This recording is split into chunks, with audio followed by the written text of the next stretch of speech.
Hello, hello, hello to all and all the life changers. It's always a pleasure to be able to come on and greet you with a wonderful hello and see how you're doing. I pray all is well with you and for you.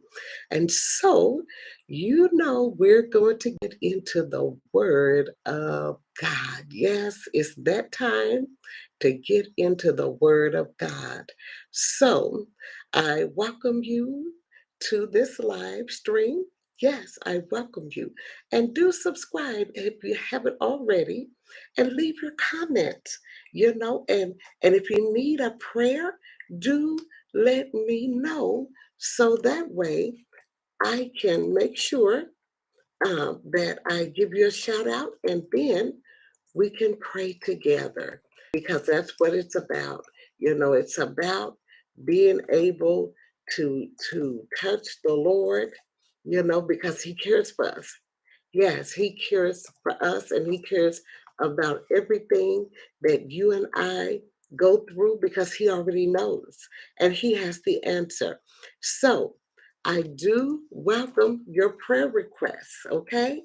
I do welcome all of your prayer requests, so just leave them in the message and then be sure to share. Be sure to share as well.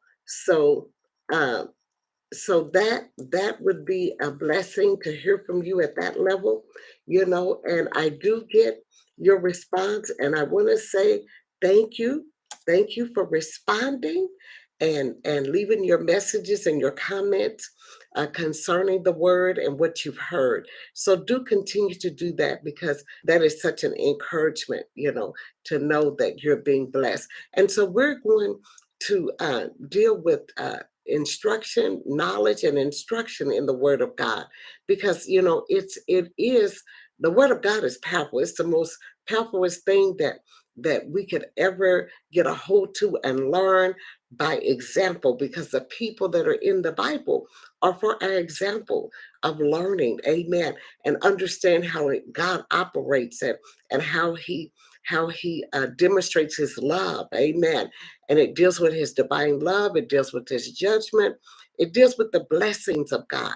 So we are so blessed to have such a great guideline. The Bible to me is just like a map, amen. It's just like a map that we would use, for life, So do be blessed by the word of God.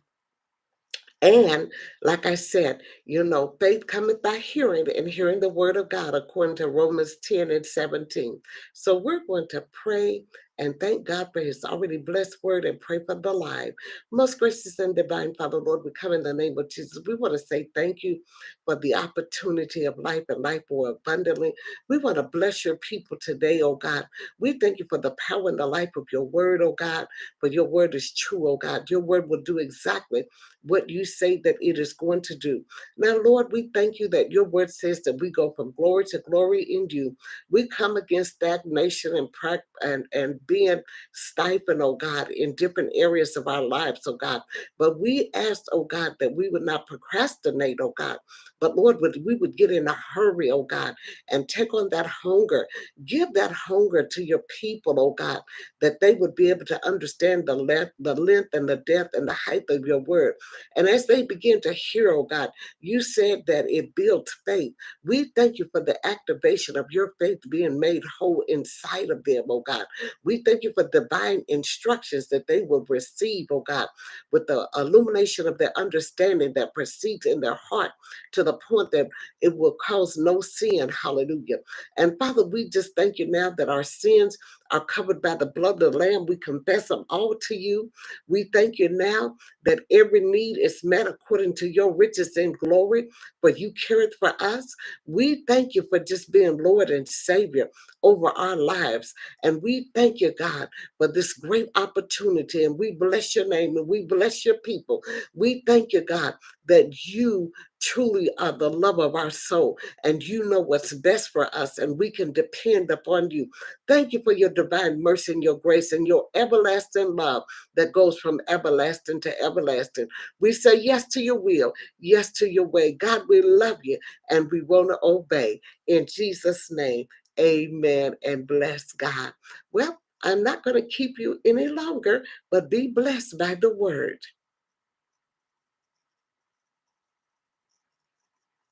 The Book of Joshua, Chapter 1. Now after the death of Moses, the servant of the Lord, the word of the Lord came to Joshua, the son of Nun, Moses' helper, saying, Moses my servant is dead, so now get up. Go over Jordan, you and all this people, into the land which I am giving to them, to the children of Israel. Every place on which you put your foot I have given to you, as I said to Moses. From the wasteland and this mountain Lebanon, as far as the great river, the river Euphrates, and all the land of the Hittites to the great sea, in the west, will be your country. While you are living, all will give way before you, as I was with Moses, so I will be with you. I will not take away my help from you or give you up. Take heart and be strong, for you will give to this people for their heritage the land which I gave by an oath to their fathers. Only take heart and be very strong. Take care to do all the law which Moses my servant gave you, not turning from it to the right hand or to the left, so that you may do well in all your undertakings. Let this book of the law be ever on your lips and in your thoughts day and night, so that you may keep with care everything in it. Then a blessing will be on all your way, and you will do well. Have I not given you your orders? Take heart and be strong. Have no fear and do not be troubled, for the Lord your God is with you wherever you go. Then Joshua gave their orders to those who were in authority over the people, saying, Go through the tents and give orders to the people, saying, Get ready a store of food, for in 3 days you are to go over this river Jordan and take for your heritage the land which the Lord your God is giving you. And to the Reubenites and the Gadites and the half-tribe of Manasseh, Joshua said, Keep in mind what Moses, the servant of the Lord, said to you, The Lord your God is sending you rest and will give you this land. Your wives, your little ones, and your cattle will be kept here in the land which Moses gave you on this side of Jordan. But you, the fighting men, are to go over before your brothers, armed, to give them help, till the Lord has given your brothers rest, as he has given it to you, and they have taken their heritage in the land which the Lord your God is giving them. Then you will go back to the land of your heritage which Moses, the servant of the Lord, gave you on the east side of Jordan. Then they said to Joshua in answer, Whatever you say to us we will do, and wherever you send us we will go. As we gave attention to Moses in all things, so we will give attention to you, and may the Lord your God be with you as he was with Moses. Whoever goes against your orders, and does not give attention to all your words, will be put to death. Only take heart and be strong. Joshua. Chapter 2. Then Joshua, the son of Nun, sent 2 men from Shittim secretly, with the purpose of searching out the land, and Jericho. So they went and came to the house of a loose woman of the town, named Rahab, where they took their rest for the night. And it was said to the king of Jericho, See, some men have come here tonight from the children of Israel with the purpose of searching out the land.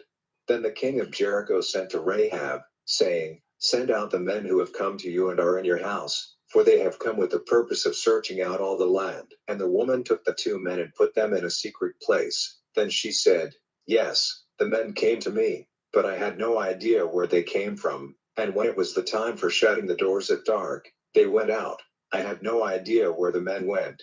But if you go after them quickly, you will overtake them. But she had taken them up to the roof, covering them with the stems of flax which she had put out in order there. So the men went after them on the road to Jordan as far as the river crossing, and when they had gone out after them, the door into the town was shut. And before the men went to rest, she came up to them on the roof, and said to them, It is clear to me that the Lord has given you the land, and that the fear of you has come on us. For we have had news of how the Lord made the Red Sea dry before you when you came out of Egypt, and what you did to the 2 kings of the Amorites, on the other side of Jordan, to Sihon and Og, whom you gave up to the curse.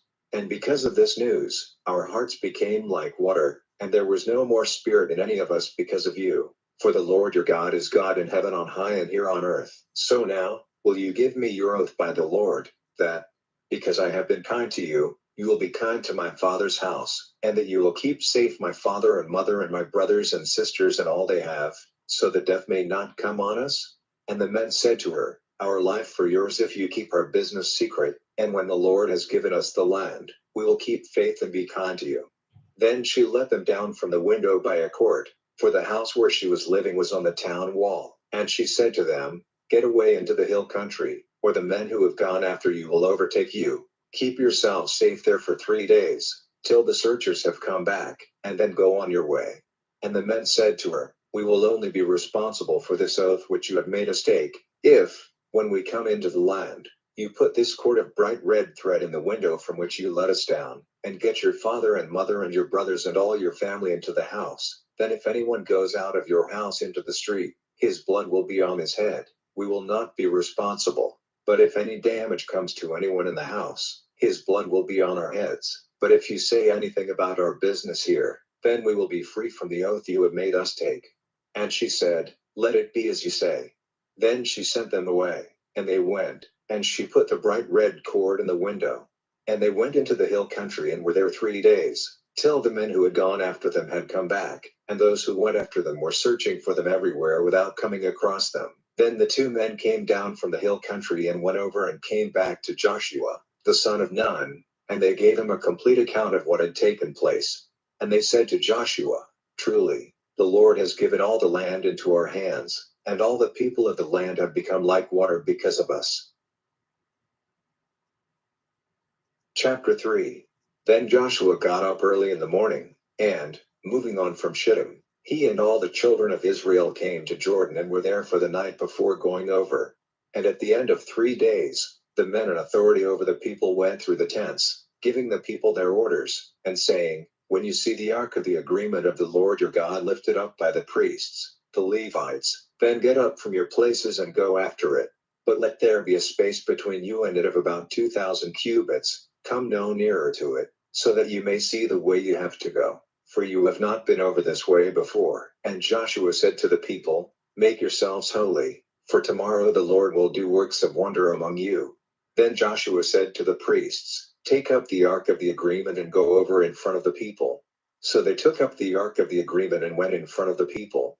And the Lord said to Joshua, from now on I will give you glory in the eyes of all Israel, so that they may see that, as I was with Moses, so I will be with you. And you are to give orders to the priests who take up the ark of the agreement, and say, when you come to the edge of the waters of Jordan, go no further.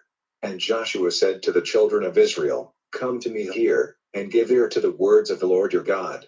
And Joshua said, by this you will see that the living God is among you, and that he will certainly send out from before you the Canaanite and the Hittite and the Hivite and the Perizzite and the Girgashite and the Amorite and the Jebusite. See, the ark of the agreement of the Lord of all the earth is going over before you into Jordan. So take 12 men out of the tribes of Israel, a man from every tribe.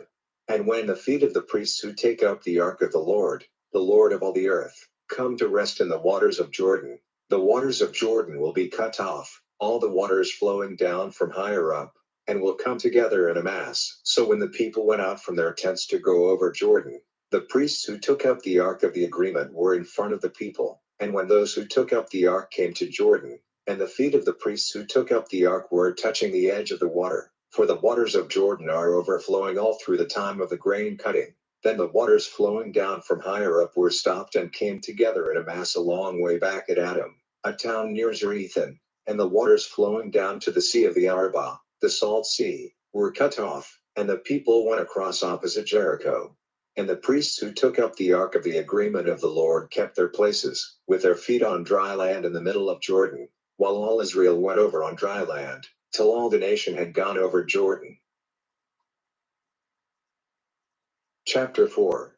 Now when all the nation had come to the other side of Jordan, the Lord said to Joshua, take 12 men from the people, a man for every tribe, and say to them, take up from the middle of Jordan, from the place where the feet of the priests were resting, 12 stones, and take them over with you and put them down in the place where you take your rest tonight. So Joshua sent for the 12 men, whom he had ready, one man out of every tribe of the children of Israel, and he said to them, go over before the ark of the Lord your God into the middle of Jordan, and let every one of you take up a stone on his back, one for every tribe of the children of Israel, so that this may be a sign among you, when your children say to you in time to come, what is the reason for these stones? You will say to them, because the waters of Jordan were cut off before the ark of the Lord's agreement. When it went over Jordan, the waters of Jordan were cut off, and these stones will be a sign for the children of Israel, keeping it in their memory forever. So the children of Israel did as Joshua gave them orders, and took 12 stones from the middle of Jordan, as the Lord had said to Joshua, one for every tribe of the children of Israel. These took across with them to their night's resting place and put them down there. And Joshua put up 12 stones in the middle of Jordan, where the feet of the priests who took up the ark of the agreement had been placed, and there they are to this day. For the priests who took up the ark kept there in the middle of Jordan till all the orders given to Joshua by Moses from the Lord had been done. Then the people went over quickly. And when all the people had come to the other side, the ark of the Lord went over, and the priests, before the eyes of the people, and the children of Reuben and the children of Gad and the half tribe of Manasseh went over armed before the children of Israel as Moses had said to them. About 40,000 armed for war went over before the Lord to the fight, to the lowlands of Jericho. That day the Lord made Joshua great in the eyes of all Israel, and all the days of his life they went in fear of him, as they had gone in fear of Moses. Then the Lord said to Joshua, give orders to the priests who take up the ark of witness, to come up out of Jordan. So Joshua gave orders to the priests, saying, come up now out of Jordan. And when the priests who took up the ark of the Lord's agreement came up out of Jordan and their feet came out onto dry land, the waters of Jordan went back to their place, overflowing its edges as before. So on the 10th day of the first month the people came up out of Jordan, and put up their tents in Gilgal, on the east side of Jericho. And the 12 stones which they took out of Jordan, Joshua put up in Gilgal. And he said to the children of Israel, when your children say to their fathers in time to come, what is the reason for these stones? Then give your children the story, and say, Israel came over this river Jordan on dry land. For the Lord your God made the waters of Jordan dry before you till you had gone across, as he did to the Red Sea, drying it up before us till we had gone across, so that all the peoples of the earth may see that the hand of the Lord is strong, and that they may go in fear of the Lord your God forever. Chapter 5. Now when the news came to all the kings of the Amorites on the west side of Jordan, and all the kings of the Canaanites living by the sea, how the Lord had made the waters of Jordan dry before the children of Israel, till they had gone across, their hearts became like water, and there was no more spirit in them, because of the children of Israel. At that time the Lord said to Joshua, make yourself stone knives and give the children of Israel circumcision a second time. So Joshua made stone knives and gave the children of Israel circumcision at Jibeth ha-Araloth. And this is the reason why Joshua did so. All the males of the people who came out of Egypt, all the fighting men, had been overtaken by death in the wasteland on the way, after they came out of Egypt. All the people who came out had undergone circumcision, but all the people whose birth had taken place in the wasteland on their journey from Egypt had not. For the children of Israel were wandering in the wasteland for 40 years. Till all the nation, that is, all the fighting men, who had come out of Egypt, were dead, because they did not give ear to the voice of the Lord, to whom the Lord said, with an oath, that he would not let them see the land which the Lord had given his word to their fathers to give us, a land flowing with milk and honey. And their children, who came up in their place, now underwent circumcision by the hands of Joshua, not having had it before, for there had been no circumcision on the journey. So when all the nation had undergone circumcision, they kept in their tents till they were well again. And the Lord said to Joshua, today the shame of Egypt has been rolled away from you. So that place was named Gilgal, to this day. So the children of Israel put up their tents in Gilgal, and they kept the Passover on the 14th day of the month, in the evening, in the lowlands of Jericho. And on the day after the Passover, they had for their food the produce of the land, unleavened cakes and dry grain on the same day. And there was no more manna from the day after they had for their food the produce of the land. The children of Israel had manna no longer, but that year the produce of the land of Canaan was their food. Now when Joshua was near Jericho, lifting up his eyes he saw a man in front of him, with his sword uncovered in his hand. And Joshua went up to him and said, are you for us or against us? And he said, no, but I have come as captain of the armies of the Lord. Then Joshua, falling down with his face to the earth in worship, said, What has my Lord to say to his servant? And the captain of the Lord's army said to Joshua, Take off your shoes from your feet, for the place where you were is holy. Chapter 6. Now Jericho was all shut up because of the children of Israel. There was no going out or coming in. And the Lord said to Joshua, See, I have given into your hands Jericho with its king and all its men of war. Now let all your fighting men make a circle round the town, going all round it once. Do this for 6 days.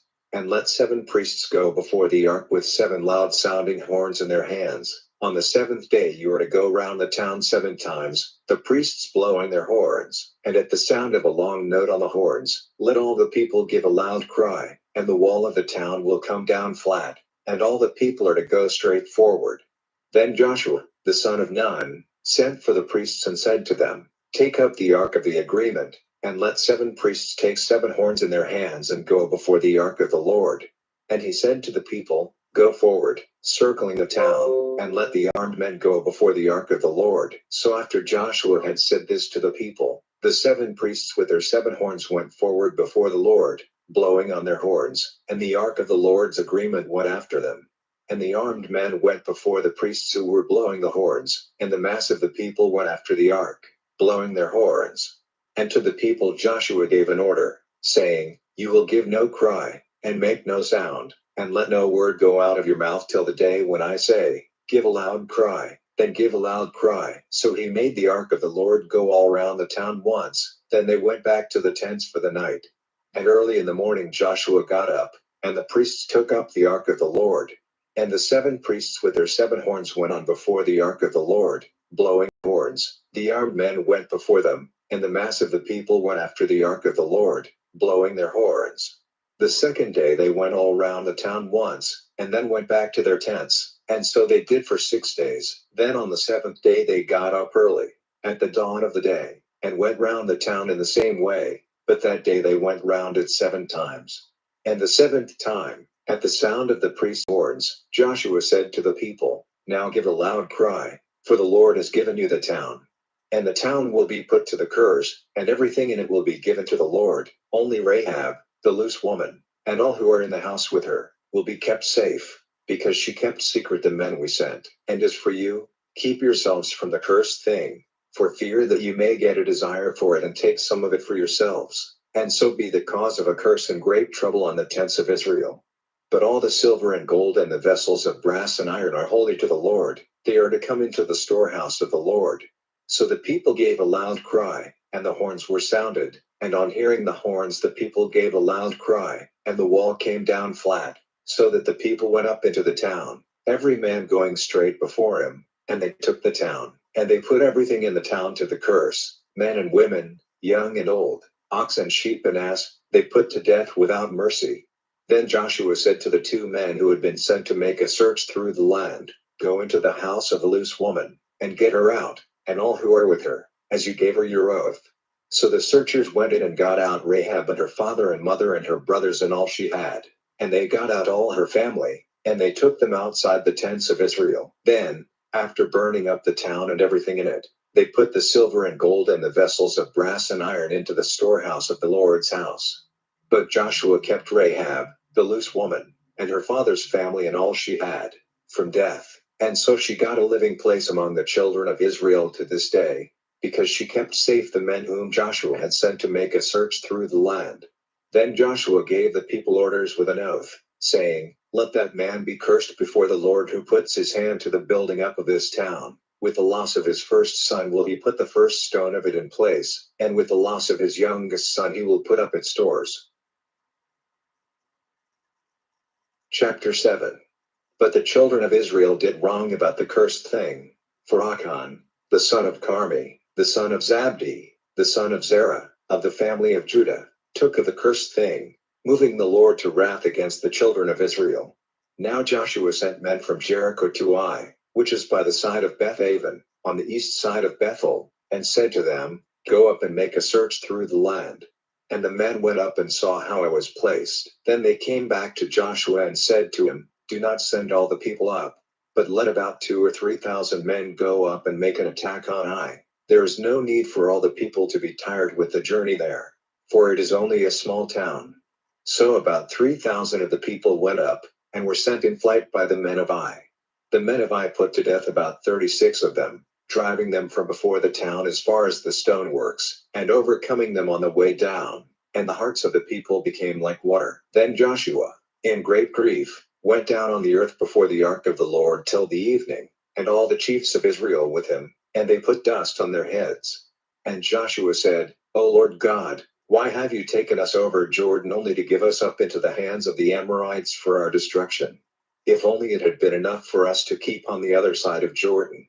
O Lord, what am I to say now that Israel have given way before their attackers? For when the news comes to the Canaanites and all the people of the land, they will come up, shutting us in and cutting off our name from the earth. And what will you do for the honor of your great name? Then the Lord said to Joshua, Get up. What are you doing with your face to the earth?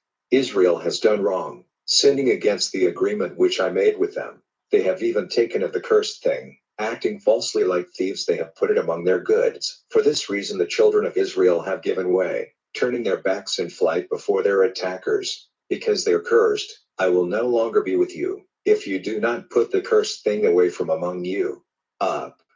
Make the people holy. Say to them, Make yourselves holy before tomorrow, for the Lord, the God of Israel, has said, There is a cursed thing among you, O Israel, and you will give way before your attackers in the fight till the cursed thing has been taken away from among you. So in the morning you are to come near, tribe by tribe, and the tribe marked out by the Lord is to come near, family by family, and the family marked out by the Lord is to come near, house by house, and the house marked out by the Lord is to come near, man by man. Then the man who is taken with the cursed thing is to be burned, with everything which is his, because he has gone against the agreement of the Lord and has done an act of shame in Israel. So Joshua got up early in the morning, and made Israel come before him by their tribes, and the tribe of Judah was taken. Then he made Judah come forward, and the family of the Zerahites was taken. And he made the family of the Zerahites come forward man by man, and Zabdi was taken. Then the house of Zabdi came forward man by man, and Achan, the son of Carmi, the son of Zabdi, the son of Zerah, of the tribe of Judah, was taken.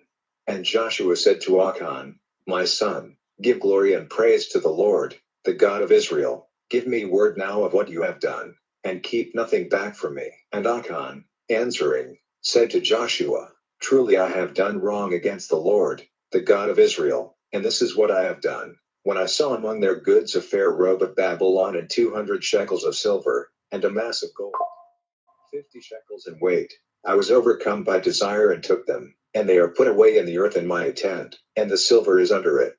So Joshua sent men quickly, and looking in his tent, they saw where the robe had been put away secretly with the silver under it, and they took them from the tent and came back with them to Joshua and the children of Israel, and put them before the Lord. Then Joshua and all Israel took Achan, the son of Zerah, and the silver and the robe and the mass of gold, and his sons and his daughters and his oxen and his asses and his sheep and his tent and everything he had. And they took them up into the valley of Achor. And Joshua said, Why have you been a cause of trouble to us? Today the Lord will send trouble on you. And all Israel took part in stoning him. They had him stoned to death and then burned with fire. And over him they put a great mass of stones, which is there to this day. Then the heat of the Lord's wrath was turned away. So that place was named, the Valley of Achor, to this day. Chapter 8. Then the Lord said to Joshua, Have no fear and do not be troubled. Take with you all the fighting men and go up against Ai. For I have given into your hands the king of Ai and his people and his town and his land. And you are to do to Ai and its king as you did to Jericho and its king. But their goods and their cattle you may take for yourselves. Let a secret force be stationed to make a surprise attack on the town from the back. So Joshua and the fighting men got ready to go up against Ai. And Joshua took 30,000 men of war, and sent them out by night. And he gave them their orders, saying, Go and take up your position secretly at the back of the town. Do not go very far away, and let all of you be ready. And I and all the people with me will come near the town.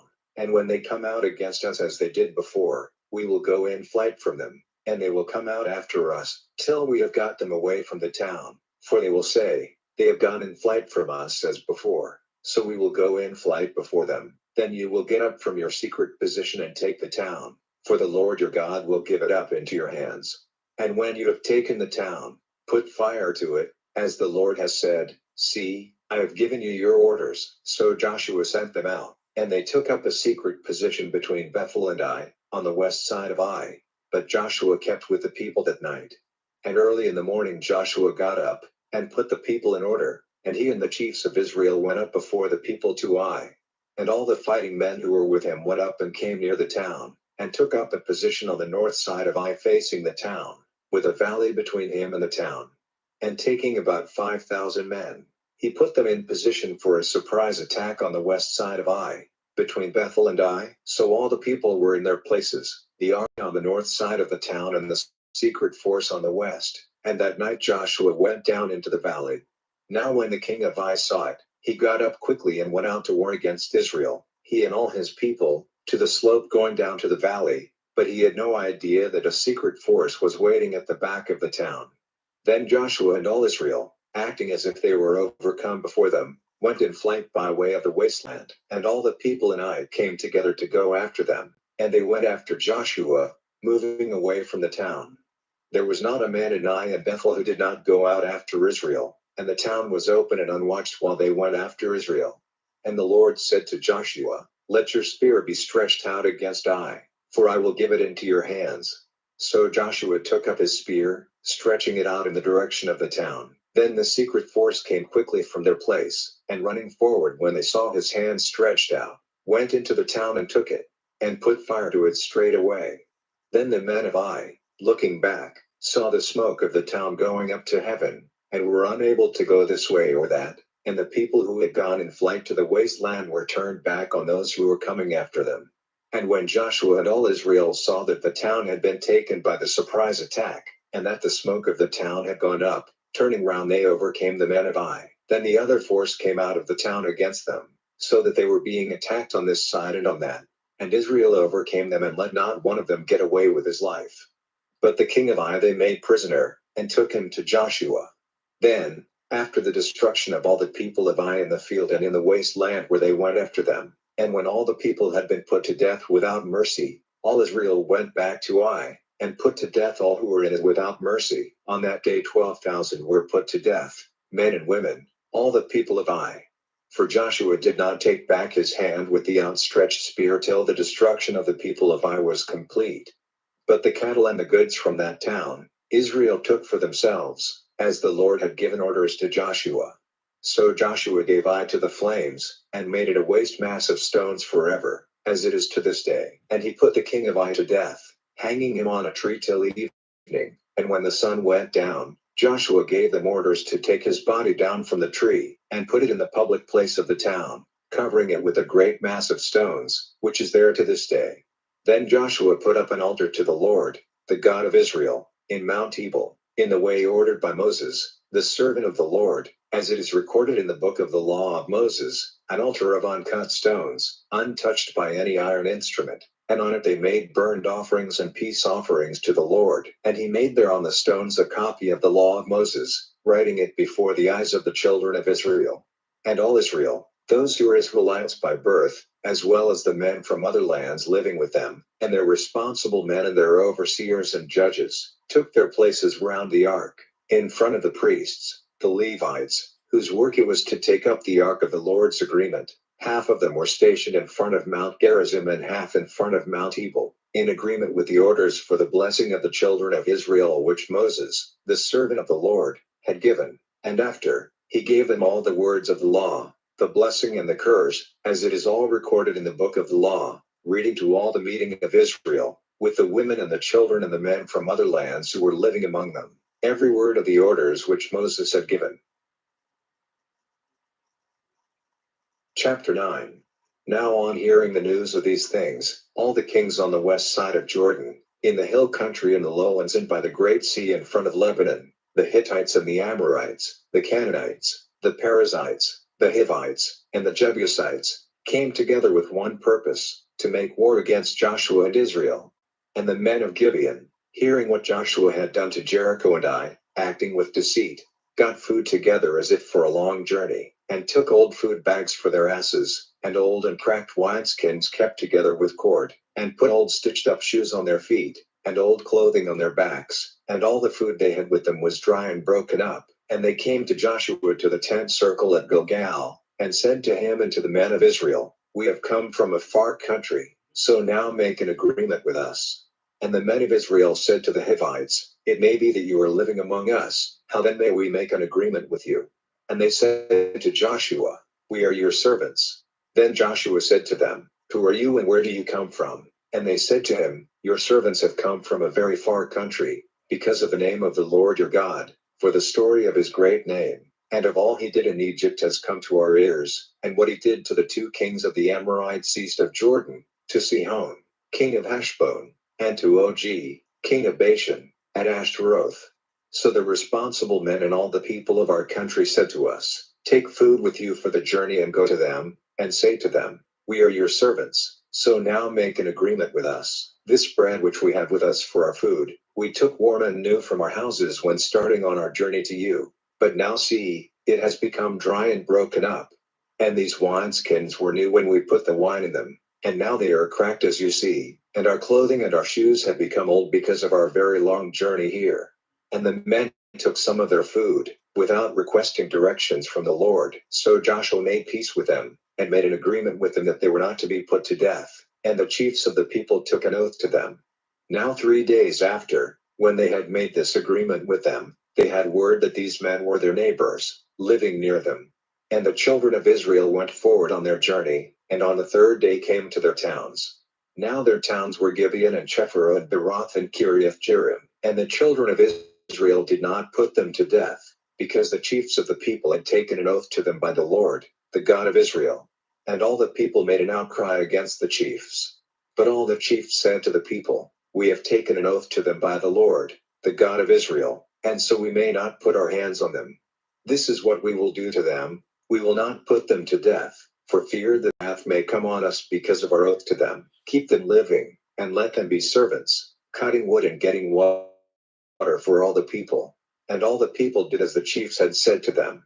Then Joshua sent for them, and said to them, "Why have you been false to us, saying, 'We are very far from you,' when you are living among us? Now because of this you are cursed, and you will forever be our servants, cutting wood and getting water for the house of my God." And, answering Joshua, they said, "Because it came to the ears of your servants that the Lord your God had given orders to his servant Moses to give you all this land, and to send destruction on all the people living in it, because of you. So, fearing greatly for our lives because of you, we have done this.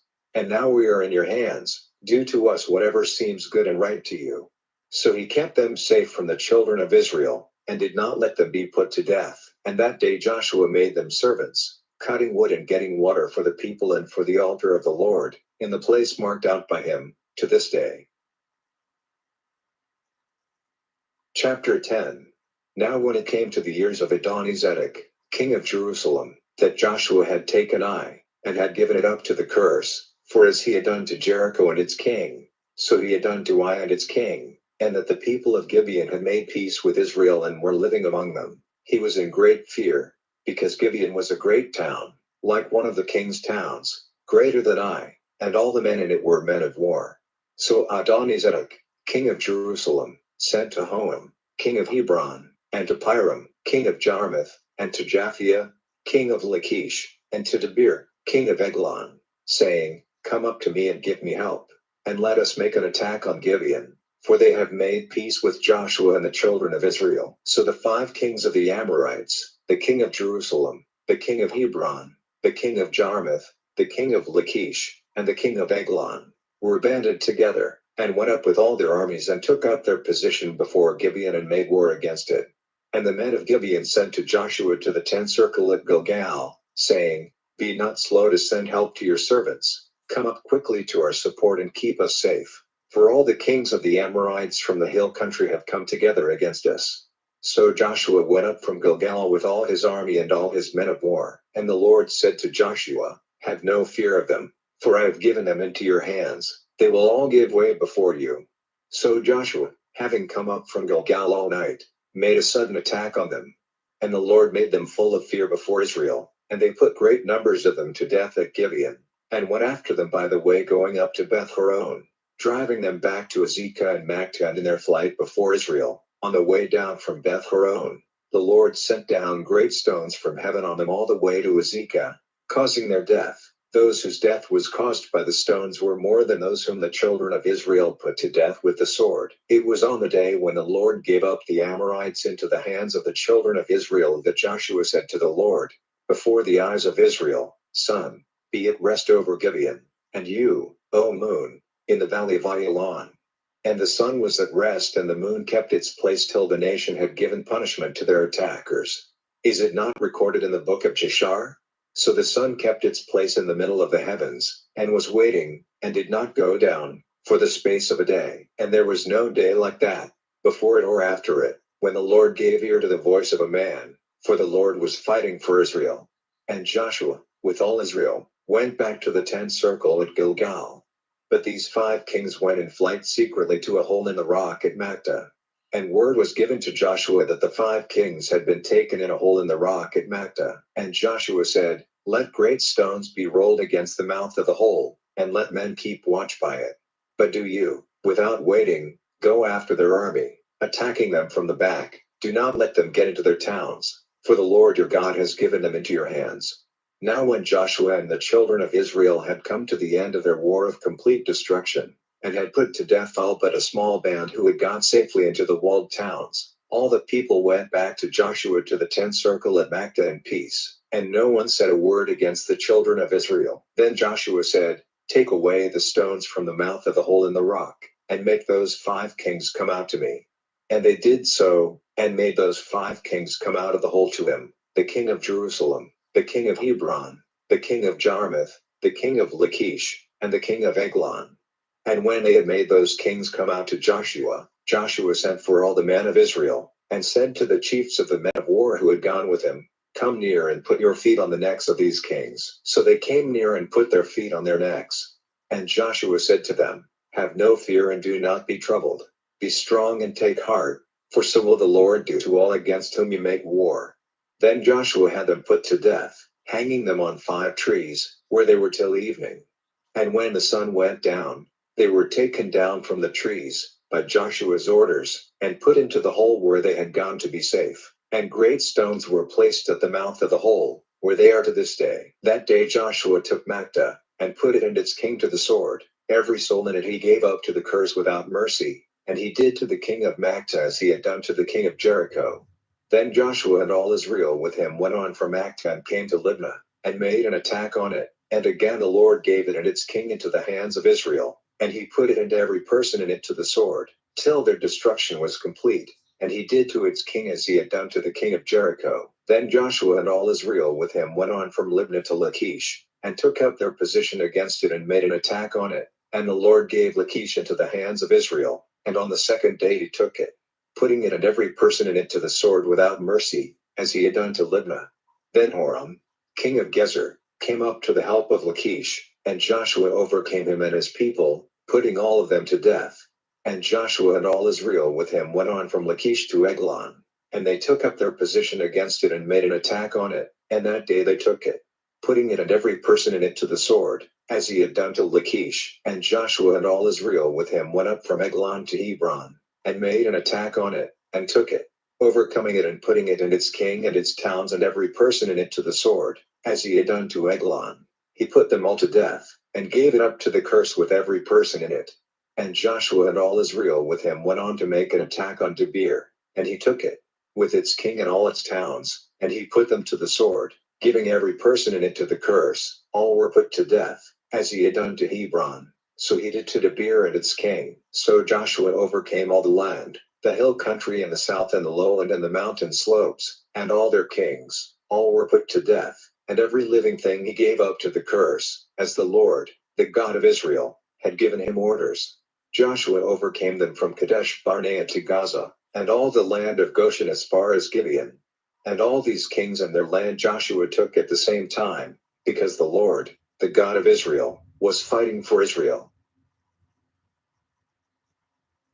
Chapter 11.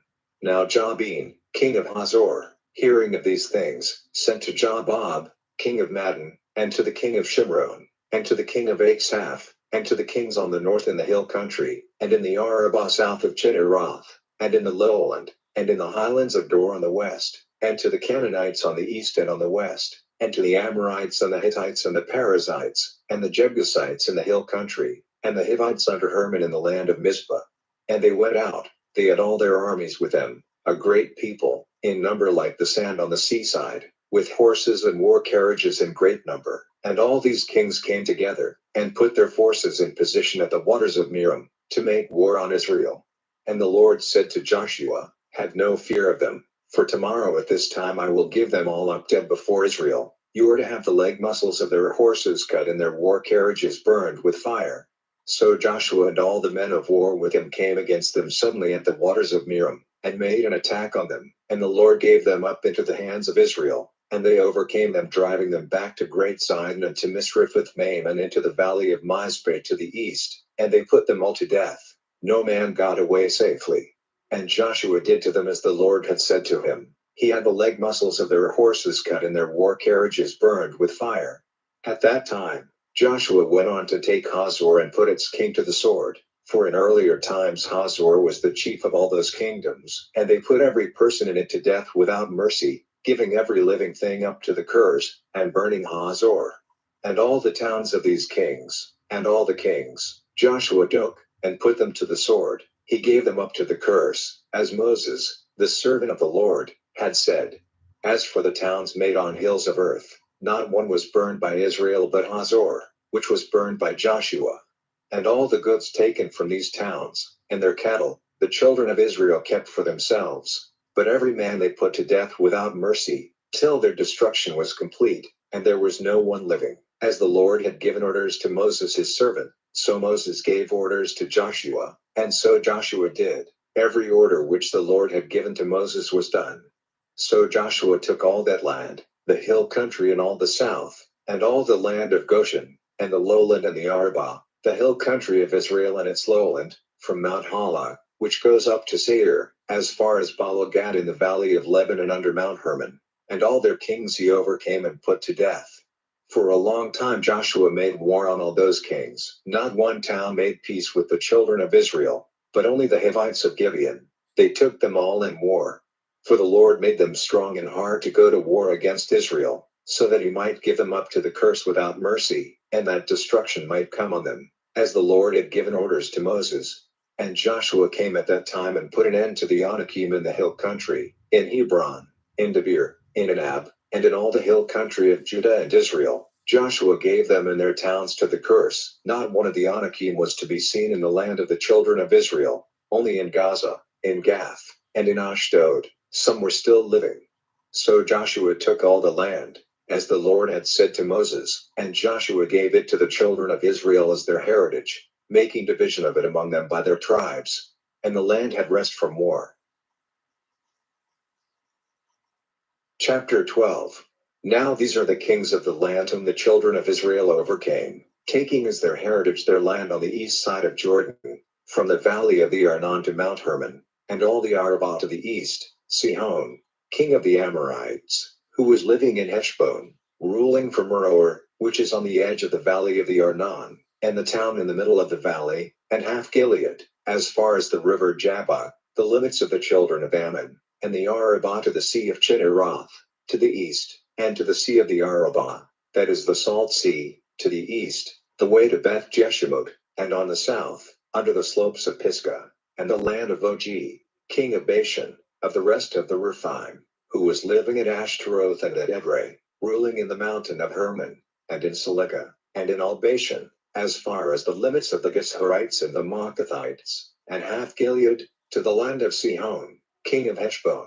Moses, the servant of the Lord, and the children of Israel overcame them, and Moses, the servant of the Lord, gave their land for a heritage to the Reubenites, and the Gadiites, and the half-tribe of Manasseh.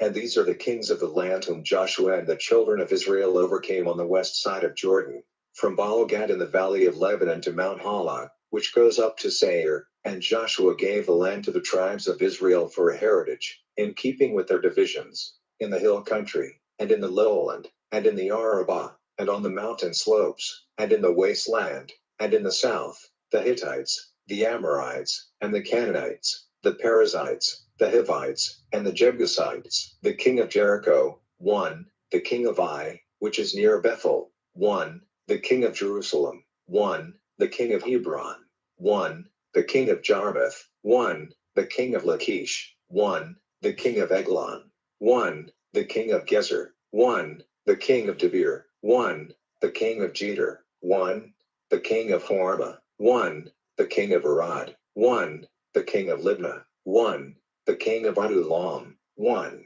the king of Mactah, 1, the king of Bethel, 1, the king of Tapu, 1, the king of Heper, 1, the king of Aphek, 1, the king of Lasharon, 1, the king of Madden, 1, the king of Hazor, 1, the king of Shimron Maron, 1, the king of Exhaph, 1, the king of Tanakh, 1, the king of Megiddo, 1, the king of Kadesh, 1, the king of Jonim and Carmel, 1, the king of Dor on the hill of Dor, 1, the king of Goyim in Gilgal, 1, the king of Tirzah, 1, all the kings together were 31.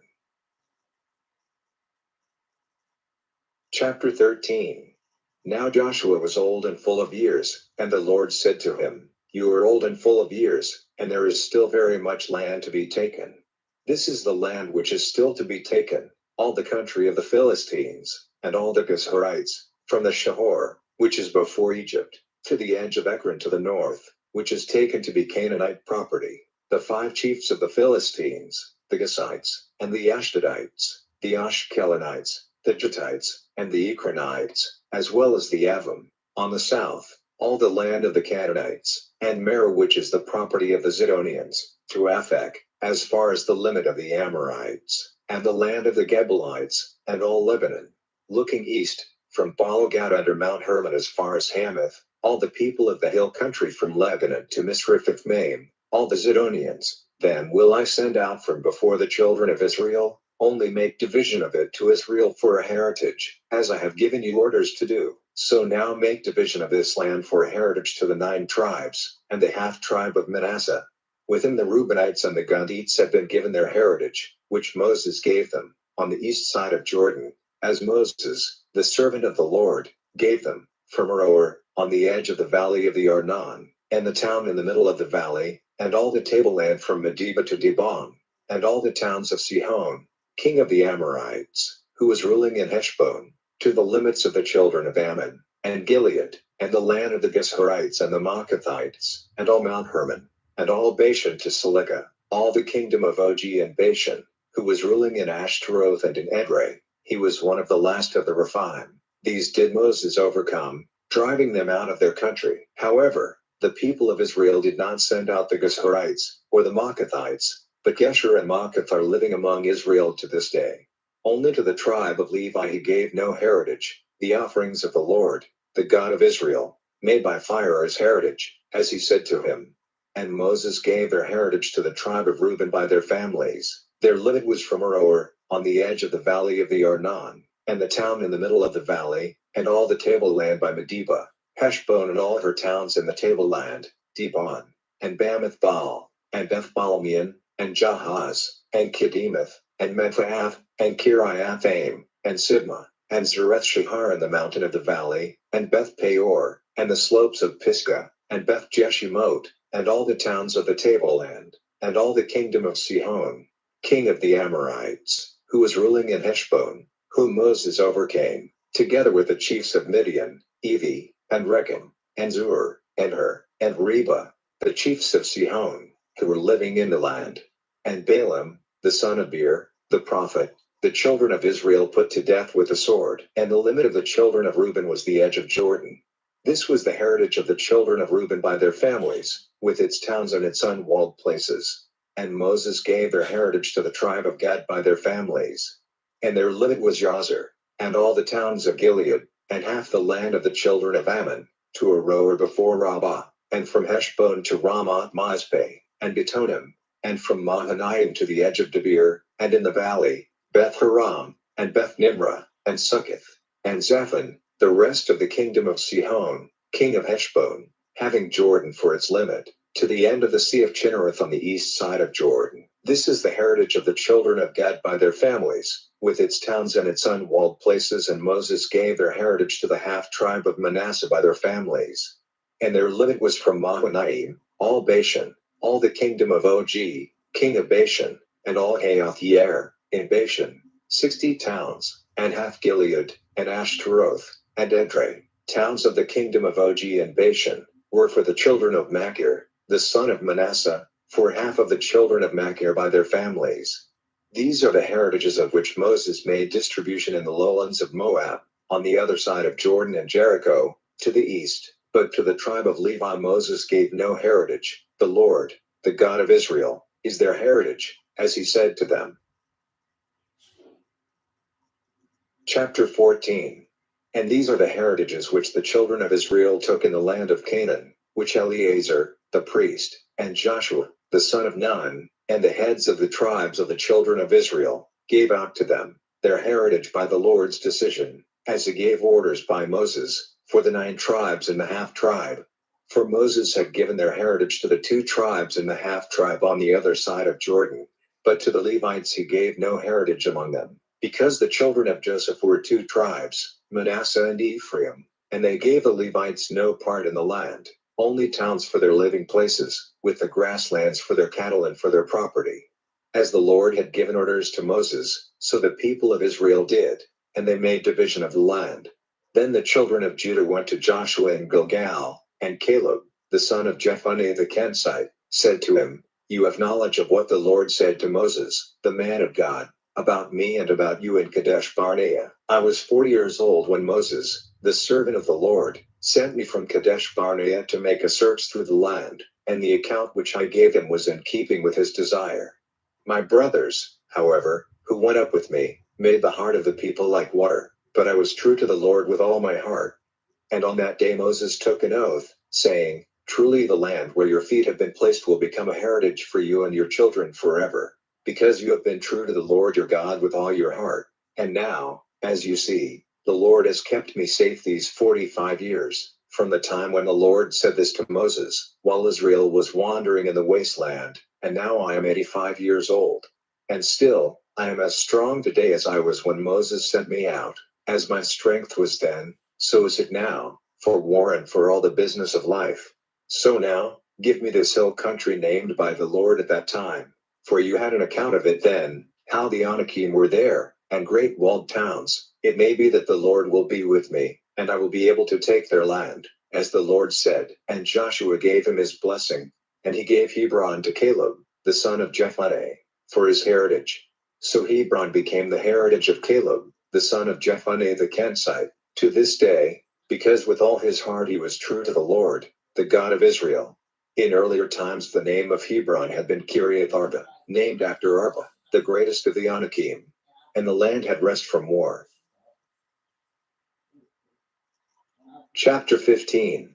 Now the part of the land marked out for the children of Judah by families, went up to the edge of Edom, as far as the wasteland of Zin to the south, to the farthest point of it on the south. Their south limit was from the farthest part of the Salt Sea, from the inlet looking to the south. From there it goes south of the slope up to Akrabim, and on to Zin, then south past Kadesh Barnea, and on by Hezron and up to Eder, turning in the direction of Karka, then on to Asmon, ending at the stream of Egypt, and the end of the limit is at the sea. This will be your limit on the south. And the east limit is the Salt Sea as far as the end of Jordan, and the limit of the north part of the land is from the inlet of the sea at the end of Jordan. Then the line goes up to Beth Hoglah, past the north of Beth Arabah, and up to the stone of Bohan, the son of Reuben. Then the line goes up to Debir from the valley of Achor, and so to the north, in the direction of Gilgal, which is opposite the slope up to Edomim, on the south side of the river, and the line goes onto the waters of En-Shemesh, ending at En-Rogel. Then the line goes up by the valley of the son of Hinnom to the south side of the Jebusite, which is Jerusalem, then up to the top of the mountain in front of the valley of Hinnom to the west, which is at the farthest point of the valley of Rephaim on the north, and the limit is marked out from the top of the mountain to the fountain of the waters of Nephtoah, and out to the towns of Mount Ephron, as far as Bala, which is Kiriath Jearim. Then turning west, the line goes from Bala to Mount Seir, and onto the side of Mount Jearim, which is Chesalon, on the north, then down to Beth Shemesh, and on past Timnah, and out to the side of Ekron to the north. Then it is marked out to Shikharon and onto Mount Bala, ending at Jabneel. The end of the line is at the sea, and the limit on the west is the edge of the great sea. This is the line going round the land marked out for the children of Judah, by their families. And to Caleb, the son of Jephunneh, he gave a part among the children of Judah, as the Lord had given orders to Joshua, that is, Kiriath Arba, named after Arba, the father of Anak, which is Hebron. And the three sons of Anak, Shishai and Ahiman and Talmai, the children of Anak, were forced out from there by Caleb. From there he went up against the people of Debir. Now the name of Debir before that was Kiriath Sepher. And Caleb said, I will give Asa, my daughter, as wife to the man who overcomes Kiriath Sepher and takes it. And Othniel, the son of Kenaz, Caleb's brother, took it. So he gave him his daughter Asa for his wife.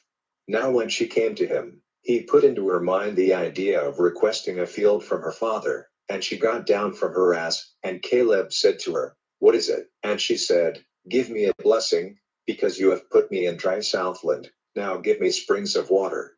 So he gave her the higher spring and the lower spring. This is the heritage of the tribe of Judah, by their families.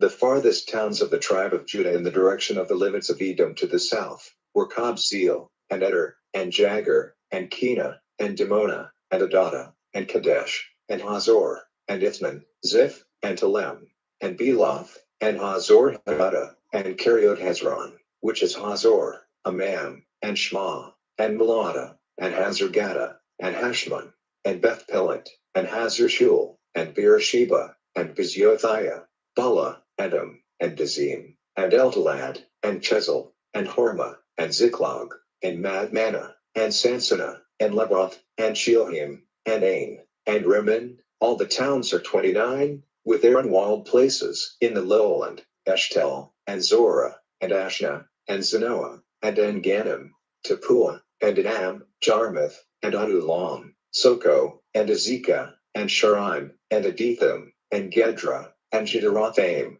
14 towns with their unwalled places, Zenon, and Hadasha, and Migdal-Gad, and Dillon, and Mizpeh, and Jokeel, Lachish, and Bozkath, and Eglon, and Cabin, and Lamas, and Chithlesh, and Jedaroth, Beth-Dagon, and Nama, and Makta, 16 towns with their unwalled places, Libnah, and Ether, and Ashan, and Iftah, and Ashna, and Nezib, and Kala, and Apzib, and Mareshah, 9 towns with their unwalled places, Ekron, with her daughter towns and her unwalled places, from Ekron to the sea, all the towns by the side of Ashdod, with their unwalled places, Ashdod, with her daughter towns and her unwalled places, Gaza, with her daughter towns and her unwalled places, to the stream of Egypt, with the great sea as a limit, and in the hill country, Shamir, and Jer, and Soko, and Dana, and Kiriath Sana, which is Debir, and Anab, and Eshtemo,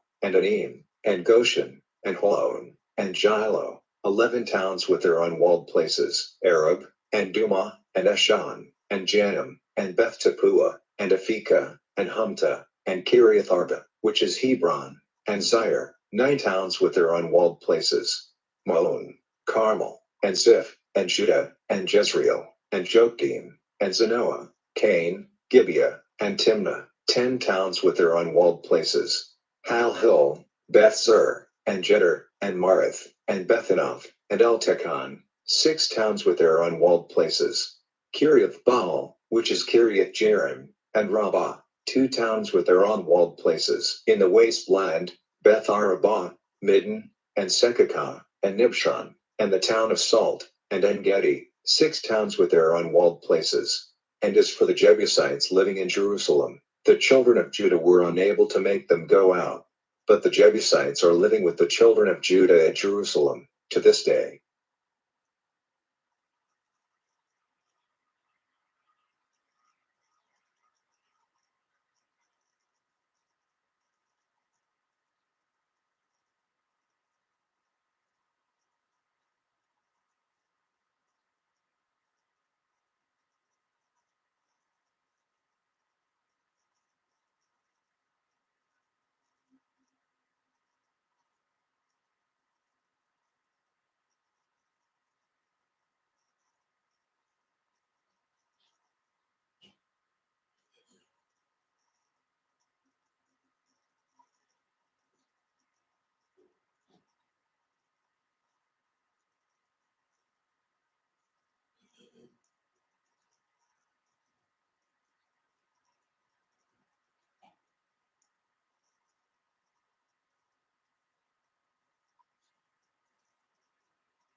heritage of the children of Judah.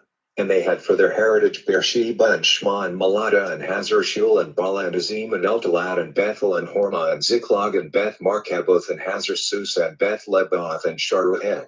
13 towns with their unwalled places, Ain, Rimmon, and Ether and Ashan. 4 towns with their unwalled places, and all the unwalled places round about these towns as far as Baalath Bir Ramah to the south.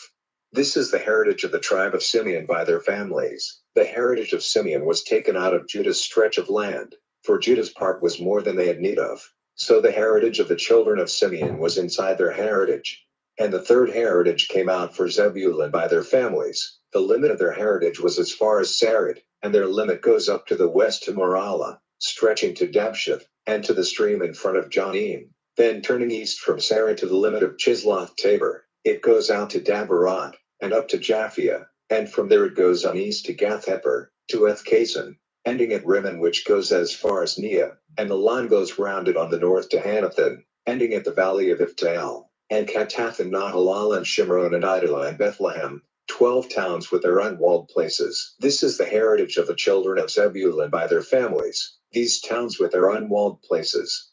For Issachar the fourth heritage came out, for the children of Issachar by their families, and their limit was to Jezreel and Kisaloth and Shunem and Haparium and Shean and Anaharad and Rabbith and Kishan and Ebez and Remoth and En-Ganim and En-Hada and Beth Paz, and their limit goes as far as Tabor and Shah Ashma and Beth Shemesh, ending at Jordan, 16 towns with their unwalled places.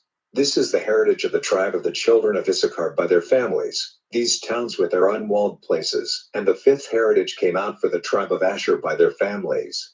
And their limit was Helkath and Hali and Badan and Aksaph and Elamelech and Amad and Mishal, stretching to Carmel on the west and Shahor Libnath, turning to the east to Beth Dragon and stretching to Zebulun in the valley of Iftael as far as Beth Emek and Neel to the north. On the left it goes as far as Kabul and Ebron and Rehob and Hammon and Kanah, to Great Sidon, and the limit goes round to Ramah and the walled town of Tyre and Hosah, ending at the sea by Heleb and Achzib, and Umah and Aphek and Rehob, 22 towns with their unwalled places.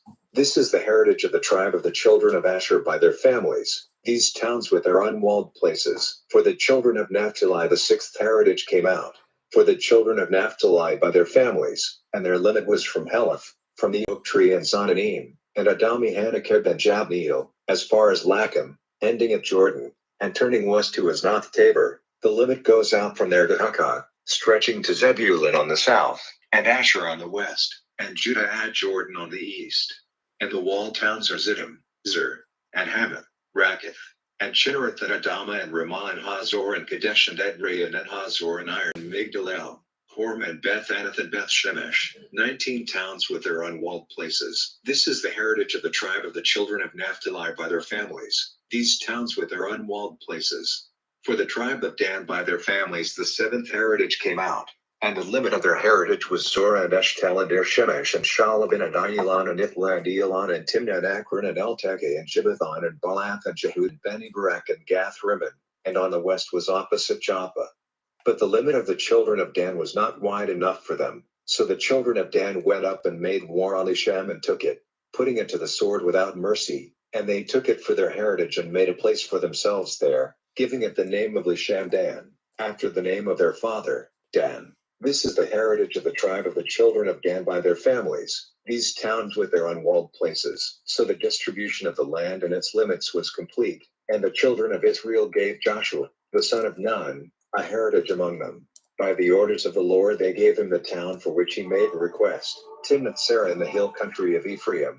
There, after building the town, he made his living place.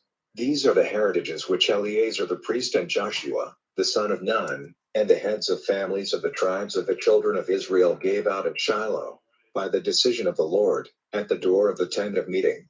So the distribution of the land was complete.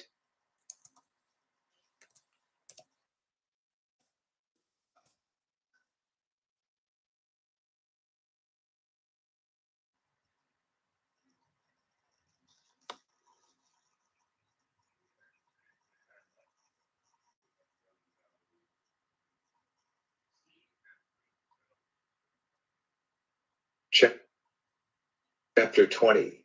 And the Lord said to Joshua, Say to the children of Israel, Let certain towns be marked out as safe places, as I said to you by the mouth of Moses, so that any man who in error and without design has taken the life of another, may go in flight to them, and they will be safe places for you from him who has the right of punishment for blood. And if anyone goes in flight to one of those towns, and comes into the public place of the town, and puts his cause before the responsible men of the town, they will take him into the town and give him a place among them where he may be safe. And if the one who has the right of punishment comes after him, they are not to give the taker of life up to him, because he was the cause of his neighbor's death without designing it and not in hate. And he is to go on living in that town till he has to come before the meeting of the people to be judged, till the death of him who is high priest at that time. Then the taker of life may come back to his town and to his house, to the town from which he had gone in flight. So they made selection of Kadesh in Galilee in the hill country of Naphtali, and Shechem in the hill country of Ephraim, and Kiriath Arba, which is Hebron, in the hill country of Judah, and on the east side of Jordan at Jericho. They made selection of Bezer in the wasteland, in the tableland, out of the tribe of Reuben, and Ramoth and Gilead out of the tribe of Gad, and Golan and Bashan out of the tribe of Manasseh. These were the towns marked out for all the children of Israel and for the man from a strange country living among them, so that anyone causing the death of another in error might go in flight there, and not be put to death by him who has the right of punishment for blood till he had come before the meeting of the people. Chapter 21. Then the heads of the families of the Levites came to Eleazar the priest and Joshua, the son of Nun, and to the heads of families of the tribes of the children of Israel, and said to them in Shiloh in the land of Canaan, the Lord gave orders by Moses that we were to have towns for living in, with their grasslands for our cattle. And the children of Israel out of their heritage gave to the Levites these towns with their grasslands, by the order of the Lord. And the heritage came out for the families of the Kohathites, the children of Aaron the priest, who were of the Levites, were given 13 towns from the tribes of Judah, Simeon, and Benjamin. The rest of the children of Kohath by their families were given 10 towns from the tribes of Ephraim and Dan and the half-tribe of Manasseh. The children of Gershon by their families were given 13 towns from the tribes of Issachar and Asher and Naphtali and the half-tribe of Manasseh which was in Bashan. The children of Merari by their families were given 12 towns from the tribes of Reuben and Gad and Zebulun. All these towns with their grasslands the children of Israel gave by the decision of the Lord to the Levites, as the Lord had given orders by Moses. From the tribes of the children of Judah and the children of Simeon they gave these towns, listed here by name. These were for the children of Aaron among the families of the Kohathites, of the children of Levi, for they came first in the distribution. They gave them Kiriath Arba, the town of Arba, the father of Anak, which is Hebron, in the hill country of Judah, with its grasslands. But the open country round the town, and its unwalled places, they gave to Caleb, the son of Jephunneh, as his property. And to the children of Aaron the priest they gave Hebron with its grasslands, the town where the taker of life might be safe, and Libnah with its grasslands, and Jah with its grasslands, and Eshtemoh with its grasslands, and Holon with its grasslands, and Debir with its grasslands, and Ain, and Judah, and Beth Shemesh, with their grasslands, 9 towns from those 2 tribes. And from the tribe of Benjamin they gave Gibeon and Geba with their grasslands, Anatoth and Almon with their grasslands, 4 towns. 13 towns with their grasslands were given to the children of Aaron, the priests. The rest of the families of the children of Kohath, the Levites, were given towns from the tribe of Ephraim. And they gave them Shechem with its grasslands in the hill country of Ephraim, the town where the taker of life might be safe, and Gezer with its grasslands, and Kibzaim and Beth Horon with their grasslands, 4 towns. And from the tribe of Dan, Elk and Gibbethon with their grasslands, Ailon and Gathrimmon with their grasslands, 4 towns. And from the half-tribe of Manasseh, Tanakh and Gathrimmon with their grasslands, 2 towns. All the towns of the rest of the families of the children of Kohath were 10 with their grasslands. And to the children of Gershon, of the families of the Levites, they gave from the half-tribe of Manasseh, Golan and Bashan with its grasslands, the town where the taker of life might be safe, and Ashtaroth with its grasslands, 2 towns. And from the tribe of Issachar, Kishon and Dabaroth with their grasslands, Jarmuth and Engannim with their grasslands, 4 towns. And from the tribe of Asher, Mishal, and Abdon, with their grasslands, Helkath and Rehob with their grasslands, 4 towns. And from the tribe of Naphtali, Kadesh in Galilee with its grasslands, the town where the taker of life might be safe, and Hamath Dor and Kartan with their grasslands, 3 towns. All the towns of the Gershonites with their families were 13 with their grasslands. And to the rest of the Levites, that is, the families of the children of Merari, they gave from the tribe of Zebulun, Jonim and Kartah with their grasslands, Timnah and Nahalal with their grasslands, 4 towns. And from the tribe of Reuben, Bezer and Jahaz with their grasslands, Kedemeth and Mephaath with their grasslands, 4 towns. And from the tribe of Gad, Ramoth in Gilead, the town where the taker of life might be safe, and Mahanaim with their grasslands, Heshbon and Yazer with their grasslands, 4 towns. All these towns were given to the children of Merari by their families, that is, the rest of the families of the Levites, and their heritage was 12 towns. All the towns of the Levites, among the heritage of the children of Israel, were 48 towns with their grasslands. Every one of these towns had grasslands round it. So the Lord gave to Israel all the land which he gave by oath to their fathers, so it became their heritage and their living place.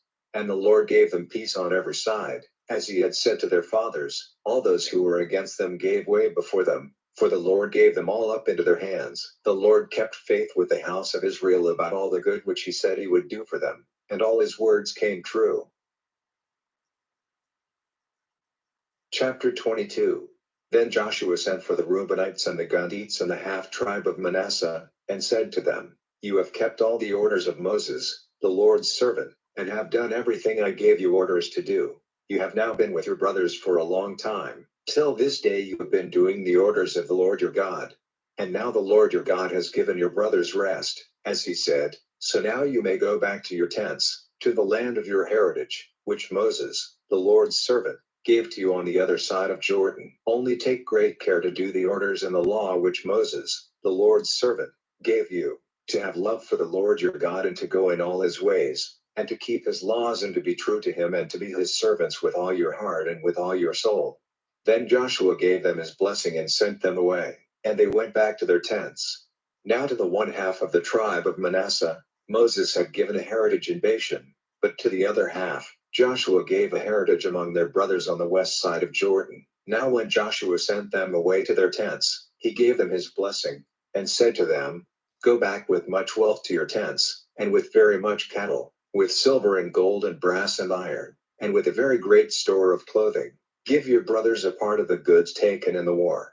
So Reuben and Gad and the half-tribe of Manasseh went back, parting from the children of Israel at Shiloh in the land of Canaan, to go to the land of Gilead, to the land of their heritage which had been given to them by the Lord's order to Moses. Now when they came to the country by Jordan in the land of Canaan, the children of Reuben and the children of Gad and the half-tribe of Manasseh put up there, by Jordan, a great altar, seen from far. And news came to the children of Israel, See, the children of Reuben and the children of Gad and the half-tribe of Manasseh have put up an altar opposite the land of Canaan, in the country by Jordan on the side which is Israel's. Then all the meeting of the children of Israel, hearing this, came together at Shiloh to go up against them to war. And the children of Israel sent Phinehas, the son of Eleazar the priest, to the children of Reuben and the children of Gad and the half-tribe of Manasseh, to the land of Gilead, and with him they sent 10 chiefs, one for every tribe of the children of Israel, every one of them the head of his house among the families of Israel.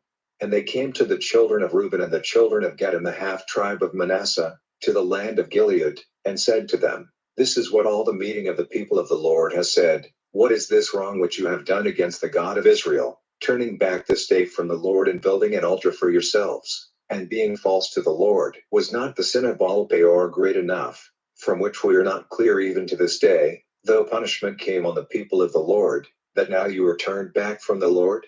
And, because you are false to him today, tomorrow his wrath will be let loose on all the people of Israel.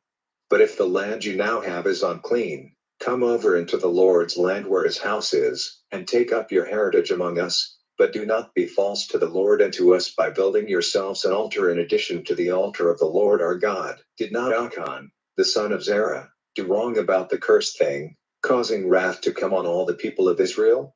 And not on him only came the punishment of death.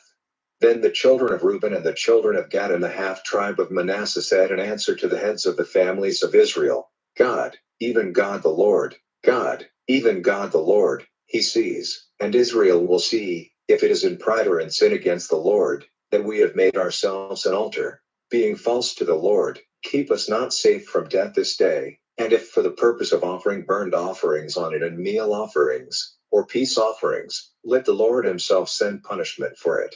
And if we have not, in fact, done this designedly and with purpose, having in our minds the fear that in time to come your children might say to our children, what have you to do with the Lord, the God of Israel? For the Lord has made Jordan a line of division between us and you, the children of Reuben and the children of Gad. You have no part in the Lord, so your children will make our children give up fearing the Lord. So we said, let us now make an altar for ourselves, not for burnt offerings or for the offerings of beasts, but to be a witness between us and you, and between the future generations, that we have the right of worshiping the Lord with our burnt offerings and our offerings of beasts and our peace offerings, so that your children will not be able to say to our children in time to come, you have no part in the Lord. For we said to ourselves, if they say this to us or to future generations, then we will say, see this copy of the Lord's altar which our fathers made, not for burnt offerings or offerings of beasts, but for a witness between us and you. Never let it be said that we were false to the Lord, turning back this day from him and building an altar for burnt offerings and meal offerings and offerings of beasts, in addition to the altar of the Lord our God which is before his house. Then Phinehas the priest and the chiefs of the meeting and the heads of the families of Israel who were with him, hearing what the children of Reuben and the children of Gad and the children of Manasseh said, were pleased. And Phinehas, the son of Eleazar the priest, said to the children of Reuben and the children of Gad and the children of Manasseh, now we are certain that the Lord is among us, because you have not done this wrong against the Lord, and you have kept us from falling into the hands of the Lord. Then Phinehas, the son of Eleazar the priest, and the chiefs went back from the land of Gilead, from the children of Reuben and the children of Gad, and came to the children of Israel and Canaan and gave them the news. And the children of Israel were pleased about this, and they gave praise to God, and had no more thought of going to war against the children of Reuben and the children of Gad for the destruction of their land. And the children of Reuben and the children of Gad gave to that altar the name of Ed. For, they said, it is a witness between us that the Lord is God. Chapter 23. Now after a long time, when the Lord had given Israel rest from wars on every side, and Joshua was old and full of years, Joshua sent for all Israel, for their responsible men and their chiefs and their judges and their overseers, and said to them, I am old and full of years. You have seen everything the Lord your God has done to all these nations because of you, for it is the Lord your God who has been fighting for you.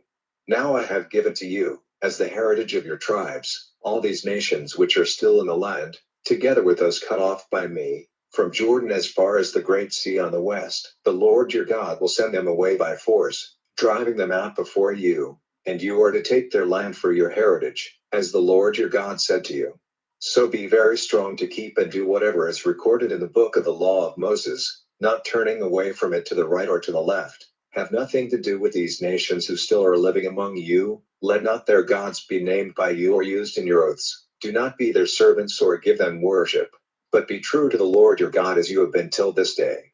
For the Lord has sent out from before you nations great and strong, and they have all given way before you till this day. One man of you is able to put to flight 1,000, for it is the Lord your God who is fighting for you, as he has said to you. So keep watch on yourselves, and see that you have love for the Lord your God.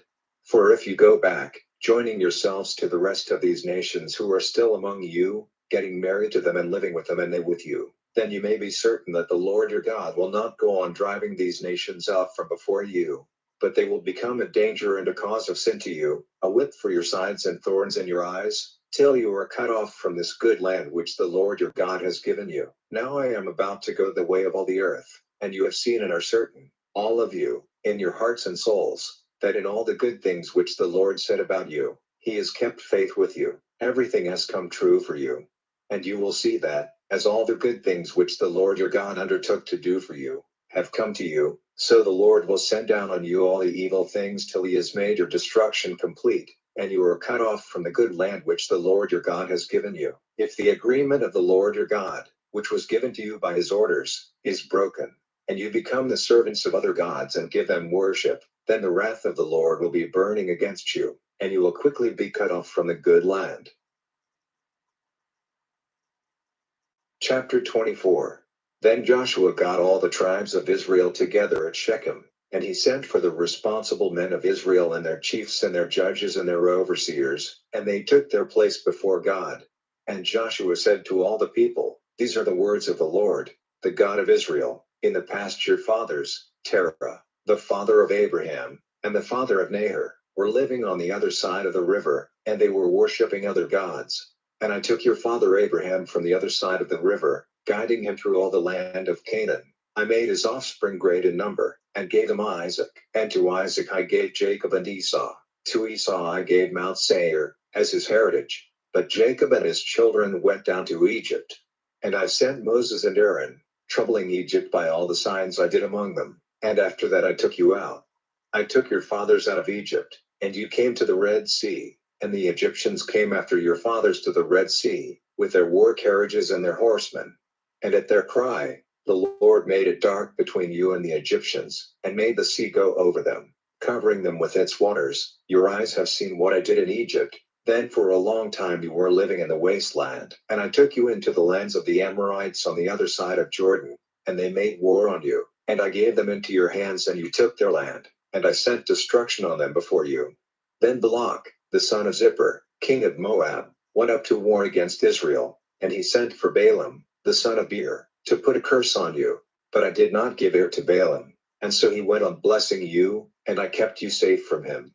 Then you went over Jordan and came to Jericho, and the men of Jericho made war on you, the Amorites and the Perizzites and the Canaanites and the Hittites and the Girgashites and the Hivites and the Jebusites, and I gave them up into your hands, and I sent the hornet before you, driving out the 2 kings of the Amorites before you, not with your sword and your bow. And I gave you a land on which you had done no work, and towns not of your building, and you are now living in them. And your food comes from vine gardens and olive gardens not of your planting. So now, go in fear of the Lord, and be his servants with true hearts. Put away the gods worshipped by your fathers across the river and in Egypt, and be servants of the Lord. And if it seems evil to you to be the servants of the Lord, make the decision this day whose servants you will be, of the gods whose servants your fathers were across the river, or of the gods of the Amorites in whose land you are living. But I and my house will be the servants of the Lord.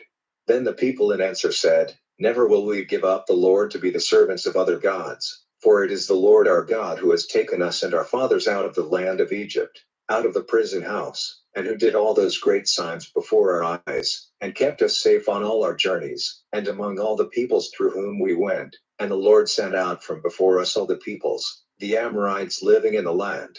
So we will be the servants of the Lord, for he is our God. And Joshua said to the people, You are not able to be the servants of the Lord, for he is a holy God, a God who will not let his honor be given to another. He will have no mercy on your wrongdoing or your sins. If you are turned away from the Lord and become the servants of strange gods, then turning against you he will do you evil, cutting you off, after he has done you good. And the people said to Joshua, No, but we will be the servants of the Lord. And Joshua said to the people, You are witnesses against yourselves that you have made the decision to be the servants of the Lord. And they said, We are witnesses. Then, he said, Put away the strange gods among you, turning your hearts to the Lord, the God of Israel.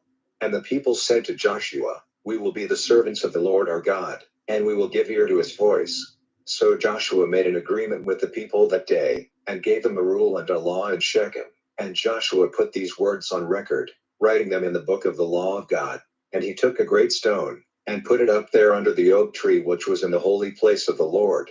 And Joshua said to all the people, See now, this stone is to be a witness against us, for all the words of the Lord have been said to us in its hearing, so it will be a witness against you if you are false to the Lord your God. Then Joshua let the people go away, every man to his heritage. Now after these things, the death of Joshua, the son of Nun, the servant of the Lord, took place, he being then 110 years old. And they put his body in the earth in the land of his heritage in Timnath-serah, in the hill country of Ephraim, to the north of Mount Gaash. And Israel was true to the Lord all the days of Joshua, and all the days of the older men who were still living after Joshua's death, and had seen what the Lord had done for Israel. And the bones of Joseph, which the children of Israel had taken up from Egypt, they put in the earth in Shechem. in the property which Jacob had got from the sons of Hamor, the father of Shechem, for 100 shekels, and they became the heritage of the children of Joseph. Then the death of Eleazar, the son of Aaron, took place, and his body was put in the earth in the hill of Phinehas his son, which had been given to him in the hill country of Ephraim. The Book of Judges, Chapter 1. Now after the death of Joshua, the children of Israel made request to the Lord, saying, Who is to go up first to make war for us against the Canaanites? And the Lord said, Judah is to go up. See, I have given the land into his hands. Then Judah said to Simeon his brother, Come up with me into my heritage, so that we may make war against the Canaanites, and I will then go with you into your heritage. So Simeon went with him, and Judah went up. And the Lord gave the Canaanites and the Perizzites into their hands, and they overcame 10,000 of them in Bezek. And they came across Adonizedek, and made war on him, and they overcame the Canaanites and the Perizzites. But Adonizedek went in flight, and they went after him and overtook him, and had his thumbs and his great toes cut off. And Adonizedek said, 70 kings, whose thumbs and great toes had been cut off, got broken meat under my table, as I have done. So has God done to me in full. And they took him to Jerusalem, and he came to his end there. Then the children of Judah made an attack on Jerusalem, and took it, burning down the town after they had put its people to the sword without mercy. After that the children of Judah went down to make war on the Canaanites living in the hill country and in the south and in the lowlands. And Caleb went against the Canaanites of Hebron. Now in earlier times Hebron was named Kiriath Arba. And he put Shishai and Ahiman and Talmai to the sword, and from there he went up against the people of Debir. Now the name of Debir in earlier times was Kiriath Sepher, and Caleb said, I will give Achsah, my daughter, as wife to the man who overcomes Kiriath Sepher and takes it. And Othniel, the son of Kenaz, Caleb's younger brother, took it. So he gave him his daughter Achsah for his wife. Now when she came to him, he put into her mind the idea of requesting a field from her father, and she got down from her ass, and Caleb said to her, What is it? And she said to him, Give me a blessing, because you have put me in a dry southland. Now give me springs of water. So Caleb gave her the higher spring and the lower spring. Now Hobab the Kenite, Moses' father-in-law, had come up out of the town of palm trees, with the children of Judah, into the wasteland of Arad. And he went and was living among the Amalekites, and Judah went with Simeon, his brother, and overcame the Canaanites living in Zephath, and put it under the curse, and he gave the town the name of Hormah. Then Judah took Gaza and its limit, and Ashkelon at its limit, and Ekron at its limit, and the Lord was with Judah, and he took the hill country for his heritage, but he was unable to make the people of the valley go out, for they had war carriages of iron. And they gave Hebron to Caleb, as Moses had said, and he took the land of the 3 sons of Anak, driving them out from there. And the children of Judah did not make the Jebusites who were living in Jerusalem go out. The Jebusites are still living with the children of Benjamin in Jerusalem. And the family of Joseph went up against Bethel, and the Lord was with them. So they sent men to make a search round Bethel. Now the name of the town in earlier times was Luz, and the watchers saw a man coming out of the town, and said to him, If you will make clear to us the way into the town, we will be kind to you. So he made clear to them the way into the town, and they put it to the sword. But they let the man and all his family get away safe. And he went into the land of the Hittites, building a town there and naming it Luz, which is its name to this day. And Manasseh did not take away the land of the people of Bethshean and its daughter towns, or of Tanakh and its daughter towns, or of the people of Dor and its daughter towns, or of the people of Ibleam and its daughter towns, or of the people of Megiddo and its daughter towns, driving them out. But the Canaanites would go on living in that land. And whenever Israel became strong, they put the Canaanites to forced work, without driving them out completely. And Ephraim did not make the Canaanites who were living in Gezer go out, but the Canaanites went on living in Gezer among them. Zebulun did not make the people of Kitron or the people of Nahalol go out, but the Canaanites went on living among them and were put to forced work. And Asher did not take the land of the people of Akko, or Zidon, or Alab, or Achzib, or Helba, or Aphik, or Rehob, driving them out. But the Asherites went on living among the Canaanites, the people of the land, without driving them out. Naphtali did not take the land of the people of Beth Shemesh or of Beth Anath, driving them out, but he was living among the Canaanites in the land. However, The people of Beth Shemesh and Beth Anath were put to forced work, and the children of Dan were forced into the hill country by the Amorites, who would not let them come down into the valley, for the Amorites would go on living in Mount Heres, in Ailon, and in Shalbim. But the children of Joseph became stronger than they, and put them to forced work. And the limit of the Edomites went from the slope of Akrabim from Sela and up. Chapter 2. Now the angel of the Lord came up from Gilgal to Bochim. And he said, I took you out of Egypt, guiding you into the land which I gave by an oath to your fathers. And I said, my agreement with you will never be broken by me, and you are to make no agreement with the people of this land. You are to see that their altars are broken down. But you have not given ear to my voice. What have you done? And so I have said, I will not send them out from before you, but they will be a danger to you, and their gods will be a cause of falling to you. Now on hearing these words which the angel of the Lord said to all the children of Israel, the people gave themselves up to loud crying and weeping. And they gave the place the name of Bochim, and made offerings there to the Lord. And Joshua let the people go away, and the children of Israel went, every man to his heritage, to take the land for themselves. And the people were true to the Lord all the days of Joshua, and all the days of the responsible men who were still living after the death of Joshua, and had seen all the great work of the Lord which he had done for Israel. And death came to Joshua, the son of Nun, the servant of the Lord, he being 110 years old. And they put his body in the earth in the land of his heritage in Timnath Heres, in the hill country of Ephraim to the north of Mount Gash. And in time death overtook all that generation, and another generation came after them, having no knowledge of the Lord or of the things which he had done for Israel. And the children of Israel did evil in the eyes of the Lord and became servants to the Baals, and they gave up the Lord, the God of their fathers, who had taken them out of the land of Egypt, and went after other gods, the gods of the peoples round about them, worshipping them and moving the Lord to wrath. And they gave up the Lord, and became the servants of Baal and the Astartes. And the wrath of the Lord was burning against Israel, and he gave them up into the hands of those who violently took their property, and into the hands of their haters all round them, so that they were forced to give way before them. Wherever they went out, the hand of the Lord was against them for evil, as the Lord had taken his oath it would be, and things became very hard for them. Then the Lord gave them judges, as their saviors from the hands of those who were cruel to them, but still to their judges, but went after other gods and gave them worship, quickly turning from the way in which their fathers had gone, keeping the orders of the Lord, but they did not do so. And whenever the Lord gave them judges, then the Lord was with the judge, and was their savior from the hands of their haters all the days of the judge, for the Lord was moved by their cries of grief because of those who were cruel to them.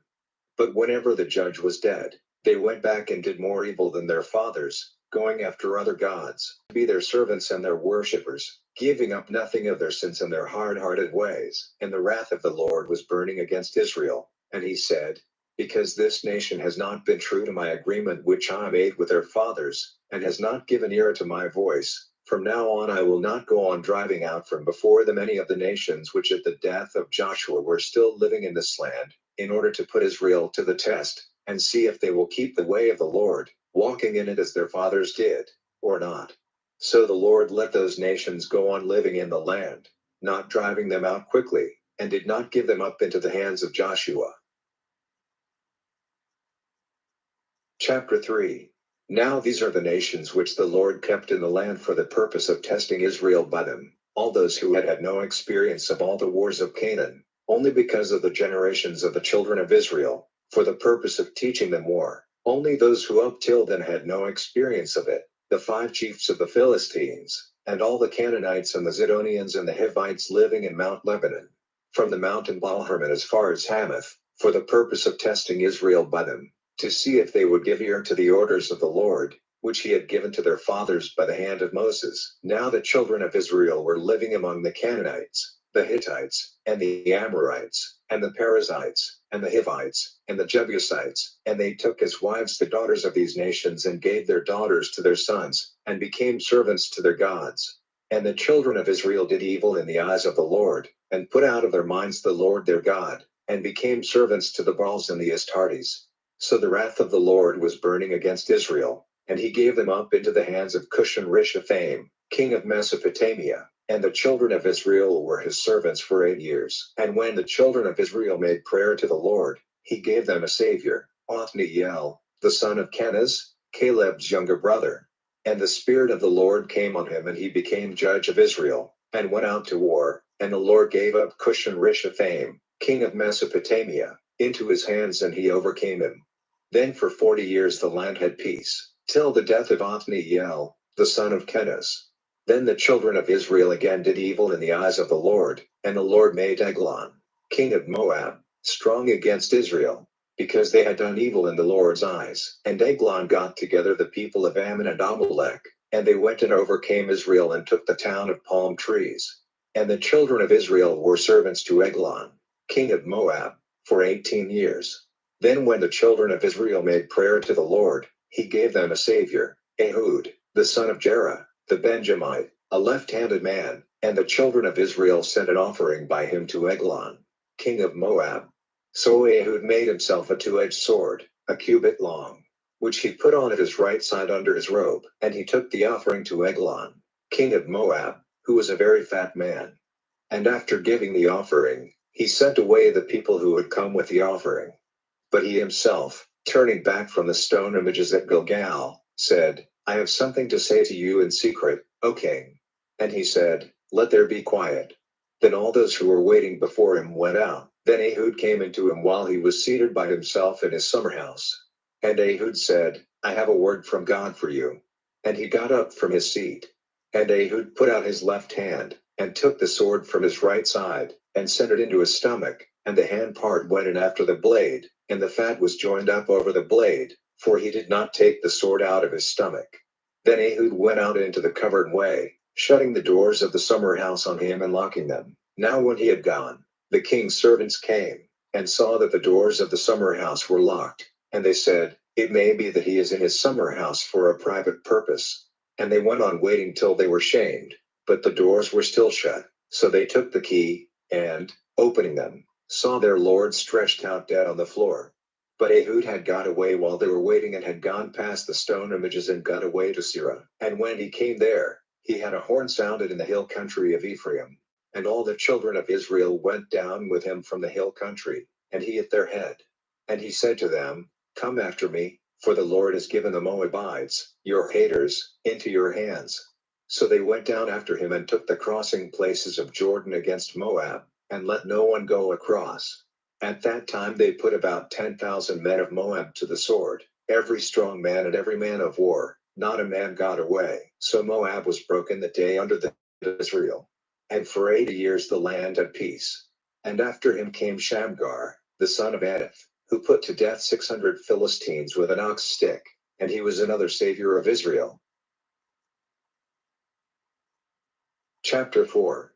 And the children of Israel again did evil in the eyes of the Lord when Ehud was dead. And the Lord gave them up into the hands of Jabin, king of Canaan, who was ruling in Hazor. The captain of his army was Sisera, who was living in Arasheth of the Gentiles.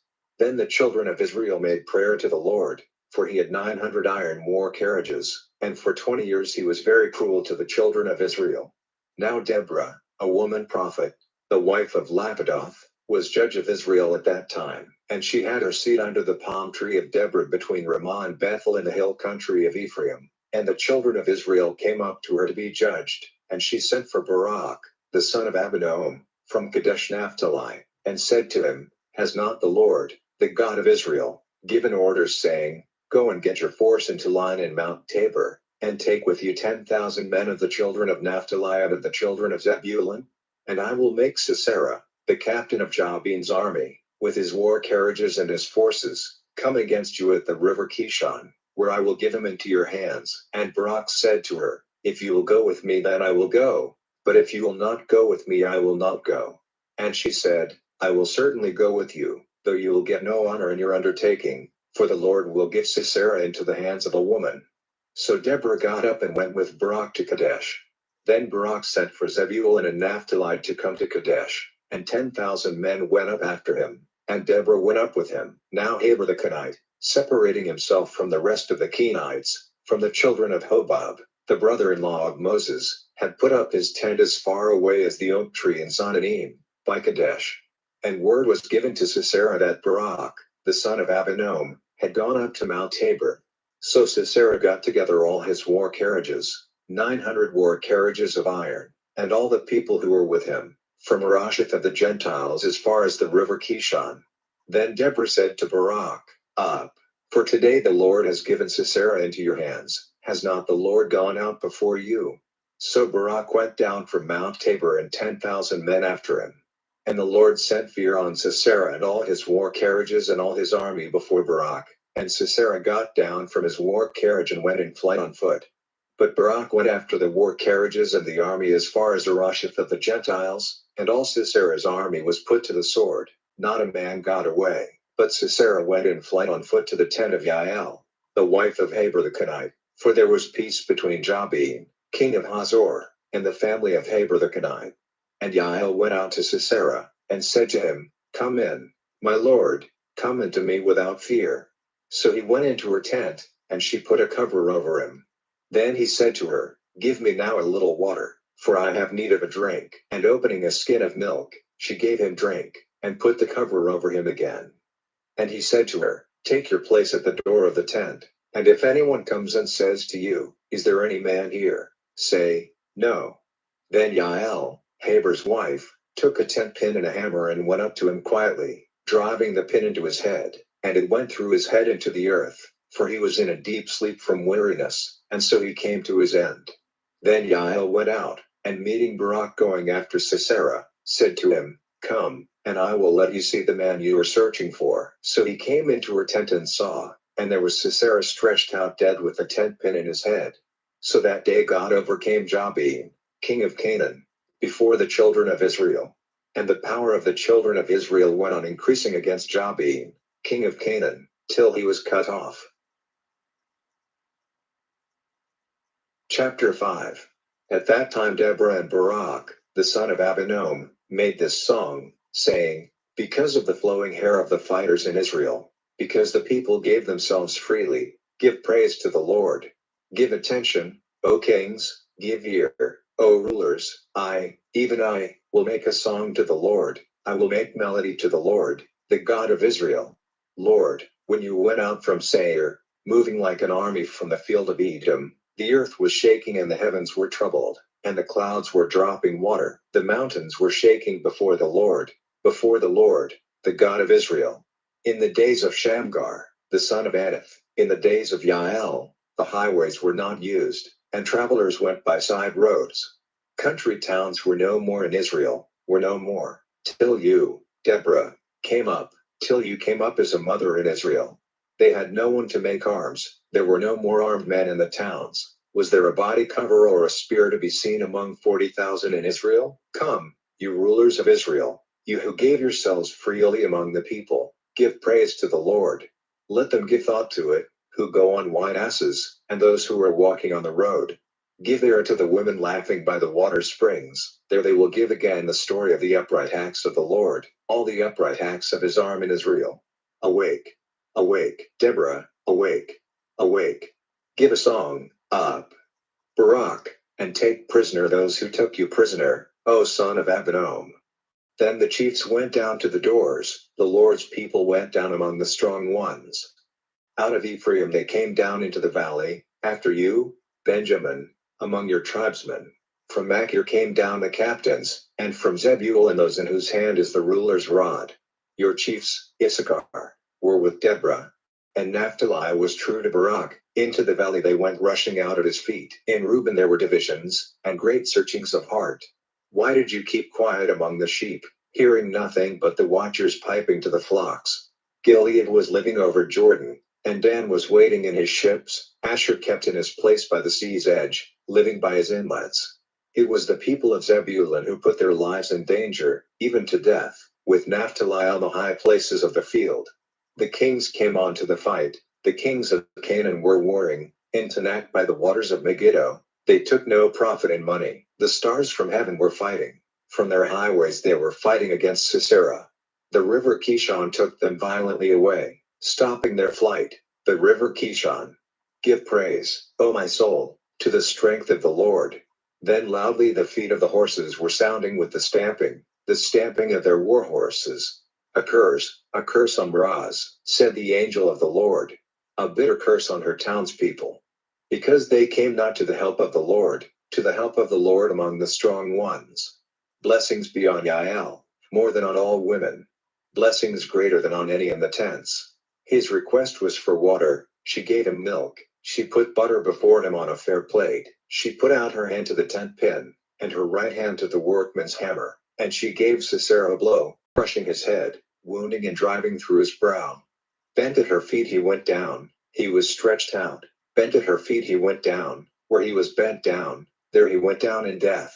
Looking out from the window she gave a cry. The mother of Sisera was crying out through the window, why is his carriage so long in coming?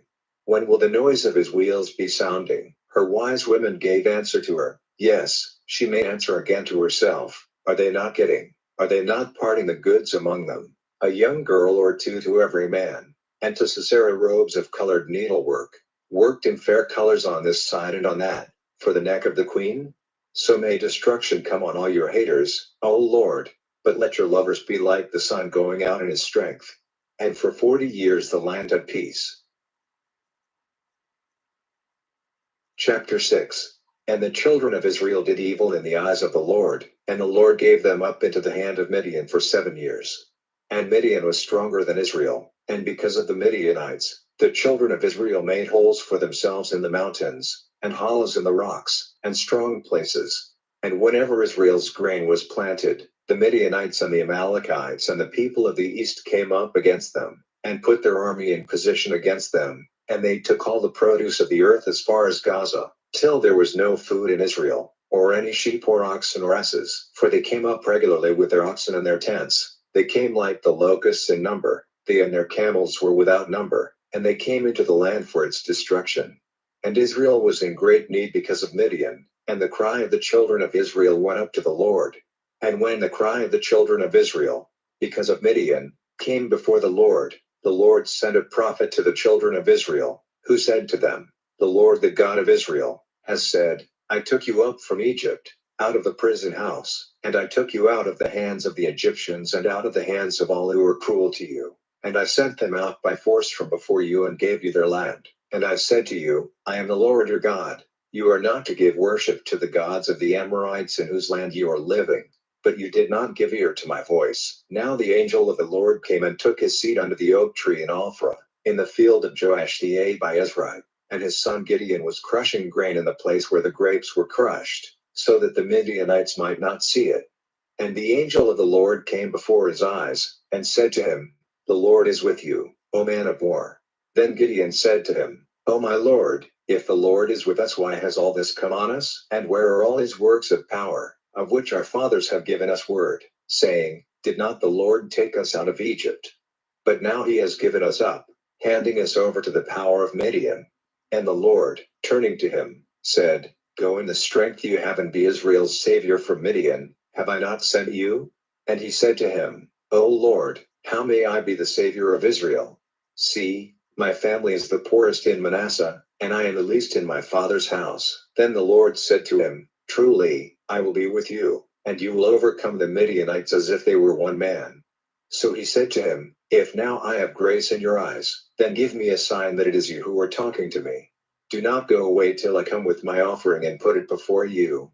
And he said, I will not go away before you come back. Then Gideon went in and made ready a young goat, and with an ephah of meal he made unleavened cakes. He put the meat in a basket and the soup in which it had been cooked he put in a pot, and he took it out to him under the oak tree and gave it to him there. And the angel of God said to him, take the meat and the unleavened cakes and put them down on the rock over there, draining out the soup over them. And he did so. Then the angel of the Lord put out the stick which was in his hand, touching the meat and the cakes with the end of it, and a flame came up out of the rock, burning up the meat and the cakes, and the angel of the Lord was seen no longer. Then Gideon was certain that he was the angel of the Lord, and Gideon said, I am in fear, O Lord God, for I have seen the angel of the Lord face to face. But the Lord said to him, peace be with you, have no fear, you are in no danger of death. Then Gideon made an altar there to the Lord, and gave it the name Yahweh Shalom. To this day it is an Ophrah of the Abiezrites. The same night the Lord said to him, Take 10 men of your servants and an ox 7 years old, and after pulling down the altar of Baal which is your father's, and cutting down the holy tree by its side, make an altar to the Lord your God on the top of this rock, in the ordered way, and take the ox and make a burnt offering with the wood of the holy tree which has been cut down. Then Gideon took 10 of his servants and did as the Lord had said to him, but fearing to do it by day, because of his father's people and the men of the town, he did it by night. And the men of the town got up early in the morning, and they saw the altar at Baal broken down, and the holy tree which was by it cut down, and the ox offered on the altar which had been put up there. And they said to one another, Who has done this thing? And after searching with care, they said, Gideon, the son of Joash, has done this thing. Then the men of the town said to Joash, Make your son come out to be put to death, for pulling down the altar at Baal and cutting down the holy tree which was by it. But Joash said to all those who were attacking him, Will you take up the cause of Baal? Will you be his savior? Let anyone who will take up his cause be put to death while it is still morning. If he is a god, let him take up his cause himself because of the pulling down of his altar. So that day he gave him the name of Jerubbaal, saying, Let Baal take up his cause against him because his altar has been broken down. Then all the Midianites and the Amalekites and the people of the east, banding themselves together, went over and put up their tents in the valley of Jezreel. But the Spirit of the Lord came on Gideon, and at the sound of his horn all Abiezer came together after him.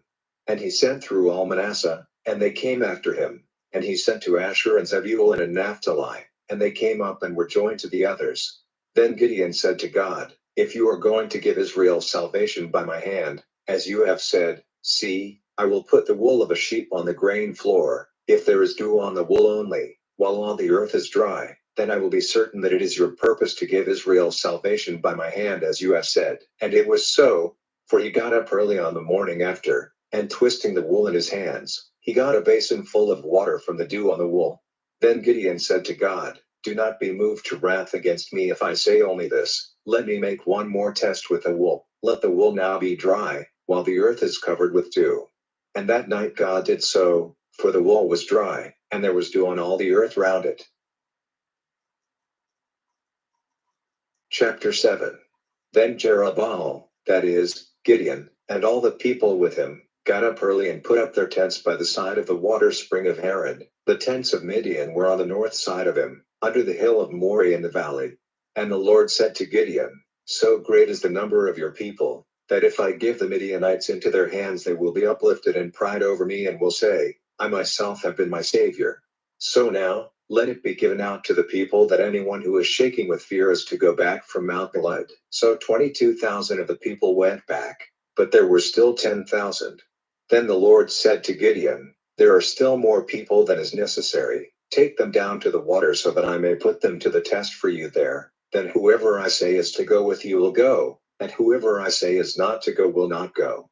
So he took the people down to the water, and the Lord said to Gideon, Put on one side by themselves all those drinking up the water with their tongues like a dog, and in the same way, all those who go down on their knees to the water while drinking. Now the number of those who took up the water with their tongues was 300. All the rest of the people went down on their knees to the water. And the Lord said to Gideon, By those 300 who are drinking with their tongues I will give you salvation and give the Midianites into your hands. Let the rest of the people go away, every man to his place. So they took the vessels of the people, and their horns from their hands, and he sent them away, every man to his tent, keeping only the 300, and the tents of Midian were lower down in the valley. The same night the Lord said to him, Up, go down now against their army, for I have given them into your hands.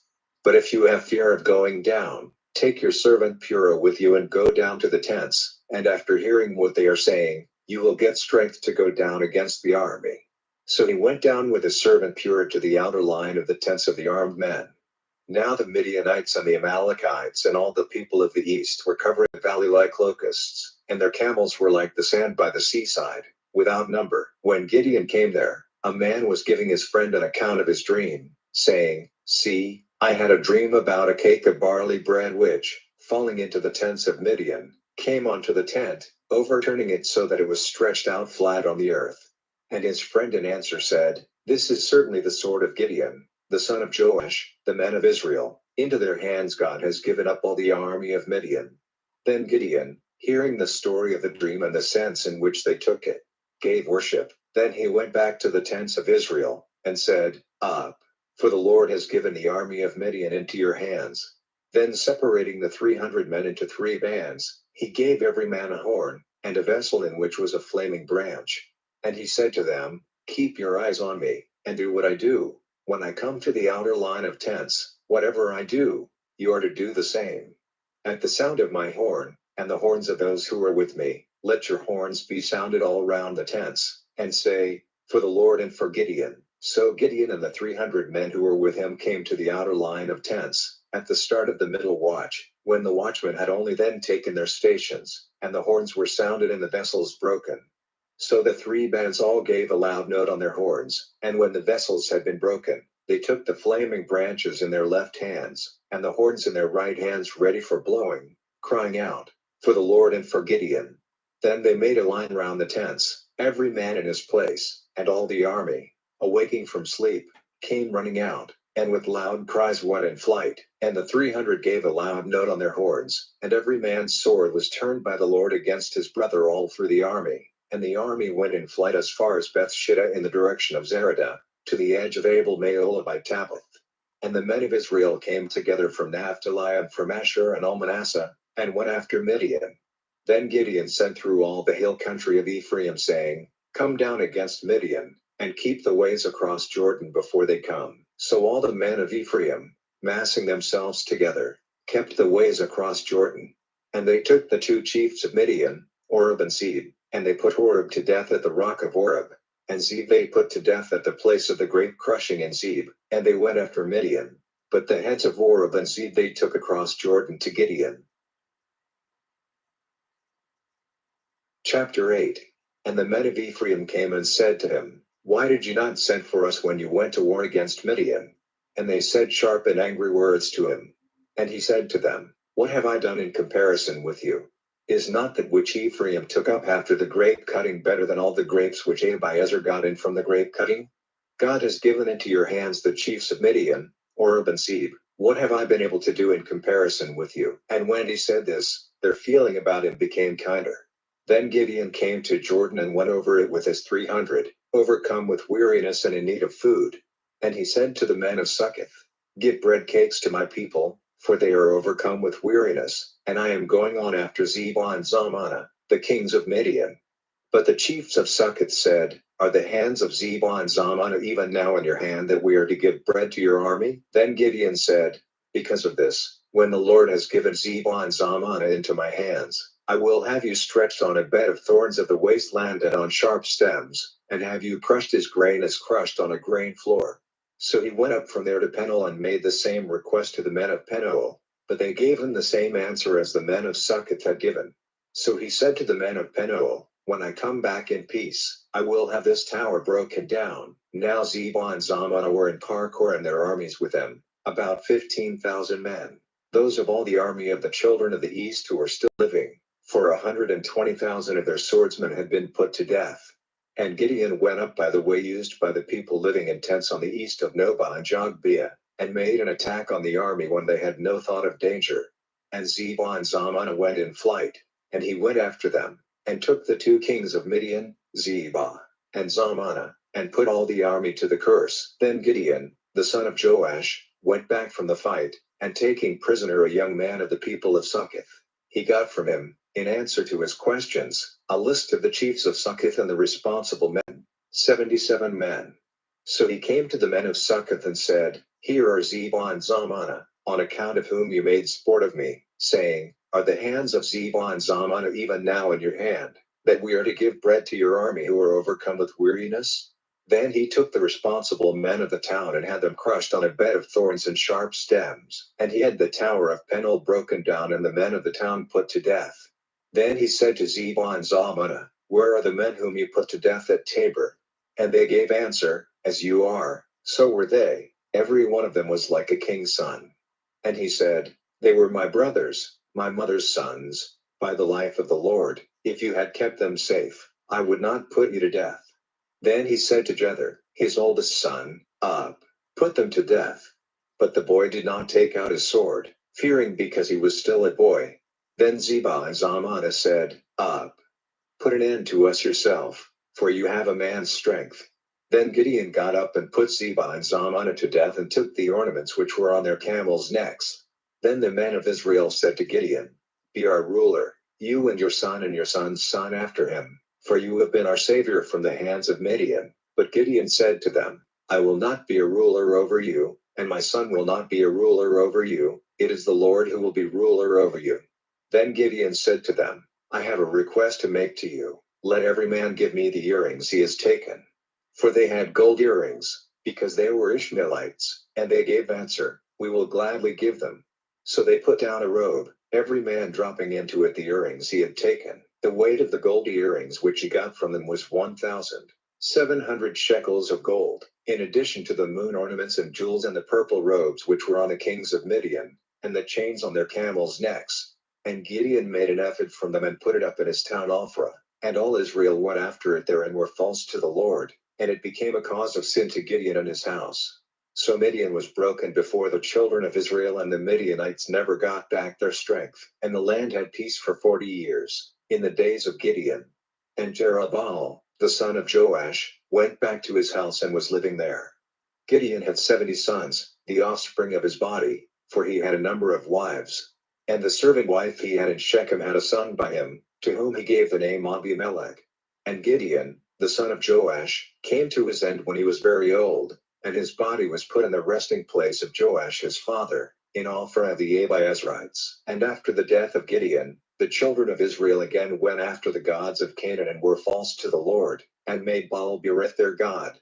And the children of Israel did not keep in their minds the Lord their God, who had been their savior from all their haters on every side, and they were not kind to the house of Jerubbaal, that is, Gideon, in reward for all the good he had done to Israel. Chapter 9. Now Abimelech, the son of Jerubbaal, went to Shechem to his mother's family, and said to them and to all the family of his mother's father, Say now in the ears of all the townsmen of Shechem, Is it better for you to be ruled by all the 70 sons of Jerubbaal or by one man only? And keep in mind that I am your bone and your flesh. So his mother's family said all this about him in the ears of all the townsmen of Shechem, and their hearts were turned to Abimelech, for they said, He is our brother. And they gave him 70 shekels of silver from the house of Baal-berith, with which Abimelech got the support of a number of uncontrolled and good-for-nothing persons. Then he went to his father's house at Ophrah, and put his brothers, the 70 sons of Jerubbaal, to death on the same stone. However, Jotham, the youngest, kept himself safe by going away to a secret place. And all the townsmen of Shechem and all Beth Millo came together and went and made Abimelech their king, by the oak of the pillar in Shechem. Now Jotham, on hearing of it, went to the top of Mount Gerizim, and crying out with a loud voice said to them, Give ear to me, you townsmen of Shechem, so that God may give ear to you. One day the trees went out to make a king for themselves, and they said to the olive tree, Be king over us. But the olive tree said to them, Am I to give up my wealth of oil, by which men give honor to God, and go waving over the trees? Then the tree said to the fig tree, You come and be king over us. But the fig tree said to them, Am I to give up my sweet taste and my good fruit and go waving over the trees? Then the tree said to the vine, You come and be king over us. But the vine said to them, Am I to give up my wine, which makes glad God and men, to go waving over the trees? Then all the trees said to the thorn, You come and be king over us. And the thorn said to the trees, If it is truly your desire to make me your king, then come and put your faith in my shade, and if not, may fire come out of the thorn, burning up the cedars of Lebanon. So now, if you have done truly and uprightly in making Abimelech king, and if you have done well to Jerubbaal and his house in reward for the work of his hands, for my father made war for you, and put his life in danger, and made you free from the hands of Midian, and you have gone against my father's family this day, and have put to death his sons, even 70 men on one stone, and have made Abimelech, the son of his servant wife, king over the townsmen of Shechem because he is your brother. If then you have done what is true and upright to Jerubbaal and his family this day, may you have joy in Abimelech, and may he have joy in you. But if not, may fire come out from Abimelech, burning up the townsmen of Shechem and Beth Millo, and may fire come out from the townsmen of Shechem and Beth Millo, for the destruction of Abimelech. Then Jotham straightway went in flight to Beer, and was living there for fear of his brother Abimelech. So Abimelech was chief over Israel for 3 years. And God sent an evil spirit between Abimelech and the townsmen of Shechem, and the townsmen of Shechem were false to Abimelech, so that punishment for the violent attack made on the 70 sons of Jerubbaal, and for their blood, might come on Abimelech, their brother, who put them to death, and on the townsmen of Shechem who gave him their help in putting his brothers to death. And the townsmen of Shechem put secret watchers on the tops of the mountains, and they made attacks on all who went by on the road and took their goods, and word of this came to Abimelech. Then Gaal, the son of Ebed, came with his brothers, and went over to Shechem, and the men of Shechem put their faith in him. And they went out into their fields and got in the fruit of their vines, and when the grapes had been crushed, they made a holy feast and went into the house of their God, and over their food and drink they were cursing Abimelech. And Gaal, the son of Ebed, said, Who is Abimelech and who is Shechem, that we are to be his servants? Is it not right for the son of Jerubbaal and Zebul his captain to be servants to the men of Hamor, the father of Shechem? But why are we to be his servants? If only I had authority over this people, I would put Abimelech out of the way, and I would say to Abimelech, Make your army strong, and come out. Now Zebul, the ruler of the town, hearing what Gaal, the son of Ebed, had said, was moved to wrath. And he sent to Abimelech at Arumah, saying, See, Gaal, the son of Ebed, and his brothers have come to Shechem, and they are working up the town against you. So now, get up by night, you and your people, and keep watch in the field secretly, and in the morning, when the sun is up, get up early and make a rush on the town. And when he and his people come out against you, do to them whatever you have a chance to do. So Abimelech and the people with him got up by night, in 4 bands, to make a surprise attack on Shechem. And Gaal, the son of Ebed, went out, and took his place at the doorway into the town. Then Abimelech and his people got up from the place where they had been waiting. And when Gaal saw the people, he said to Zebul, See, people are coming down from the tops of the mountains. And Zebul said to him, You see the shade of the mountains like men. And Gaal said again, See, people are coming down from the middle of the land, and one band is coming by way of the oak tree of the Sirs. Then Zebul said to him, Now where is your loud talk when you said, Who is Abimelech that we are to be his servants? Is this not the people whom you were rating so low?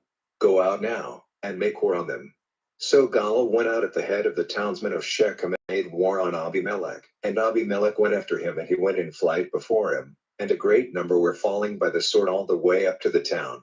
Then Abimelech went back to Arumah, and Zebul sent Gaal and his brothers away and would not let them go on living in Shechem. Now the day after, the people went out into the fields, and news of it came to Abimelech. And he took his people, separating them into 3 bands, and was secretly in the field. And when he saw the people coming out of the town, he went up and made an attack on them. And Abimelech with his band made a rush, and took up their position at the doorway into the town. And the other 2 bands made a rush on all those who were in the fields, and overcame them. And all that day Abimelech was fighting against the town, and he took it, and put to death the people who were in it, and had the town pulled down and covered with salt. Then all the townsmen of the tower of Shechem, hearing of it, went into the inner room of the house of El-Berith, and word was given to Abimelech that all the men of the tower of Shechem were there together. Then Abimelech went up to Mount Zaman, with all his people, and Abimelech took an axe in his hand and, cutting down branches of trees, took them and put them on his back. And he said to the people who were with him, Be quick and do as you have seen me do. So all the people got branches, every man cutting down a branch, and they went with Abimelech at their head and, massing the branches against the inner room, put fire to the room over them. So all those who were in the tower of Shechem, about 1,000 men and women, were burned to death with it. Then Abimelech went to Thebez, and put his army in position against Thebez and took it. But in the middle of the town there was a strong tower, to which all the men and women of the town went in flight and, shutting themselves in, went up to the roof of the tower. And Abimelech came to the tower and made an attack on it, and got near to the door of the tower for the purpose of firing it. But a certain woman sent a great stone, such as is used for crushing grain, onto the head of Abimelech, cracking the bone. Then quickly crying out to his body servant, he said to him, Take out your sword and put an end to me straight away, so that men may not say of me, His death was the work of a woman. So the young man put his sword through him, causing his death. And when the men of Israel saw that Abimelech was dead, they went away, every man to his place. In this way Abimelech was rewarded by God for the evil he had done to his father in putting his 70 brothers to death. And God sent back onto the heads of the men of Shechem all the evil they had done. And the curse of Jotham, the son of Jerubbaal, came on them. Chapter 10. Now after Abimelech, Tola, the son of Puah, the son of Dodo, a man of Issachar, became the savior of Israel. He was living in Shamir in the hill country of Ephraim. He was judge over Israel for 23 years, and at his death his body was put to rest in the earth in Shamir. And after him came Yair the Gileadite, who was judge over Israel for 22 years. And he had 30 sons, who went on 30 young asses, and they had 30 towns in the land of Gilead, which are named Haoth Yair to this day. And at the death of Yair his body was put to rest in the earth in Kamon. And again the children of Israel did evil in the eyes of the Lord, worshipping the Baals and Astartes, and the gods of Aram and the gods of Sidon and the gods of Moab and the gods of the children of Ammon and the gods of the Philistines. They gave up the Lord and were servants to him no longer. And the wrath of the Lord was burning against Israel, and he gave them up into the hands of the Philistines and into the hands of the children of Ammon. And that year the children of Israel were crushed under their yoke. For 18 years all the children of Israel on the other side of Jordan, in the land of the Amorites which is in Gilead, were cruelly crushed down. And the children of Ammon went over Jordan, to make war against Judah and Benjamin and the house of Ephraim, and Israel was in great trouble. Then the children of Israel, crying out to the Lord, said, Great is our sin against you, for we have given up our God and have been servants to the Baals. And the Lord said to the children of Israel, Were not the Egyptians and the Amorites and the children of Ammon and the Philistines and the Zidonians and Amalek and Midian crushing you down? And in answer to your cry did I not give you salvation from their hands? But, for all this, you have given me up and have been servants to other gods, so I will be your savior no longer. Go, send up your cry for help to the gods of your selection, let them be your saviors in the time of your trouble. And the children of Israel said to the Lord, We are sinners, do to us whatever seems good to you, only give us salvation this day.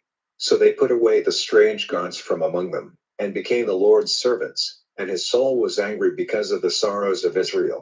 Then the children of Ammon came together and put their army in position in Gilead. And the children of Israel came together and put their army in position in Mizpah. And the people of Israel said to one another, Who will be the first to make an attack on the children of Ammon? We will make him head over all Gilead. Chapter 11. Now Jephthah the Gileadite was a great man of war. He was the son of a loose woman, and Gilead was his father. And Gilead's wife gave birth to sons, and when her sons became men, they sent Jephthah away, saying, You have no part in the heritage of our father's house, for you are the son of another woman. So Jephthah went in flight from his brothers and was living in the land of Tob, where a number of good-for-nothing men, joining Jephthah, went out with him on his undertakings. Now after a time the children of Ammon made war against Israel, and when the children of Ammon made war against Israel, the responsible men of Gilead went to get Jephthah back from the land of Tob. And they said to Jephthah, Come and be our chief so that we may make war against the children of Ammon. But Jephthah said to the responsible men of Gilead, Did you not, in your hate for me, send me away from my father's house? Why do you come to me now when you are in trouble? And the responsible men of Gilead said to Jephthah, That is the reason we have come back to you. So go with us and make war against the children of Ammon, and we will make you our head over all the people of Gilead. Then Jephthah said to the responsible men of Gilead, If you take me back to make war against the children of Ammon, and if with the help of the Lord I overcome them, will ye make me your head? And the responsible men of Gilead said to Jephthah, May the Lord be our witness, we will certainly do as you say. So Jephthah went with the responsible men of Gilead, and the people made him head and chief over them. And Jephthah said all these things before the Lord in Mizpah. Then Jephthah sent men to the king of the children of Ammon, saying, What have you against me that you have come to make war against my land? And the king of the children of Ammon said to the men sent by Jephthah, Because Israel, when he came up out of Egypt, took away my land, from the Arnon as far as the Jabbok and as far as Jordan, so now, give me back those lands quietly. And Jephthah sent again to the king of the children of Ammon, and said to him, This is the word of Jephthah. Israel did not take away the land of Moab or the land of the children of Ammon. But when they came up from Egypt, Israel went through the wasteland to the Red Sea and came to Kadesh. Then Israel sent men to the king of Edom, saying, Let me now go through your land. But the king of Edom did not give ear to them. And in the same way he sent to the king of Moab, but he would not. So Israel went on living in Kadesh. Then he went on through the wasteland and round the land of Edom and the land of Moab, and came by the east side of the land of Moab, and put up their tents on the other side of the Arnon. They did not come inside the limit of Moab, for the Arnon was the limit of Moab. And Israel sent men to Sihon, king of the Amorites, the king of Heshbon. And Israel said to him, Let me now go through your land to my place. But Sihon would not give way and let Israel go through his land. And Sihon got together all his people, and put his army in position in Jahaz, and made war on Israel. And the Lord, the God of Israel, gave Sihon and all his people into the hands of Israel, and they overcame them. So all the land of the Amorites, the people of that land, became Israel's. All the limit of the Amorites was theirs, from the Arnon as far as the Jabbok, and from the wasteland even to Jordan. So now the Lord, the God of Israel, has taken away their land from the Amorites and given it to his people Israel. Are you then to have it? Do you not keep the lands of those whom Chemosh your God sends out from before you? So we will keep all the lands of those whom the Lord our God sends out from before us. What? Are you any better than Balak, the son of Zippor, king of Moab? Did he ever take up a cause against Israel or make war against them? While Israel was living in Heshbon and its daughter towns, and in Aroer and its daughter towns, and in all the towns which are by the side of the Arnon, for 300 years, why did you not get them back at that time? So I have done no wrong against you, but you are doing wrong to me and fighting against me. May the Lord, who is judge this day, be judge between the children of Israel and the children of Ammon. The king of the children of Ammon, however, did not give ear to the words which Jephthah sent to him. Then the Spirit of the Lord came on Jephthah, and he went through Gilead and Manasseh, and came to Mizpeh of Gilead, and from Mizpeh of Gilead he went over to the children of Ammon. And Jephthah took an oath to the Lord, and said, If you will give the children of Ammon into my hands, then whoever comes out from the door of my house, meeting me when I come back in peace from the children of Ammon, will be the Lord's, and I will give him as a burnt offering. So Jephthah went over to the children of Ammon to make war on them, and the Lord gave them into his hands. And he made an attack on them from Aroer all the way to Minnith, overrunning 20 towns, as far as Abel Cheramim, and put great numbers to the sword. So the children of Ammon were crushed before the children of Israel. Then Jephthah came back to his house in Mizpah, and his daughter came out, meeting him on his way with music and with dances. She was his only child. He had no other sons or daughters. And when he saw her, he was overcome with grief, and said, Ah, my daughter, I am crushed with sorrow, and it is you who are the chief cause of my trouble, for I have made an oath to the Lord, and I may not take it back. And she said to him, My father, you have made an oath to the Lord. Do then to me whatever you have said, for the Lord has sent a full reward on your haters, on the children of Ammon. Then she said to her father, Only do this for me. Let me have 2 months to go away into the mountains with my friends, weeping for my sad fate. And he said, Go then. So he sent her away for 2 months, and she went with her friends to the mountains, weeping for her sad fate. And at the end of 2 months she went back to her father, who did with her as he had said in his oath, and she had never been touched by a man. So it became a rule in Israel, for the women to go year by year sorrowing for the daughter of Jephthah the Gileadite, 4 days in every year. Chapter 12. Now the men of Ephraim came together and took up arms and went over to Zaphon, and they said to Jephthah, Why did you go over to make war against the children of Ammon without sending for us to go with you? Now we will put your house on fire over you. And Jephthah said to them, I and my people were in danger, and the children of Ammon were very cruel to us. And when I sent for you, you gave me no help against them. So when I saw that there was no help to be had from you, I put my life in my hand and went over against the children of Ammon, and the Lord gave them into my hands. Why then have you come up to me this day to make war on me? Then Jephthah got together all the men of Gilead and made war on Ephraim, and the men of Gilead overcame Ephraim. And the Gileadites took the crossing places of Jordan against the Ephraimites. And when any of the men of Ephraim who had gone in flight said, Let me go over, the men of Gilead said to him, Are you an Ephraimite? And if he said, No, Then they said to him, "Now say Shibboleth." And he said Sibboleth, and was not able to say it in the right way. Then they took him and put him to death at the crossing places of Jordan. And at that time 42,000 Ephraimites were put to death. Now Jephthah was judge of Israel for 6 years. And Jephthah the Gileadite came to his death, and his body was put to rest in his town, Mizpeh of Gilead. And after him, Ibizan of Bethlehem was judge of Israel. He had 30 sons, and 30 daughters whom he sent to other places, and he got 30 wives from other places for his sons. And he was judge of Israel for 7 years. And Ibizan came to his death, and his body was put to rest at Bethlehem. And after him, Elon the Zebulunite was judge of Israel, and he was judge of Israel for 10 years.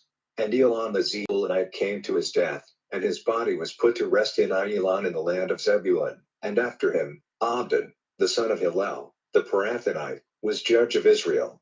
He had 40 sons and 30 sons who went on 70 young asses, and he was judge of Israel for 8 years.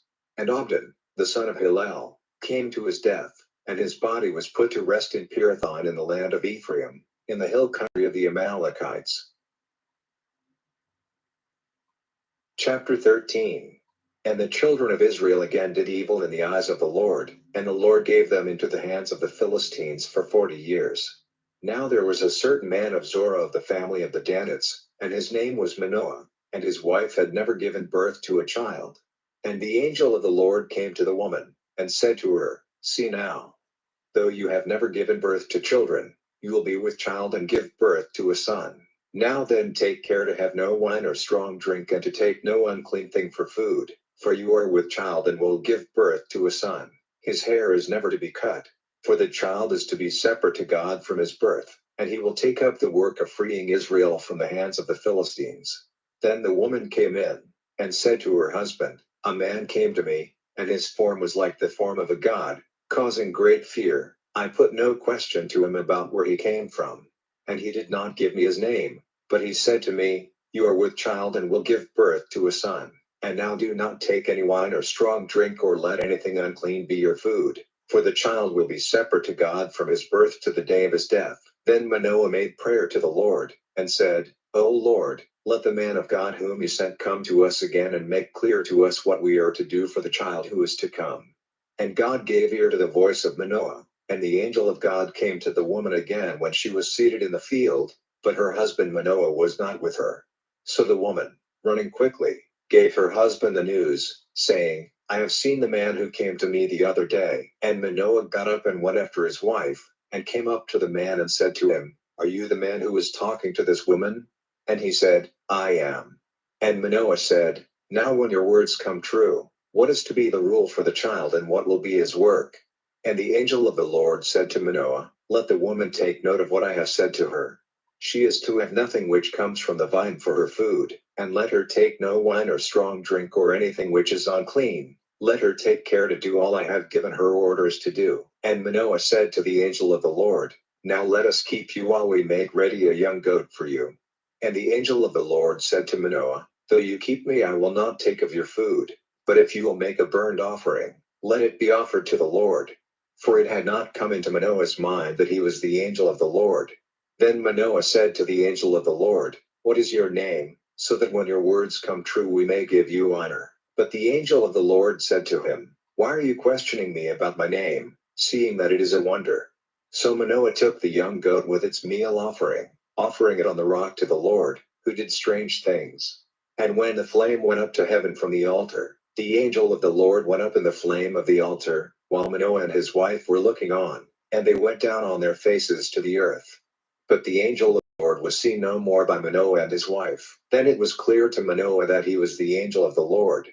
And Manoah said to his wife, "Death will certainly be our fate, for it is a God whom we have seen."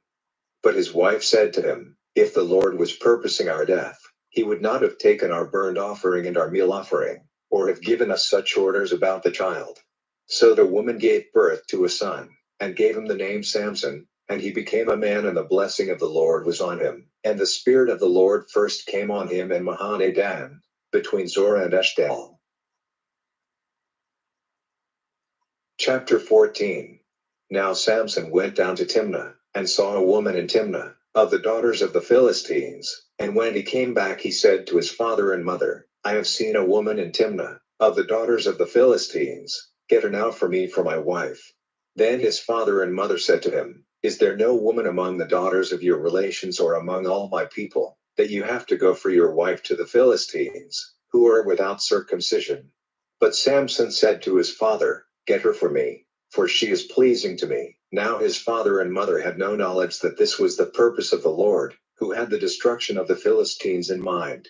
Now the Philistines at that time were ruling over Israel. Then Samson went down to Timnah, and his father and his mother, and came to the vine gardens of Timnah, and a young lion came rushing out at him. And the Spirit of the Lord came on him with power, and, unarmed as he was, pulling the lion in two as one might do to a young goat, he put him to death. But he said nothing to his father and mother of what he had done. So he went down and had talk with the woman, and she was pleasing to Samson. Then after a time he went back to take her, and turning from the road to see the dead body of the lion, he saw a mass of bees in the body of the lion, and honey there. And he took the honey in his hand, and went on, tasting it on the way, and when he came to his father and mother he gave some to them, but did not say that he had taken the honey from the body of the lion. Then Samson went down to the woman, and made a feast there, as was the way among young men. And he took 30 friends, and they were with him. And Samson said, Now I have a hard question for you. If you are able to give me the answer before the 7 days of the feast are over, I will give you 30 linen robes and 30 changes of clothing. But if you are not able to give me the answer, then you will have to give me 30 linen robes and 30 changes of clothing. And they said to him, Put your hard question and let us see what it is. And he said, Out of the taker of food came food, and out of the strong came the sweet. And at the end of 3 days they were still not able to give the answer. So on the 4th day they said to Samson's wife, Get from your husband the answer to his question by some trick or other, or we will have you and your father's house burned with fire. Did you get us here to take all we have? Then Samson's wife, weeping over him, said, Truly you have no love for me but only hate. You have put a hard question to the children of my people and have not given me the answer. And he said to her, See, I have not given the answer even to my father or my mother. Am I to give it to you? And all the 7 days of the feast she went on weeping over him, and on the 7th day he gave her the answer, because she gave him no peace, and she sent word of it to the children of her people. Then on the 7th day, before he went into the bride's room, the men of the town said to him, What is sweeter than honey? And what is stronger than a lion? And he said to them, If you had not been plowing with my cow, you would not have got the answer to my question. And the Spirit of the Lord came rushing on him, and he went down to Ashkelon and, attacking 30 men there, took their clothing from them, and gave it to the man who had given the answer to his hard question. Then, full of wrath, he went back to his father's house. But Samson's wife was given to the friend who had been his best man. Chapter 15. Now a short time after, at the time of the grain cutting, Samson, taking with him a young goat, went to see his wife, and he said, I will go into my wife into the bride's room. But her father would not let him go in. And her father said, It seemed to me that you had only hate for her, so I gave her to your friend. But is not her younger sister fairer than she? So please take her in place of the other. Then Samson said to them, This time I will give payment in full to the Philistines, for I am going to do them great evil. So Samson went and got 300 foxes and some sticks of firewood, and he put the foxes tail to tail with a stick between every 2 tails. Then firing the sticks, he let the foxes loose among the uncut grain of the Philistines, and all the corded stems as well as the living grain and the vine gardens and the olives went up in flames. Then the Philistines said, Who has done this? And they said, Samson, the son-in-law of the Timnite, because he took his wife and gave her to his friend. So the Philistines came up and had her and her father's house burned. And Samson said to them, If you go on like this, truly I will take my full payment from you, and that will be the end of it. And he made an attack on them, driving them in uncontrolled flight, and causing great destruction. Then he went away to his safe place in the crack of the rock at Tatum. Then the Philistines went and put up their tents in Judah, all round Lehi. And the men of Judah said, Why have you come up against us? And they said, We have come up to take Samson, and to do to him as he has done to us. Then 3,000 of the men of Judah went down to the crack of the rock of Adam, and said to Samson, "Is it not clear to you that the Philistines are our rulers? What is this you have done to us?" And he said to them, "I only did to them as they did to me." Then they said to him, "We have come down to take you and give you up into the hands of the Philistines." And Samson said to them, "Give me your oath that you will not make an attack on me yourselves." And they said, "No, we will take you and give you up into their hands, but truly we will not put you to death." So knotting two new cords round him, they took him up from the rock. And when he came to Lehi, the Philistines came out, meeting him with loud cries. Then the Spirit of the Lord came rushing on him, and the cords on his arms became like grass which has been burned with fire, and the bands came falling off his hands. And taking up the mouth bone of an ass newly dead, which he saw by chance on the earth, he put to death 1,000 men with it. And Samson said, "With a red ass's mouth bone I have made them red with blood, with a red ass's mouth bone I have sent destruction on 1,000 men." And having said these words, he let the mouth bone go out of his hand, so that place was named Ramath Lehi. After this, he was in great need of water, and crying out to the Lord, he said, "You have given this great salvation by the hand of your servant, and now need of water will be my death, and I will be given into the hands of this people who are without circumcision." Then God made a crack in the hollow rock in Lehi, and water came out of it, and after drinking, his spirit came back to him and he was strong again. So that place was named En-Hakkore. It is in Lehi to this day. Chapter 16. Now Samson went to Gaza, and there he saw a loose woman and went into her. And it was said to the Gazites, "Samson is here." So they went round, watching for him all day at the doorway of the town. But at night they kept quiet, saying, "When daylight comes we will put him to death." And Samson was there till the middle of the night. Then he got up, and took a grip on the doors of the town, pulling them up, together with their two supports and their locks, and put them on his back and took them up to the top of the hill in front of Hebron. Now after this, he was in love with a woman in the valley of Sork, named Delilah. And the chiefs of the Philistines came up to her, and said to her, "Make use of your power over him and see what is the secret of his great strength, and how we may get the better of him, and put bands on him, so that we may make him feeble. And every one of us will give you 1,100 shekels of silver."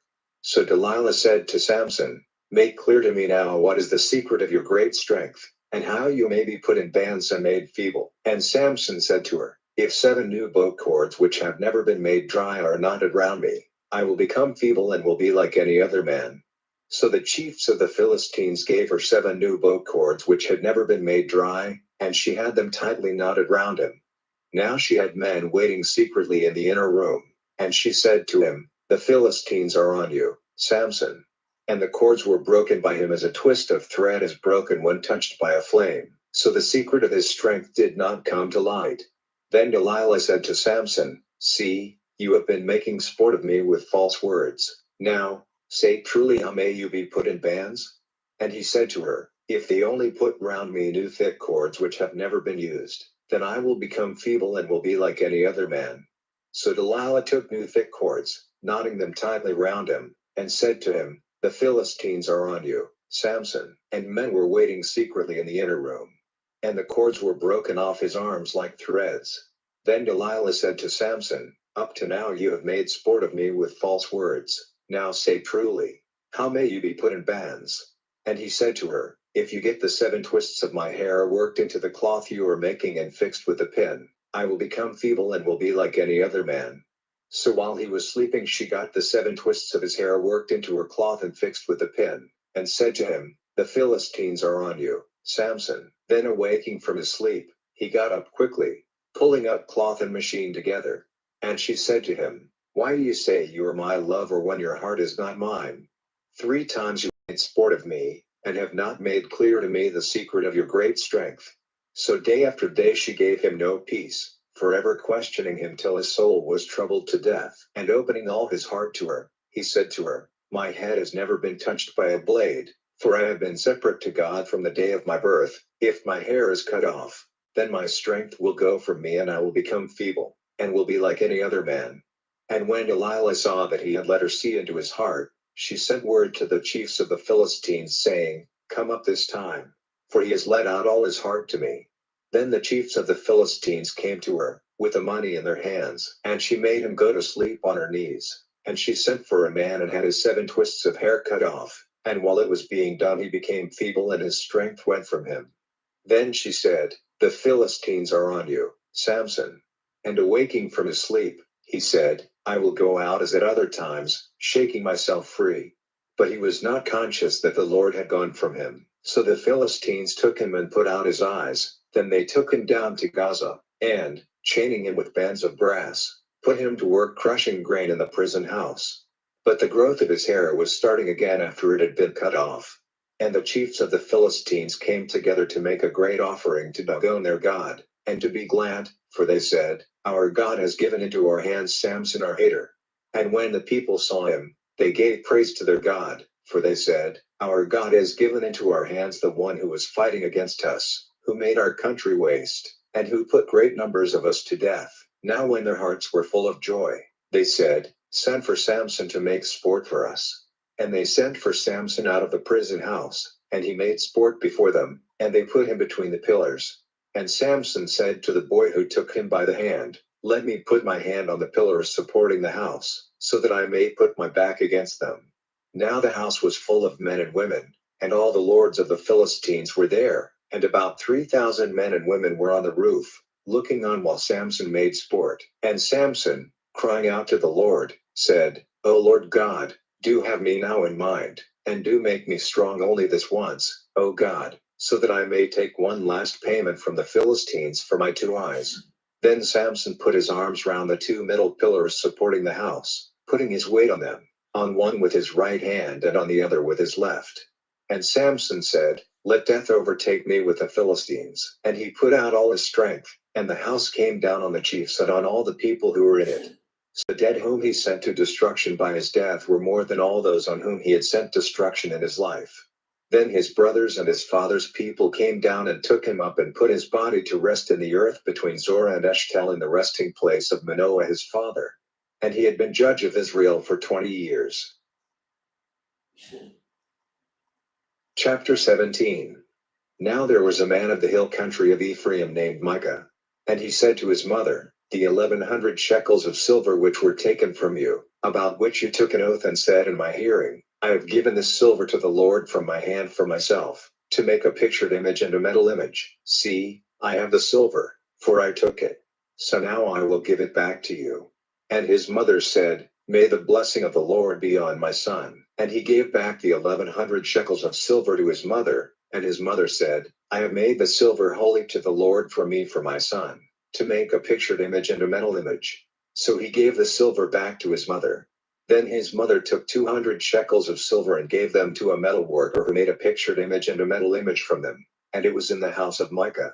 And the man Micah had a house of gods, and he made an ephod and family gods and put one of his sons in the position of priest. In those days there was no king in Israel. Every man did as seemed right to him. Now there was a young man living in Bethlehem, Judah, of the family of Judah and a Levite, who was not a townsman of the place. And he went away from the town of Bethlehem, Judah, looking for somewhere to make his living place, and came to the hill country of Ephraim, to the house of Micah. And Micah said to him, "Where do you come from?" And he said to him, "I am a Levite from Bethlehem, Judah, and I am looking for a living place." Then Micah said to him, "Make your living place with me, and be a father and a priest to me, and I will give you 10 shekels of silver a year and your clothing and food." And the Levite said he would make his living place with the man, and he became to him as one of his sons.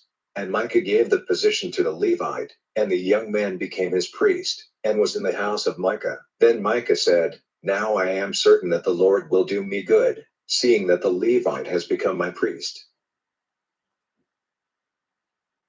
Chapter 18.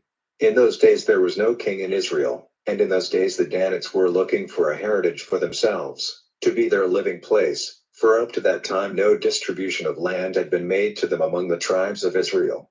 So the children of Dan sent 5 men from among their number, strong men, from Zorah and from Eshtel, to take a look at the land and make a search through it. And they said to them, "Go and make a search through the land." And they came to the hill country of Ephraim, to the house of Micah, where they made a stop for the night. When they were near the house of Micah, hearing a voice which was not strange to them, that of the young Levite, they went out of their road to his place, and said to him, "How did you come here?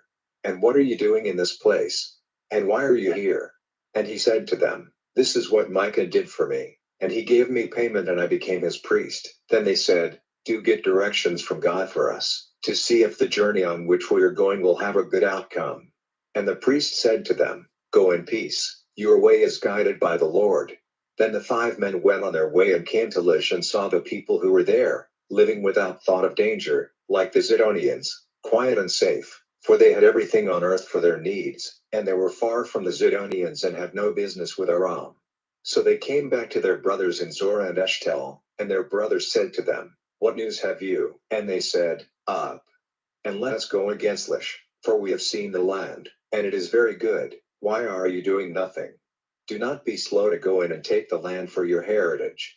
When you come there, you will come to a people living without thought of danger, and the land is wide, and God has given it into your hands, a place where there is everything on earth for man's needs.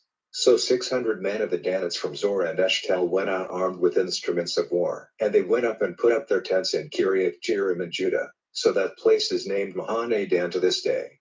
It is to the west of Kiriath Jearim.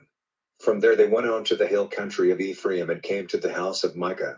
Then the 5 men who had gone to make a search through the country of Lish said to their brothers, Have you knowledge that in these houses there is an ephod and family gods and a pictured image and a metal image? So now you see what to do. And turning from their road they came to the house of the young Levite, the house of Micah, and said to him, Is it well with you? And the 600 armed men of the Danites took their places by the doorway. Then the 5 men who had gone to make a search through the land went in and took the pictured image and the ephod and the family gods and the metal image, and the priest was by the doorway with the 600 armed men. And when they went into Micah's house and took out the pictured image and the ephod and the family gods and the metal image, the priest said to them, What are you doing? And they said to him, Be quiet, say nothing, and come with us and be our father and priest. Is it better for you to be priest to one man's house or to be priest to a tribe and a family in Israel? Then the priest's heart was glad, and he took the ephod and the family gods and the pictured image and went with the people. So they went on their way again, putting the little ones and the oxen and the goods in front of them. When they had gone some way from the house of Micah, the men from the houses near Micah's house came together and overtook the children of Dan, crying out to them. And the Danites, turning round, said to Micah, What is your trouble, that you have taken up arms? And he said, You have taken my gods which I made, and my priest, and have gone away. What is there for me now? Why then do you say to me, What is your trouble? And the children of Dan said to him, Say no more, or men of bitter spirit may make an attack on you, causing loss of your life and the lives of your people. Then the children of Dan went on their way, and when Micah saw that they were stronger than he went back to his house. And they took that which Micah had made, and his priest, and came to Lish, to a people living quietly and without thought of danger, and they put them to the sword without mercy, burning down their town. And they had no savior, because it was far from Zidon, and they had no business with Aram, and it was in the valley which is the property of Beth Rehob.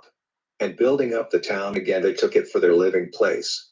And they gave the town the name of Dan, after Dan their father, who was the son of Israel, though the town had been named Lish at first.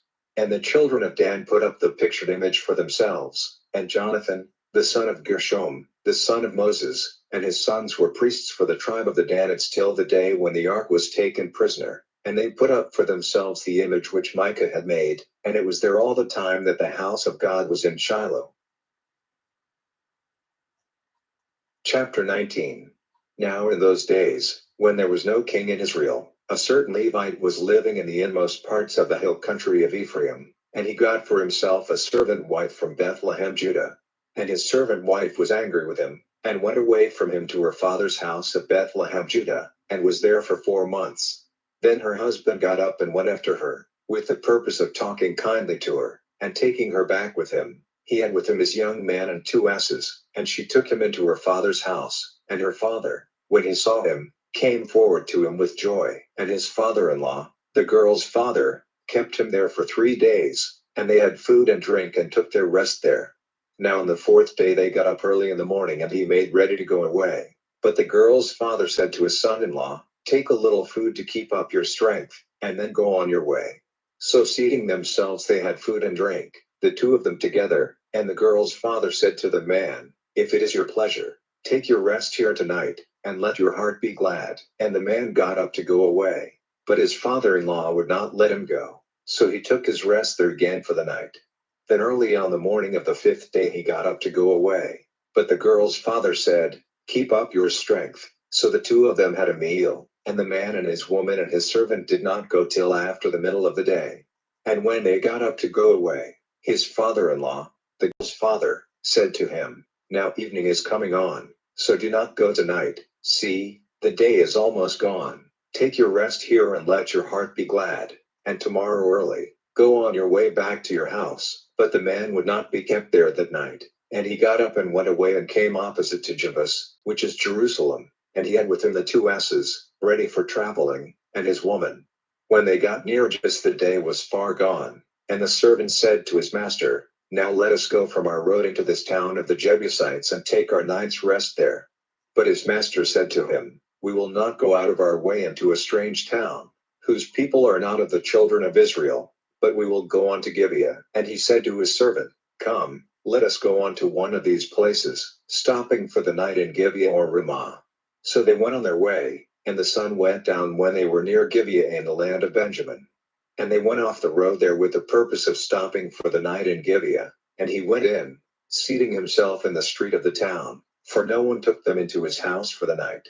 Now when it was evening they saw an old man coming back from his work in the fields. He was from the hill country of Ephraim and was living in Gibeah. But the men of the place were Benjamites. And when he saw the traveler in the street of the town, the old man said, "Where are you going? And where do you come from?"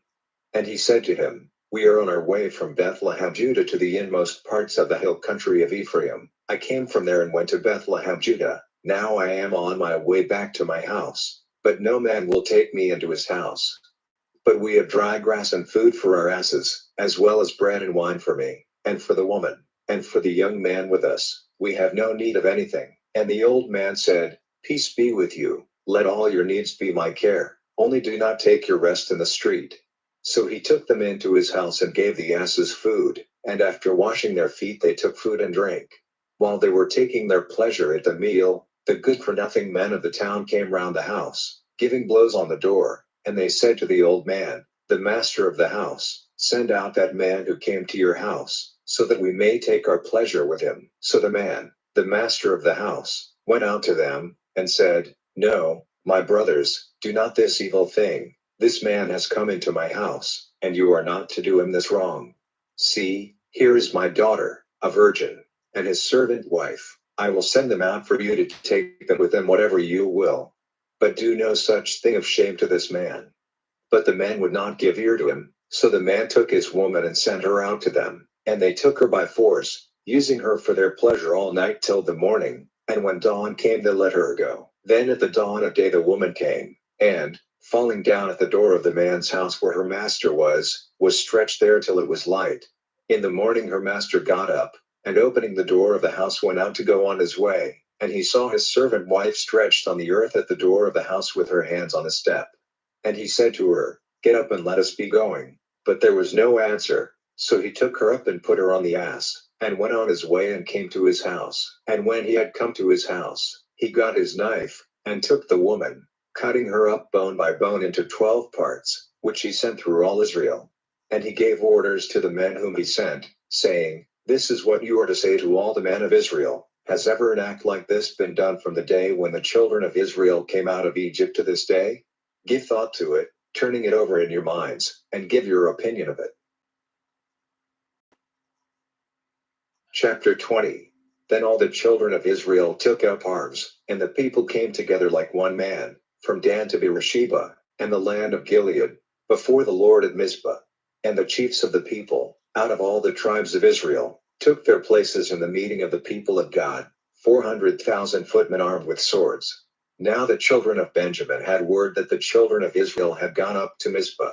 And the children of Israel said, "Make clear how this evil thing took place." Then the Levite, the husband of the dead woman, said in answer, "I came to Gibeah in the land of Benjamin, I and my servant wife, for the purpose of stopping there for the night.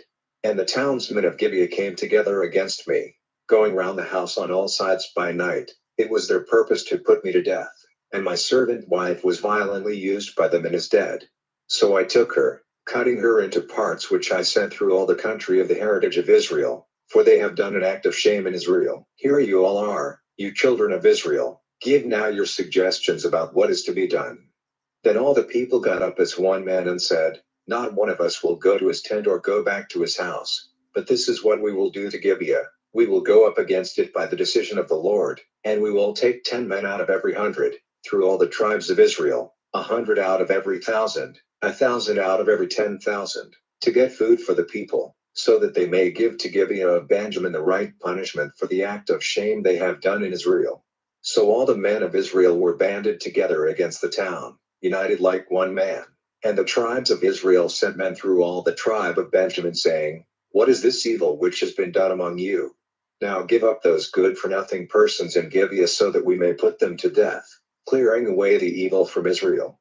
But the children of Benjamin would not give ear to the voice of their brothers, the children of Israel. And the children of Benjamin came together from all their towns to Gibeah, to go to war with the children of Israel. And the children of Benjamin who came that day from the towns were 26,000 men armed with swords, in addition to the people of Gibeah, numbering 700 of the best fighting men, who were left-handed, able to send a stone at a hair without error. And the men of Israel, other than Benjamin, were 400,000 in number, all armed with swords. They were all men of war. And they got up and went up to Bethel to get directions from God. And the children of Israel said, who is to be the first to go up to the fight against the children of Benjamin? And the Lord said, Judah is to go up first.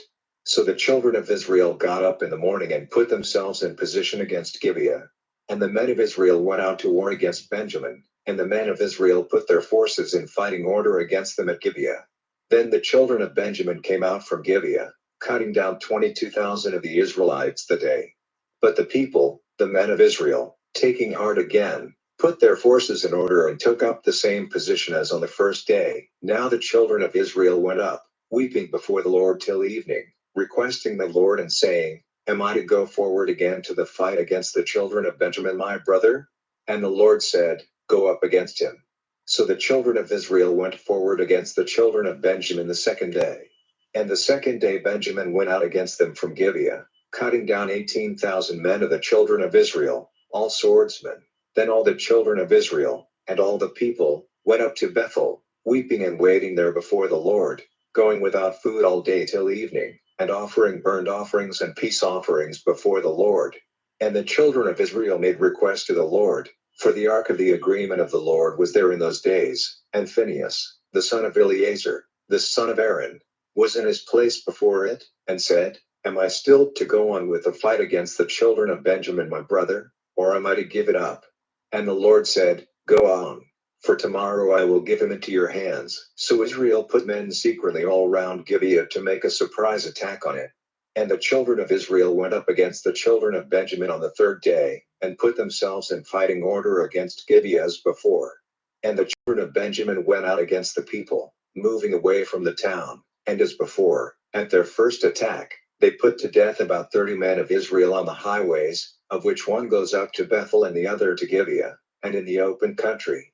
And the children of Benjamin said, they are giving way before us as at first. But the children of Israel said, let us go in flight and get them away from the town, into the highways. So all the men of Israel got up and put themselves in fighting order at Baal-Tamar, and those who had been waiting secretly to make a surprise attack came rushing out of their place on the west of Geba. And they came in front of Gibeah, 10,000 of the best men in all Israel, and the fighting became more violent. But the children of Benjamin were not conscious that evil was coming on them. Then the Lord sent sudden fear on Benjamin before Israel, and that day the children of Israel put to death 25,100 men of Benjamin, all of them swordsmen. So the children of Benjamin saw that they were overcome, and the men of Israel had given way before Benjamin, putting their faith in the watchers who were to make the surprise attack on Gibeah. And the watchers, rushing on Gibeah and overrunning it, put all the town to the sword without mercy. Now the sign fixed between the men of Israel and those making the surprise attack was that when they made a pillar of smoke go up from the town, the men of Israel were to make a turnabout in the fight. And Benjamin had overcome and put to death about 30 of the men of Israel, and were saying, certainly they are falling back before us as in the first fight.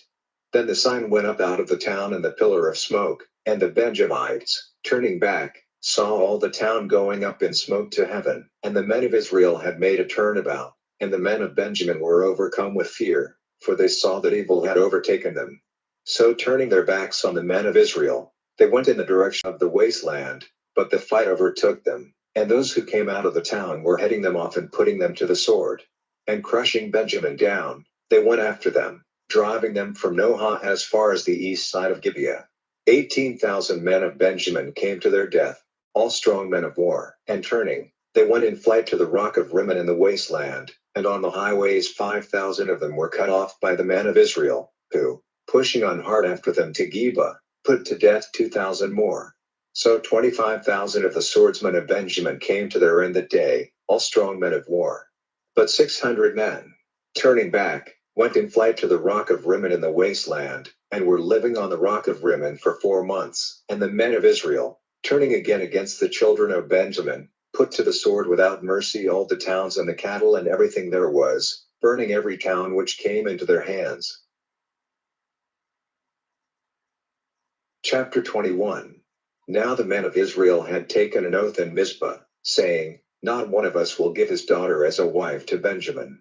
And the people came to Bethel, waiting there till evening before God, and gave themselves up to bitter weeping. And they said, O Lord, the God of Israel, why has this fate come on Israel, that today one tribe has been cut off from Israel? Then on the day after, the people got up early and made an altar there, offering burnt offerings and peace offerings. And the children of Israel said, who is there among all the tribes of Israel, who did not come up to the Lord at the meeting of all Israel? For they had taken a great oath that whoever did not come up to Mizpah to the Lord was to be put to death. And the children of Israel were moved with pity for Benjamin their brother, saying, today one tribe has been cut off from Israel. What are we to do about wives for those who are still living? For we have taken an oath by the Lord that we will not give them our daughters for wives. And they said, which one of the tribes of Israel did not come up to Mizpah to the Lord? And it was seen that no one had come from Jabesh Gilead to the meeting. For when the people were numbered, not one man of the people of Jabesh Gilead was present. So they, the meeting, sent 12,000 of the best fighting men, and gave them orders, saying, go and put the people of Jabesh Gilead to the sword without mercy, with their women and their little ones. And this is what you are to do: every male, and every woman who has had sex relations with a man, you are to put to the curse, but you are to keep safe the virgins. And they did so. Now there were among the people of Jabesh Gilead 400 young virgins who had never had sex relations with a man. These they took to their tents in Shiloh in the land of Canaan. And all the meeting sent to the men of Benjamin who were in the rock of Rimmon, offering them peace. Then Benjamin came back, and they gave them the women whom they had kept from death among the women of Jabesh Gilead, but still there were not enough for them. And the people were moved with pity for Benjamin, because the Lord had let his wrath loose on the tribes of Israel. Then the responsible men of the meeting said, what are we to do about wives for the rest of them, seeing that the women of Benjamin are dead? And they said, how is the rest of Benjamin to be given offspring so that one tribe of Israel may not be put out of existence, seeing that we may not give them our daughters as wives? For the children of Israel had taken an oath, saying, cursed is he who gives a wife to Benjamin. And they said, see, every year there is a feast of the Lord in Shiloh, which is to the north at Bethel, on the east side of the highway which goes up from Bethel to Shechem, and on the south of Lebonah.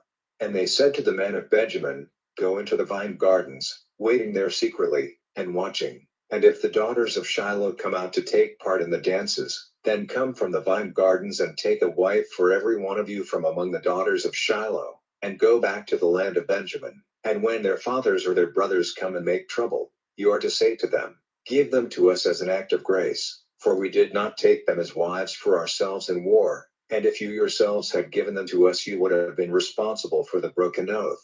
So the men of Benjamin did this, and got wives for themselves for every one of their number, taking them away by force from the dance. Then they went back to their heritage, building up their towns and living in them.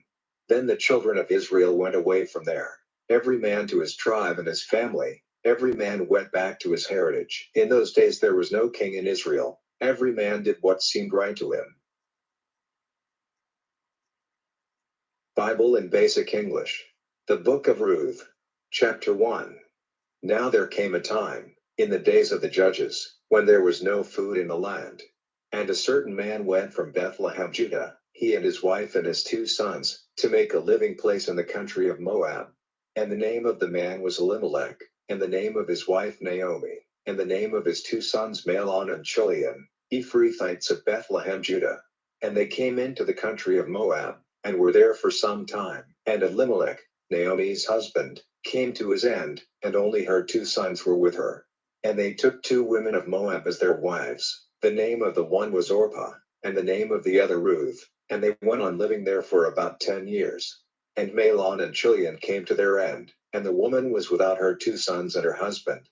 So she and her daughters-in-law got ready to go back from the country of Moab, for news had come to her in the country of Moab that the Lord, in mercy for his people, had given them food. And she went out of the place where she was, and her 2 daughters-in-law with her, and they went on their way to go back to the land of Judah. And Naomi said to her 2 daughters-in-law, "Go back to your mother's houses. May the Lord be good to you as you have been good to the dead and to me. May the Lord give you rest in the houses of your husbands." Then she gave them a kiss, and they were weeping bitterly. And they said to her, "No, but we will go back with you to your people." But Naomi said, "Go back, my daughters. Why will you come with me? Have I more sons in my body, to become your husbands? Go back, my daughters, and go on your way. I am so old now that I may not have another husband. If I said, I have hopes, if I had a husband tonight, and might have sons, would you keep yourselves till they were old enough? Would you keep from having husbands for them? No, my daughters, but I am very sad for you that the hand of the Lord is against me." Then again they were weeping, and Orpah gave her mother-in-law a kiss, but Ruth would not be parted from her. And Naomi said, "See, your sister-in-law has gone back to her people and to her gods. Go back after your sister-in-law." But Ruth said, "Give up requesting me to go away from you, or to go back without you. For where you go I will go, and where you take your rest I will take my rest. Your people will be my people, and your God my God. Wherever death comes to you, death will come to me, and there will be my last resting place. The Lord do so to me and more if we are parted by anything but death." And when she saw that Ruth was strong in her purpose to go with her, she said no more. So the 2 of them went until they came to Bethlehem. And when they came to Bethlehem, all the town was moved about them. And they said, "Is this Naomi?" And she said to them, "Do not let my name be Naomi, but Mara, for the ruler of all has given me a bitter fate. I went out full, and the Lord has sent me back again with nothing. Why do you give me the name Naomi, seeing that the Lord has given witness against me, and the ruler of all has sent sorrow on me?" So Naomi came back out of the country of Moab, and Ruth the Moabitess, her daughter-in-law, with her, and they came to Bethlehem in the first days of the grain cutting. Chapter 2. And Naomi had a relation of her husband, a man of wealth, of the family of Elimelech, and his name was Boaz. And Ruth the Moabitess said to Naomi, "Now let me go into the field and take up the heads of grain after him in whose eyes I may have grace." And she said to her, "Go, my daughter."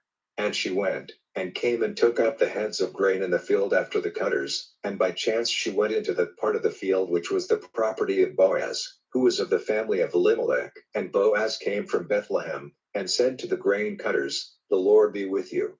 And they made answer, "The Lord give you his blessing." Then Boaz said to a servant who was in authority over the cutters, "Whose girl is this?" And the servant who was in authority over the cutters said, "It is a Moabite girl who came back with Naomi out of the country of Moab. And she said to me, 'Let me come into the grain field and take up the grain after the cutters.'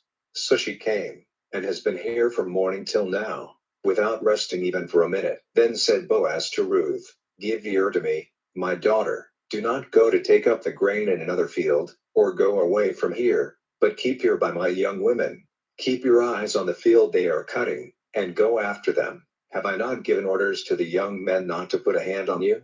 And when you are in need of drink, go to the vessels and take of what the young men have put there." Then she went down on her face to the earth, and said to him, "Why have I grace in your eyes, that you give attention to me, seeing I am from a strange people?" And Boaz answering said to her, "I have had news of everything you have done for your mother-in-law after the death of your husband, how you went away from your father and mother and the land of your birth, and came to a people who are strange to you.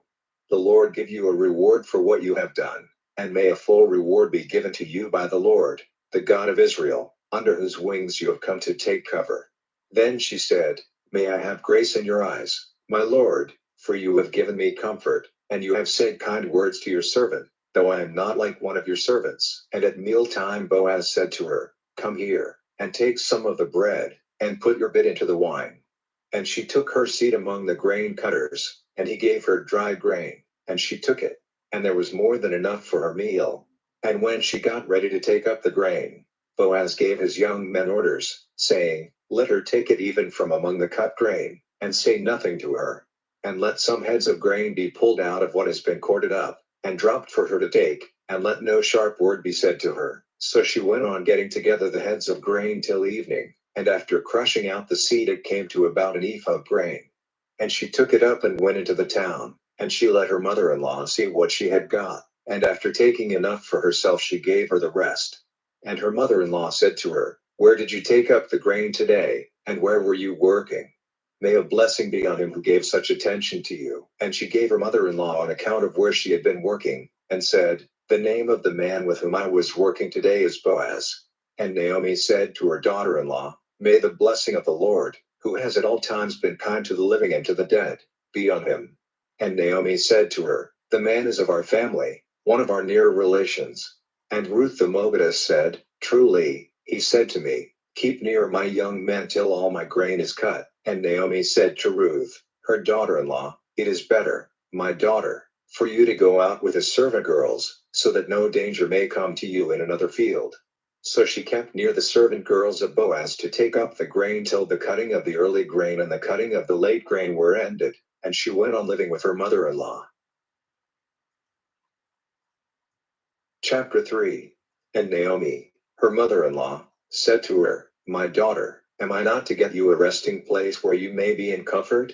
And now, is there not Boaz, our relation, with his young women you were? See, tonight he is separating the grain from the waste in his grain floor. So take a bath, and, after rubbing your body with sweet oil, put on your best robe, and go down to the grain floor, but do not let him see you till he has come to the end of his meal. But see to it, when he goes to rest, that you take note of the place where he is sleeping, and go in there, and, uncovering his feet, take your place by him, and he will say what you are to do. And she said, I will do all you say. So she went down to the grain floor and did all her mother-in-law had said to her. Now when Boaz had taken meat and drink, and his heart was glad, he went to take his rest at the end of the mass of grain. Then she came softly and, uncovering his feet, went to rest. Now in the middle of the night, the man awaking from his sleep in fear, and lifting himself up, saw a woman stretched at his feet. And he said, Who are you? And she answering said, I am your servant Ruth, take your servant as wife, for you are a near relation. And he said, May the Lord give you his blessing, my daughter, even better than what you did at the first is this last kind act you have done, in not going after young men, with or without wealth. And now, my daughter, have no fear, I will do for you whatever you say, for it is clear to all my townspeople that you are a woman of virtue.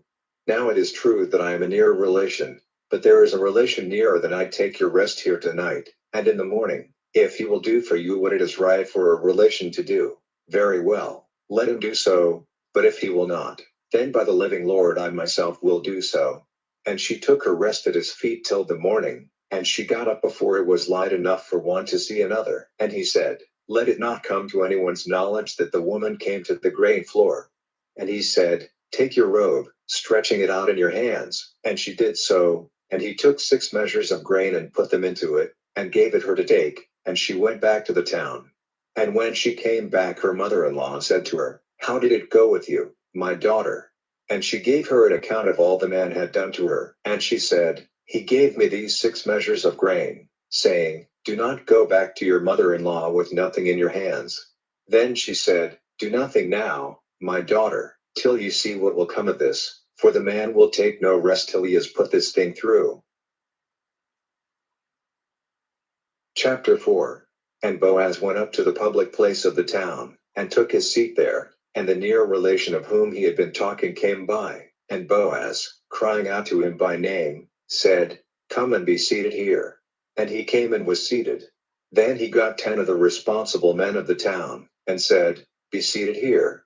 And they took their seats. Then he said to the near relation, Naomi, who has come back from the country of Moab, is offering for a price that bit of land which was our brother Elimelech's, and it was in my mind to give you the chance of taking it, with the approval of those seated here and of the responsible men of my people.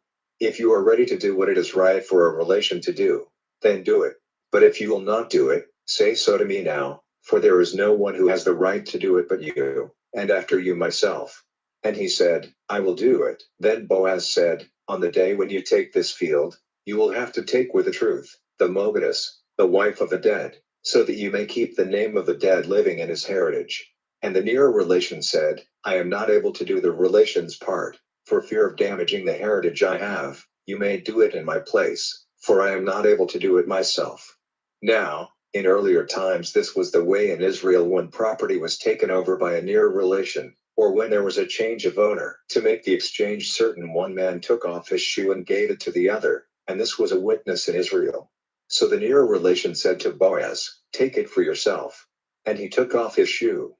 Then Boaz said to the responsible men and to all the people, you are witnesses today that I have taken at a price from Naomi all the property which was Elimelech's, and everything which was Chilion's and Mahlon's. And, further, I have taken Ruth, the Moabitess, who is the wife of Mahlon, to be my wife, to keep the name of the dead man living in his heritage, so that his name may not be cut off from among his countrymen, and from the memory of his town. You are witnesses this day. And all the people who were in the public place, and the responsible men, said, we are witnesses. May the Lord make this woman, who is about to come into your house, like Rachel and Leah, which two were the builders of the house of Israel, and may you have wealth in Ephrathah, and be great in Bethlehem. May your family be like the family of Perez, the son whom Tamar gave to Judah, from the offspring which the Lord may give you by this young woman. So Boaz took Ruth and she became his wife, and he went into her, and the Lord made her with child and she gave birth to a son. And the women said to Naomi, a blessing on the Lord, who has not let you be this day without a near relation, and may his name be great in Israel. He will be a giver of new life to you, and your comforter when you are old, for your daughter-in-law, who, in her love for you, is better than 7 sons, has given birth to him. And Naomi took the child and put her arms round it, and she took care of it, and the women who were her neighbors gave it a name, saying, Naomi has a child, and they gave him the name of Obed. He is the father of Jesse, the father of David. Now these are the generations of Perez. Perez became the father of Hezron, and Hezron became the father of Ram, and Ram became the father of Amminadab, and Amminadab became the father of Nahshon, and Nahshon became the father of Salmon, and Salmon became the father of Boaz, and Boaz became the father of Obed, and Obed became the father of Jesse, and Jesse became the father of David. Bible in Basic English, the first book of Samuel.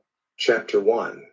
Now there was a certain man of Ramathaim, a Zuphite of the hill country of Ephraim, named Elkanah. He was the son of Jeroham, the son of Elihu, the son of Tohu, the son of Zuph, an Ephraimite, and he had 2 wives, one named Hannah and the other Peninnah. And Peninnah was the mother of children, but Hannah had no children.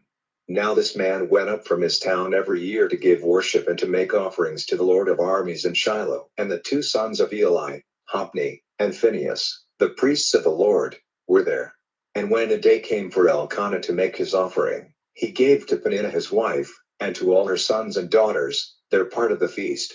But to Hannah he gave 1 part, though Hannah was very dear to him. But the Lord had not let her have children.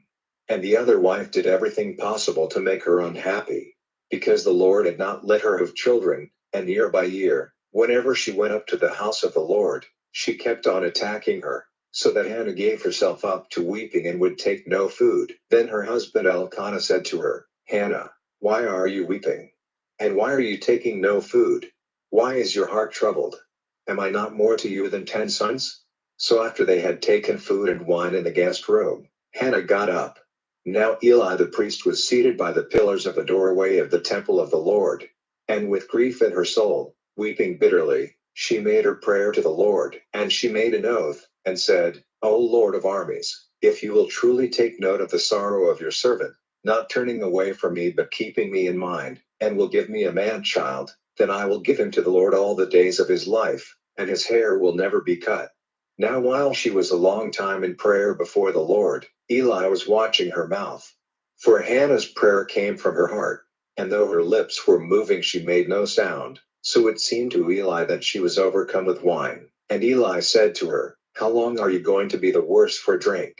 Put away the effects of your wine from you." And Hannah, answering him, said, "No, my Lord, I am a woman whose spirit is broken with sorrow. I have not taken wine or strong drink, but I have been opening my heart before the Lord. Do not take your servant to be a good for nothing woman, for my words have come from my stored up sorrow and pain." Then Eli said to her, "Go in peace, and may the God of Israel give you an answer to the prayer you have made to him." And she said, "May your servant have grace in your eyes." So the woman went away, and took part in the feast, and her face was no longer sad. And early in the morning they got up, and after worshiping before the Lord they went back to Ramah, to their house, and Elkanah had connection with his wife, and the Lord kept her in mind. Now the time came when Hannah, being with child, gave birth to a son, and she gave him the name Samuel, because, she said, "I made a prayer to the Lord for him." And the man Elkanah with all his family went up to make the year's offering to the Lord, and to give effect to his oath. But Hannah did not go, for she said to her husband, "I will not go till the child has been taken from the breast, and then I will take him with me and put him before the Lord, where he may be forever." And her husband Elkanah said to her, "Do whatever seems right to you, but not till you have taken him from the breast, only may the Lord do as he has said." So the woman, waiting there, gave her son milk till he was old enough to be taken from the breast. Then when she had done so, she took him with her, with a 3-year-old ox and an ephah of meal and a skinful of wine, and took him to the house of the Lord at Shiloh. Now the child was still very young. And when they had made an offering of the ox, they took the child to Eli. And she said, "O my Lord, as your soul is living, my Lord, I am that woman who was making a prayer to the Lord here by your side. My prayer was for this child, and the Lord has given him to me in answer to my request. So I have given him to the Lord. For all his life he is the Lord's." Then he gave the Lord worship there. Chapter 2. And Hannah, in prayer before the Lord, said, "My heart is glad in the Lord, my horn is lifted up in the Lord, my mouth is open wide over my haters, because my joy is in your salvation. No other is holy as the Lord, for there is no other God but you, there is no rock like our God. Say no more words of pride, let not uncontrolled sayings come out of your mouths. For the Lord is a God of knowledge, by him acts are judged. The bows of the men of war are broken, and the feeble are clothed with strength. Those who were full are offering themselves as servants for bread. Those who are in need are at rest. Truly, she who had no children has become the mother of 7, and she who had a family is wasted with sorrow. The Lord is the giver of death and life, sending men down to the underworld and lifting them up. The Lord gives wealth and takes a man's goods from him, crushing men down and again lifting them up, lifting the poor out of the dust, and him who is in need out of the lowest place, to give them their place among rulers, and for their heritage the seat of glory. For the pillars of the earth are the Lord's, and he has made them the base of the world. He will keep the feet of his holy ones, but the evildoers will come to their end in the dark night, for by strength no man will overcome. Those who make war against the Lord will be broken, against them he will send his thunder from heaven. The Lord will be judge of the ends of the earth. He will give strength to his king, lifting up the horn of him on whom the holy oil has been put. Then Elkanah went to Ramah to his house. And the child became the servant of the Lord under the direction of Eli the priest. Now the sons of Eli were evil and good for nothing men, having no knowledge of the Lord. And the priest's way with the people was this: when any man made an offering, the priest's servant came while the flesh was being cooked, having in his hand a meat hook with 3 teeth. This he put into the pot, and everything which came up on the hook the priest took for himself. This they did in Shiloh to all the Israelites who came there. And more than this, before the fat was burned, the priest's servant would come and say to the man who was making the offering, "Give me some of the flesh to be cooked for the priest. He has no taste for meat cooked in water, but would have you give it uncooked." And if the man said to him, "First let the fat be burned, then take as much as you will," then the servant would say, "No, you are to give it to me now, or I will take it by force." And the sin of these young men was very great before the Lord, for they gave no honor to the Lord's offerings. But Samuel did the work of the Lord's house, while he was a child, dressed in a linen ephod. And his mother made him a little robe and took it to him every year when she came with her husband for the year's offering. And every year Eli gave Elkanah and his wife a blessing, saying, May the Lord give you offspring by this woman in exchange for the child you have given to the Lord. And they went back to their house, and the Lord had mercy on Hannah, and she gave birth to 3 sons and 2 daughters. And the young Samuel became older before the Lord. Now Eli was very old, and he had news from time to time of what his sons were doing to all Israel. And he said to them, Why are you doing such things? For from all this people I get accounts of your evil ways. No, my sons, the account which is given me, which the Lord's people are sending about, is not good. If one man does wrong to another, God will be his judge, but if a man sins against the Lord, who will take up his cause?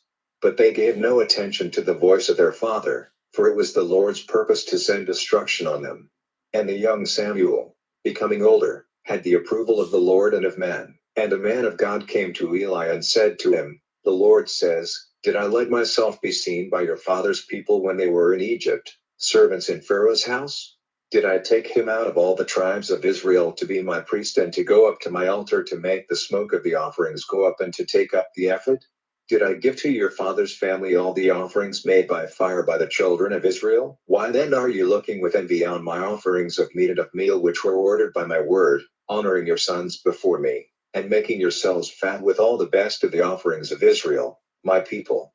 For this reason the Lord God of Israel has said, Truly I did say that your family and your father's people would have their place before me forever. But now the Lord says, Let it not be so. I will give honor to those by whom I am honored, and those who have no respect for me will be of small value in my eyes.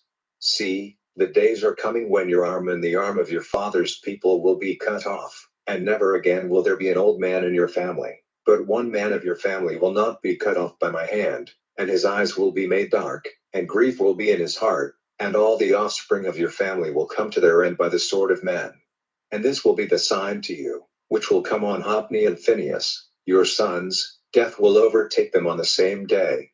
And I will make a true priest for myself, one who will do what is in my heart and in my mind, and I will make for him a family which will not come to an end, and his place for my Holy One forever. Then it will be that the rest of your family, anyone who has not been cut off, will go down on his knees to him for a bit of silver or a bit of bread, and say, Be pleased to put me into one of the priest's places so that I may have a little food. Chapter 3. Now the young Samuel was the servant of the Lord before Eli. In those days the Lord kept his word secret from men. There was no open vision. And at that time, when Eli was resting in his place, now his eyes were becoming clouded so that he was not able to see, and the light of God was still burning. While Samuel was sleeping in the temple of the Lord where the ark of God was, the voice of the Lord said Samuel's name. And he said, Here am I. And running to Eli he said, Here am I, for you said my name. And Eli said, I did not say your name. Go to your rest again. So he went back to his bed. And again the Lord said, Samuel. And Samuel got up and went to Eli and said, Here am I, for you certainly said my name.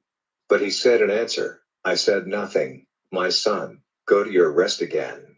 Now at that time Samuel had no knowledge of the Lord, and the revelation of the word of the Lord had not come to him. And for the third time the Lord said Samuel's name, and he got up and went to Eli and said, Here am I, for you certainly said my name. Then it was clear to Eli that the voice which had said the child's name was the Lord's. So Eli said to Samuel, Go back, and if the voice comes again, let your answer be, Say on, Lord, for the ears of your servant are open. So Samuel went back to his bed. Then the Lord came and said as before, Samuel, Samuel. Then Samuel made answer, Say on, Lord, for the ears of your servant are open. And the Lord said to Samuel, See, I will do a thing in Israel at which the ears of everyone hearing of it will be burning. In that day I will do to Eli everything which I have said about his family, from first to last. And you are to say to him that I will send punishment on his family forever, for the sin which he had knowledge of, because his sons have been cursing God and he had no control over them. So I have made an oath to the family of Eli that no offering of meat or of meal which they may make will ever take away the sin of his family. And Samuel kept where he was, not moving till the time came for opening the doors of the house of God in the morning. And fear kept him from giving Eli an account of his vision. Then Eli said, Samuel, my son. And Samuel answering said, Here am I. And he said, What did the Lord say to you? Do not keep it from me. May God's punishment be on you if you keep from me anything he said to you. Then Samuel gave him an account of everything, keeping nothing back. And he said, It is the Lord, let him do what seems good to him. And Samuel became older, and the Lord was with him, and let not one of his words be without effect. And it was clear to all Israel from Dan to Beersheba that Samuel had been made a prophet of the Lord. And the Lord was seen again in Shiloh, for the Lord gave to Samuel in Shiloh the revelation of his word. Chapter 4. Now at that time the Philistines came together to make war against Israel, and the men of Israel went out to war against the Philistines and took up their position at the side of Ebenezer. And the Philistines put their forces in position in Aphek. And the Philistines put their forces in order against Israel, and the fighting was hard, and Israel was overcome by the Philistines, who put to the sword about 4,000 of their army in the field. And when the people came back to their tents, the responsible men of Israel said, Why has the Lord let the Philistines overcome us today? Let us get the ark of the Lord's agreement here from Shiloh, so that it may be with us and give us salvation from the hands of those who are against us. So the people sent to Shiloh and got the ark of the agreement of the Lord of armies, whose resting place is between the winged ones, and Hophni and Phinehas, the two sons of Eli, were there with the ark of God's agreement. And when the ark of the Lord's agreement came into the tent circle, all Israel gave a great cry, so that the earth was sounding with it. And the Philistines, hearing the noise of their cry, said, What is this great cry among the tents of the Hebrews? Then it became clear to them that the ark of the Lord had come to the tent circle. And the Philistines, full of fear, said, God has come into their tents. And they said, Trouble is ours. For never before has such a thing been seen. Trouble is ours. Who will give us salvation from the hands of these great gods? These are the gods who sent all sorts of blows on the Egyptians in the wasteland. Be strong, O Philistines, be men. Do not be servants to the Hebrews as they have been to you. Go forward to the fight without fear. So the Philistines went to the fight, and Israel was overcome, and every man went in flight to his tent, and great was the destruction. For 30,000 footmen of Israel were put to the sword, and the ark of God was taken, and Hophni and Phinehas, the sons of Eli, were put to the sword. And a man of Benjamin went running from the fight and came to Shiloh the same day with his clothing out of order and earth on his head. And when he came, Eli was seated by the wayside watching, and in his heart was fear for the ark of God. And when the man came into the town and gave news, there was a great outcry, and Eli, hearing the noise and the cries, said, What is the reason of this outcry? And the man came quickly and gave the news to Eli. Now Eli was 98 years old, and his eyes were fixed so that he was not able to see. And the man said to Eli, I have come from the army and have come in flight today from the fight. And he said, How did it go, my son? And the man said, Israel went in flight from the Philistines, and there has been great destruction among the people, and your two sons, Hophni and Phinehas, are dead, and the ark of God has been taken. And at these words about the ark of God, Eli, falling back off his seat by the side of the doorway into the town, came down on the earth so that his neck was broken and death overtook him, for he was an old man and of great weight.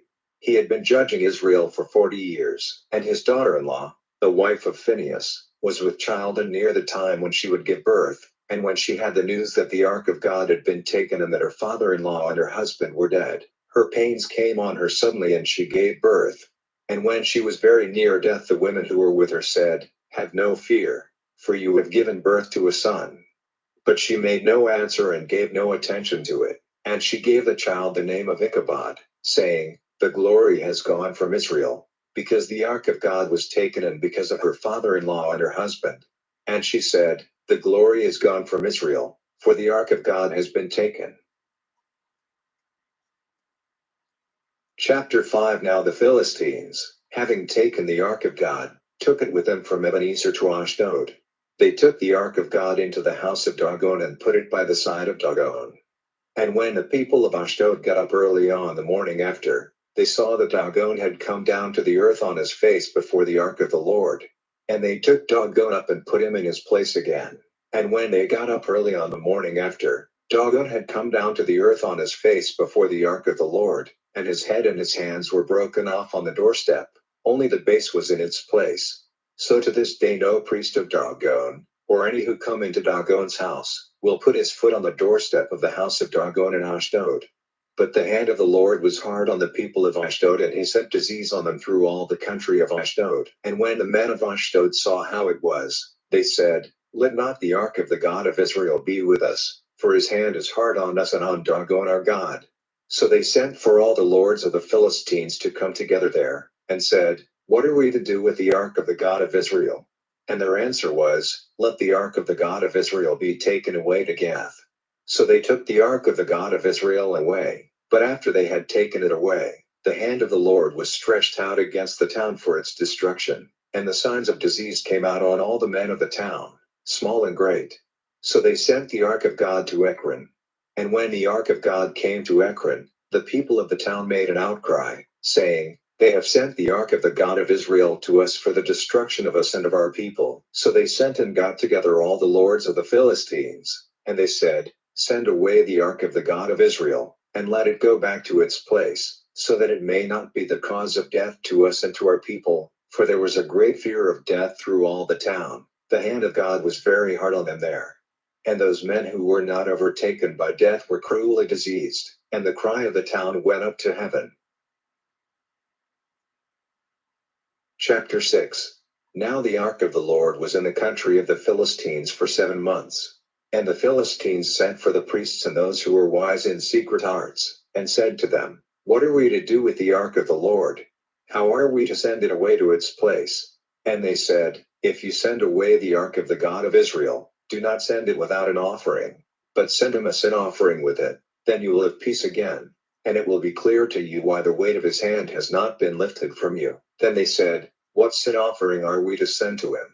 And they said, 5 gold images of the growths caused by your disease, and 5 gold mice, one for every lord of the Philistines, for the same disease came on you and on your lords. So make images of the growths caused by your disease and of the mice which are damaging your land, and give glory to the God of Israel. It may be that the weight of his hand will be lifted from you and from your gods and from your land. Why do you make your hearts hard, like the hearts of Pharaoh and the Egyptians, when he had made sport of them? Did they not let the people go, and they went away? So now, take and make ready a new cart, and 2 cows which have never come under the yoke, and have the cows yoked to the cart, and take their young ones away from them, and put the ark of the Lord on the cart, and the gold images which you are sending as a sin offering in a chest by its side, and send it away so that it may go. If it goes by the land of Israel to Beth Shemesh, then this great evil is his work. But if not, then we may be certain that the evil was not his doing, but was the working of chance. And the men did so. They took 2 cows, yoking them to the cart and shutting up their young ones in their living place, and they put the ark of the Lord on the cart and the chest with the gold images. And the cows took the straight way, by the road to Beth Shemesh. They went by the highway, not turning to the right or to the left, and the sound of their voices was clear on the road. And the lords of the Philistines went after them as far as the edge of Beth Shemesh. And the people of Beth Shemesh were cutting their grain in the valley, and lifting up their eyes they saw the ark, and were full of joy when they saw it. And the cart came into the field of Joshua the Bethshemite, and came to a stop there by a great stone. And cutting up the wood of the cart they made a burnt offering of the cows to the Lord. Then the Levites took down the ark of the Lord and the chest in which were the gold images, and put them on the great stone. And the men of Beth Shemesh made burnt offerings and gave worship that day before the Lord. And the 5 lords of the Philistines, having seen it, went back to it on the same day. Now these are the gold images which the Philistines sent as a sin offering to the Lord, 1 for Ashdod, 1 for Gaza, 1 for Ashkelon, 1 for Gath, 1 for Ekron, and the gold mice, 1 for every town of the Philistines, the property of the 5 lords, walled towns as well as country places. And the great stone where they put the ark of the Lord is still in the field of Joshua the Bethshemite to this day. But the Lord sent destruction on 70 men of the people of Beth Shemesh for looking into the ark of the Lord, and great was the sorrow of the people for the destruction which the Lord had sent on them. And the men of Beth Shemesh said, Who is able to keep his place before the Lord, this holy God? And to whom may he go from us? And they sent men to the people living in Kiriath Jearim, saying, The Philistines have sent back the ark of the Lord. Come and take it up to your country. Chapter 7. So the men of Kiriath Jearim came and took the ark of the Lord to the house of Abinadab in Gibeah, and they made his son Eleazar holy and put the ark in his care. And the ark was in Kiriath Jearim for a long time, as much as 20 years, and all Israel was searching after the Lord with weeping. Then Samuel said to all Israel, If with all your hearts you would come back to the Lord, then put away all the strange gods and the Astartes from among you, and let your hearts be turned to the Lord, and be servants to him only, and he will make you safe from the hands of the Philistines. So the children of Israel gave up the worship of Baal and Astarte, and became worshippers of the Lord only. Then Samuel said, Let all Israel come to Mizpah, and I will make prayer to the Lord for you. So they came together to Mizpah, and got water, draining it out before the Lord, and they took no food that day, and they said, We have done evil against the Lord. And Samuel was judge of the children of Israel in Mizpah. Now when the Philistines had news that the children of Israel had come together at Mizpah, the lords of the Philistines went up against Israel. And the children of Israel, hearing of it, were full of fear. And the children of Israel said to Samuel, Go on crying to the Lord our God for us to make us safe from the hands of the Philistines. And Samuel took a young lamb, offering all of it as a burnt offering to the Lord. And Samuel made prayers to the Lord for Israel, and the Lord gave him an answer. And while Samuel was offering the burnt offering, the Philistines came near for the attack on Israel. But at the thunder of the Lord's voice that day the Philistines were overcome with fear, and they gave way before Israel. And the men of Israel went out from Mizpah and went after the Philistines, attacking them till they came under Bethkar. Then Samuel took a stone and put it up between Mizpah and Jeshanah, naming it Ebenezer, and saying, Up to now the Lord has been our help. So the Philistines were overcome, and did not come into the country of Israel again. And all the days of Samuel the hand of the Lord was against the Philistines. And the towns which the Philistines had taken were given back to Israel, from Ekron to Gath, and all the country round them Israel made free from the power of the Philistines. And there was peace between Israel and the Amorites. And Samuel was judge of Israel all the days of his life. From year to year he went and turned to Bethel and Gilgal and Mizpah, judging Israel in all those places. And his base was at Ramah, where his house was. There he was judge of Israel, and there he made an altar to the Lord. Chapter 8. Now when Samuel was old, he made his sons judges over Israel. The name of his first son was Joel, and the name of his second Abijah. They were judges in Beersheba. And his sons did not go in his ways, but moved by the love of money took rewards, and were not upright in judging. Then all the responsible men of Israel got together and went to Samuel at Ramah, and said to him, See now, you are old, and your sons do not go in your ways. Give us a king now to be our judge, so that we may be like the other nations. But Samuel was not pleased when they said to him, Give us a king to be our judge. And Samuel made prayer to the Lord. And the Lord said to Samuel, Give ear to the voice of the people and what they say to you. They have not been turned away from you, but they have been turned away from me, not desiring me to be king over them. As they have done from the first, from the day when I took them out of Egypt till this day, turning away from me and worshipping other gods. So now they are acting in the same way to you. Give ear now to their voice, but make a serious protest to them, and give them a picture of the sort of king who will be their ruler. And Samuel said all these words of the Lord to the people who were desiring a king. And he said, This is the sort of king who will be your ruler. He will take your sons and make them his servants, his horsemen, and drivers of his war carriages, and they will go running before his war carriages, and he will make them captains of thousands and of fifties. Some he will put to work plowing and cutting his grain and making his instruments of war and building his war carriages. Your daughters he will take to be makers of perfumes and cooks and bread makers. He will take your fields and your vine gardens and your olive gardens, all the best of them, and give them to his servants. He will take a tenth of your seed and of the fruit of your vines and give it to his servants. He will take your men servants and your servant girls, and the best of your oxen and your asses, and put them to his work. He will take a tenth of your sheep, and you will be his servants. Then you will be crying out because of your king whom you have taken for yourselves. But the Lord will not give you an answer in that day. But the people gave no attention to the voice of Samuel, and they said, "No, but we will have a king over us, so that we may be like the other nations, and so that our king may be our judge and go out before us to war." Then Samuel, after hearing all the people had to say, went and gave an account of it to the Lord. And the Lord said to Samuel, "Give ear to their voice and make a king for them." Chapter 9.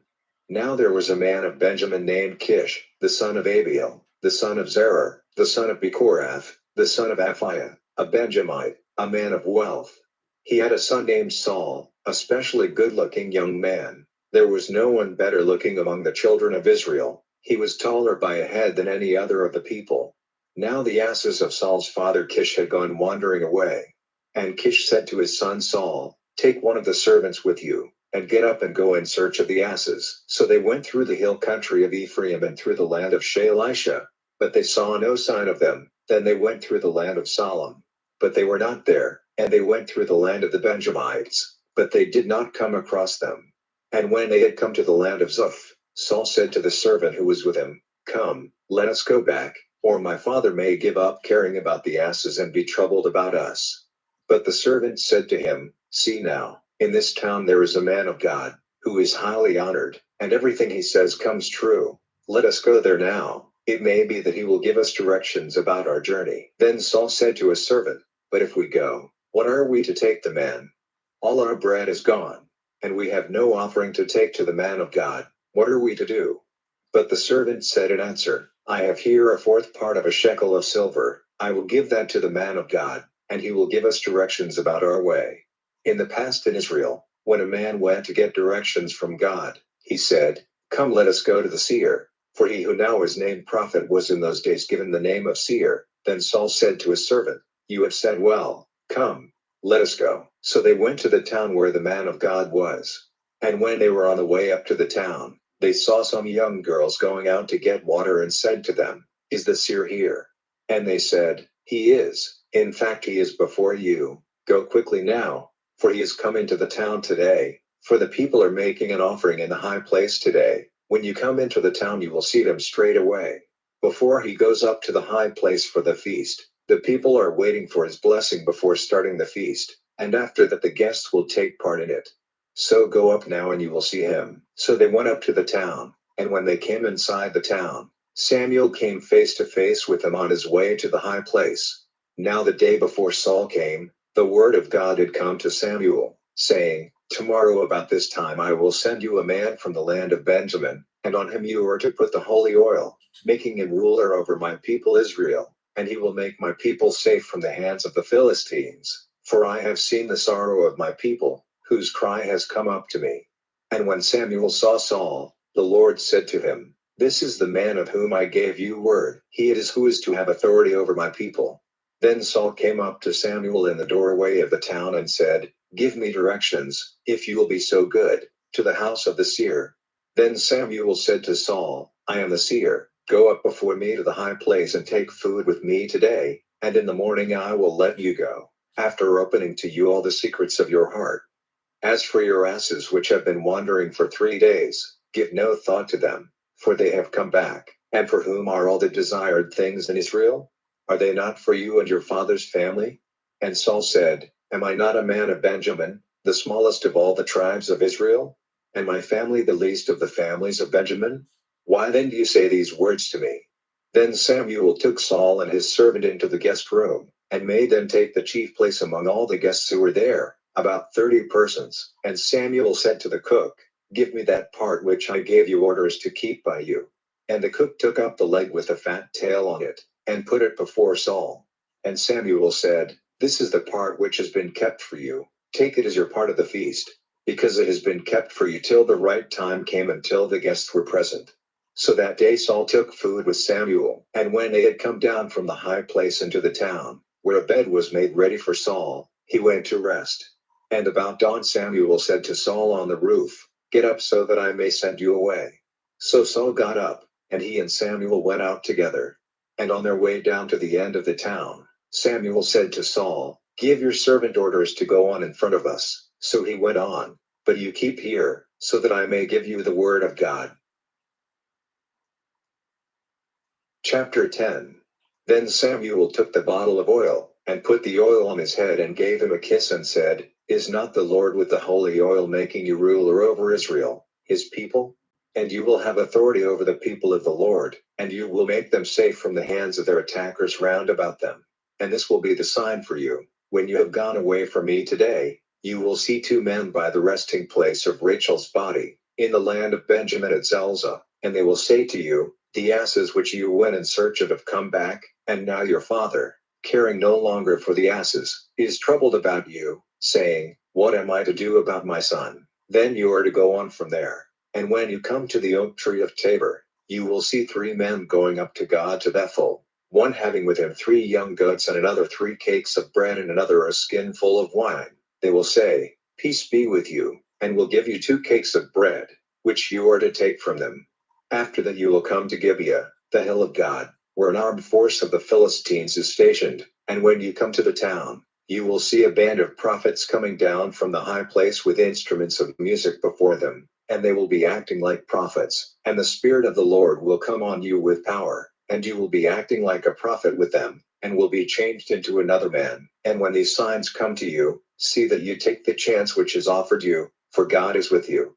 Then you are to go down before me to Gilgal, where I will come to you, for the offering of burnt offerings and peace offerings. Go on waiting there for 7 days till I come to you and make clear to you what you have to do. And it came about, that when he went away from Samuel, God gave him a changed heart, and all those signs took place that day. And when they came to Gibeah, a band of prophets came face to face with him, and the Spirit of God came on him with power, and he took his place among them as a prophet. Now when Saul's old friends saw him among the band of prophets, the people said to one another, What has come to Saul, the son of Kish? Is even Saul among the prophets?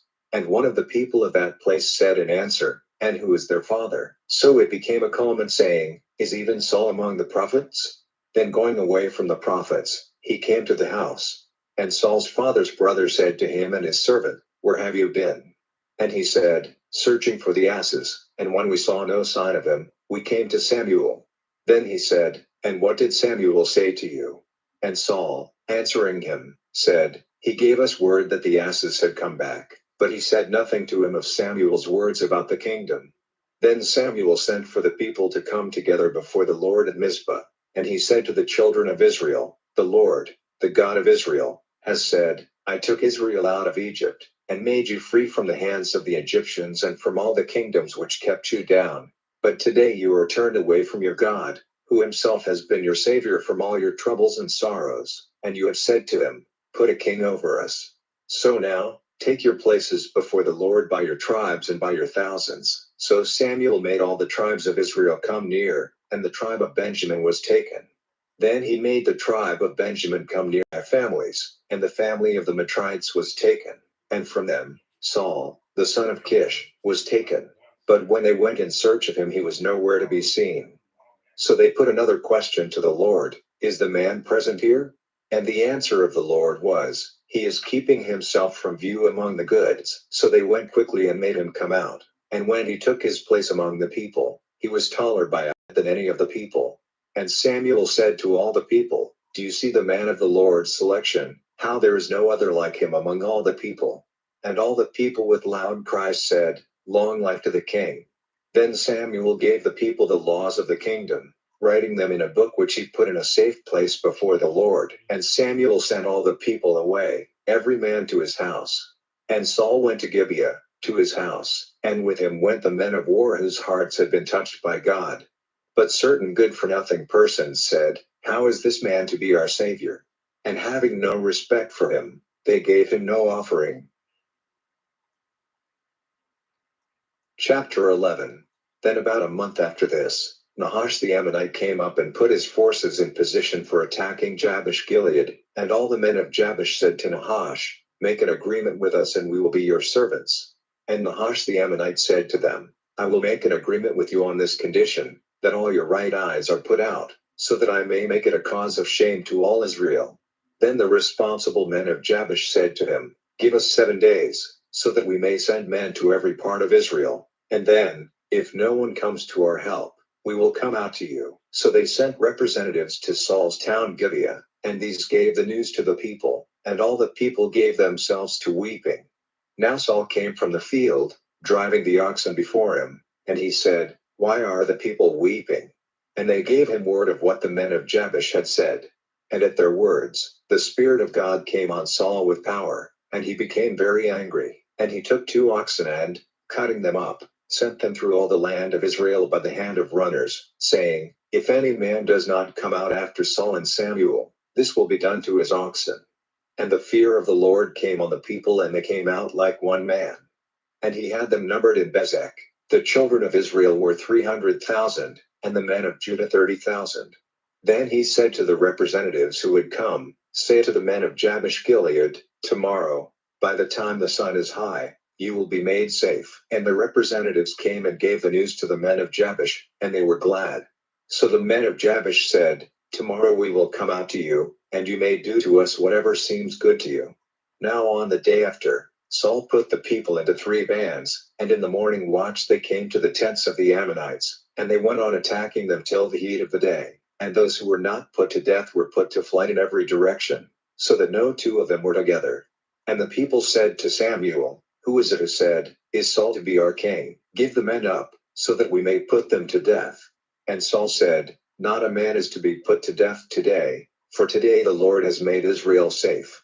Then Samuel said to the people, Come, let us go to Gilgal and there make the kingdom strong in the hands of Saul. So all the people went to Gilgal, and there in Gilgal they made Saul king before the Lord, and peace offerings were offered before the Lord, and there Saul and all the men of Israel were glad with great joy. Chapter 12. And Samuel said to all Israel, You see that I've given ear to everything you said to me, and have made a king over you.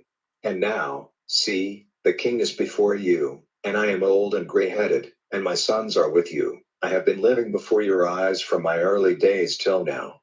Here I am. Give witness against me before the Lord and before the man on whom he has put the holy oil. Whose ox or ass have I taken? To whom have I been untrue? Who has been crushed down by me? From whose hand have I taken a price for the blinding of my eyes? I will give it all back to you. And they said, You have never been untrue to us or cruel to us. You have taken nothing from any man. Then he said, The Lord is witness against you, and the man on whom he has put the holy oil is witness this day that you have seen no wrong in me.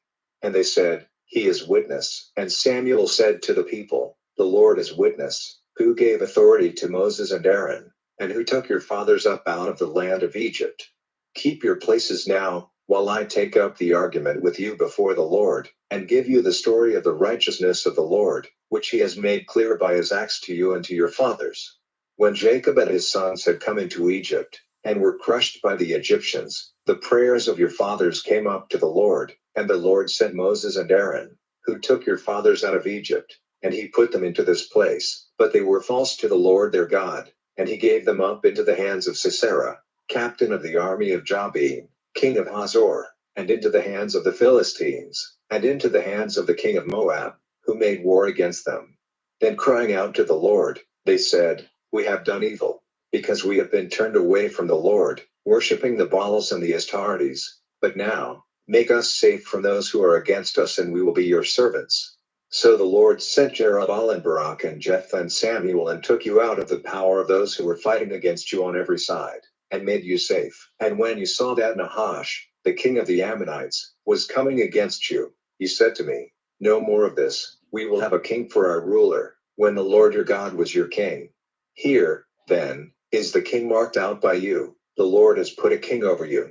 If in the fear of the Lord you are his servants, hearing his voice and not going against the orders of the Lord, but being true to the Lord your God, you and the king ruling over you, then all will be well.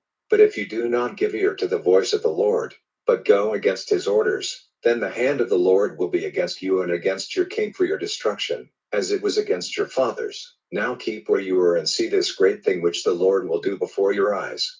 Is it not now the time of the grain cutting? My cry will go up to the Lord, and he will send thunder and rain, so that you may see and be conscious of your great sin which you have done in the eyes of the Lord in desiring a king for yourselves. So Samuel made prayer to the Lord, and the Lord sent thunder and rain that day, And all the people were in fear of the Lord and of Samuel. And all the people said to Samuel, "Make prayer for us to the Lord your God so that death may not overtake us. For in addition to all our sins we have done this evil, in desiring a king." Then Samuel said to the people, "Have no fear. Truly you have done evil. But do not be turned away from the Lord. Be his servants with all your heart. And do not go from the right way, turning to those false gods in which there is no profit and no salvation, for they are false.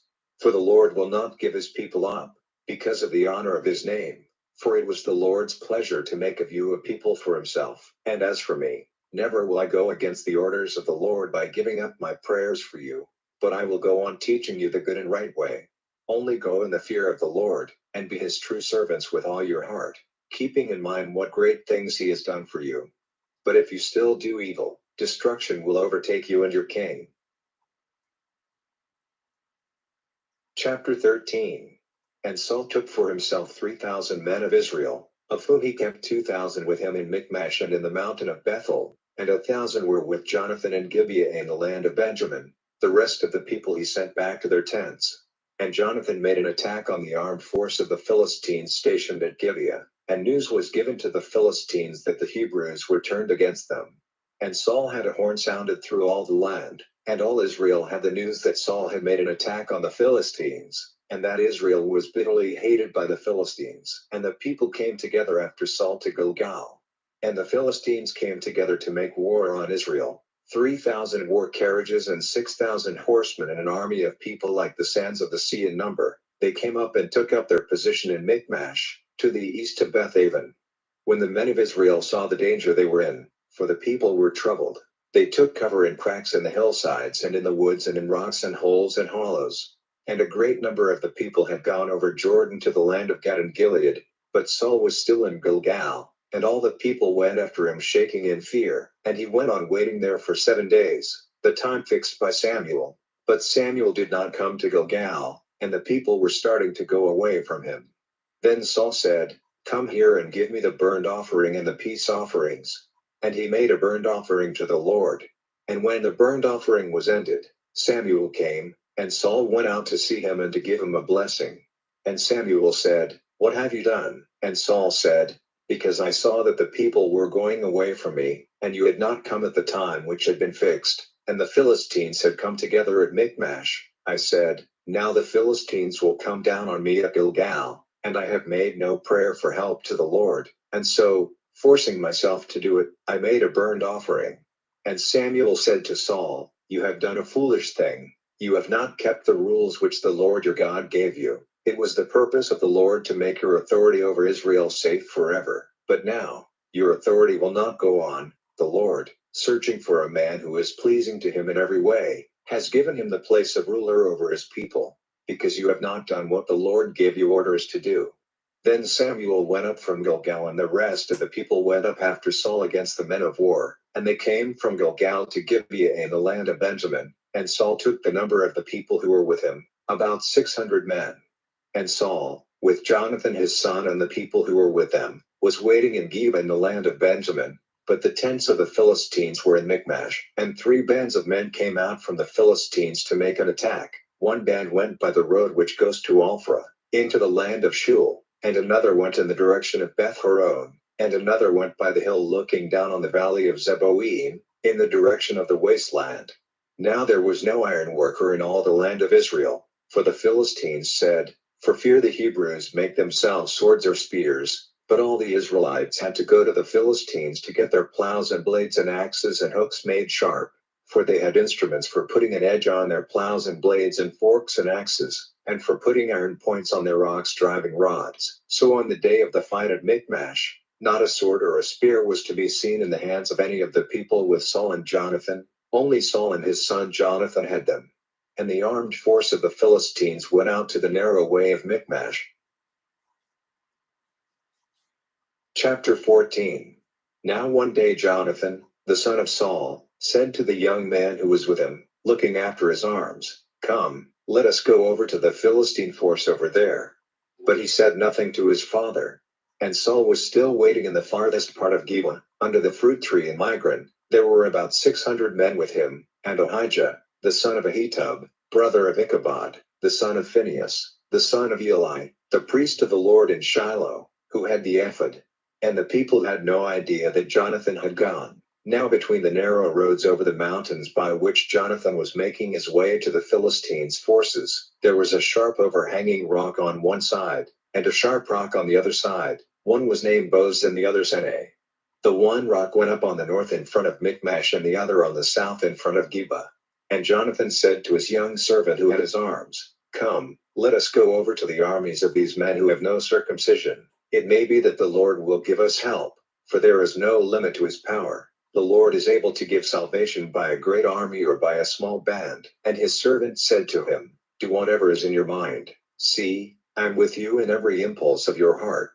Then Jonathan said, "Now we will go over to these men and let them see us. If they say to us, 'Keep quiet where you are till we come to you,' then we will keep our places and not go up to them. But if they say, 'Come up to us,' then we will go up, for the Lord has given them into our hands, and this will be the sign to us." And they let the Philistine force see the two of them, and the Philistines said, "Look, the Hebrews are coming out of the holes where they have taken cover." And the armed men of the force gave Jonathan and his servant their answer, saying, "Come up here to us, and we will let you see something." Then Jonathan said to his servant, "Come up after me, for the Lord has given them up into the hands of Israel." And Jonathan went up, gripping with his hands on his feet, his servant going up after him. And the Philistines gave way before Jonathan when he made an attack on them, and his servant put them to death after him. And at their first attack, Jonathan and his servant put to the sword about 20 men, all inside the space of half an acre of land. And there was great fear in the tents and in the field and among all the men of the armed force, and the attackers were shaking with fear. Even the earth was moved with a great shaking, and there was a fear as from God. And the watchmen of Saul, looking out from Geba in the land of Benjamin, saw all the army flowing away and running here and there. Then Saul said to the people who were with him, "Let everyone be numbered, and let us see who is gone from us." And when they had been numbered, it was seen that Jonathan and his servant were not there. And Saul said to Ahijah, "Let the ephod come here," for he went before Israel with the ephod at that time. Now while Saul was talking to the priest, the noise in the tents of the Philistines became louder and louder. And Saul said to the priest, "Take back your hand." And Saul and all the people with him came together and went forward to the fight, and every man's sword was turned against the man at his side, and there was a very great noise. Then the Hebrews who had been with the Philistines for some time, and had gone up with them to their tents, turning round were joined to those who were with Saul and Jonathan, and all the men of Israel who had taken cover in the hill country of Ephraim, hearing that the Philistines had been put to flight, went after them, attacking them. So the Lord made Israel safe that day, and the fight went over to Bethaven. And all the people were with Saul, about 20,000 men, and the fight was general through all the hill country of Ephraim. But Saul made a great error that day, by putting the people under an oath, saying, "Let that man be cursed who takes food before evening comes, and I have given punishment to those who are against me." So the people had not a taste of food. And there was honey on the face of the field, and all the people came to the honey, the bees having gone from it, but not a man put his hand to his mouth for fear of the curse. But Jonathan, having no knowledge of the oath his father had put on the people, stretching out the rod which was in his hand, put the end of it in the honey, and put it to his mouth. Then his eyes were made bright. Then one of the people said to him, "Your father put the people under an oath, saying, 'Let that man be cursed who takes any food this day.' And the people were feeble, needing food." Then Jonathan said, "My father has made trouble come on the land. Now see how bright my eyes have become because I have taken a little of this honey. How much more if the people had freely taken their food from the goods of those who were fighting against them? Would there not have been much greater destruction among the Philistines?" That day they overcame the Philistines from Michmash to Aijalon. And the people were feeble from need of food, and rushing at the goods taken in the fight, the people took oxen and sheep and young oxen, and put them to death there on the earth, and had a meal, taking the flesh with the blood in it. Then it was said to Saul, "See, the people are sinning against the Lord, taking the blood with the flesh." And he said to those who gave him the news, "Now let a great stone be rolled to me here." And Saul said, "Go about among the people and say to them, 'Let every man come here to me with his ox and his sheep, and put them to death here, and take his meal. Do no sin against the Lord by taking the blood with the flesh.'" So all the people took their oxen with them that night and put them to death there. And Saul put up an altar to the Lord. This was the first altar which he put up to the Lord. And Saul said, let us go down after the Philistines by night, attacking them till the morning, till there is not a man of them living. And they said, do whatever seems right to you. Then the priests said, let us come nearer to God. And Saul, desiring directions from God, said, am I to go down after the Philistines? Will you give them up into the hands of Israel? But he gave him no answer that day. And Saul said, come near, all you chiefs of the people, and let us get word from God and see in whom is this sin today. For, by the living Lord, the Savior of Israel, even if the sinner is Jonathan, my son, death will certainly be his fate. But not a man among all the people gave him any answer.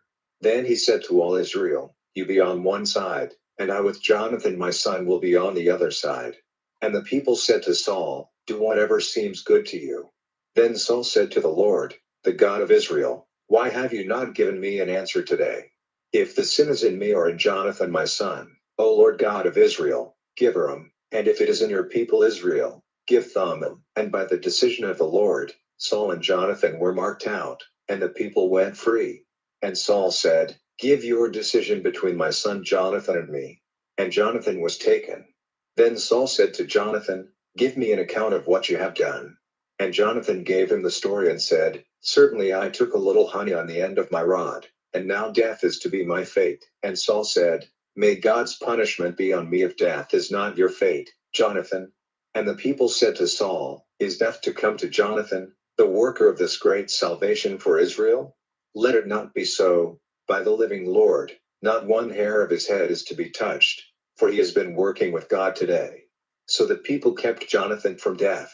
Then Saul, turning back, went after the Philistines no longer, and the Philistines went back to their place. Now when Saul had taken his place as ruler of Israel, he made war on those who were against him on every side, Moab and the Ammonites and Edom and the kings of Zobah and the Philistines, and whichever way he went, he overcame them. And he did great things, and overcame the Amalekites, and made Israel safe from the hands of their attackers. Now the sons of Saul were Jonathan and Ishvi and Malchishua, and these are the names of his daughters. The older was named Merab and the younger Mihal. The name of Saul's wife was Ahinoam, the daughter of Ahimaaz. The captain of his army was Abner, the son of Ner, brother of Saul's father. Kish, the father of Saul, and Ner, the father of Abner, were sons of Abiel. All through the life of Saul there was bitter war against the Philistines, and whenever Saul saw any strong man or any good fighting man, he kept him near himself. Chapter 15. And Samuel said to Saul, the Lord sent me to put the holy oil on you and to make you king over his people, over Israel. So give ear now to the words of the Lord. The Lord of armies says, I will give punishment to Amalek for what he did to Israel, fighting against him on the way when Israel came out of Egypt. Go now and put Amalek to the sword, putting to the curse all they have, without mercy, put to death every man and woman, every child and baby at the breast, every ox and sheep, camel and ass. And Saul sent for the people and had them numbered into Telaim, 200,000 footmen and 10,000 men of Judah. And Saul came to the town of Amalek, and took up his position in the valley secretly. And Saul said to the Kenites, go away, take yourselves out from among the Amalekites, or destruction will overtake you with them, for you were kind to the children of Israel when they came out of Egypt. So the Kenites went away from among the Amalekites, and Saul made an attack on the Amalekites from Havilah on the road to Shur, which is before Egypt. He took Agag, king of the Amalekites, prisoner, and put all the people to the sword without mercy. But Saul and the people did not put Agag to death, and they kept the best of the sheep and the oxen and the fat beasts and the lambs, and whatever was good, not desiring to put them to the curse, but everything which was bad and of no use they put to the curse. Then the Lord said to Samuel, it is no longer my pleasure for Saul to be king, for he has turned back from going in my ways, and has not done my orders. And Samuel was very sad, crying to the Lord in prayer all night. And early in the morning he got up and went to Saul, and word was given to Samuel that Saul had come to Carmel and put up a pillar, and had gone from there down to Gilgal. And Samuel came to Saul, and Saul said to him, may the blessing of the Lord be with you. I have done what was ordered by the Lord. And Samuel said, What then is this sound of the crying of sheep and the noise of oxen which comes to my ears? And Saul said, They have taken them from the Amalekites, for the people have kept the best of the sheep and of the oxen as an offering to the Lord your God. All the rest we have given up to destruction. Then Samuel said to Saul, Say no more. Let me give you word of what the Lord has said to me this night. And he said to him, Say on. And Samuel said, Though you may seem little to yourself, are you not head of the tribes of Israel? For the Lord with the holy oil made you king over Israel, and the Lord sent you on a journey and said, Go and put to the curse those sinners, the Amalekites, fighting against them till everyone is dead. Why then did you not do the orders of the Lord, but by violently taking their goods did evil in the eyes of the Lord? And Saul said, Truly, I have done the orders of the Lord and have gone the way the Lord sent me. I have taken Agag, the king of Amalek, and have given the Amalekites up to destruction. But the people took some of their goods, sheep and oxen, the chief of the things which were put to the curse, to make an offering of them to the Lord your God in Gilgal.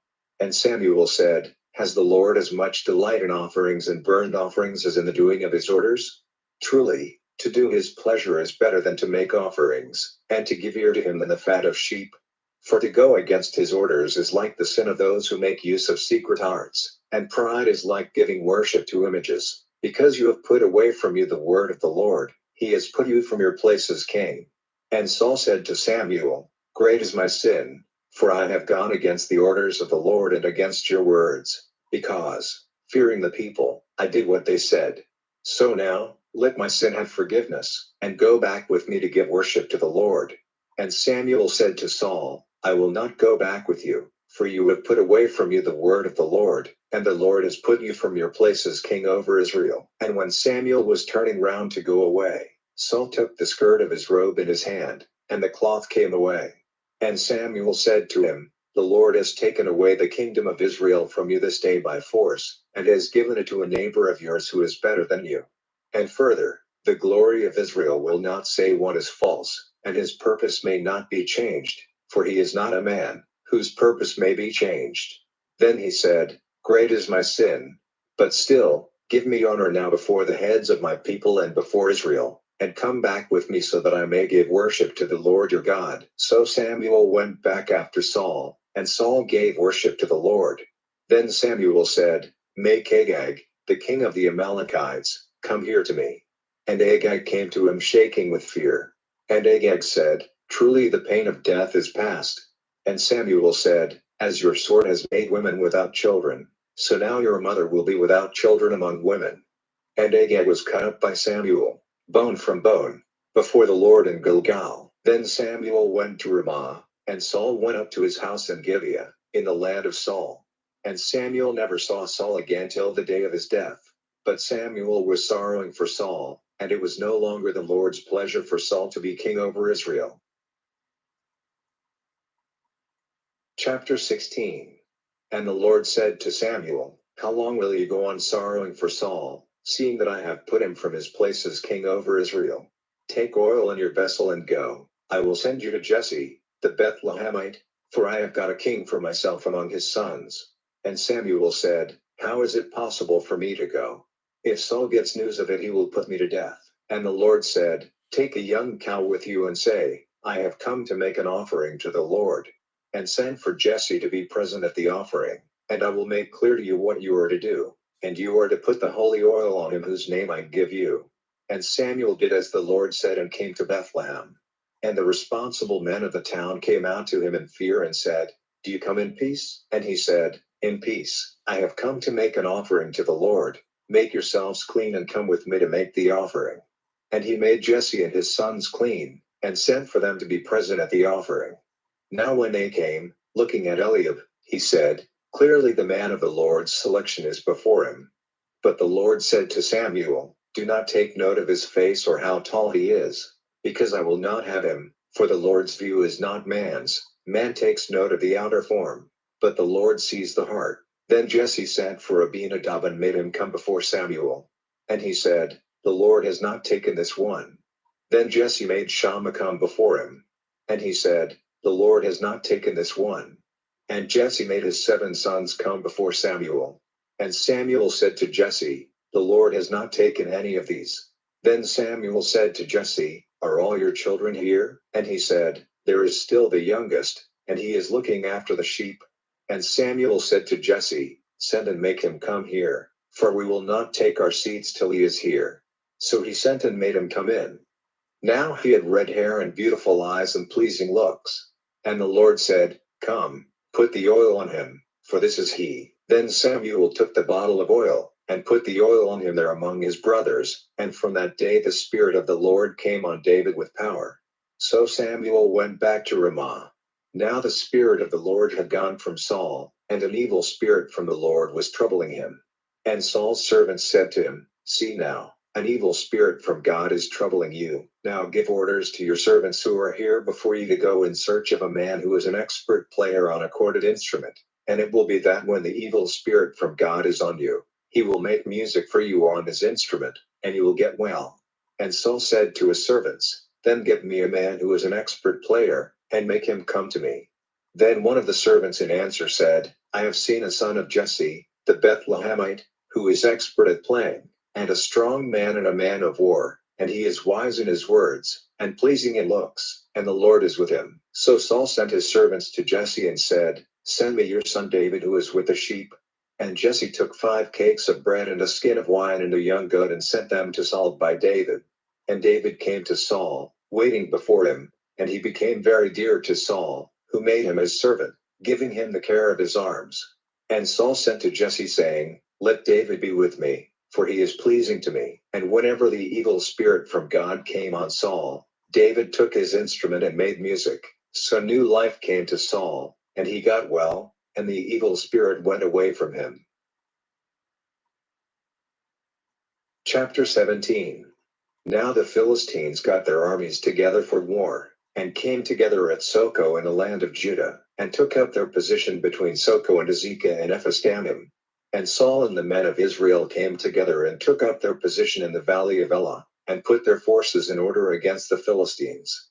The Philistines were stationed on the mountain on one side and Israel on the mountain on the other side, and there was a valley between them. And a fighter came out from the tents of the Philistines, named Goliath of Gath. He was more than 6 cubits tall, and he had a headdress of brass on his head, and he was dressed in a coat of metal, the weight of which was 5,000 shekels of brass.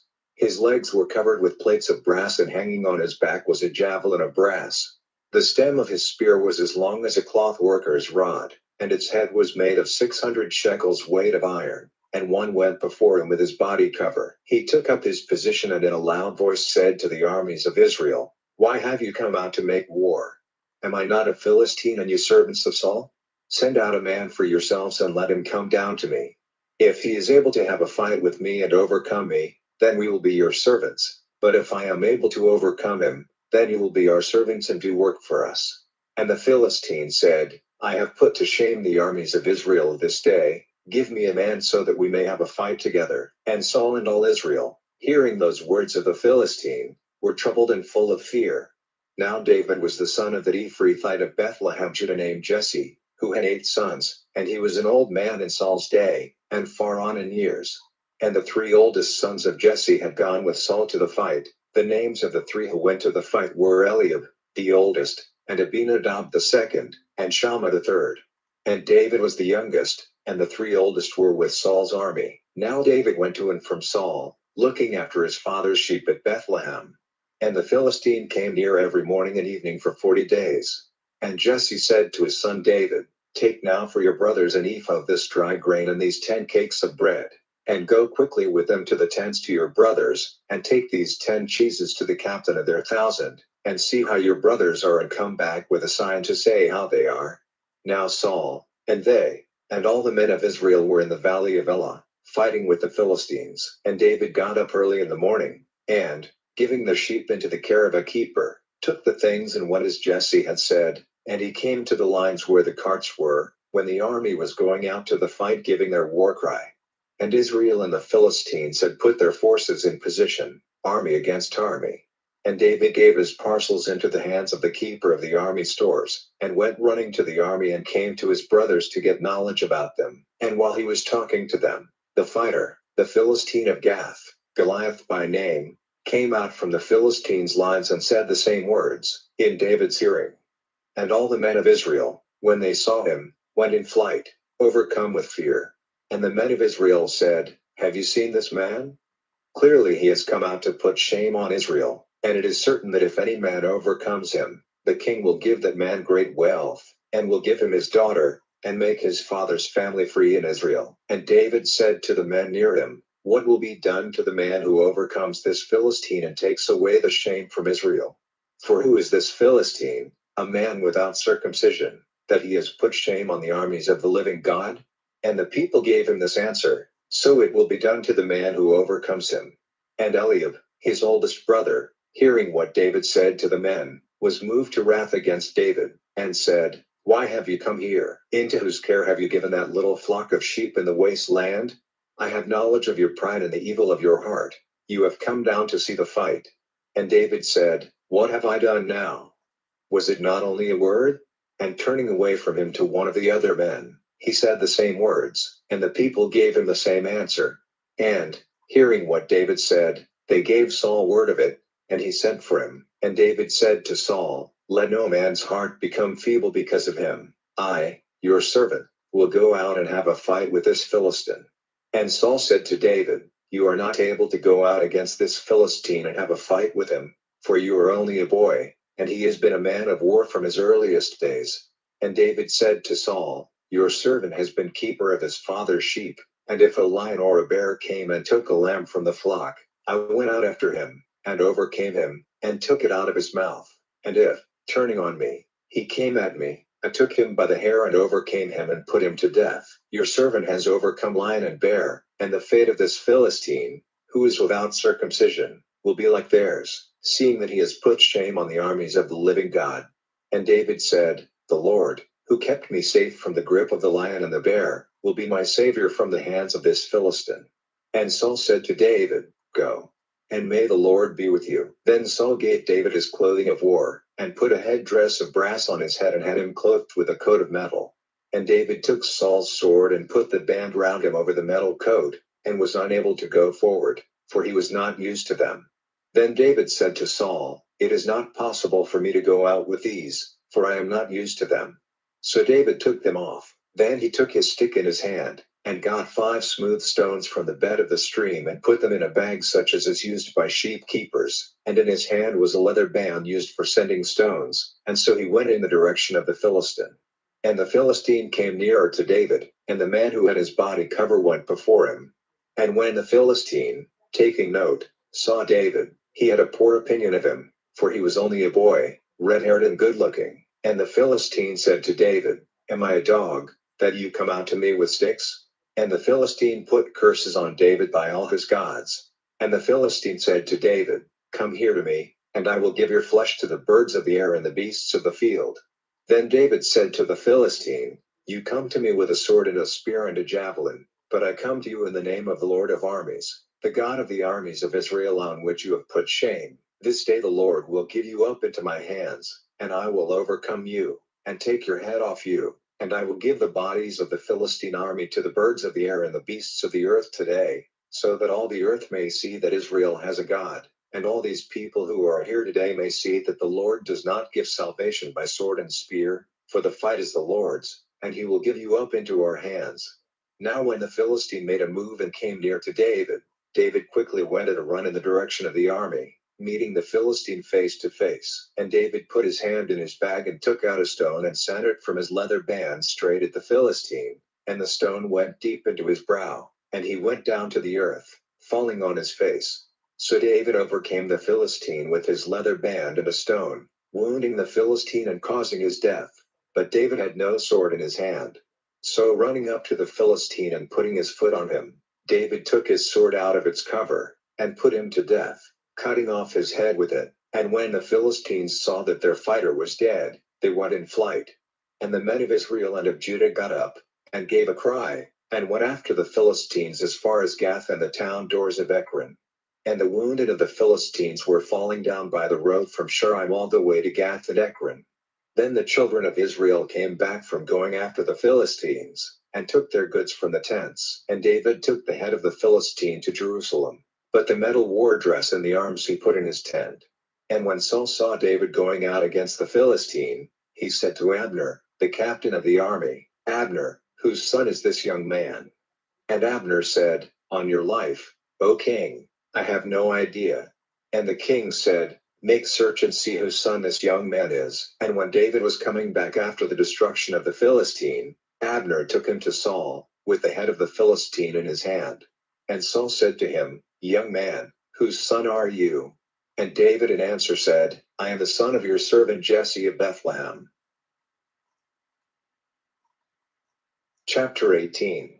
Now after David's talk with Saul was ended, the soul of Jonathan was joined with the soul of David, and David became as dear to him as his very life.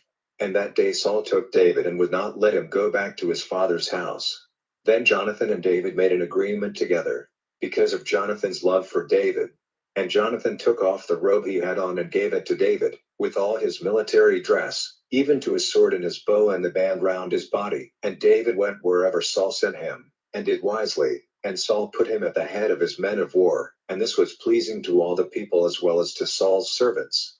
Now on their way, when David came back after the destruction of the Philistine, the women came out of all the towns of Israel, with songs and dances, meeting David with melody and joy and instruments of music.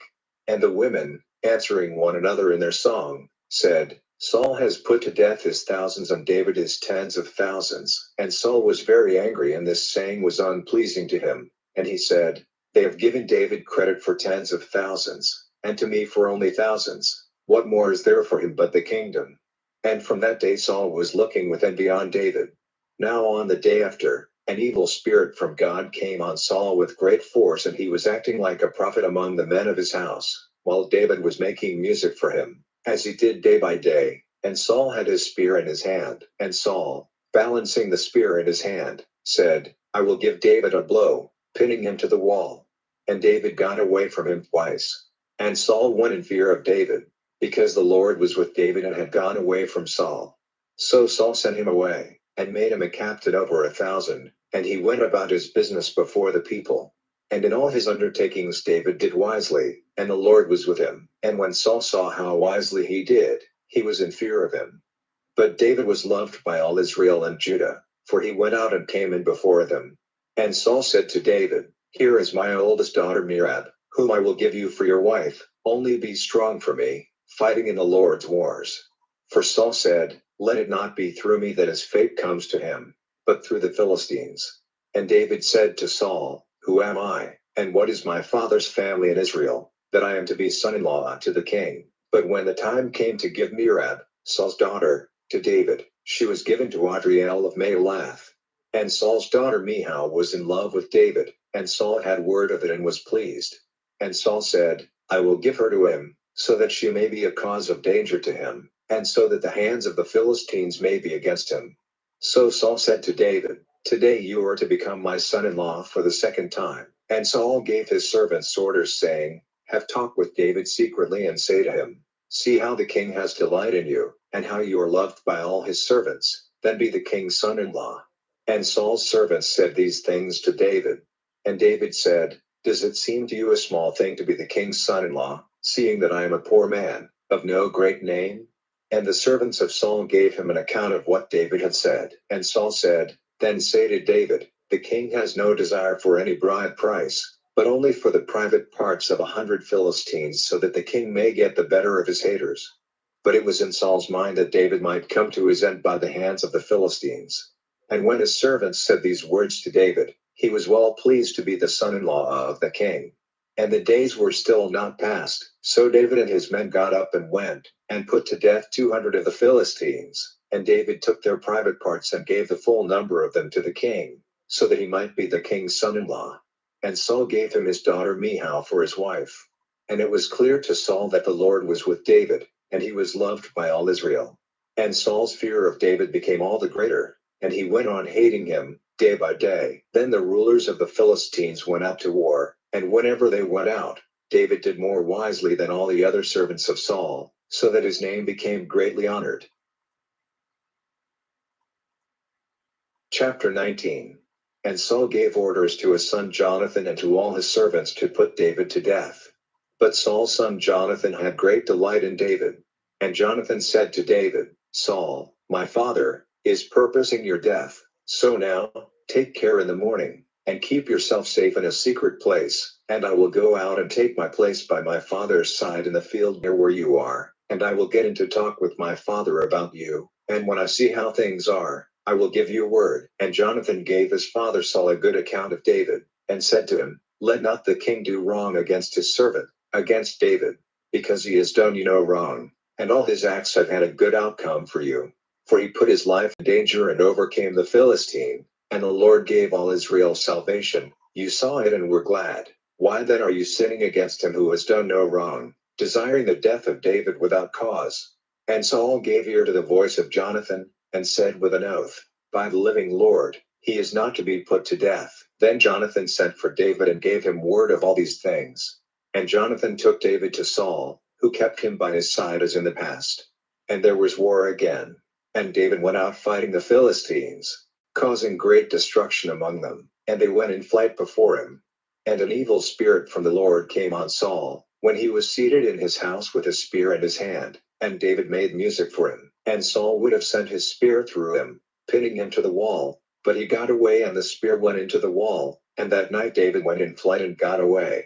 Then in the night Saul sent men to David's house to keep watch on him so as to put him to death in the morning. And David's wife Michal said to him, if you do not go away to a safe place tonight you will be put to death in the morning. So Michal let David down through the window, and he went in flight and got away. Then Michal took the image and put it in the bed, with a cushion of goat's hair at its head, and she put clothing over it. And when Saul sent men to take David, she said, he is ill. And Saul sent his men to see David, saying, do not come back without him, take him in his bed, so that I may put him to death. And when the men came in, there was the image in the bed, with the cushion of goat's hair at its head. And Saul said to Michal, why have you been false to me, letting my hater go and get safely away? And in answer Michal said to Saul, he said to me, let me go, or I will put you to death. So David went in flight and got away and came to Ramah, to Samuel, and gave him an account of all Saul had done to him. And he and Samuel went and were living in Naioth. And word was given to Saul that David was at Naioth in Ramah. And Saul sent men to take David, and when they saw the band of prophets at work, with Samuel in his place at their head, the Spirit of God came on Saul's men, and they became like prophets. And Saul, having news of this, sent other men, who in the same way became like prophets. And a third time Saul sent men, and they like the others became like prophets. Then he himself went to Ramah, and came to the great water spring in Secure, and questioning the people he said, where are Samuel and David? And one said, they are at Naioth in Ramah. And he went on from there to Naioth in Ramah, and the Spirit of God came on him, and he went on, acting like a prophet, till he came to Naioth in Ramah, and he took off his clothing, acting like a prophet before Samuel, and falling down he was stretched out, without his clothing, all that day and all that night. This is the reason for the saying, is even Saul among the prophets? Chapter 20. And David went in flight from Naioth in Ramah and came to Jonathan and said, what have I done? What is my crime and my sin against your father that he is attempting to take my life? And he said to him, far be the thought, you will not be put to death. See, my father does nothing, great or small, without giving me word of it. Would he keep this secret from me? It is not so. But David took his oath again and said, your father sees that I am dear to you. So he says to himself, let Jonathan have no idea of this, for it will be a grief to him. But as the Lord is living, and as your soul is living, there is only a step between me and death. Then Jonathan said to David, whatever your desire is, I will do it for you. And David said to Jonathan, tomorrow is the new moon, and I will not be seated with the king at his table. But let me go to a safe place in the country till the evening, and if your father takes note of the fact that I am away, say, David made a request to me for himself that he might go to Bethlehem, to his town, for it is the time when his family make their offering year by year. If he says, it is well, your servant will be at peace, but if he is angry, then it will be clear to you that he has an evil purpose in mind against me. So, then, be kind to your servant, for you have been united with your servant in an agreement made before the Lord. But if there is any wrongdoing in me, put me to death yourself. Why take me to your father? And Jonathan said, do not have such a thought, for if I saw that my father was designing evil against you, Would I not give you word of it? Then David said to Jonathan, Who will give me word if your father gives you a rough answer? And Jonathan said to David, Come, let us go out into the country. And the two of them went out together into the open country. And Jonathan said to David, May the Lord, the God of Israel, be witness, when I have had a chance of talking to my father, about this time tomorrow, if his feelings to David are good, will I not send and give you the news? May the Lord's punishment be on Jonathan, if it is my father's pleasure to do you evil and I do not give you word of it and send you away so that you may go in peace. And may the Lord be with you, as he has been with my father. And may you, while I am still living, oh may you be kind to me, as the Lord is kind, and keep me from death, and let not your mercy ever be cut off from my family, even when the Lord has sent destruction on all David's haters, cutting them off from the face of the earth. And if it comes about that the name of Jonathan is cut off from the family of David, the Lord will make David responsible. And Jonathan again took an oath to David, because of his love for him, for David was as dear to him as his very soul. Then Jonathan said to him, Tomorrow is the new moon, and it will be seen that you are not present, for there will be no one in your seat. And on the third day it will be specially noted, and you will go to the place where you took cover when the other business was in hand, waiting by the hill over there. And on the third day I will send arrows from my bow against its side as if at a mark. And I will send my boy to have a look for the arrow. And if I say to him, See, the arrow is on this side of you, take it up, then you may come, for there is peace for you and no evil, by the living Lord. But if I say to the boy, See, the arrow has gone past you, then go on your way, for the Lord has sent you away. As for what you and I were talking of, the Lord is between you and me forever. So David went to a secret place in the country, and when the new moon came, the king took his place at the feast. And the king took his seat, as at other times, by the wall, and Jonathan was in front, and Abner was seated by Saul's side. But there was no one in David's seat. But Saul said nothing that day, for his thought was, Something has taken place making him unclean. It is clear that he is not clean. And on the day after the new moon, that is, the second day, there was still no one in David's seat, and Saul said to his son Jonathan, Why has the son of Jesse not come to the feast yesterday or today? And answering Saul, Jonathan said, He made a request to me that he might go to Bethlehem, saying, Our family is making an offering in the town, and my brothers have given me orders to be there. So now, if I have grace in your eyes, let me go away and see my brothers. This is why he has not come to the king's table.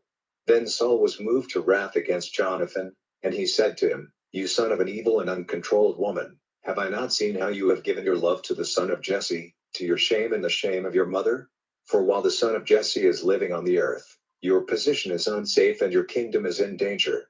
So make him come here to me, for it is certainly right for him to be put to death. And Jonathan, answering his father Saul, said to him, Why is he to be put to death? What has he done? And Saul, pointing his spear at him, made an attempt to give him a wound, from which it was clear to Jonathan that his father's purpose was to put David to death. So Jonathan got up from the table, burning with wrath, and took no part in the feast the second day of the month, being full of grief for David because his father had put shame on him. Now in the morning, Jonathan went out into the fields at the time he had said to David, and he had a little boy with him, and he said to the boy, Go and get the arrow I let loose from my bow. And while the boy was running, he sent an arrow past him. And when the boy came to the place where the arrow was, Jonathan, crying out after the boy, said, Has it not gone past you? And Jonathan went on crying out after the boy, Be quick, do not keep waiting about, go quickly. And Jonathan's boy got the arrow and came back to his master, but the boy had no idea what was going on. Only Jonathan and David had knowledge of it. And Jonathan gave his bow and arrows to the boy, and said to him, Take these and go back to the town.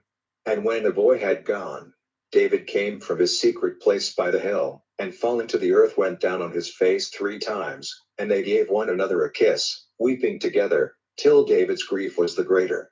And Jonathan said to David, Go in peace, for we too have taken an oath, in the name of the Lord, saying, The Lord will be between me and you, and between my seed and your seed forever.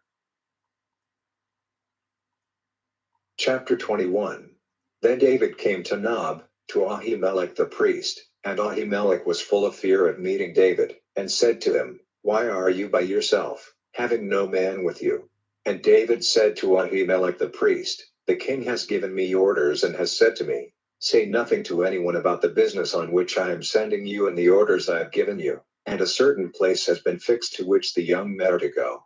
So now, if you have here 5 cakes of bread, give them into my hand, or whatever you have. And the priest, answering David, said, I have no common bread here, but there is holy bread, if only the young men have kept themselves from women. And David in answer said to the priest, Certainly women have been kept from us, and as has been done before when I have gone out, the arms of the young men were made holy, even though it was a common journey. How much more today will their arms be made holy? So the priest gave him the holy bread. There was no other, only the holy bread which had been taken from before the Lord, so that new bread might be put in its place on the day when it was taken away. Now a certain man of the servants of Saul was there that day, kept back before the Lord. His name was Doeg, an Edomite, the strongest of Saul's runners. And David said to Ahimelech, Have you no sword or spear with you here? For I have come without my sword and other arms, because the king's business had to be done quickly. And the priest said, The sword of Goliath the Philistine, whom you put to death in the valley of Elah, is here folded in a cloth at the back of the ephod. Take that, if you will, for there is no other sword here. And David said, There is no other sword like that, give it to me. Then David got up and went in flight that day from fear of Saul, and went to Achish, the king of Gath. And the servants of Achish said to him, Is not this David, the king of the land? Did they not make songs about him in their dances, saying, Saul has put to death thousands, and David tens of thousands? And David took these words to heart, fearing Achish, the king of Gath. So changing his behavior before them, he made it seem as if he was off his head, hammering on the doors of the town, and letting the water from his mouth go down his chin. Then Achish said to his servants, Look, the man is clearly off his head. Why have you let him come before me? Are there not enough unbalanced men about me, that you have let this person come and do such tricks before me? Is such a man to come into my house? Chapter 22. So David went away from there and took cover in a strong place at Adullam, and his brothers and all his father's people, hearing of it, went down to him there. And everyone who was in trouble, and everyone who was in debt, and everyone who was bitter in soul, came together to him, and he became captain over them. About 400 men were joined to him.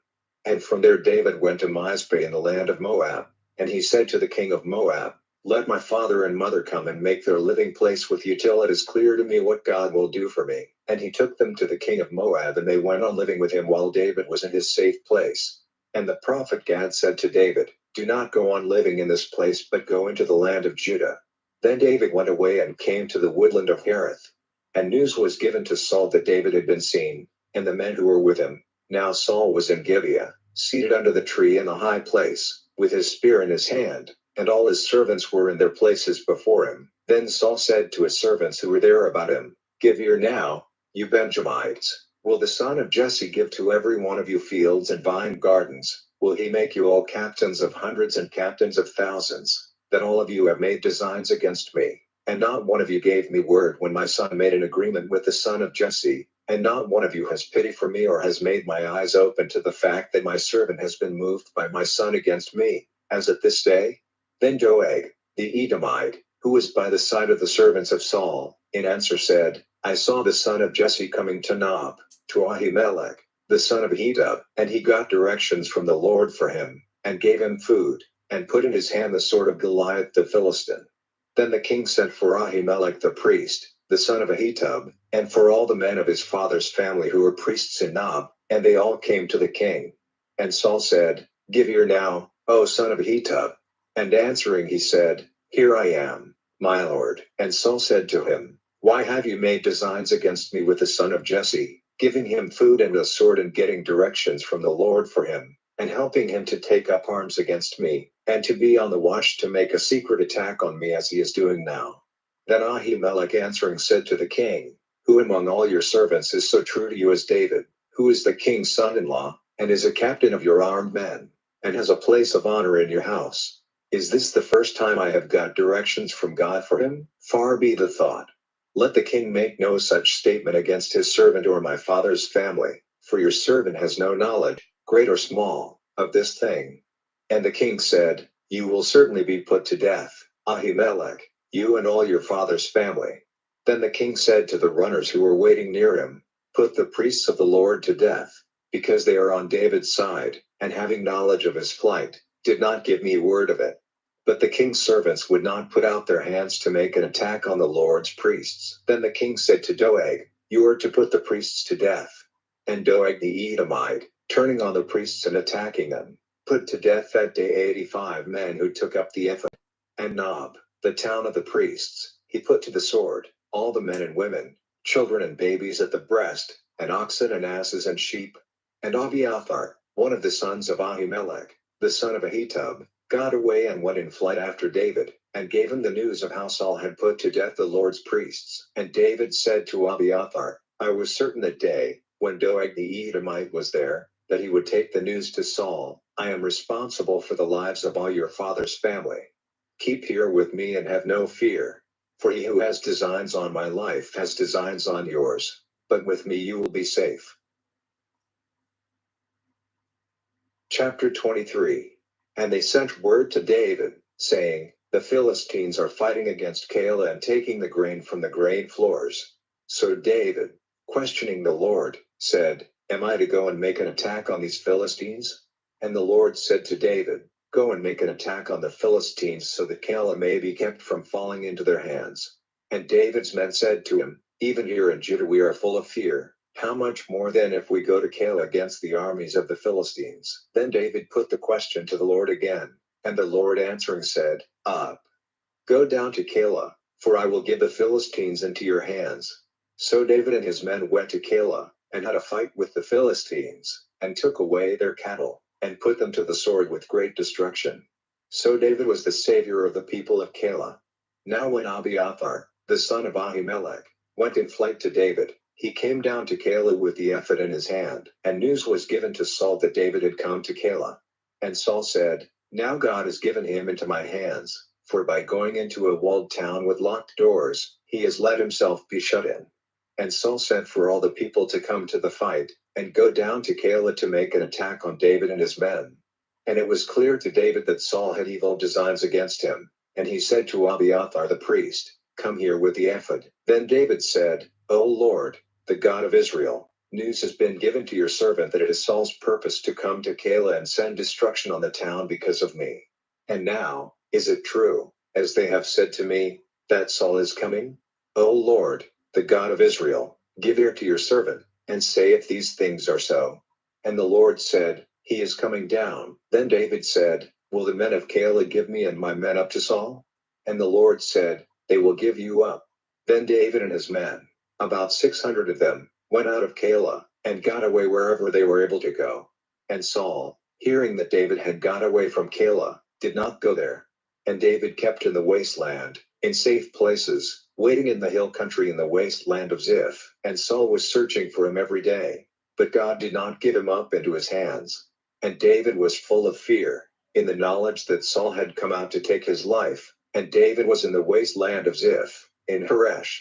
And Saul's son Jonathan went to David in Haresh, and made his hands strong in God, and said to him, Have no fear, for Saul my father will not get you into his power, and you will be king of Israel, and I will be by your side, and my father Saul is certain of this. And the two of them made an agreement before the Lord, and David went on living in Haresh, and Jonathan went back to his house. Then the Ziphites came up to Gibeah to see Saul, and said, Is not David living secretly among us in the strong places in Haresh, in the hill of Hachilah to the south of the wasteland?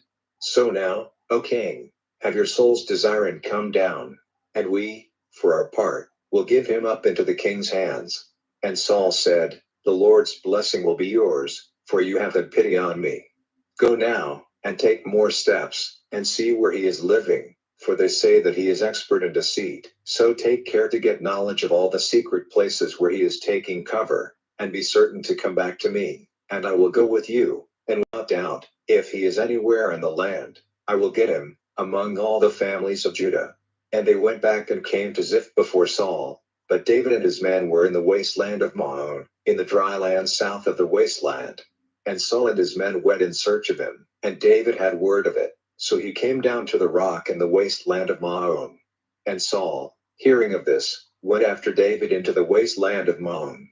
And Saul and his men went on one side of the mountain, and David and his men went on the other. And David's purpose was to get away as quickly as possible, for fear of Saul, for Saul and his men were making a circle round David and his men in order to take them. But a man came to Saul saying, "Be quick and come, for the Philistines have made an attack on the land." So turning back from going after David, Saul went against the Philistines, so that place was named Selahameleketh. And from there, David went up and took cover in the safe place of En-gedi. Chapter 24. Now when Saul came back from fighting the Philistines, news was given him that David was in the wasteland of En-gedi. Then Saul took 3,000 of the best men out of all Israel, and went in search of David and his men on the rocks of the mountain goats. And on the way he came to a place where sheep were kept, where there was a hollow in the rock, and Saul went in for a private purpose. Now David and his men were in the deepest part of the hollow, and David's men said to him, "Now is the time when the Lord says to you, I will give up your hater into your hands to do with him whatever seems good to you." Then David, getting up, took the skirt of Saul's robe in his hand, cutting off the end of it without his knowledge. And later, David was full of regret for cutting off Saul's skirt. And David said to his men, "Before the Lord, never let it be said that my hand was lifted up against my Lord, the man of the Lord's selection, for the Lord's holy oil has been put on him." So with these words David kept his servants back, and did not let them make an attack on Saul. And Saul got up and went on his way. And after that David came out of the hollow rock, and crying after Saul said, "My lord the king." And when Saul gave a look back, David went down on his face and gave him honor. And David said to Saul, "Why do you give any attention to those who say that it is my desire to do you wrong? Look, you have seen today how the Lord gave you up into my hands even now in the hollow of the rocks, and some would have had me put you to death. But I had pity on you, for I said, never will my hand be lifted up against my Lord, who has been marked with the holy oil. And see, my father, see the skirt of your robe in my hand, for the fact that I took off the skirt of your robe and did not put you to death is witness that I have no evil purpose, and I have done you no wrong, though you are waiting for my life to take it. May the Lord be judge between me and you, and may the Lord give me my rights against you, but my hand will never be lifted up against you. There is an old saying, from the evildoer comes evil, but my hand will never be lifted up against you. After whom has the king of Israel come out? For whom are you searching? For a dead dog, an insect. So let the Lord be judge, and give a decision between me and you, and see and give support to my cause, and keep me from falling into your hands. Now when David had said these words to Saul, Saul said, "Is this your voice, David, my son?" And Saul was overcome with weeping. And he said to David, "You are right and I am wrong, for you have given me back good, but I have given you evil. And you have made clear to me how good you have been to me today, because, when the Lord gave me up into your hands, you did not put me to death. If a man comes across his hater, will he let him get away safe? So may you be rewarded by the Lord for what you have done for me today. And now I am certain that you will be king, and that the kingdom of Israel will be made strong under your authority. So give me your oath by the Lord, that you will not put an end to my seed after me or let my name be cut off from my father's family." And David gave Saul his oath. And Saul went back to his house, but David and his men went up to their safe place. Chapter 25. And death came to Samuel, and all Israel came together, weeping for him, and put his body in its resting place in his house at Ramah.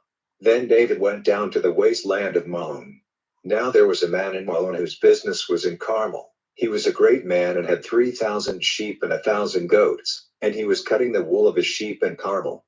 Now this man was named Nabal, and his wife's name was Abigail. She was a woman of good sense and pleasing looks, but the man was cruel and evil in his ways. He was of the family of Caleb. And David had word in the wasteland that Nabal was cutting the wool of his sheep. And David sent 10 young men, and said to them, "Go up to Carmel and go to Nabal, and say kind words to him in my name, and say this to my brother, may all be well for you. Peace be to you and your house and all you have. I have had word that you have wool cutters. Now the keepers of your sheep have been with us, and we have done them no evil. and taken nothing of theirs while they were in Carmel. If your young men are questioned, they will say the same thing. So now, let my young men have grace in your eyes, for we are come at a good time. Please give anything you may have by you to your servants and to your son David. And when David's young men came, they said all this to Nabal, in David's name, and said nothing more. And Nabal gave them his answer and said, Who is David? Who is the son of Jesse? There are a number of servants in these days running away from their masters. Am I to take my bread and my wine and the meat I have got ready for my wool cutters and give it to men coming from I have no idea where? So David's young men, turning away, went back and gave him an account of everything he had said. And David said to his men, Put on your swords, every one of you, and every man put on his sword. And David did the same. And about 400 men went up with David, and 200 kept watch over their goods. But one of the young men said to Nabal's wife Abigail, David sent men from the wasteland to say kind words to our master, and he gave them a rough answer.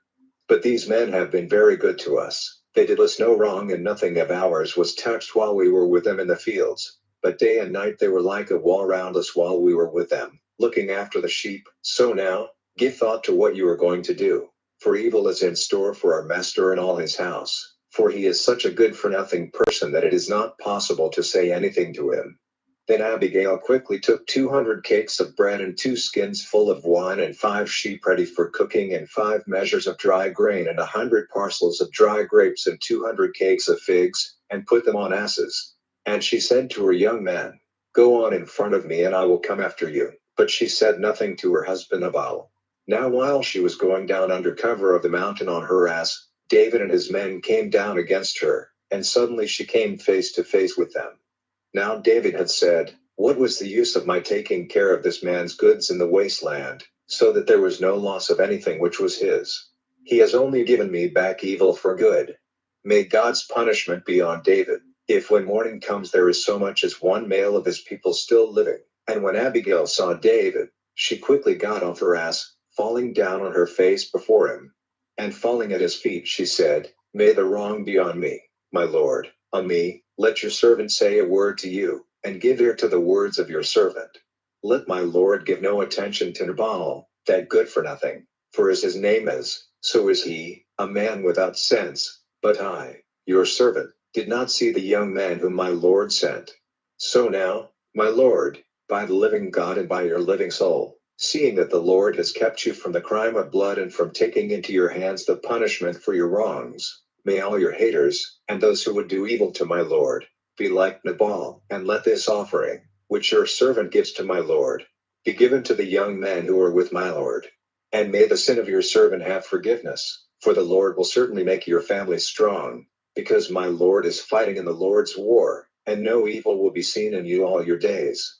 And though a man has taken up arms against you, putting your life in danger, still the soul of my Lord will be kept safe among the band of the living with the Lord your God, and the souls of those who are against you he will send violently away from him, like stones from a bag. And when the Lord has done for my Lord all those good things which he has said he will do for you, and has made you a ruler over Israel, then you will have no cause for grief, and my Lord's heart will not be troubled because you have taken life without cause and have yourself given punishment for your wrongs. And when the Lord has been good to you, then give a thought to your servant. And David said to Abigail, May the Lord, the God of Israel, be praised, who sent you to me today, a blessing on your goods and on you, who have kept me today from the crime of blood and from taking into my hands the punishment for my wrongs. For truly, by the living Lord, the God of Israel, who has kept me from doing you evil, if you had not been so quick in coming to me and meeting me, by dawn there would not have been in Nabal's house so much as one male living. Then David took from her hands her offering, and he said to her, Go back to your house in peace. See, I have given ear to your voice, and taken your offering with respect. And Abigail went back to Nabal, and he was feasting in his house like a king, and Nabal's heart was full of joy, for he had taken much wine. So she said nothing to him till dawn came, and in the morning, when the effect of the wine was gone, Nabal's wife gave him an account of all these things, and all the heart went out of him, and he became like stone. And about 10 days after, the Lord sent disease on Nabal and death came to him. And David, hearing that Nabal was dead, said, May the Lord be praised, who has taken up my cause against Nabal for the shame which he put on me, and has kept back his servant from evil, and has set on Nabal's head the reward of his evil doing. And David sent word to Abigail, desiring to take her as his wife. And when David's servants came to Carmel, to Abigail, they said to her, David has sent us to you to take you to him as his wife. And she got up, and going down on her face to the earth, said, See, I am ready to be a servant girl, washing the feet of the servants of my lord. Then Abigail got up quickly and went on her ass, with 5 of her young women, after the men whom David had sent, and she became David's wife. And David had taken Ahinoam of Jezreel to be his wife. These 2 were his wives. Now Saul had given his daughter Michal, David's wife, to Palti the son of Lishagallam. Chapter 26. And the Ziphites came to Saul at Gibeah, and said, Is not David waiting secretly near us in the hill of Hachilah, before the waste land? Then Saul went down to the waste land of Ziph, taking with him 3,000 of the best men of Israel, to make search for David in the waste land of Ziph. And Saul put up his tents on the hill of Hachilah, which is in front of the waste land on the road. But David was in the waste land, and he saw that Saul was coming after him. And so David sent out watchers, and got word from them that Saul was certainly coming. And David got up and came to the place where Saul's tents were, and David had a view of the place where Saul was sleeping with Abner, the son of Ner, the captain of his army, and Saul was sleeping inside the ring of carts, and the tents of the people were all round him. Then David said to Ahimelech the Hittite, and to Abishai, the son of Zeruiah, brother of Joab, who will go down with me to the tents of Saul. And Abishai said, I will go down with you. So David and Abishai came down to the army by night, and Saul was sleeping inside the ring of carts with his spear planted in the earth by his head, and Abner and the people were sleeping round him. Then Abishai said to David, God has given up your hater into your hands today. Now let me give him one blow through to the earth with a spear, and there will be no need to give him a second. And David said to Abishai, Do not put him to death, for who, without sin, may put out his hand against the man on whom the Lord has put the holy oil? And David said, By the living Lord, the Lord will send destruction on him. The natural day of his death will come, or he will go into the fight and come to his end.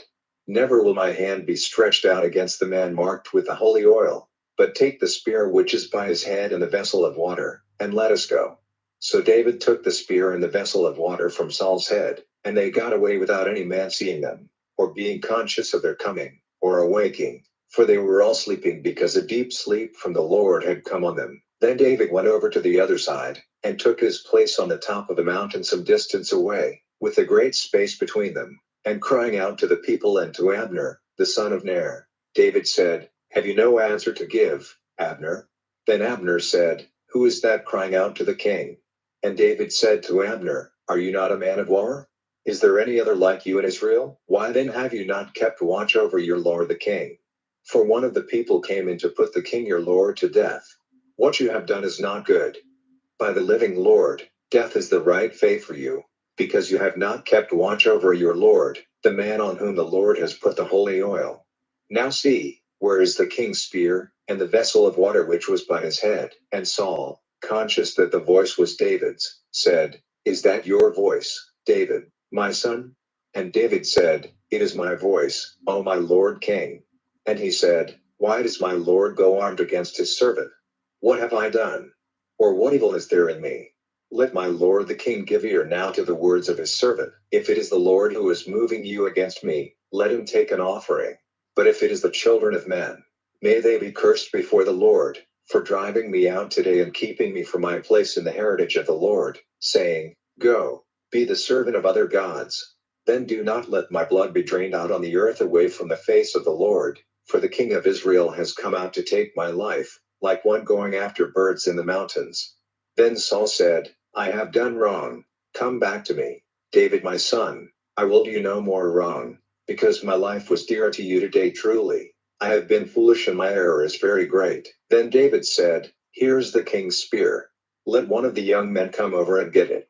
And the Lord will give to every man the reward of his righteousness and his faith, because the Lord gave you into my hands today, and I would not put out my hand against the man who has been marked with the holy oil. And so, as your life was dear to me today, May my life be dear to the Lord, and may he make me free from all my troubles. Then Saul said to David, May a blessing be on you, David, my son. You will do great things, and without doubt you will overcome. Chapter 27. And David said to himself, Some day death will come to me by the hand of Saul. The only thing for me to do is to get away into the land of the Philistines. Then Saul will give up hope of taking me in any part of the land of Israel, and so I may be able to get away from him. So David and the 600 men who were with him went over to Achish, the son of Mauch, king of Gath. And David and his men were living with Achish at Gath. Every man had his family with him. And David had his 2 wives, Ahinoam of Jezreel, and Abigail of Carmel, who had been the wife of Nabal. And Saul, hearing that David had gone to Gath, went after him no longer. Then David said to Achish, If now I have grace in your eyes, let me have a place in one of the smaller towns of your land, to be my living place, for it is not right for your servant to be living with you in the king's town. So Achish straightway gave him Ziklag, and for that reason Ziklag has been the property of the kings of Judah to this day. And David was living in the land of the Philistines for the space of 1 year and 4 months. And David and his men went up and made attacks on the Geshurites and the Gershites and the Amalekites, for these were the people who were living in the land from Telem on the way to Shur, as far as Egypt. And David again and again made attacks on the land till not a man or a woman was still living. And he took away the sheep and the oxen and the asses and the camels and the clothing. And he came back to Achish. And every time Achish said, Where have you been fighting today? David said, Against the south of Judah and the south of the Jerahmeelites and the south of the Kenites. Not one living man or woman did David ever take back with him to Gath, fearing that they might give an account of what had taken place, and say, This is what David did, and so has he been doing all the time while he has been living in the land of the Philistines. And Achish had belief in what David said, saying, He has made himself hated by all his people Israel, and so he will be my servant forever. Chapter 28. Now in those days the Philistines got their forces together to make war on Israel. And Achish said to David, Certainly you and your men are to go out with me to the fight. And David said to Achish, You will see now what your servant will do. And Achish said to David, Then I will make you keeper of my head forever. Now Samuel was dead, and all Israel, after weeping for him, had put his body in its last resting place in Ramah, his town. And Saul had put away from the land all those who had control of spirits and who made use of secret arts. And the Philistines came together and put their forces in position in Shunem. And Saul got all Israel together, and they took up their positions in Gilboa. And when Saul saw the Philistine army, he was troubled, and his heart was moved with fear. And when Saul went for directions to the Lord gave him no answer, by a dream or by the Urim or by the prophets. Then Saul said to his servants, Get me a woman who has control of a spirit, so that I may go to her and get directions. And his servants said to him, There is such a woman at Endor. So Saul, putting on other clothing, so that he might not be seen to be the king, took 2 men with him and went to the woman by night. And he said, Now, with the help of the spirit which you have, make the person whose name I will give you come up. And the woman said to him, But you have knowledge of what Saul has done, how he has put away out of the land those who have control of spirits and the users of secret arts. Why would you, by a trick, put me in danger of death? And Saul made an oath to her by the Lord, saying, By the living Lord, no punishment will come to you for this. Then the woman said, Who am I to let you see? And he said, Make Samuel come up for me. And the woman saw that it was Saul, and she gave a loud cry, and said to Saul, Why have you made use of deceit? For you are Saul. And the king said to her, Have no fear. What do you see? And the woman said to Saul, I see a God coming up out of the earth. And he said to her, What is his form? And she said, It is an old man coming up covered with a robe. And Saul saw that it was Samuel, and with his face bent down to the earth he gave him honor. And Samuel said to Saul, Why have you made me come up, troubling my rest? And Saul in answer said, I am in great danger, for the Philistines are making war on me, and God has gone away from me and will no longer give me any answer, by the prophets or by dreams. So I have sent for you to make clear to me what I am to do. And Samuel said, Why do you put your questions to me, seeing that God has gone away from you and is on the side of him who is against you? And the Lord himself has done what I said. The Lord has taken the kingdom out of your hand and given it to your neighbor David, because you did not do what the Lord said, and did not give effect to his burning wrath against Amalek. So the Lord has done this thing to you today. And more than this, the Lord will give Israel up with you into the hands of the Philistines, and tomorrow you and your sons will be with me, and the Lord will give up the army of Israel into the hands of the Philistines.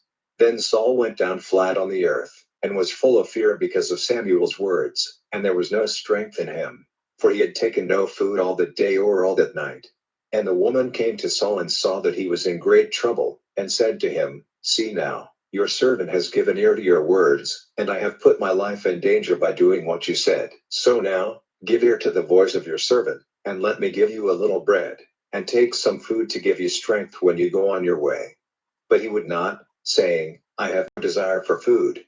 But his servants, together with the woman, made him take food, and he gave way to them.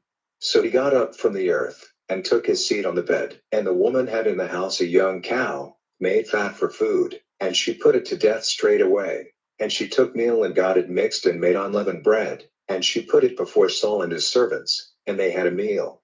Then they got up and went away the same night. Chapter 29. Now the Philistines got all their army together at Aphek, and the Israelites put their forces in position by the fountain in Jezreel. And the lords of the Philistines went on with their hundreds and their thousands, and David and his men came after with Achish. Then the rulers of the Philistines said, What are these Hebrews doing here?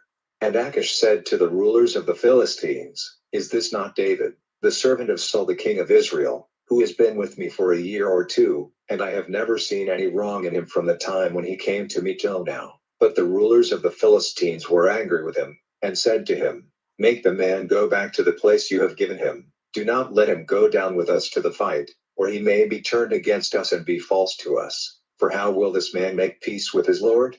Will it not be with the heads of these men?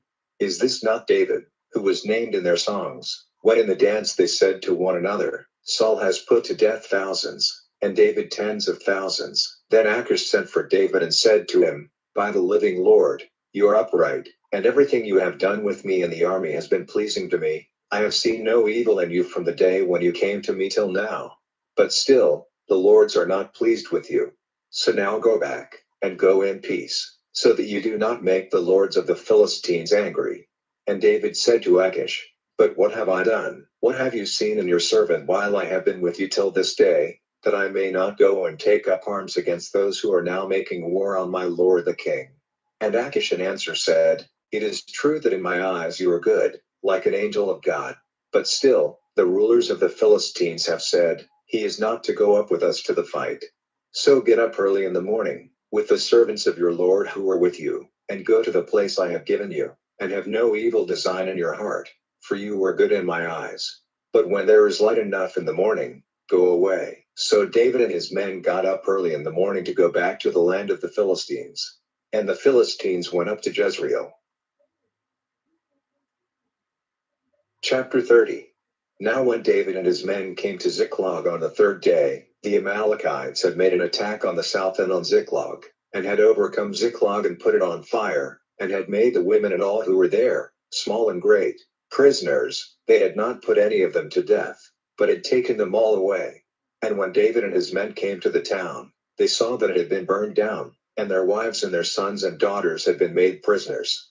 Then David and the people who were with him gave themselves up to weeping till they were able to go on weeping no longer. And David's two wives, Ahinoam of Jezreel and Abigail, the wife of Nabal of Carmel, had been made prisoners. And David was greatly troubled, for the people were talking of stoning him, because their hearts were bitter, every man sorrowing for his sons and his daughters. But David made himself strong in the Lord his God. And David said to Abiathar the priest, the son of Ahimelech, Come here to me with the ephod.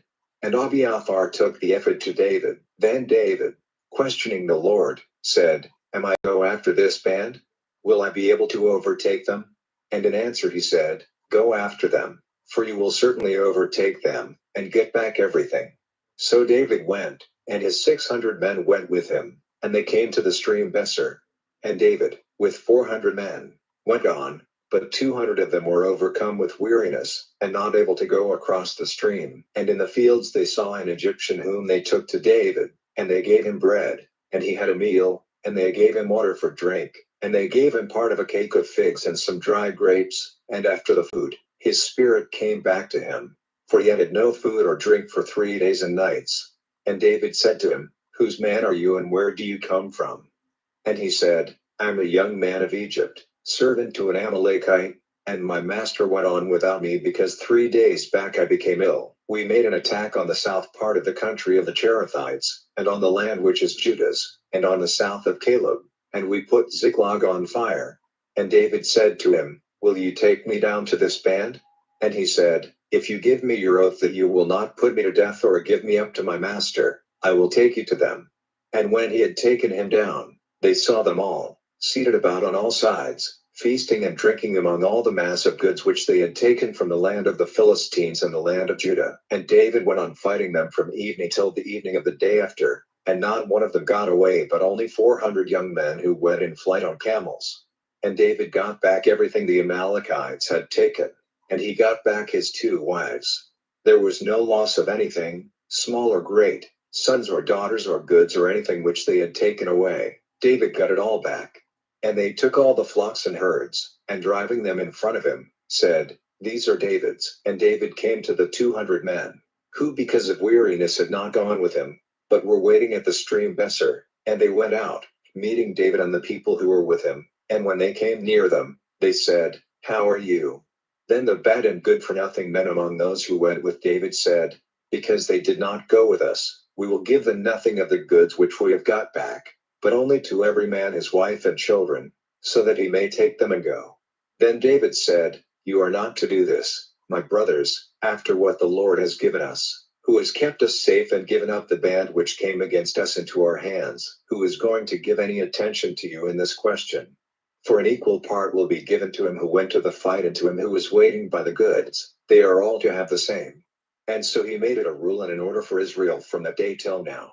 And when David came to Ziklag, he sent some of the goods to the responsible men of Judah, and to his friends, saying, Here is an offering for you from the goods of those who were fighting against the Lord. He sent to those who were in Bethel, and in Ramah the south, and in Jair, and to those in Arara and Eshtemoa and Carmel, and in the towns of the Jerahmeelites, and in the towns of the Kenites, and to those who were in Hormah and in Borishan and in Athch, and in Hebron, and to all the places where David and his men had been living.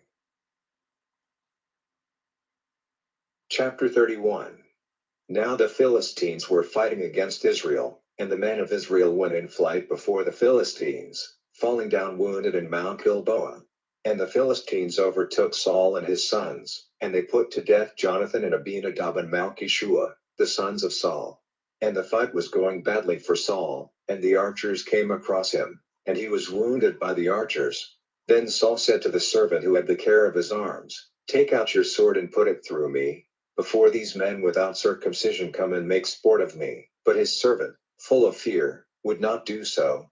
Then Saul took out his sword, and falling on it, put an end to himself. And when his servant saw that Saul was dead, he did the same, and was united with him in death. So death overtook Saul and his 3 sons and his servant on the same day.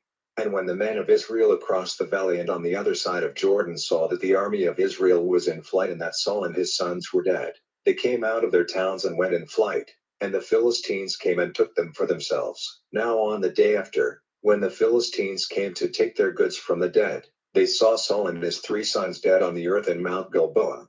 And cutting off his head and taking away his war dress, they sent word into the land of the Philistines round about, to take the news to their gods and to the people. His war dress they put in the house of Astarte, and his body was fixed on the wall of Bethshan. And when the people of Jabesh Gilead had news of what the Philistines had done to Saul, all the fighting men got up and, traveling all night, took Saul's body and the bodies of his sons from the wall of Bethshan, and they came to Jabesh and had them burn there. And their bones they put in the earth under a tree in Jabesh, and for 7 days they took no food. The Bible in Basic English. The Second Book of Samuel. Chapter 1.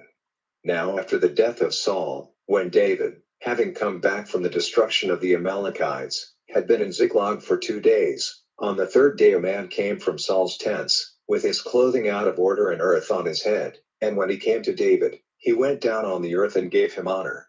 And David said to him, Where have you come from? And he said, I have come in flight from the tents of Israel. And David said to him, How did things go? Give me the news. And in answer he said, The people have gone in flight from the fight, and a great number of them are dead, and Saul and his son Jonathan are dead. And David said to the young man who gave him the news, Why are you certain that Saul and his son Jonathan are dead? And the young man said, I came by chance to Mount Gilboa, and I saw Saul supporting himself on his spear, and the war carriages and horsemen overtook him. And looking back, he saw me and gave a cry to me. And answering him I said, Here am I. And he said to me, Who are you?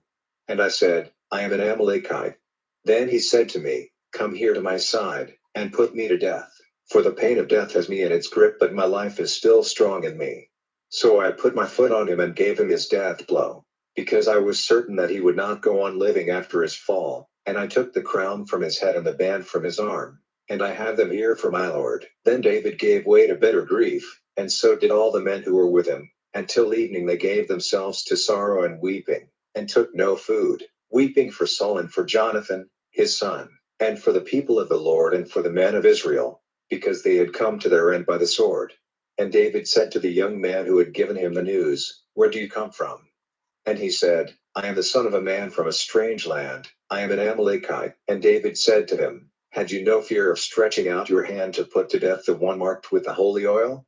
And David sent for one of his young men and said, Go near and put an end to him. And he put him to death.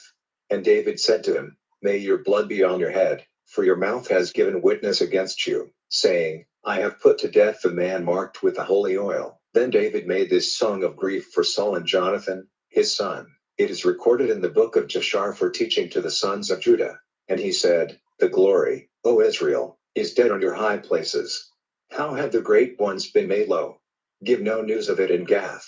Let it not be said in the streets of Ashkelon, or the daughters of the Philistines will be glad. The daughters of men without circumcision will be uplifted in joy. O mountains of Gilboa, let there be no dew or rain on you, you fields of death.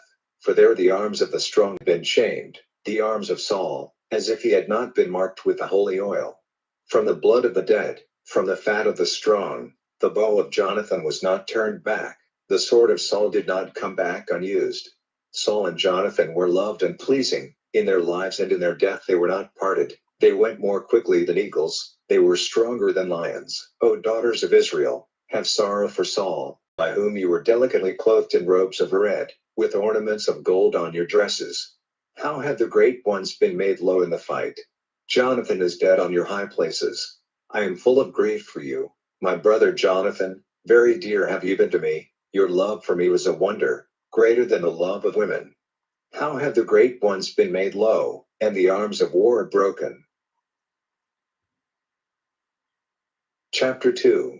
Now after this, David, questioning the Lord, said, Am I to go up into any of the towns of Judah? And the Lord said to him, Go up. And David said, Where am I to go? And he said, To Hebron. So David went there, taking with him his two wives, Ahinoam of Jezreel, and Abigail, the wife of Nabal of Carmel. And David took all his men with him, every man with his family, and they were living in the towns round Hebron. And the men of Judah came there, and with the holy oil made David king over the people of Judah.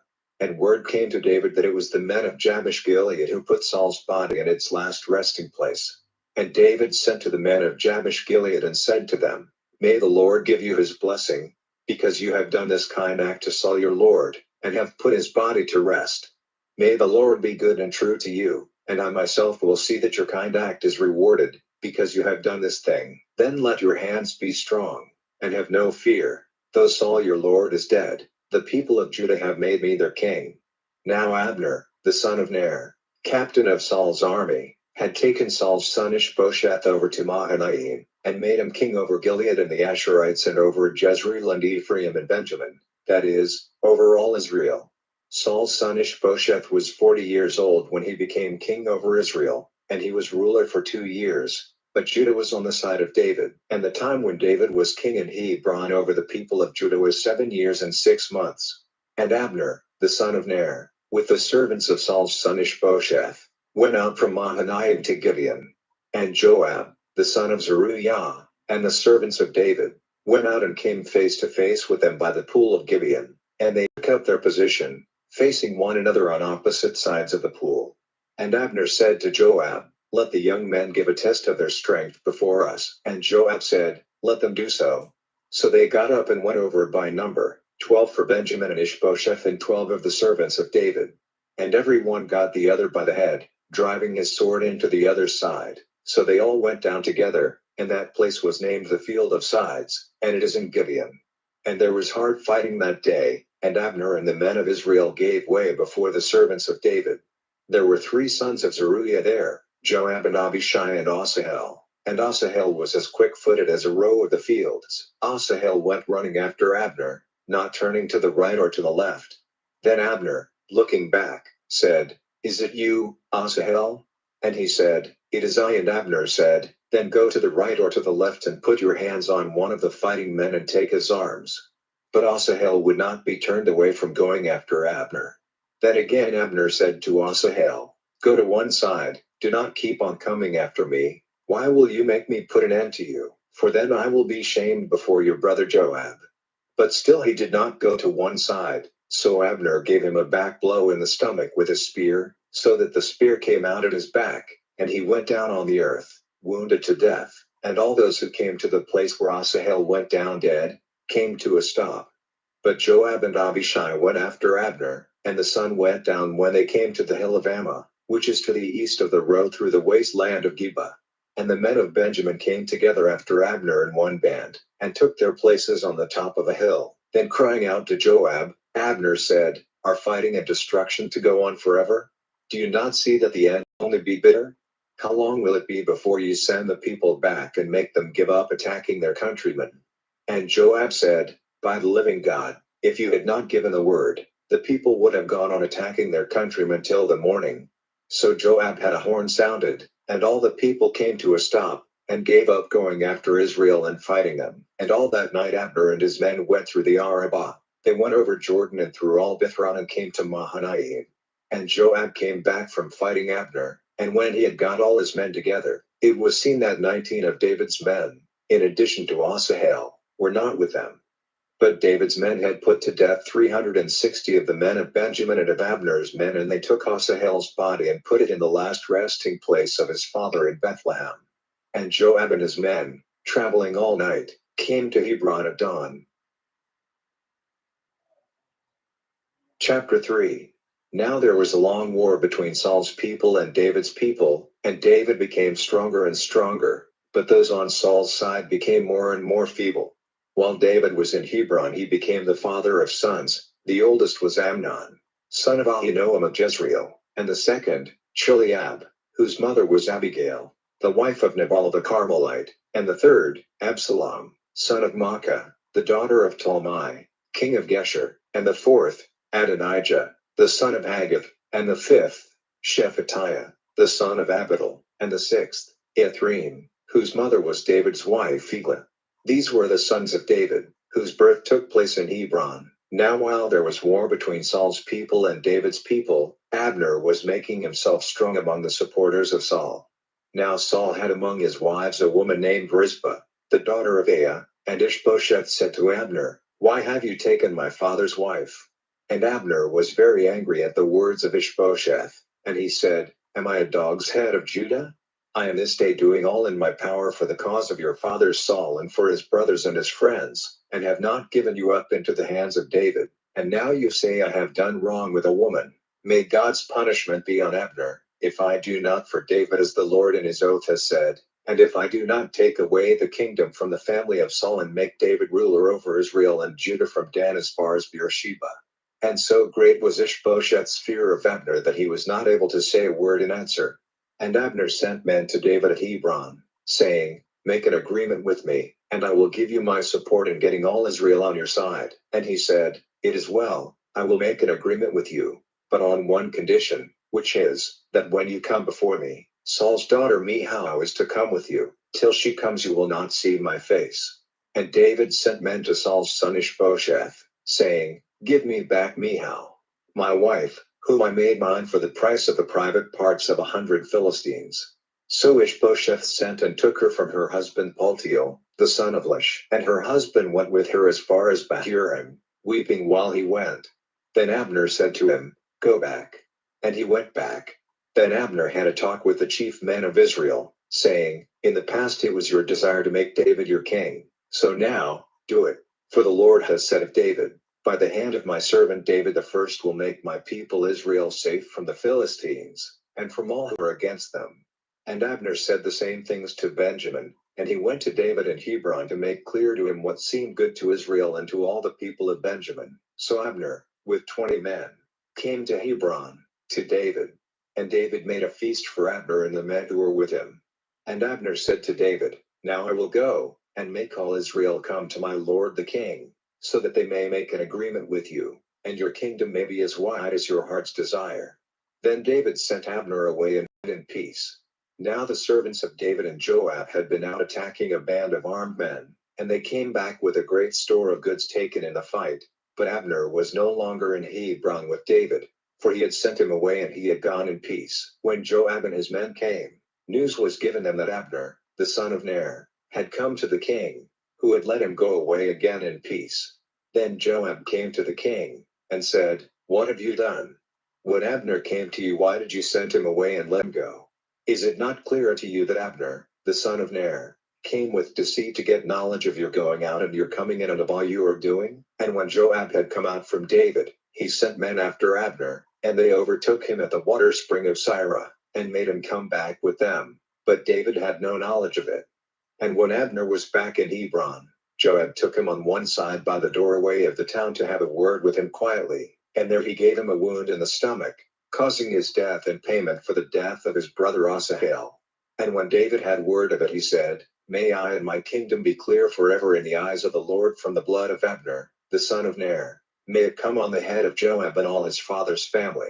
Among the men of Joab's family may there ever be some who are diseased or lepers, or who do the work of women, or are put to the sword, or are wasted from need of food. So Joab and Abishai his brother put Abner to death, because he had put to death their brother Asahel in the fight at Gibeon. And David said to Joab and all the people who were with him, Go in grief and put haircloth about you, in sorrow for Abner.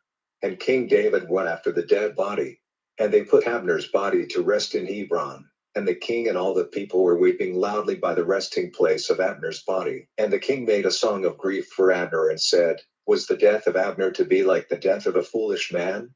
Your hands were free, your feet were not chained, like the downfall of a man before evil men, so was your fall. And the weeping of the people over him went on again.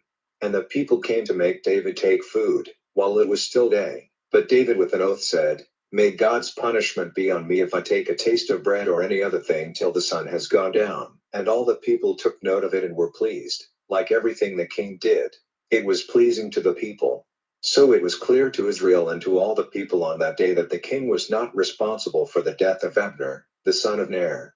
And the king said to his servants, Do you not see that a chief and a great man has come to his end today in Israel? While I, though I am crowned king, have little strength, and these men, the sons of Zeruiah, are out of my control. May the Lord give to the evildoer the reward of his evil doing. Chapter 4. And when Saul's son Ishbosheth had news that Abner was dead at Hebron, his hands became feeble, and all the Israelites were troubled. And Saul's son had 2 men, captains of bands, one named Baanah and the other Rechab, sons of Rimmon the Beerothite, of the tribe of Benjamin. For Beeroth was at one time taken to be part of Benjamin, but the people of Beeroth had gone in flight to Jataim, where they have been living to this day. Now Jonathan, Saul's son, had a son whose feet were damaged. He was 5 years old when news of the death of Saul and Jonathan came from Jezreel, and the woman who took care of him took him up and went in flight. And while she was getting him away as quickly as she was able, he had a fall and his feet were damaged. His name was Mephibosheth. And Rechab and Baanah, the sons of Rimmon the Beerothite, went out and came to the house of Ishbosheth in the heat of the day, when he was resting in the middle of the day. Now the woman who kept the door was cleaning grain, and sleep overcame her. And Rechab and his brother Baanah got in without being seen. And when they came into the house, Ishbosheth was stretched on his bed in his bedroom, and they made an attack on him and put him to death. And, cutting off his head, they took it with them and went by the road through the Arabah all night. And they took the head of Ishbosheth to David in Hebron, and said to the king, "Here is the head of Ishbosheth, the son of Saul your hater, who would have taken your life. The Lord has taken payment for the wrongs of my lord the king from Saul and his seed today." And David made answer to Rechab and his brother Baanah, the sons of Rimmon the Beerothite, and said to them, "By the living Lord, who has kept me safe from all my trouble, when one came to me with the news of Saul's death, in the belief that it would be good news, I took him and put him to death in Ziklag, which was the reward I gave him for his news. How much more, when evil men have put an upright person to death, in his house, sleeping on his bed, will I take payment from you for his blood, and have you cut off from the earth?" And David gave orders to his young men, and they put them to death, cutting off their hands and their feet and hanging them up by the side of the pool in Hebron. But they took the head of Ishbosheth and put it in its last resting place with Abner's body in Hebron. Chapter 5. Then all the tribes of Israel came to David in Hebron and said, "Truly, we are your bone and your flesh. In the past, when Saul was king over us, it was you who anointed the head of Israel when they went out or came in. And the Lord said to you, 'You are to be the keeper of my people Israel and their ruler.'" So all the responsible men of Israel came to the king at Hebron, and King David made an agreement with them in Hebron before the Lord, and they put the holy oil on David and made him king over Israel. David was 30 years old when he became king, and he was king for 40 years, ruling over Judah in Hebron for 7 years and 6 months, and in Jerusalem, over all Israel and Judah, for 33 years. And the king and his men went to Jerusalem against the Jebusites, the people of the land, and they said to David, "You will not come in here, but the blind and the feeble-footed will keep you out." For they said, "David will not be able to come in here." But David took the strong place of Zion, which is the town of David. And that day David said, "Whoever makes an attack on the Jebusites, let him go up by the water pipe, and put to death all the blind and feeble-footed who are hated by David." And this is why they say, "The blind and feeble-footed may not come into the house." So David took the strong tower for his living place, naming it the town of David. And David took in hand the building of the town all round, starting from the Millo. And David became greater and greater, for the Lord, the God of armies, was with him. And Hiram, king of Tyre, sent men to David, with cedar trees and woodworkers and stoneworkers, and they made David a house. And David saw that the Lord had made his position safe as king over Israel, and that he had made his kingdom great because of his people Israel. And David took more women and wives in Jerusalem, after he had come from Hebron, and he had more sons and daughters. These are the names of those whose birth took place in Jerusalem: Shamu and Shobab and Nathan and Solomon and Devorah and Elishua and Nephi and Japhia and Elishama and Eliada and Eliphalet. And when the Philistines had news that David had been made king over Israel, they all went up in search of David. And David, hearing of it, went down to the strong place. And when the Philistines came, they went in every direction in the valley of Rephaim. And David, desiring directions from the Lord, said, "Am I to go up against the Philistines? Will you give them up into my hands?" And the Lord said, "Go up, for I will certainly give up the Philistines into your hands." And David went to Baal-perazim, and overcame them there. And he said, "The Lord has let the forces fighting against me be broken before me as a wall is broken by rushing waters." So that place was named Baal-perazim. And the Philistines, when they went in flight, did not take their images with them, and David and his men took them away. And the Philistines came up again, and went in every direction in the valley of Rephaim. And when David went for directions to the Lord, he said, "You are not to go up against them in front, but make a circle round them from the back and come on them opposite the spice trees. Then at the sound of footsteps in the tops of the trees, go forward quickly, for the Lord has gone out before you to overcome the army of the Philistines." And David did as the Lord had said, and he overcame the Philistines, attacking them from Gibeon to near Gezer. Chapter 6. And David got together all the fighting men of Israel to the number of 30,000. And David, and all the people who were with him, went to Baal Judah to get the ark of God, over which the holy name is named, the name of the Lord of armies, whose place is between the winged ones. And they put the ark of God on a new cart and took it out of the house of Abinadab which was on the hill, and Uzzah and Ahio, the sons of Abinadab, were the drivers of the cart. And Uzzah went by the side of the ark, while Ahio went before it. And David and all the men of Israel made melody before the Lord with all their power, with songs and with corded instruments and instruments of brass. And when they came to Nachon's grain floor, Uzzah put his hand on the ark of God to keep it safe in its place, for the oxen were out of control. And the wrath of the Lord, burning against Uzzah, sent destruction on him because he had put his hand on the ark, and death came to him there by the ark of God. And David was angry because of the Lord's outburst of wrath against Uzzah, and he gave the place the name Perez Uzzah, which is its name to this day. And such was David's fear of the Lord that day, that he said, How may I let the ark of God come to me? So David did not let the ark of the Lord come back to him to the town of David, but had it turned away and put into the house of Obed-Edom the Gittite. And the ark of the Lord was in the house of Obed-Edom the Gittite for 3 months. And the Lord sent a blessing on Obed-Edom and all his family. And they said to King David, The blessing of the Lord is on the family of Obed-Edom and on all he has, because of the ark of God. And David went and took the ark of God from the house of Obed-Edom into the town of David with joy. And when those who were lifting the ark of the Lord had gone 6 steps, he made an offering of an ox and a fat young beast. And David, clothed in a linen ephod, was dancing before the Lord with all his strength. So David and all the men of Israel took up the ark of the Lord with cries of joy and sounding of horns. And when the ark of the Lord came into the town of David, Michal, Saul's daughter, looking out of the window, saw King David dancing and jumping before the Lord, and to her mind he seemed foolish. And they took in the ark of the Lord, and put it in its place inside the tent which David had put up for it. And David made burnt offerings and peace offerings to the Lord. And after David had made the burnt offerings and the peace offerings, he gave the people a blessing in the name of the Lord of armies. And he gave to every man and woman among all the people, among all the masses of Israel, a cake of bread and a measure of wine and a cake of dry grapes. Then all the people went away, every man to his house. Then David came back to give a blessing to his family. And Michal, Saul's daughter, came out to him and said, How full of glory was the king of Israel today, who let himself be seen uncovered by his servant girls like a foolish person uncovering himself without shame. And David said to Michal, I was dancing before the Lord, who put me over your father and all his sons, to make me a ruler over the people of the Lord, over his people Israel. And I will go on playing before the Lord, and I will do even worse than this, and make myself even lower in your eyes. But the servant girls of whom you were talking will give me honor. And Michal, Saul's daughter, had no child till the day of her death. Chapter 7. Now when the king was living in his house, and the Lord had given him rest from war on every side, the king said to Nathan the prophet, See now, I am living in a house of cedar, but the ark of God is housed inside the curtains of a tent.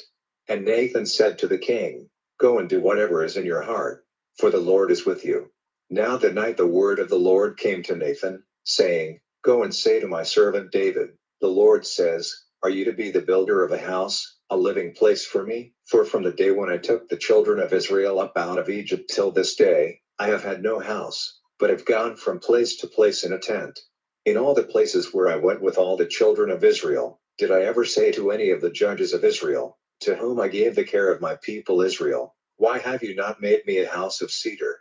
Then say these words to my servant David, The Lord of armies says, I took you from the fields, from keeping the sheep, so that you might be a ruler over my people Israel, and I have been with you wherever you went, cutting off before you all those who were against you, and I will make your name great, like the name of the greatest ones of the earth, and I will make a resting place for my people Israel, planting them there, so that they may be living in the place which is theirs, and never again be moved, and never again will they be troubled by evil men as they were at the first, from the time when I put judges over my people Israel, and I will give you peace from all who are against you. And the Lord says to you that he will make you the head of a line of kings. And when the time comes for you to go to rest with your fathers, I will put in your place your seed after you, the offspring of your body, and I will make his kingdom strong. He will be the builder of a house for my name, and I will make the seat of his authority certain forever.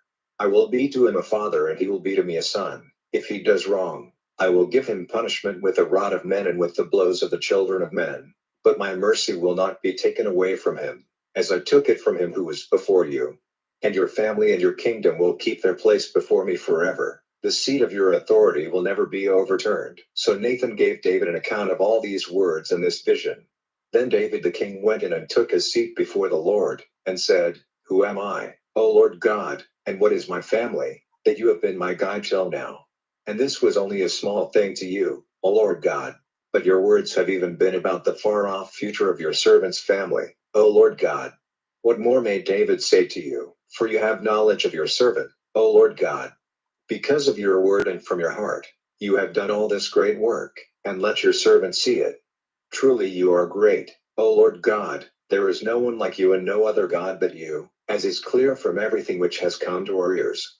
And what other nation in the earth, like your people Israel, did a God go out to take for himself, to be his people, and to make a name for himself, and to do great and strange things for them, driving out a nation and its gods from before his people? But you took and made strong for yourself your people Israel, to be your people forever, and you, Lord, became their God. And now, O Lord God, may the word which you have said about your servant and about his family be made certain forever, and may you do as you have said.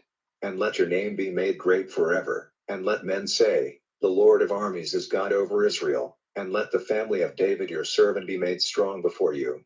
For you, O Lord of armies, the God of Israel, have clearly said to your servant, I will make you the head of a family of kings. And so it has come into your servant's heart to make this prayer to you. And now, O Lord God, you are God and your words are true, and you have said you will give your servant this good thing.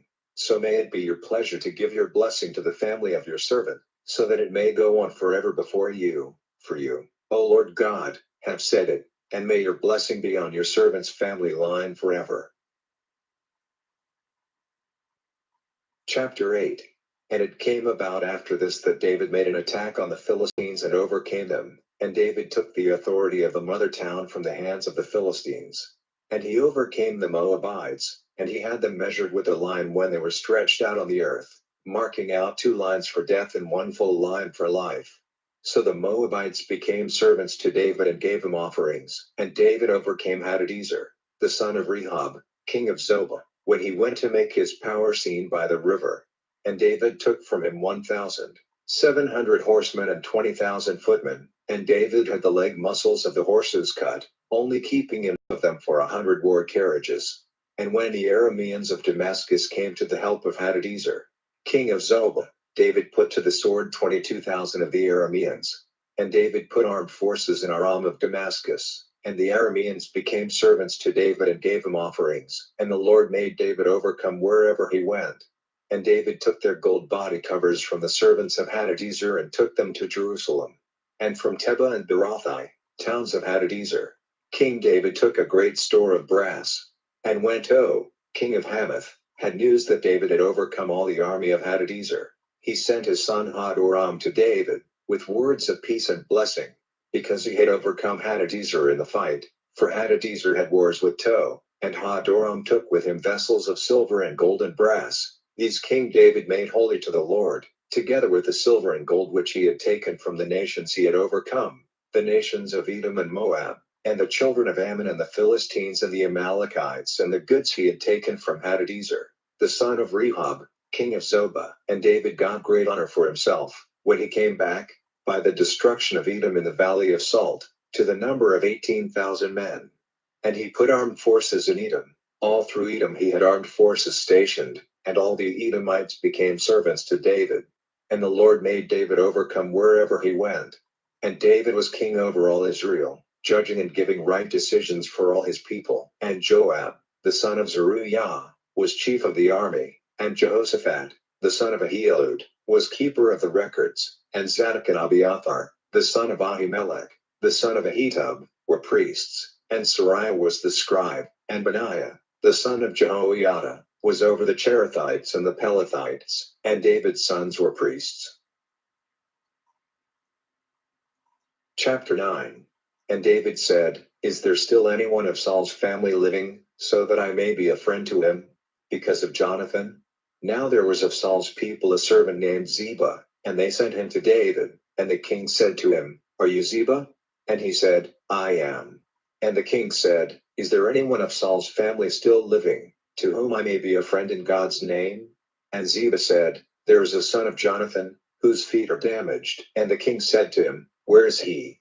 And Ziba said to the king, He is in the house of Machir, the son of Ammiel, in Lodebar. Then King David sent, and had him taken from Lodebar, from the house of Machir, the son of Ammiel. And Mephibosheth, the son of Jonathan, came to David, and falling down on his face, give him honor. And David said, Mephibosheth. And answering he said, Your servant is here. And David said to him, Have no fear, for truly I will be good to you, because of your father Jonathan, and I will give back to you all the land which was Saul's, and you will have a place at my table at all times. And he went down on his face before the king, and said, What is your servant, for you to take note of a dead dog such as I am? Then the king sent for Ziba, Saul's servant, and said to him, All the property of Saul and of his family I have given to your master's son, and you and your sons and your servants are to take care of the land for him, and get in the fruit of it, so that your master's son may have food. But Mephibosheth, your master's son, will have a place at my table at all times. Now Ziba had 15 sons and 20 servants. Then Ziba said to the king, Every order which you have given to your servant will be done. As for Mephibosheth, he had a place at David's table, like one of the king's sons, and Mephibosheth had a young son named Micah. And all the people living in the house of Ziba were servants to Mephibosheth. So Mephibosheth went on living in Jerusalem, for he took all his meals at the king's table, and he had not the use of his feet. Chapter 10. Now after this, death came to the king of the children of Ammon, and Hanun, his son, became king in his place. And David said, I will be a friend to Hanun, the son of Nahash, as his father was a friend to me. So David sent his servants, to give him words of comfort on account of his father. And David's servants came into the land of the children of Ammon. But the chiefs of the children of Ammon said to Hanun their lord, Does it seem to you that David is honoring your father by sending comforters to you? Has he not sent his servants to go through the town and make secret observation of it, and overcome it? So Hanun took David's servants, and after cutting off half the hair on their chins, and cutting off the skirts of their robes up to the middle, he sent them away. When David had news of it, he sent men out with the purpose of meeting them on their way, for the men were greatly shamed. And the king said, Go to Jericho till your hair is long again, and then come back. And when the children of Ammon saw that they had made themselves hated by David, they sent to the Arameans of Beth-rehob and Zobah, and got for payment 20,000 footmen, and they got from the king of Maacah 1,000 men, and from Tib 12,000. And hearing of this, David sent Joab and all the army and the best fighting men. And the children of Ammon came out and put their forces in position at the way into the town, and the Arameans of Zobah and of Rehob, with the men of Tib and Maacah, were by themselves in the field. Now when Joab saw that their forces were in position against him in front and at his back, he took the best of the men of Israel and put them in line against the Arameans, and the rest of the people he put in position against the children of Ammon, with Abishai, his brother, at their head. And he said, If the Arameans are stronger and get the better of me, then you are to come to my help. But if the children of Ammon get the better of you, I will come to your help. Take heart, and let us be strong for our people and for the towns of our God, and may the Lord do what seems good to him. Then Joab and the people with him went forward to the Shai, and came into the town. So Joab went back from fighting the children of Ammon and came to Jerusalem. And when the Arameans saw that Israel had overcome them, they got themselves together. And Hadadezer sent for the Arameans who were on the other side of the river, and they came to Helam, with Shobach, the captain of Hadadezer's army, at their head. And word of this was given to David, and he got all Israel together and went over Jordan and came to Helam. And the Arameans put their forces in position against David, and made an attack on him. And the Arameans went in flight before Israel, and David put to the sword the men of 700 Aramean war carriages and 40,000 footmen, and Shobach, the captain of the army, was wounded, and came to his death there. And when all the kings who were servants of Hadadezer saw that they were overcome by Israel, they made peace with Israel and became their servants. So the Arameans, in fear, gave no more help to the children of Ammon. Chapter 11. Now in the spring, at the time when kings go out to war, David sent Joab and his servants and all Israel with him, And they made waste the land of the children of Ammon, and took up their position before Rabbah, shutting it in. But David was still at Jerusalem. Now one evening, David got up from his bed, and while he was walking on the roof of the king's house, he saw from there a woman bathing, and the woman was very beautiful. And David sent to get knowledge who the woman was. And one said, "Is this not Bathsheba, the daughter of Eliam and wife of Uriah the Hittite?" And David sent and took her, and she came to him, and he took her to his bed, for she had been made clean. Then she went back to her house. And the woman became with child, and she sent word to David that she was with child. And David sent to Joab, saying, "Send Uriah the Hittite to me." And Joab sent Uriah to David, and when Uriah came to him, David put questions to him about how Joab and the people were, and how the war was going. And David said to Uriah, "Go down to your house and let your feet be washed." And Uriah went away from the king's house, and an offering from the king was sent after him. But Uriah took his rest at the door of the king's house, with all the servants of his lord, and did not go down to his house. And when word was given to David that Uriah had not gone down to his house, David said to Uriah, "Have you not come from a journey? Why did you not go down to your house?" And Uriah said to David, "Israel and Judah with the ark are living in tents, and my lord Joab and the other servants of my lord are sleeping in the open field. And am I to go to my house and take food and drink, and go to bed with my wife? By the living Lord, and by the life of your soul, I will not do such a thing." And David said to Uriah, "Be here today, and after that I will let you go." So Uriah was in Jerusalem that day and the day after. And when David sent for him, he took meat and drink with him, and David made him the worse for drink. And when evening came, he went to rest on his bed with the servants of his lord, but he did not go down to his house. Now in the morning, David gave Uriah a letter to take to Joab, and in the letter he said, "Take care to put Uriah in the very front of the line, where the fighting is most violent, and go back from him, so that he may be overcome and put to death." So while Joab was watching the town, he put Uriah in the place where it was clear to him the best fighters were.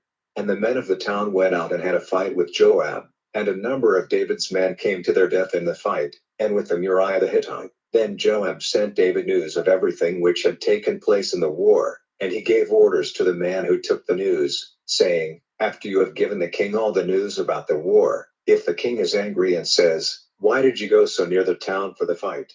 Was it not certain that their archers would be on the wall? Who put Abimelech, the son of Jerubbaal, to death?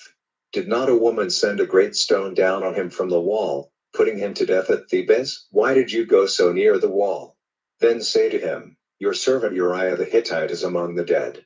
So the man went, and came to David, and gave him all the news which Joab had sent him to give. Then David was angry with Joab and said, "Why did you go so near the town for the fight?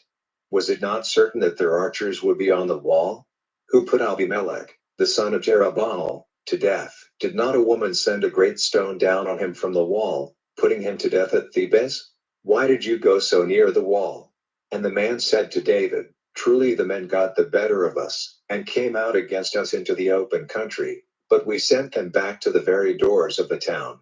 And the archers sent their arrows at your servants from the wall, and some of the king's servants are dead, and among them is your servant Uriah the Hittite." Then David said to the man, "Go and say to Joab, 'Do not let this be a grief to you, for one man may come to his death by the sword like another. Put up an even stronger fight against the town, and take it. And do you put heart into him.'"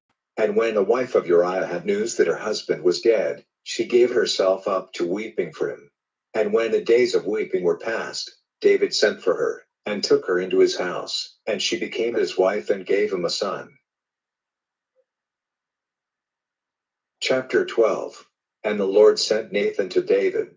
And Nathan came to him and said, "There were two men in the same town, one a man of great wealth, and the other a poor man. The man of wealth had great numbers of flocks and herds, but the poor man had only one little she lamb, which he had got and taken care of. From its birth it had been with him like one of his children. His meat was its food, and from his cup it took its drink, resting in his arms, and it was like a daughter to him. Now a traveler came to the house of the man of wealth, but he would not take anything from his flock or his herd to make a meal for the traveler who had come to him. But he took the poor man's lamb and made it ready for the man who had come. And David was full of wrath against that man. And he said to Nathan, "By the living Lord, Death is the right punishment for the man who has done this, and he will have to give back 4 times the value of a lamb, because he has done this and because he had no pity. And Nathan said to David, You are that man. The Lord God of Israel says, I made you king over Israel, putting holy oil on you, and I kept you safe from the hands of Saul. I gave you your master's daughter and your master's wives for yourself, and I gave you the daughters of Israel and Judah. And if that had not been enough, I would have given you such and such things. Why then have you had no respect for the word of the Lord, doing what is evil in his eyes?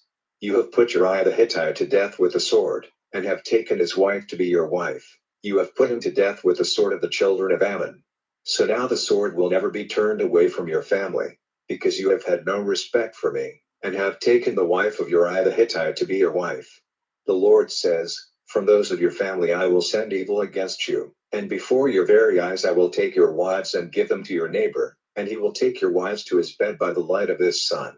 You did it secretly, but I will do this thing before all Israel and in the light of the sun.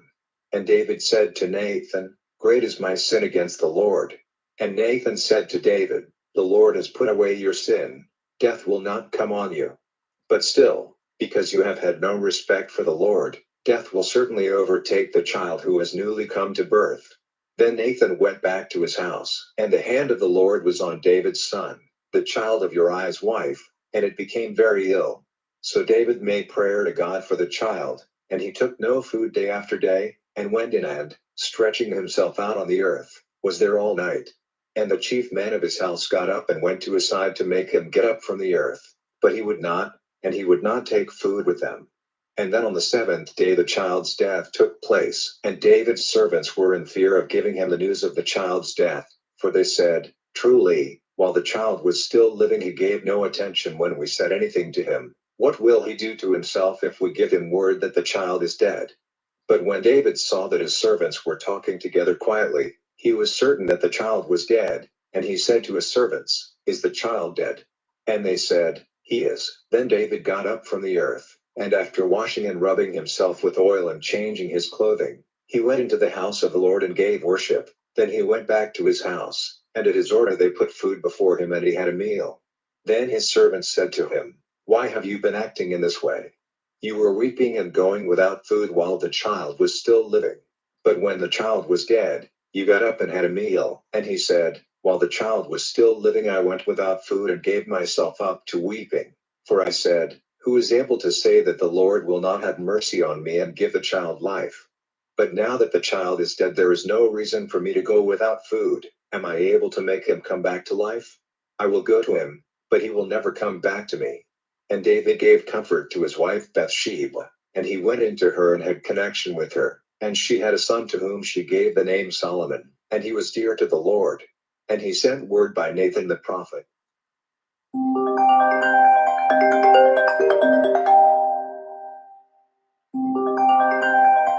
who gave him the name Yedidiah, by the word of the Lord. Now Joab was fighting against Rabbah, in the land of the children of Ammon, and he took the water town. And Joab sent men to David, saying, I have made war against Rabbah and have taken the water town. So now, get the rest of the people together, and put them in position against the town and take it. For if I take it, it will be named after my name. Then David got all the people together and went to Rabbah and made war on it and took it. And he took the crown of Milcom from his head. The weight of it was a talent of gold, and in it were stones of great price, and it was put on David's head. And he took a great store of goods from the town. And he took the people out of the town and put them to work with wood-cutting instruments, and iron grain crushers, and iron axes, and at making. This he did to all the towns of the children of Ammon. Chapter 13. Now after this, it came about that Absalom, David's son, had a beautiful sister, whose name was Tamar, and David's son Amnon was in love with her. And he was so deeply in love that he became ill because of his sister Tamar, for she was a virgin, and so it seemed hard to Amnon to do anything to her. But Amnon had a friend whose name was Jonadab, the son of Shemiah, David's brother, and Jonadab was a very wise man.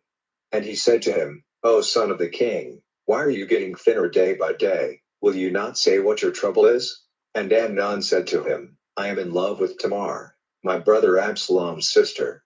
Then Jonadab said to him, Go to your bed, and let it seem that you are ill, and when your father comes to see you, say to him, Let my sister Tamar come and give me bread, and get the food ready before my eyes, so that I may see it and take it from her hand. So Amnon went to bed and made himself seem ill, and when the king came to see him, Amnon said to the king, Please let my sister Tamar come and make me 1 or 2 cakes before my eyes, so that I may take food from her hand. Then David sent to the house for Tamar and said, Go now to your brother Amnon's house and get a meal for him. So Tamar went to her brother Amnon's house, and he was in bed. And she took paste and made cakes before his eyes, cooking them over the fire. And she took the cooking pot, and put the cakes before him, but he would not take them. And Amnon said, Let everyone go away from me. So they all went out. Then Amnon said to Tamar, Take the food and come into my bedroom, so that I may take it from your hand.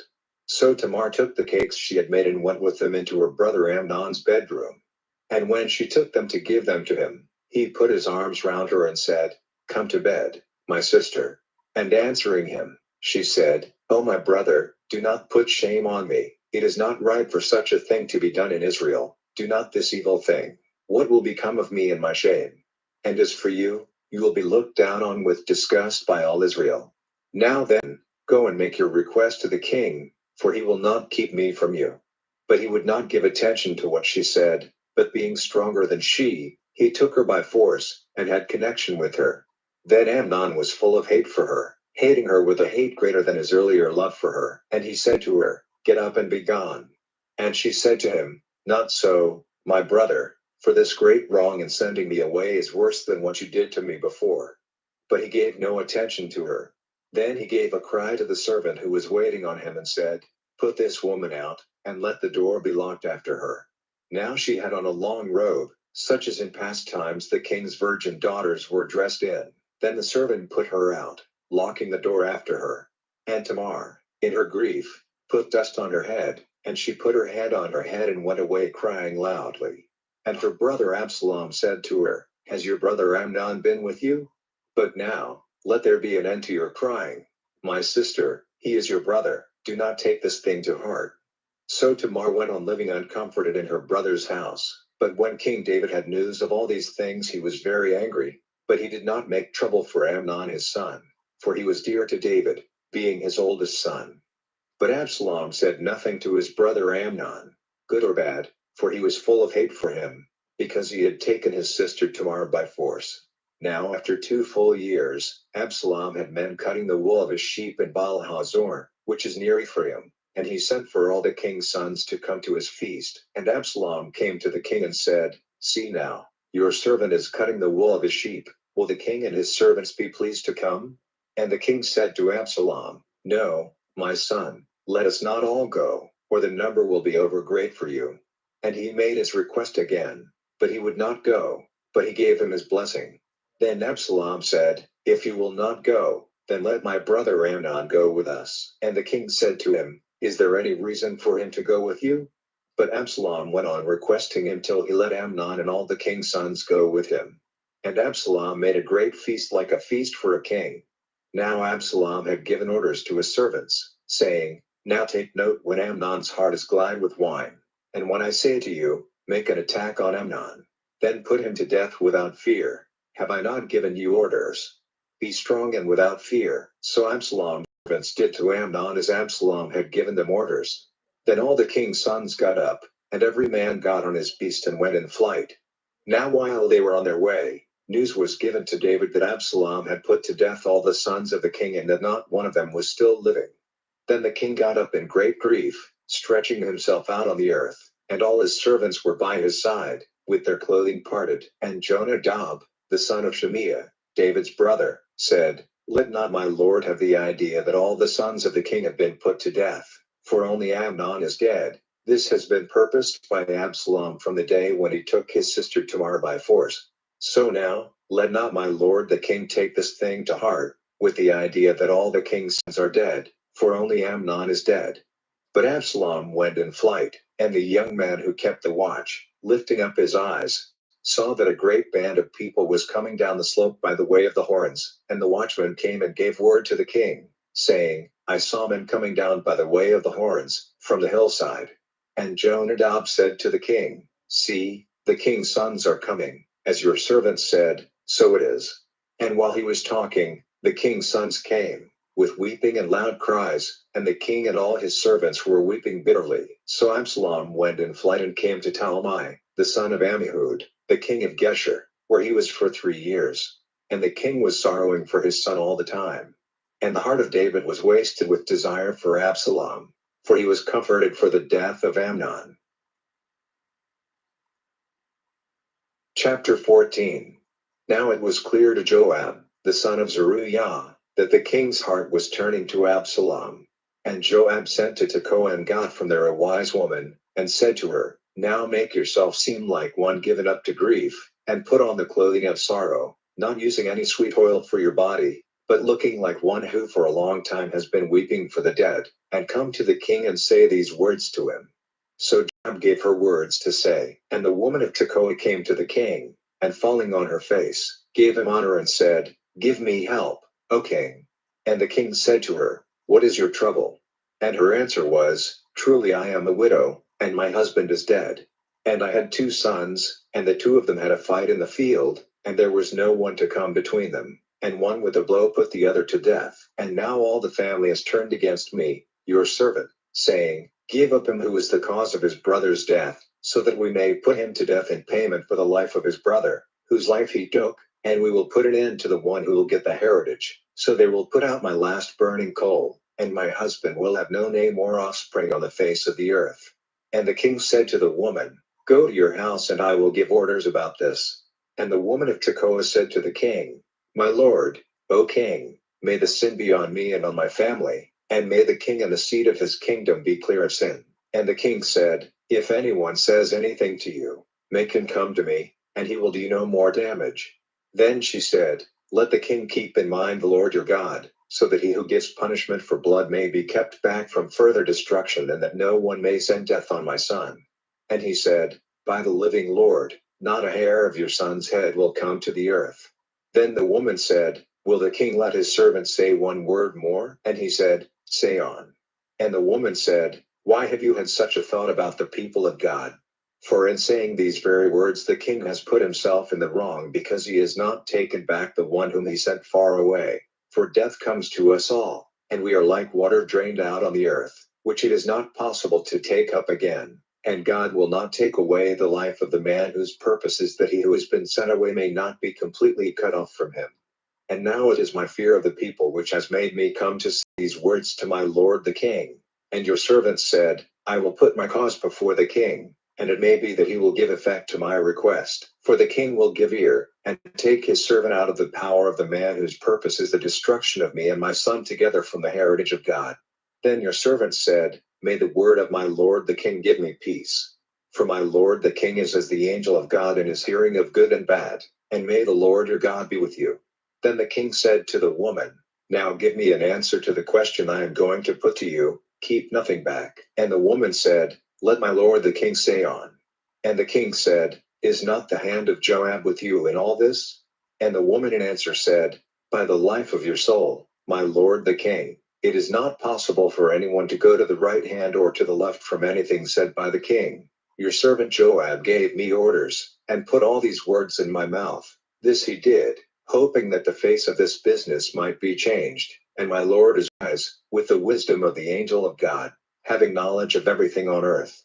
And the king said to Joab, See now, I will do this thing. Go then and come back with the young man Absalom. Then Joab, falling down on his face on the earth, gave the king honor and blessing, and Joab said, Today it is clear to your servant that I have grace in your eyes, my lord king, because the king has given effect to the request of his servant. So Joab got up and went to Geshur and came back again to Jerusalem with Absalom. And the king said, Let him go to his house, but let him not see my face. So Absalom went back to his house and did not see the face of the king. Now in all Israel there was no one so greatly to be praised for his beautiful form as Absalom. From his feet to the crown of his head he was completely beautiful. And when he had his hair cut, which he did at the end of every year, because of the weight of his hair, the weight of the hair was 200 shekels by the king's weight. And Absalom was the father of 3 sons and of one daughter named Tamar, who was very beautiful. For 2 full years Absalom was living in Jerusalem without ever seeing the face of the king. Then Absalom sent for Joab to send him to the king, but he would not come to him. And he sent again a second time, but he would not come. So he said to his servants, "See, Joab's field is near mine, and he has barley in it. Go and put it on fire."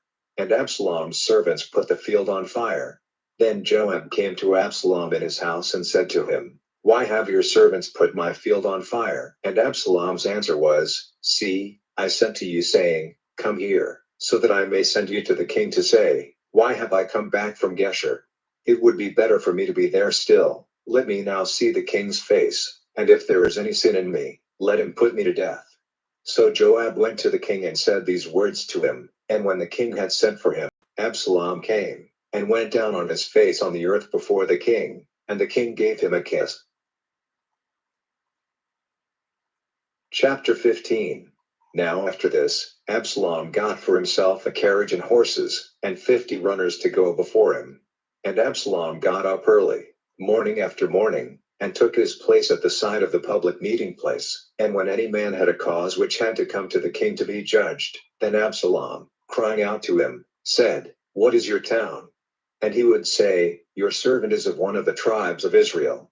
And Absalom would say to him, "See, your cause is true and right, but no man has been named by the king to give you a hearing." And more than this, Absalom said, "If only I was made judge in the land, so that every man who has any cause or question might come to me, and I would give a right decision for him.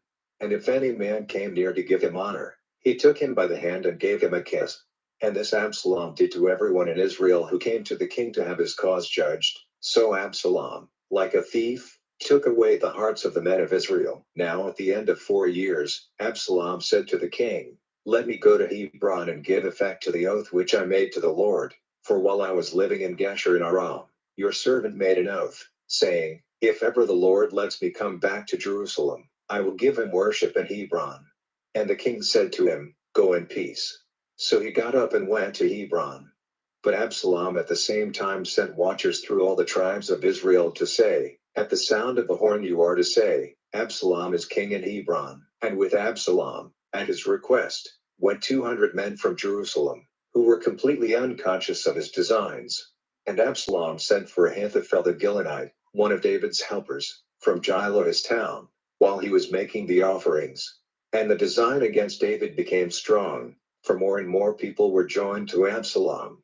And one came to David and said, "The hearts of the men of Israel have gone after Absalom." And David said to all his servants who were with him at Jerusalem, "Come, let us go in flight, or not one of us will be safe from Absalom. Let us go without loss of time, or he will overtake us quickly and send evil on us, and put the town to the sword." And the king's servants said to the king, "See, your servants are ready to do whatever the king says is to be done."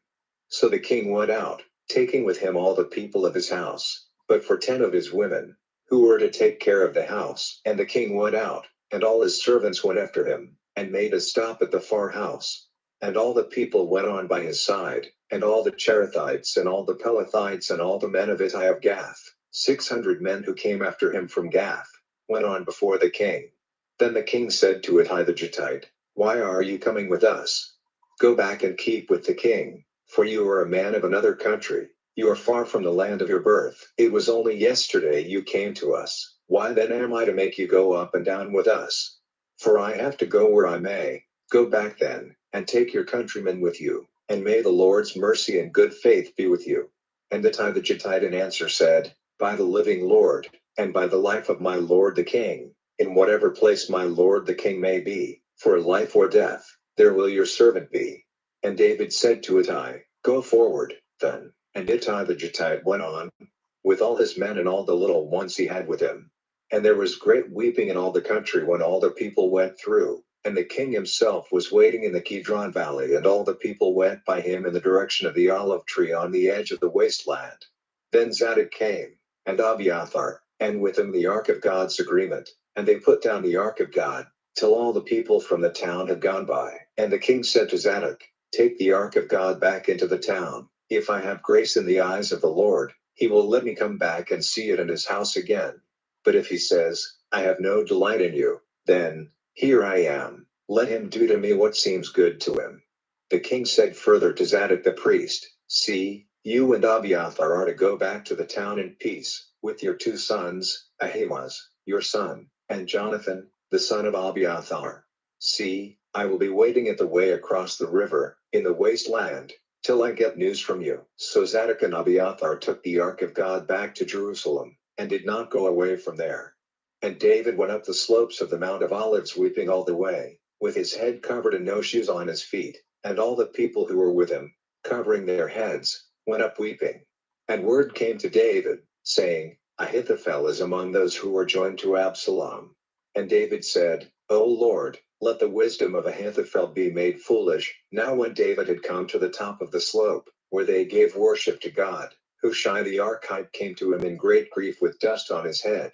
David said to him, If you go on with me, you will be a trouble to me. But if you go back to the town and say to Absalom, I will be your servant, O king, as in the past I have been your father's servant, so now I will be yours, then you will be able to keep Ahithophel's designs against me from being put into effect.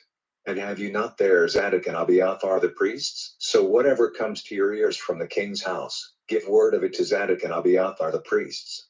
See, they have with them their 2 sons, Ahimaaz, Zadok's son, and Jonathan, the son of Abiathar. By them you may send word to me of everything which comes to your ears. So Hushai, David's friend, went into the town, and Absalom came to Jerusalem. Chapter 17.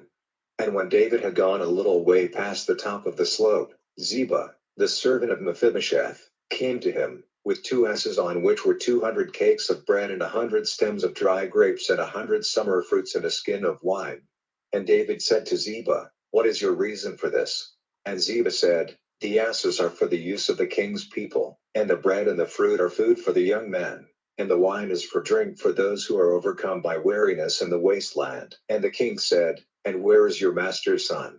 And Ziba said, He is still at Jerusalem, for he said, Today Israel will give back to me the kingdom of my father. And the king said to Ziba, Truly everything which was Mephibosheth's is yours. And Ziba said, I give honor to my lord. May I have grace in your eyes, my lord, O king. And when King David came to Bahurim, a man of Saul's family named Shimei, the son of Jerah, came out from there, calling curses after him. He sent stones at David and at all the king's servants and at all the people and at all the men of war by his side, on the right hand and on the left. And Shimei said, with curses, Be gone, you man of blood, you good for nothing. The Lord has sent punishment on you for all the blood of the family of Saul, whose kingdom you have taken, and the Lord has given a kingdom to Absalom, your son. Now you yourself are taken in your evil, because you are a man of blood. Then Abishai, the son of Zeruiah, said to the king, Is this dead dog to go on cursing my lord the king? Let me go over and take off his head. And the king said, What have I to do with you, you sons of Zeruiah? Let him go on cursing, for the Lord has said, Put a curse on David, and who then may say, Why have you done so? And David said to Abishai and to all his servants, You see how my son, the offspring of my body, has made designs against my life. How much more then may this Benjamite do so? Let him be, and let him go on cursing, for the Lord has given him orders. It may be that the Lord will take note of my wrongs, and give me back good in answer to his cursing of me today. So David and his men went on their way, and Shimei went by the hillside parallel with them, cursing and sending stones and dust at him. And the king and his people came tired to Jordan, and took their rest there. And Absalom and the men of Israel came to Jerusalem, and Ahithophel was with him. Then Hushai the Archite, David's friend, came to Absalom and said, Long life to the king, long life to the king. And Absalom said, Is this your love for your friend? Why did you not go with your friend? And Hushai said to Absalom, Not so, I am for that man whom the Lord and this people and all the men of Israel have taken as king, and I will take my place with him. And more than this, where is my place as a servant? Is it not before his son? As I have been your father's servant, so will I be yours. Then Absalom said to Ahithophel, Give your opinion now, what are we to do? And Ahithophel said to Absalom, Go into your father's women who were here looking after his house, Then all Israel will have the news that you are hated by your father, and the hands of your supporters will be strong. So they put up the tent for Absalom on the top of the house, and Absalom went into his father's women before the eyes of all Israel. In those days the opinions of Ahithophel were valued as highly as if through him a man might get direction from God. So were they valued by David as much as by Absalom. Chapter 17. Then Ahithophel said to Absalom, "Let me take out 12,000 men, and this very night I will go after David, and I will come up with him when he is tired and feeble, and make him full of fear, and all the people with him will go in flight, and I will make an attack on the king only, and I will make all the people come back to you as a bride comes back to her husband. It is the life of only one man you are going after, so all the people will be at peace." And the saying was pleasing to Absalom and to the responsible men of Israel. Then Absalom said, "Now send for Hushai the Archite, and let us give ear to what he has to say." And when Hushai came, Absalom said to him, "This is what Ahithophel has said. Are we to do as he says? If not, what is your suggestion?" And Hushai said to Absalom, "Ahithophel's idea is not a good one at this time." Hushai said further, "You have knowledge of your father and his men, that they are men of war, and that their feelings are bitter, like those of a bear in the field whose young ones have been taken from her. And your father is a man of war, and will not take his night's rest with the people, but he will certainly have taken cover now in some hole or secret place. And if some of our people, at the first attack, are overcome, then any hearing of it will say, 'There is destruction among the people who are on Absalom's side.' Then even the strongest, whose heart is like the heart of a lion, will become like water. For all Israel is conscious that your father is a man of war, and those who are with him are strong and without fear. But my suggestion is that all Israel, from Dan as far as Beersheba, comes together to you, a great army like the sands of the sea in number, and that you yourself go out among them. Then we will come on him in some place, wherever he may be, falling on him as the dew comes on the earth, and of him and all the men who are with him not one will get away with his life. And if he has gone into some town, then let all Israel take strong cords to that town, and we will have it pulled into the valley, till not one small stone is to be seen there." Then Absalom and all the men of Israel said, "Hushai's suggestion is better than that of Ahithophel." For it was the purpose of the Lord to make the wise designs of Ahithophel without effect, so that the Lord might send evil on Absalom. Then Hushai said to Zadok and Abiathar, the priests, "This is the suggestion made by Ahithophel to Absalom and the responsible men of Israel, and this is what I said to them. So now send the news quickly to David, and say, 'Do not take your night's rest by the way across the river to the wasteland, but be certain to go over, or the king and all the people with him will come to destruction.'" Now Jonathan and Ahimaaz were waiting by En-Rogel, and a servant girl went from time to time and gave the news, and they went with the news to King David, for it was not wise for them to let themselves be seen coming into the town. But a boy saw them, and gave word of it to Absalom. So the two of them went away quickly, and came to the house of a man in Bahurim who had a water hole in his garden, and they went down into it. And a woman put a cover over the hole, and put crushed grain on top of it, and no one had any knowledge of it. And Absalom's servants came to the woman at the house and said, "Where are Ahimaaz and Jonathan?" And the woman said to them, "They have gone from here to the stream." And after searching for them, and seeing nothing of them, they went back to Jerusalem. Then after the servants had gone away, they came up out of the water hole and went to give King David the news. And they said, "Get up and go quickly over the water, for such and such are Ahithophel's designs against you." So David and all the people who were with him went up over Jordan. When dawn came, every one of them had gone over Jordan. Now when Ahithophel saw that his suggestion was not acted on, he got his ass ready, and went back to his house, to the town where he came from. And having put his house in order, he put himself to death by hanging. So he came to his end and was put in the resting place of his father. And David came to Mahanaim. And Absalom, with all the men of Israel, went over Jordan. And Absalom put Amasa at the head of the army in place of Joab. Now Amasa was the son of a man named Ithra the Ishmaelite, who had been the lover of Abigail, the daughter of Jesse, sister of Zeruiah, Joab's mother. And Israel and Absalom put up their tents in the land of Gilead. Now when David had come to Mahanaim, Shobi, the son of Nahash of Rabbah, the Ammonite, and Machir, the son of Amiel of Lo Debar, and Barzillai the Gileadite of Rogelim, came with beds and basins and pots, and grain and meal, and all sorts of dry foods, and honey and butter and sheep and milk cheeses, for David and his people, for they said, This people is in the wasteland, needing food and drink and rest. Chapter 18. And David had the people who were with him numbered, and he put over them captains of thousands and captains of hundreds.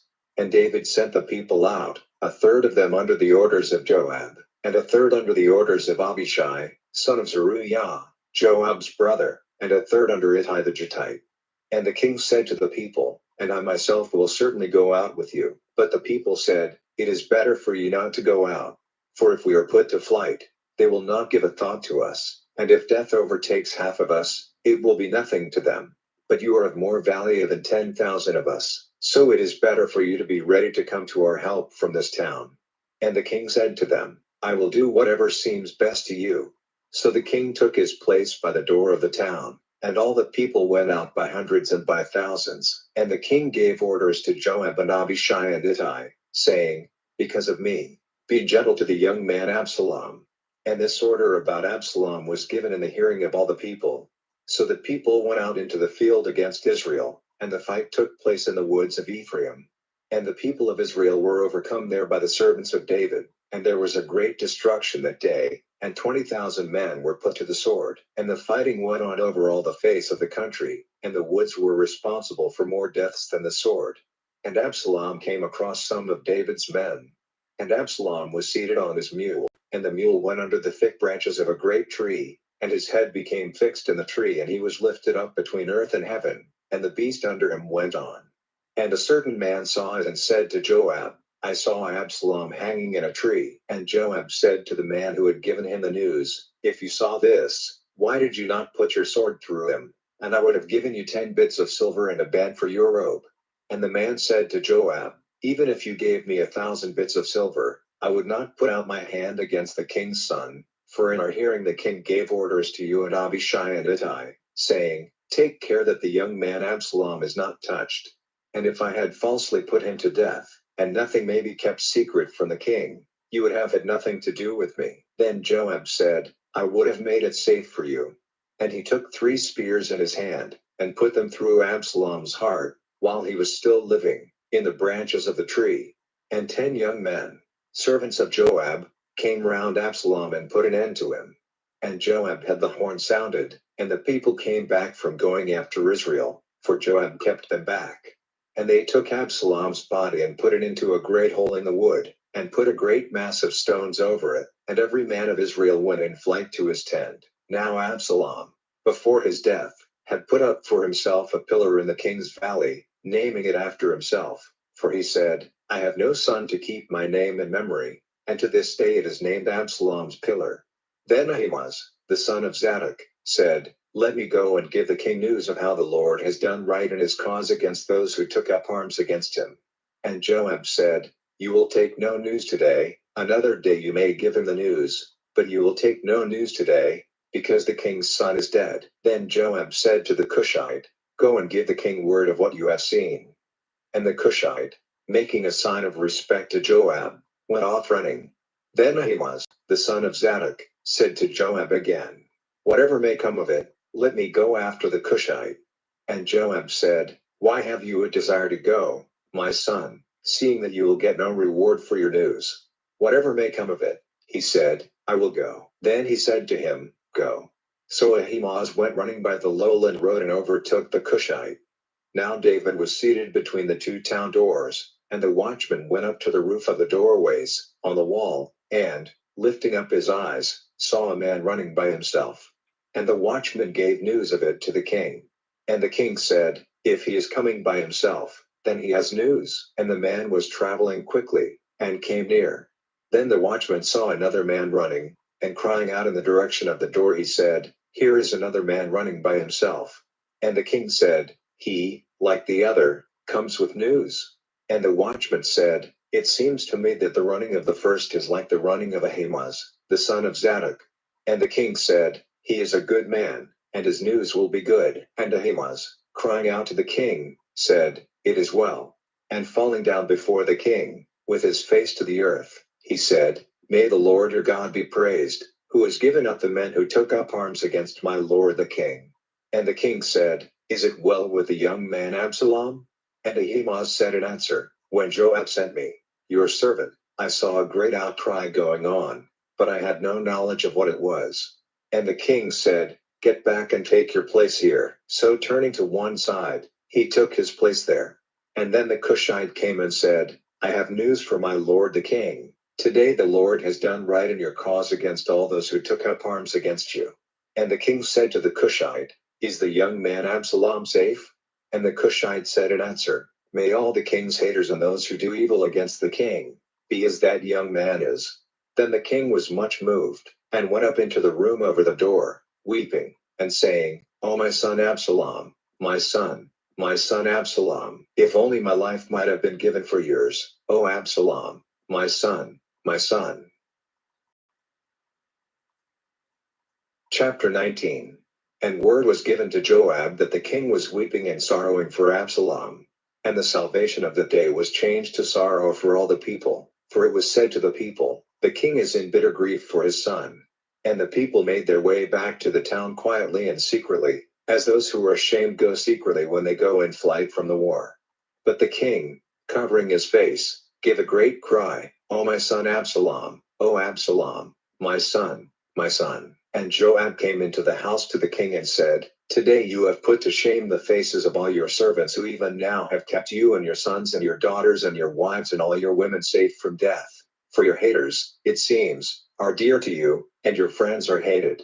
For you have made it clear that captains and servants are nothing to you. And now I see that if Absalom was living and we had all been dead today, it would have been right in your eyes. So get up now, and go out and say some kind words to your servants. For, by the Lord, I give you my oath, that if you do not go out, not one of them will keep with you tonight, and that will be worse for you than all the evil which has overtaken you from your earliest years.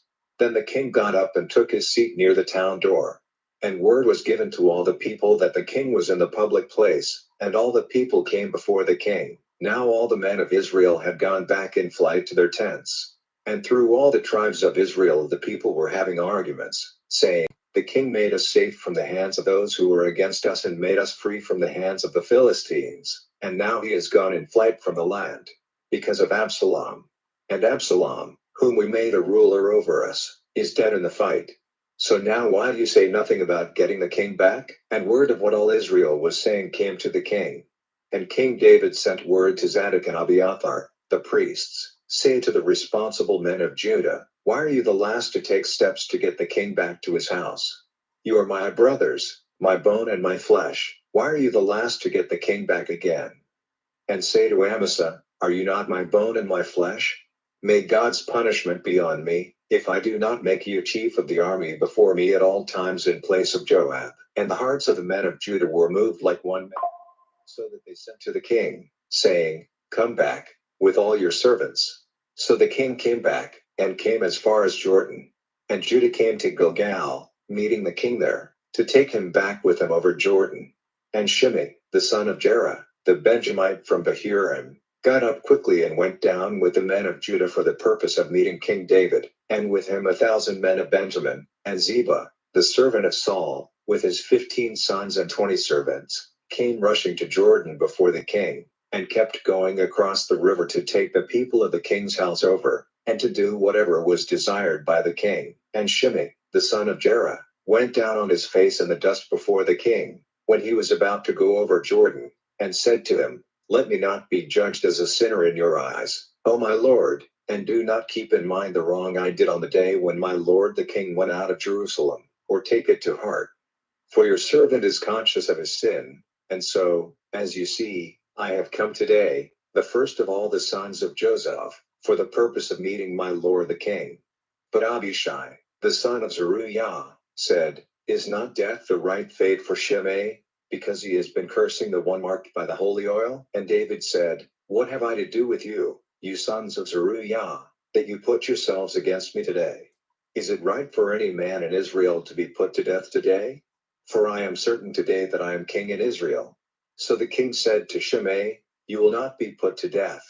And the king gave him his oath. And Mephibosheth, the son of Saul's son, came down for the purpose of meeting the king. His feet had not been cared for, or his hair cut, or his clothing washed from the day when the king went away till the day when he came back in peace. Now when he had come from Jerusalem to see the king said to him, "Why did you not come with me, Mephibosheth?" And he said in answer, "Because of the deceit of my servant, my lord king, for I, your servant, said to him, you are to make ready an ass, and on it I will go with the king, for your servant has not the use of his feet. He has given you a false account of me, but my lord the king is like the angel of God. Do then whatever seems good to you. For all my father's family were only dead men before my lord the king, and still you put your servant among those whose place is at the king's table. What right then have I to say anything more to the king?" And the king said, "Say nothing more about these things. I say, let there be a division of the land between Ziba and you." And Mephibosheth said, "Let him take it all, now that my lord the king has come back to his house in peace." And Barzillai the Gileadite came down from Rogelim, and he went on as far as Jordan with the king to take him across Jordan. Now Barzillai was a very old man, as much as 80 years old, and he had given the king everything he had need of, while he was at Mahanaim, for he was a very great man. And the king said to Barzillai, "Come over with me, and I will take care of you in Jerusalem." And Barzillai said to the king, "How much of my life is still before me, for me to go up to Jerusalem with the king? I am now 80 years old, good and bad are the same to me. Have meat and drink any taste for me now? Am I able to take pleasure in the voices of men or women in song? Why then am I to be a trouble to my lord the king? Your servant's desire was only to take the king over Jordan. Why is the king to give me such a reward? Let your servant now go back again, so that when death comes to me, it may be in my town and by the resting place of my father and mother. But here is your servant Kainim, let him go with my lord the king, and do for him what seems good to you." And the king said in answer, "Let Kainim go over with me, and I will do for him whatever seems good to you, and whatever your desire is, I will do it for you." Then all the people went over Jordan, and the king went over, and the king gave Barzillai a kiss, with his blessing. He went back to his place. So the king went over to Gilgal, and Kainim went with him, and all the people of Judah, as well as half the people of Israel, took the king on his way. Then the men of Israel came to the king and said, "Why have our countrymen of Judah taken you away in secret and come over Jordan with the king and all his family? Because all his people are David's men." And all the men of Judah gave this answer to the men of Israel, "Because the king is our near relation. Why then are you angry about this? Have we taken any of the king's food, or has he given us any offering?" And in answer to the men of Judah, the men of Israel said, "We have 10 parts in the king, and we are the first in order of birth. Why did you make nothing of us? And were we not the first to make suggestions for getting the king back?" Chapter 20. Now by chance there was present a good-for-nothing person named Sheba, the son of Bachri, a Benjamite, and he, sounding the horn, said, "We have no part in David, or any interest in the son of Jesse. Let every man go to his tent, O Israel." So all the men of Israel, turning away from David, went after Sheba, the son of Bachri. But the men of Judah were true to their king, going with him from Jordan as far as Jerusalem. And David came to his house at Jerusalem, and the king took the 10 women to whom he had given the care of the house, and had them shut up, and gave them the necessaries of life, but did not go near them. So they were shut up till the day of their death, living as widows. Then the king said to Amasa, "Get all the men of Judah together, and in 3 days be here yourself." So Amasa went to get all the men of Judah together, but he took longer than the time David had given him.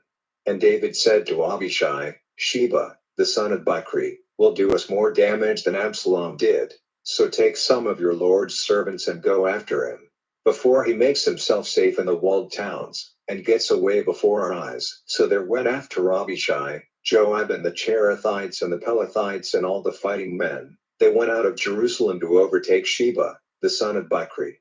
When they were at the great stone which is in Gibeon, Amasa came face to face with them. Now Joab had on his war dress, and round him a band from which his sword was hanging in its cover, and while he was walking, it came out, falling to the earth. And Joab said to Amasa, "Is it well, my brother?" And with his right hand he took him by the hair of his chin to give him a kiss. But Amasa did not see danger from the sword which was now in Joab's left hand, And Joab put it through his stomach so that his inside came out onto the earth, and he did not give him another blow.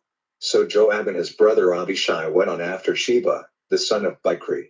And one of Joab's young men, taking his place at Amasa' side, said, "Whoever is for Joab and for David, let him go after Joab." And Amasa was stretched out in a pool of blood in the middle of the highway. And when the man saw that all the people were stopping, he took Amasa out of the highway and put him in a field, with a cloth over him, when he saw that everyone who went by came to a stop. When he had been taken off the road, all the people went on after Joab in search of Sheba, the son of Bichri. And Sheba went through all the tribes of Israel, to Abel of Beth-maachah, and all the Bichrites came together and went in after him. And Joab and his men got him shut up in Abel of Beth-maachah, and put up an earthwork against the town. And all Joab's men did their best to get the wall broken down. Then a wise woman got up on the wall, and crying out from the town, said, give ear, say now to Joab, come near, so that I may have talk with you. And he came near, and the woman said, are you Joab?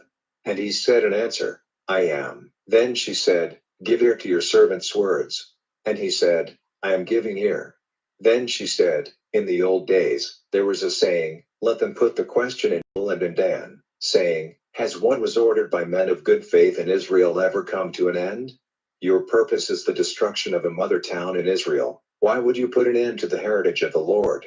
And Joab, answering her, said, far, far be it from me to be a cause of death or destruction. Not so, but a man of the hill country of Ephraim, Sheba, son of Bichri, by name, has taken up arms against the king, against David. Give up this man only, and I will go away from the town. And the woman said to Joab, his head will be dropped over the wall to you.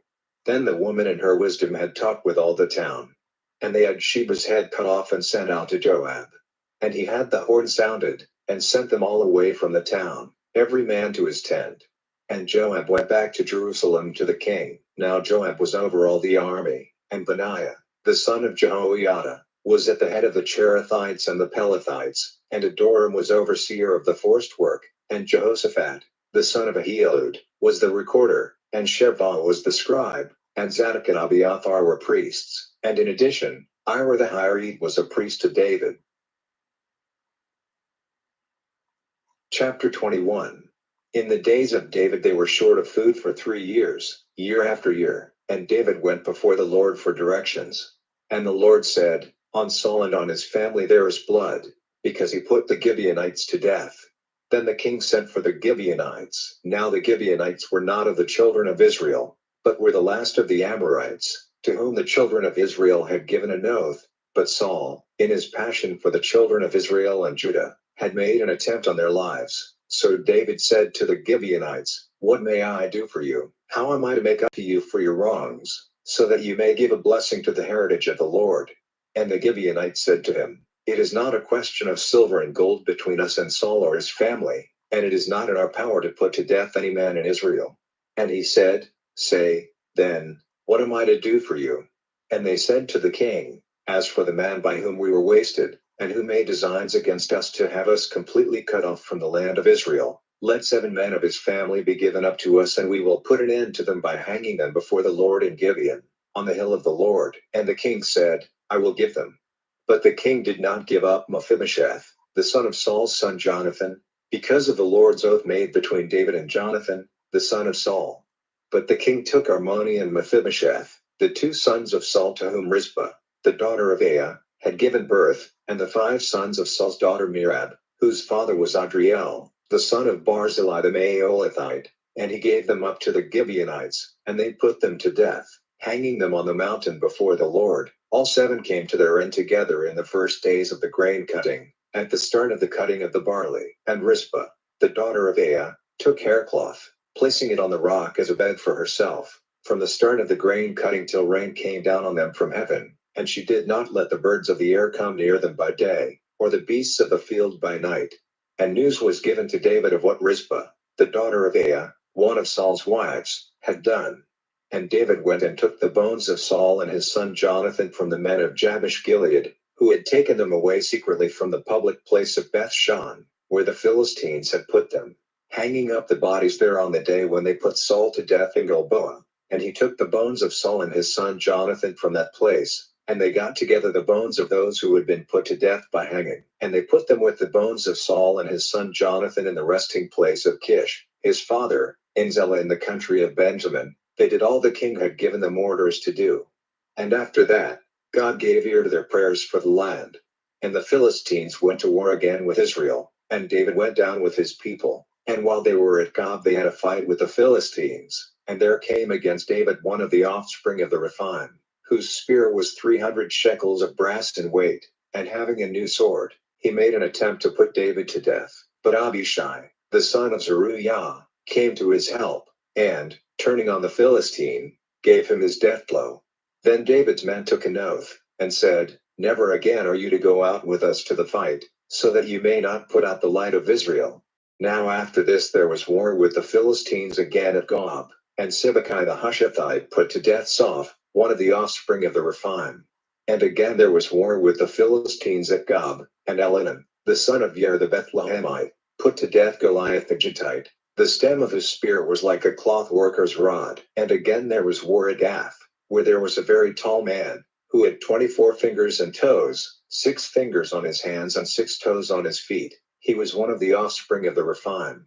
And when he was purposing to put shame on Israel, Jonathan, the son of Shimei, David's brother, put him to death. These 4 were of the offspring of the Rephaim in Gath, and they came to their end by the hands of David and his servants. Chapter 22. And David made a song to the Lord in these words, on the day when the Lord made him free from the hands of all his haters, and from the hand of Saul. And he said, The Lord is my rock, my walled town, and my Savior, even mine, my God, my rock, in him will I put my faith, my breastplate, and the horn of my salvation, my high tower, and my safe place, my Savior, who keeps me safe from the violent man. I will send up my cry to the Lord, who is to be praised, so will I be made safe from those who are against me. For the waves of death came round me, and the seas of evil put me in fear. The cords of hell were round me, the nets of death came on me. In my trouble my voice went up to the Lord, and my cry to my God. My voice came to his hearing in his holy temple, and my prayer came to his ears. Then the earth was moved with a violent shock, the bases of heaven were moved and shaking, because he was angry. There went up a smoke from his nose, and a fire of destruction from his mouth.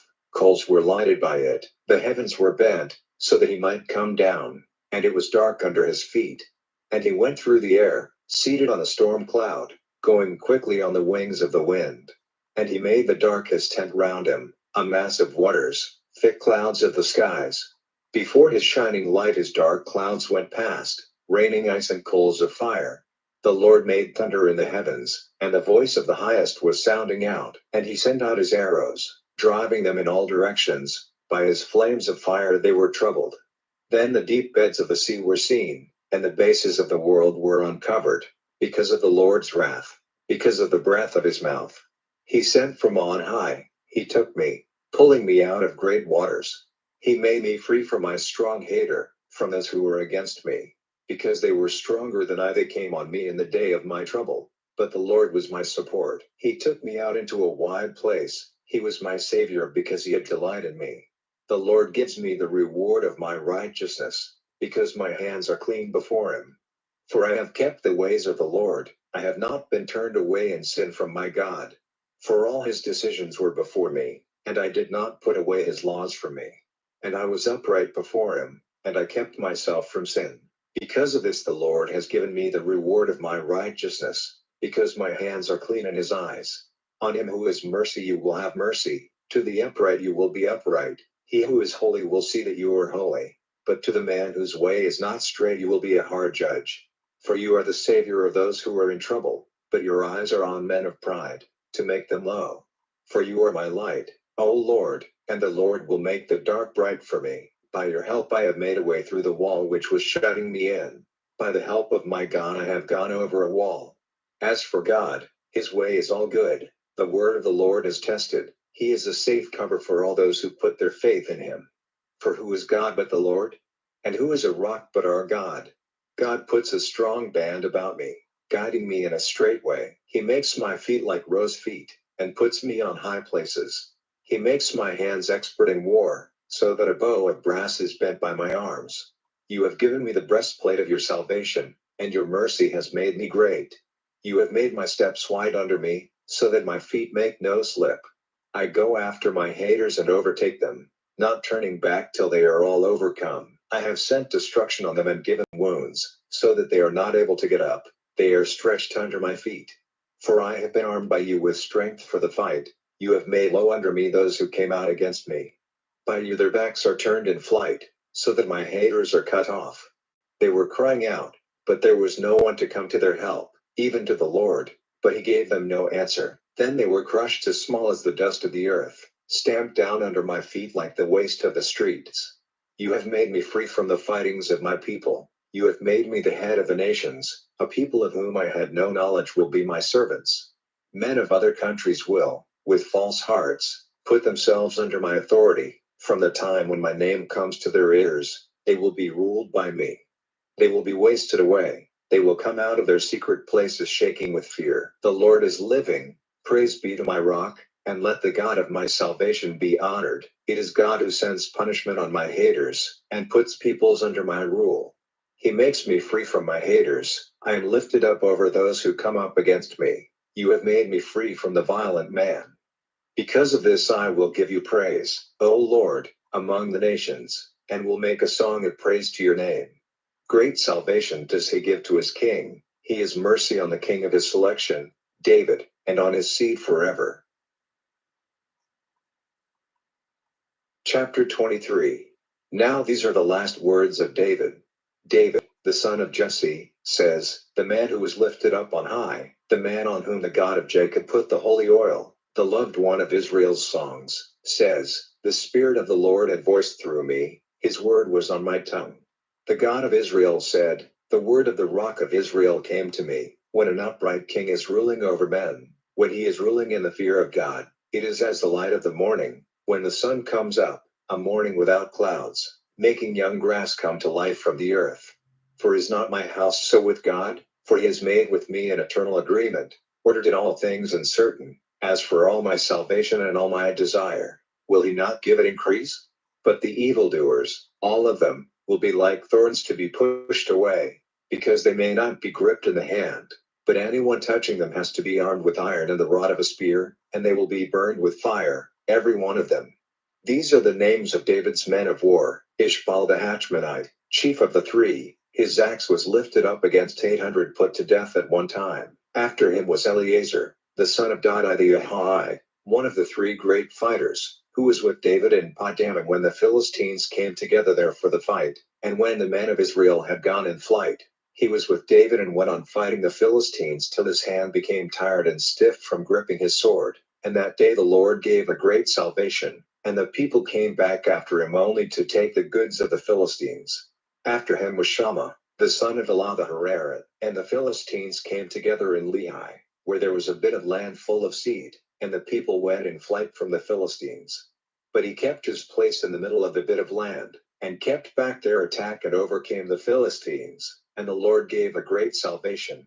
And 3 of the 30 went down at the start of the grain cutting, and they came to David at the strong place of Adullam, and the band of Philistines had taken up their position in the valley of Rephaim, and at that time David had taken cover in a strong place, and an armed force of the Philistines was in Bethlehem. And David, moved by a strong desire, said, if only someone would give me a drink of water from the water hole of Bethlehem, by the doorway into the town.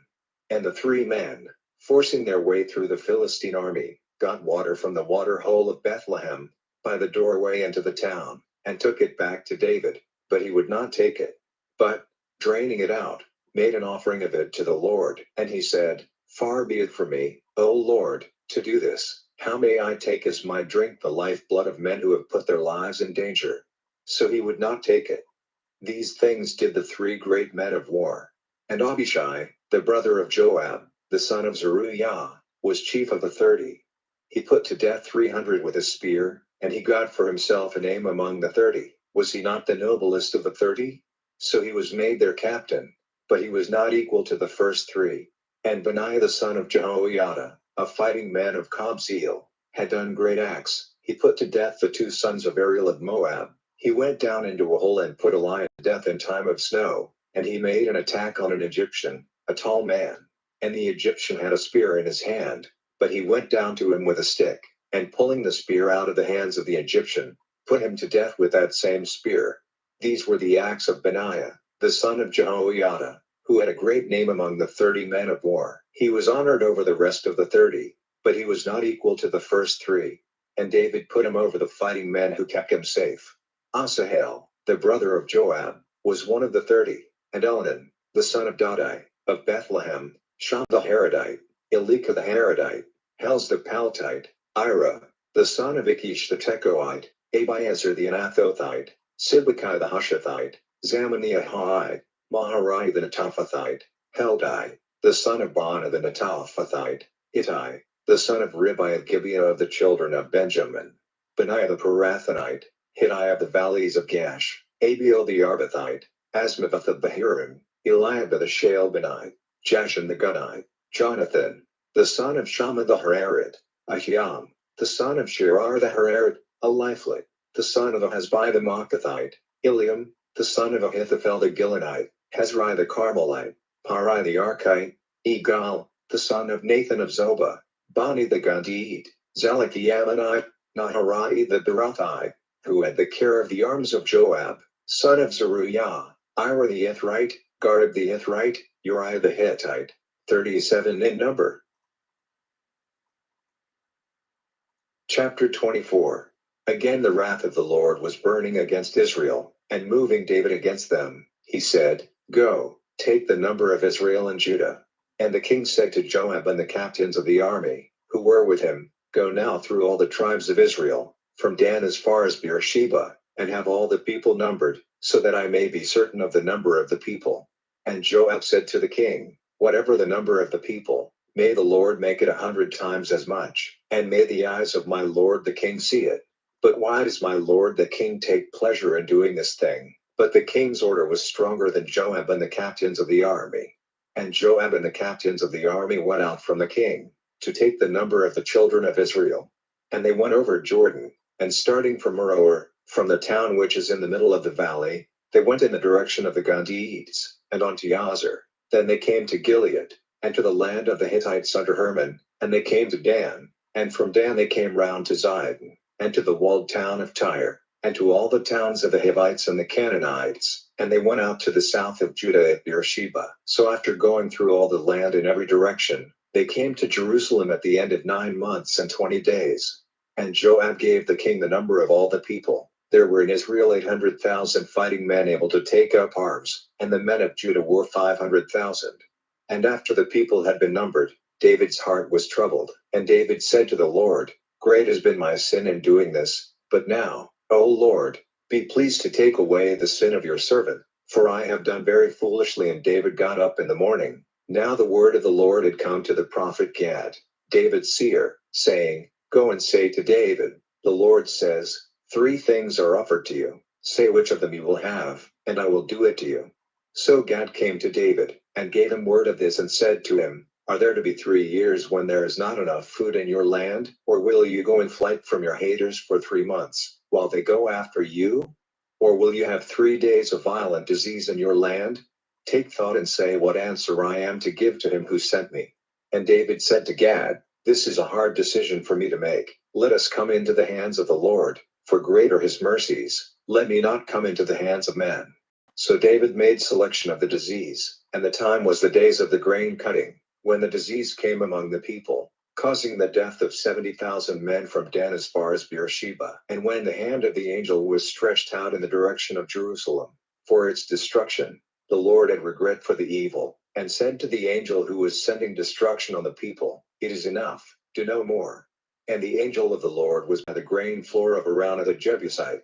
And when David saw the angel who was causing the destruction of the people, he said to the Lord, Truly, the sin is mine. I have done wrong. But these are only sheep. What have they done? Let your hand be against me and against my family.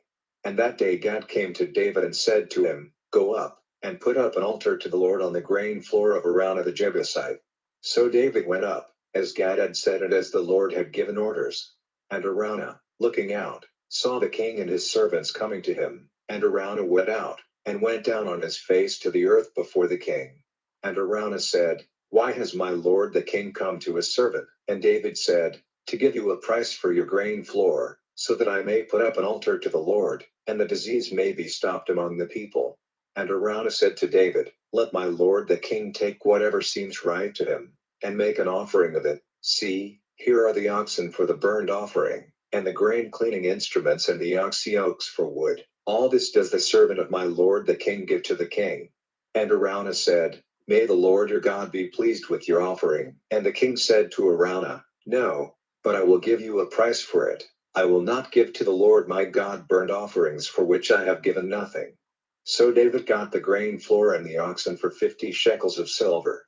And there David put up an altar to the Lord, making burnt offerings and peace offerings. So the Lord gave ear to his prayer for the land, and the disease came to an end in Israel. The Bible in Basic English. The First Book of Kings. Chapter 1. Now King David was old and far on in years, and though they put covers over him, his body was cold. So his servants said to him, Let search be made for a young virgin for my lord the king, to take care of him and be waiting on him, and you may take her in your arms, and so my lord the king will be warm. So after searching through all the land of Israel for a fair young girl, they saw Abishag the Shunammite, and took her to the king. Now she was very beautiful, and she took care of the king, waiting on him at all times, but the king had no connection with her. Then Adonijah, the son of Haggith, lifting himself up in pride, said, I will become king. And he made ready his carriages of war and his horsemen, with 50 runners to go before him. Now all his life his father had never gone against him or said to him, Why have you done so? And he was a very good-looking man, and younger than Absalom, and he had talked with Joab, the son of Zeruiah, and with Abiathar the priest, and they were on his side and gave him their support. But Zadok the priest, and Benaiah, the son of Jehoiada, and Nathan the prophet, and Shimei and Ray, and David's men of war did not take the side of Adonijah. Then Adonijah put to death sheep and oxen and fat beasts by the stone of Zoheleth, by En Rogel, and he sent for all his brothers, the king's sons, and all the men of Judah, the king's servants, to come to him. But he did not send for Nathan the prophet and Benaiah and the other men of war and Solomon his brother. Then Nathan said to Bathsheba, the mother of Solomon, Has it not come to your ears that Adonijah, the son of Haggith, has made himself king without the knowledge of David our Lord? So now, let me make a suggestion, so that you may keep your life safe and the life of your son Solomon. Come now, go to King David and say to him, Did you not, O my lord, take an oath to me, your servant, saying, Truly Solomon your son will be king after me, seated on the seat of my kingdom? Why then is Adonijah acting as king? And while you are still talking there with the king, see, I will come in after you and say that your story is true. Then Bathsheba went into the king's room. Now the king was very old, and Abishag the Shunammite was waiting on him. And Bathsheba went down on her face on the earth before the king, giving him honor. And he said, What is your desire? And she said to him, My lord, you took an oath by the Lord your God and gave your word to your servant, saying, Truly, Solomon your son will be king after me, seated on the seat of my kingdom. And now, see, Adonijah has made himself king without my lord's knowledge, and has put to death oxen and fat beasts and sheep in great numbers, and has sent for all the sons of the king, and Abiathar the priest, and Joab, the captain of the army, but he has not sent for Solomon your servant. And now, my lord the king, the eyes of all Israel are on you, waiting for you to say who is to take the place of my lord the king after him. For as things are, it will come about, when my lord the king is sleeping with his fathers, that I and Solomon my son will be made outlaws. And while she was still talking with the king, Nathan the prophet came in. And they said to the king, Here is Nathan the prophet. And when he came in before the king, he went down on his face on the earth.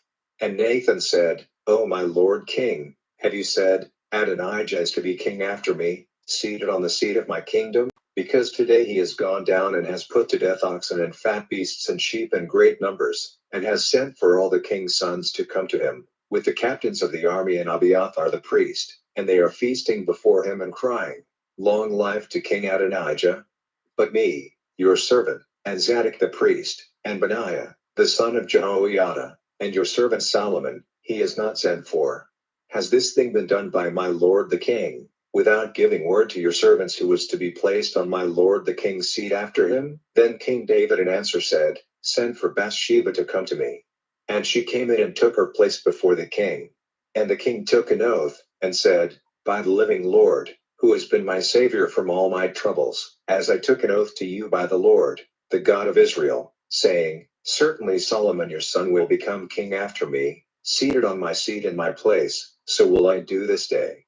Then Bathsheba went down on her face on the earth before the king, giving him honor, and said, May my lord King David go on living forever. And King David said, Send for Zadok the priest, and Nathan the prophet, and Benaiah, the son of Jehoiada. And they came before the king. And the king said to them, Take with you the servants of your lord, and put Solomon my son on my beast, yes, mine, and take him down to Gihon. And there let Zadok the priest and Nathan the prophet put the holy oil on him to make him king over Israel, and sounding the horn say, Long life to King Solomon. Then come up after him, and he will come in and take his place on the seat of my kingdom, for he is to be king in my place, and I have given orders that he is to be ruler over Israel and over Judah. And Benaiah, the son of Jehoiada, answering the king, said, So be it, and may the Lord, the God of my lord the king, say so. As the Lord has been with my lord the king, even so may he be with Solomon, and make the seat of his authority greater than that of my lord King David. So Zadok the priest, and Nathan the prophet, and Benaiah, the son of Jehoiada, and the Cherethites and the Pelethites, went down and put Solomon on King David's beast and took him to Gihon. And Zadok the priest took the vessel of oil out of the tent, and put the holy oil on Solomon. And when the horn was sounded, all the people said, Long life to King Solomon. And all the people came up after him, piping with pipes, and they were glad with great joy, so that the earth was shaking with the sound. And it came to the ears of Adonijah and all the guests who were with him, when their meal was ended. And Joab, hearing the sound of the horn, said, What is the reason of this noise, as if the town was worked up? And while the words were on his lips, Jonathan, the son of Abiathar the priest, came. And Adonijah said, Come in, for you are a man of good faith, and the news which you have for us will be good. And Jonathan, answering, said to Adonijah, Not so, but our lord King David has made Solomon king. And he sent with him Zadok the priest, and Nathan the prophet, and Benaiah, the son of Jehoiada, and the Cherethites and the Pelethites, and they put him on the king's beast. And Zadok the priest and Nathan the prophet put the holy oil on him and made him king in Gihon. And they came back from there with joy, and the town was all worked up. This is the noise which has come to your ears. And now Solomon is seated on the seat of the kingdom. And the king's servants came to our lord King David, blessing him and saying, May God make the name of Solomon better than your name, and the seat of his authority greater than your seat. And the king was bent low in worship on his bed. Then the king said, May the God of Israel be praised, who has given one of my seed to be king in my place this day, and has let my eyes see it. And all the guests of Adonijah got up in fear and went away, every man to his place. And Adonijah himself was full of fear because of Solomon, and he got up and went to the altar, and put his hands on its horns. And they gave Solomon word of it, saying, See, Adonijah goes in such fear of King Solomon, that he has put his hands on the horns of the altar, saying, Let King Solomon first give me his oath that he will not put his servant to death with the sword. And Solomon said, If he is seen to be a man of good faith, not a hair of him will be touched. But if any wrongdoing is seen in him, he is to be put to death. So King Solomon sent, and they took him down from the altar. And he came and gave honor to King Solomon, and Solomon said to him, Go to your house. Chapter 2. Now the time of David's death came near, and he gave orders to Solomon his son, saying, I am going the way of all the earth, so be strong and be a man, and keep the orders of the Lord your God, walking in his ways, keeping his laws and his orders and his rules and his words, as they are recorded in the law of Moses, so that you may do well in all you do and wherever you go, so that the Lord may give effect to what he said of me. If your children give attention to their ways, living uprightly before me with all their heart and their soul, you will never be without a man to be king in Israel. Now you have knowledge of what Joab, the son of Zeruiah, did to me, and to the two captains of the army of Israel, Abner, the son of Ner, and Amasa, the son of Jether. whom he put to death, taking payment for the blood of war in time of peace, and making the band of my clothing and the shoes on my feet red with the blood of one put to death without cause. So be guided by your wisdom, and let not his white head go down to the underworld in peace. But be good to the sons of Barzillai the Gileadite, and let them be guests at your table. For so they came to me when I went in flight from Absalom your brother. Now you have with you Shimei, the son of Jerah the Benjamite of Bahurim, who put a bitter curse on me on the day when I went to Mahanaim. But he came down to see me at Jordan, and I gave him my oath by the Lord, saying, I will not put you to death by the sword. But do not let him be free from punishment, for you are a wise man, and it will be clear to you what you have to do with him. See that his white head goes down to the underworld in blood. Then David went to rest with his fathers, and his body was put into the earth in the town of David. David was king over Israel for 40 years. For 7 years he was king in Hebron, and for 33 years in Jerusalem. And Solomon took his place on the seat of David his father, and his kingdom was made safe and strong. Then Adonijah, the son of Haggith, came to Bathsheba, the mother of Solomon. And she said, Come you in peace? And he said, Yes, in peace. Then he said, I have something to say to you. And she said, Say on. And he said, You saw how the kingdom was mine, and all Israel had the idea that I would be their king. But now the kingdom is turned about, and has become my brother's, for it was given to him by the Lord. Now I have one request to make to you, and do not say, No, to me. And she said to him, Say on. Then he said, Will you go to Solomon the king? For he will not say, No, to you, and put before him my request that he will give me Abishag the Shunammite for a wife. And Bathsheba said, Good. I will make your request to the king. So Bathsheba went to King Solomon to have talk with him on Adonijah's account. And the king got up to come to her, and went down low to the earth before her. Then he took his place on the king's seat and had a seat made ready for the king's mother, and she took her place at his right hand. Then she said, I have one small request to make to you. Do not say, No, to me. And the king said, Say on, my mother, for I will not say, No, to you. And she said, Let Abishag the Shunammite be given to Adonijah your brother for a wife. Then King Solomon made answer and said to his mother, Why are you requesting me to give Abishag the Shunammite to Adonijah? Take the kingdom for him in addition, for he is my elder brother, and Abiathar the priest and Joab, the son of Zeruiah, are on his side. Then King Solomon took an oath by the Lord, saying, May God's punishment be on me if Adonijah does not give payment for these words with his life. Now by the living Lord, who has given me my place on the seat of David my father, and made me one of a line of kings, as he gave me his word, truly Adonijah will be put to death this day. And King Solomon sent Benaiah, the son of Jehoiada, and he made an attack on him and put him to death. And to Abiathar the priest the king said, Go to Anatoth, to your fields, for death would be your right reward.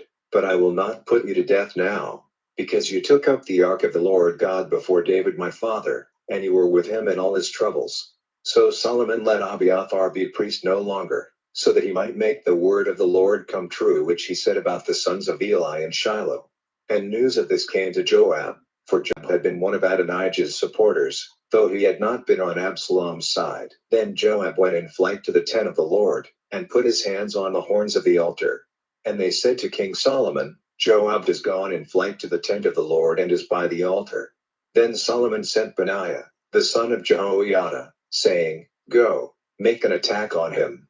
And Benaiah came to the tent of the Lord and said to him, The king says, Come out. And he said, No, but let death come to me here. And Benaiah went back to the king and gave him word of the answer which Joab had given.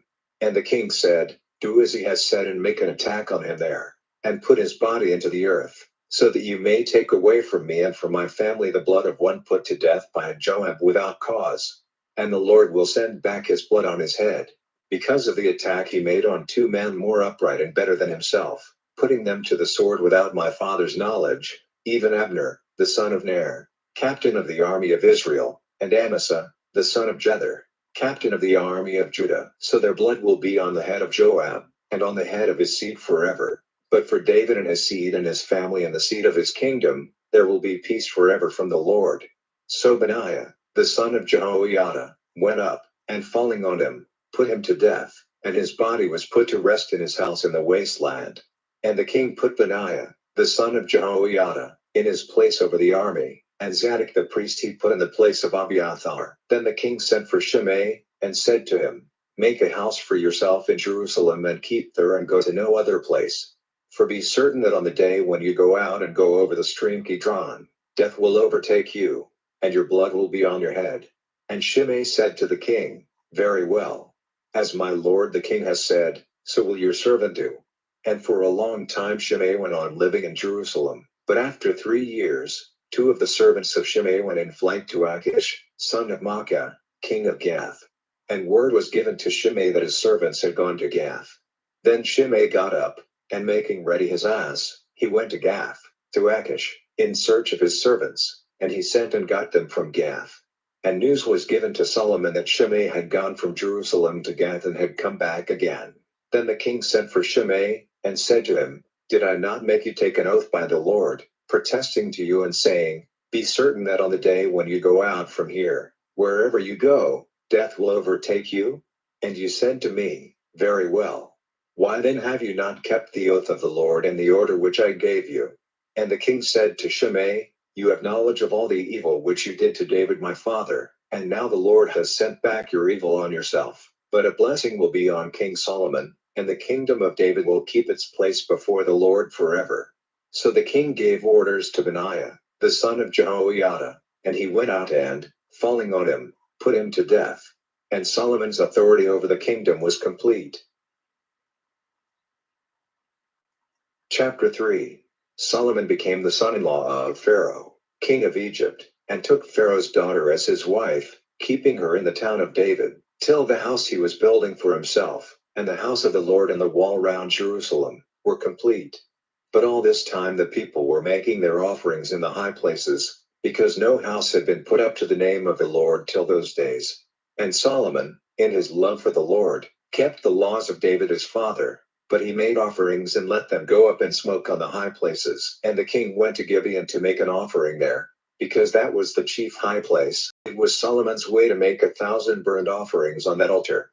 In Gibeon, Solomon had a vision of the Lord in a dream by night, and God said to him, Say what I am to give you.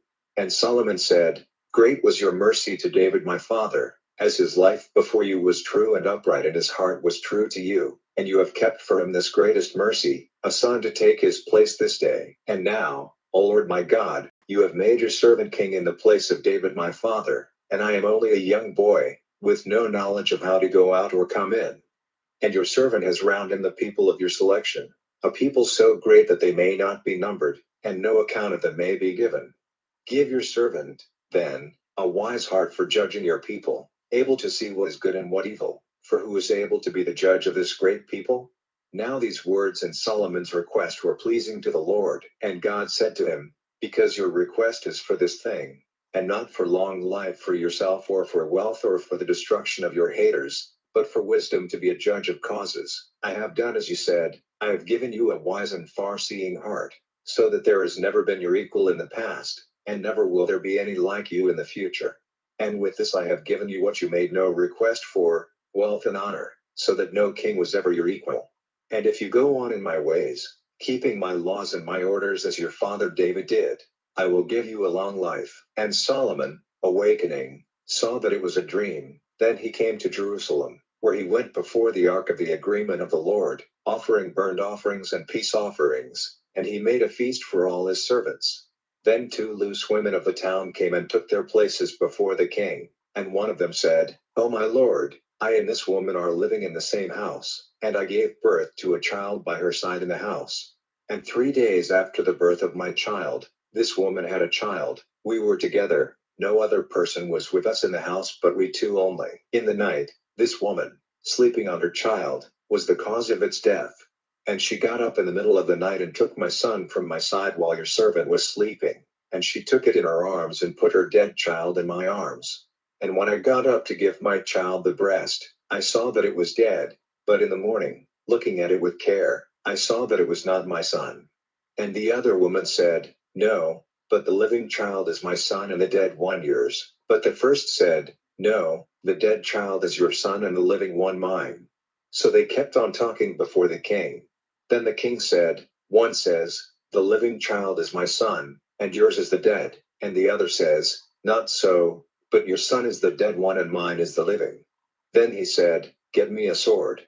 So they went and put a sword before the king, and the king said, let the living child be cut in two and one half given to one woman and one to the other. Then the mother of the living child came forward, for her heart went out to her son, and she said, O my lord, give her the child, do not on any account put it to death. But the other woman said, it will not be mine or yours, let it be cut in two. Then the king made answer and said, give her the child, and do not put it to death, she is the mother of it. And news of this decision which the king had made went through all Israel, and they had fear of the king, for they saw that the wisdom of God was in him to give decisions. Chapter 4. Now Solomon was king over all Israel. And these were his chief men: Azariah, the son of Zadok, was the priest; Eliaraph and Ahijah, the sons of Shisha, were scribes; Jehoshaphat, the son of Ahilud, was the recorder; Benaiah, the son of Jehoiada, was head of the army; Zadok and Abiathar were priests; Azariah, the son of Nathan, was over those in authority in the different divisions of the country; Zabad, the son of Nathan, was priest and the king's friend; Ahishar was controller of the king's house; Adoniram, the son of Abda, was overseer of the forced work.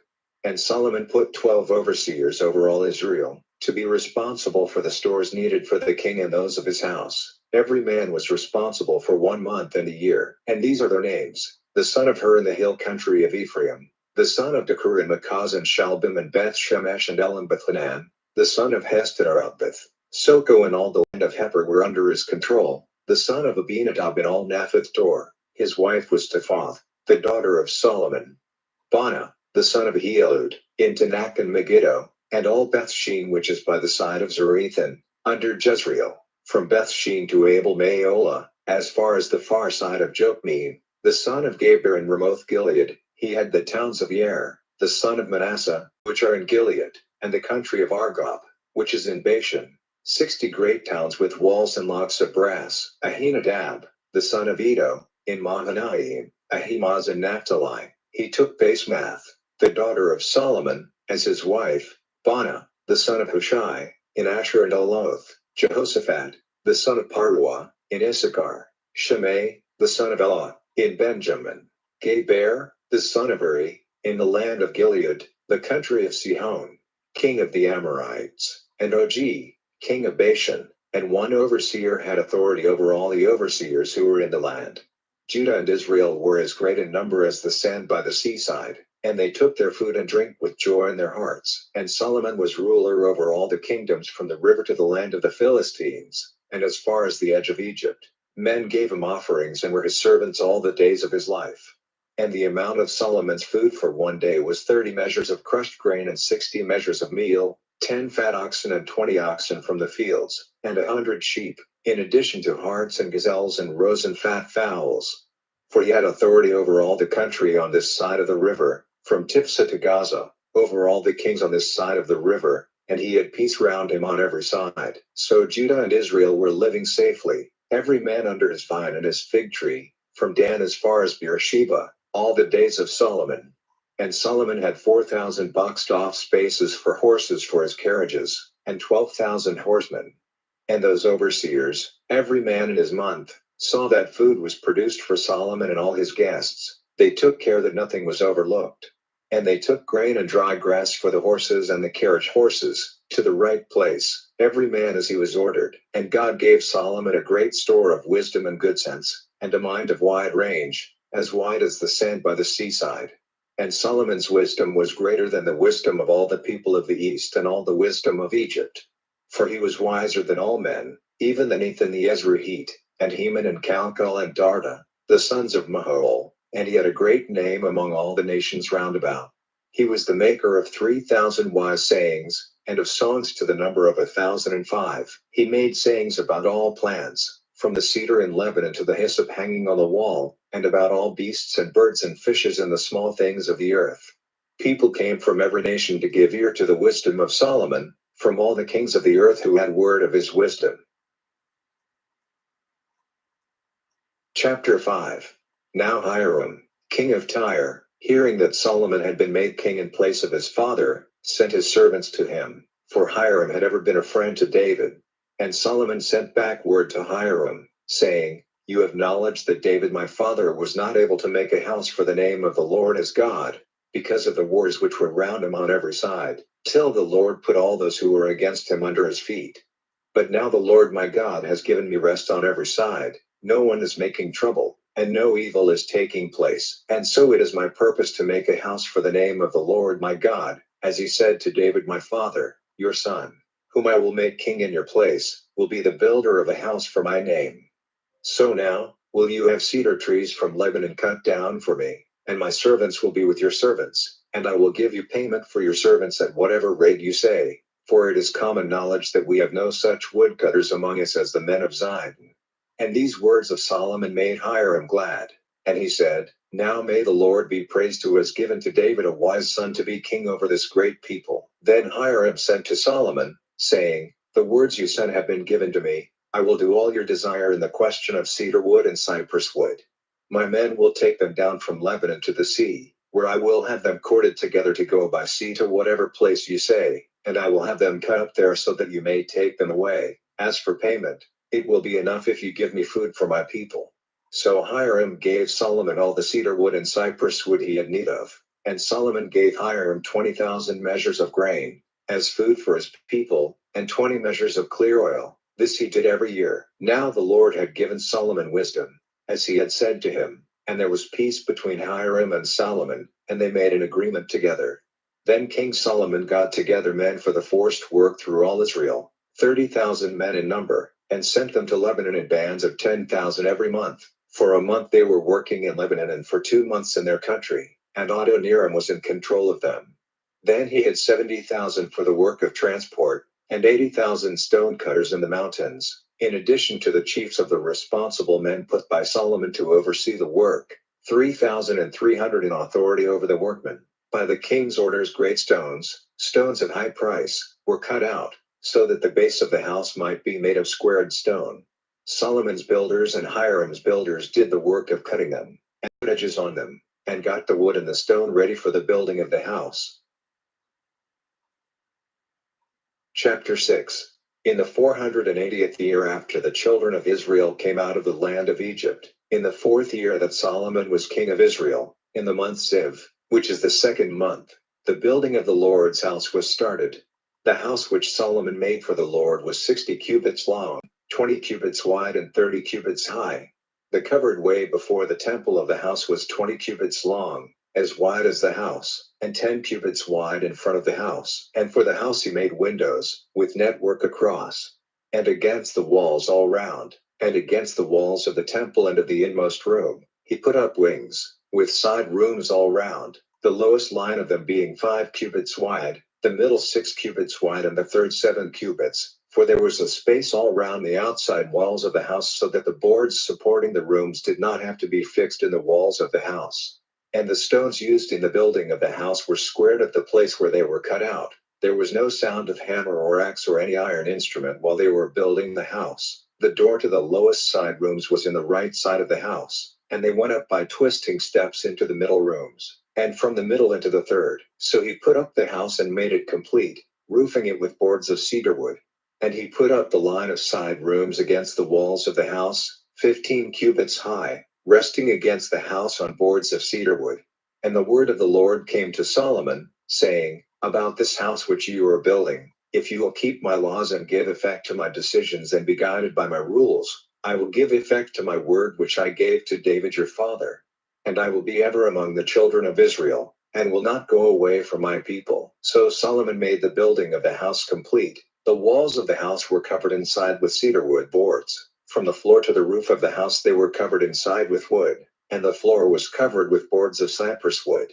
And at the back of the house a further space of 20 cubits was shut in with boards of cedar wood, for the inmost room. And the house, that is, the temple, in front of the holy place was 40 cubits long. All the inside of the house was cedar wood, ornamented with designs of buds and flowers. No stonework was to be seen inside. And he made ready an inmost room in the middle of the house, in which to put the ark of the agreement of the Lord. And the inmost room was 20 cubits square and 20 cubits high, plated over with clear gold, and he made an altar of cedar wood, plating it with gold.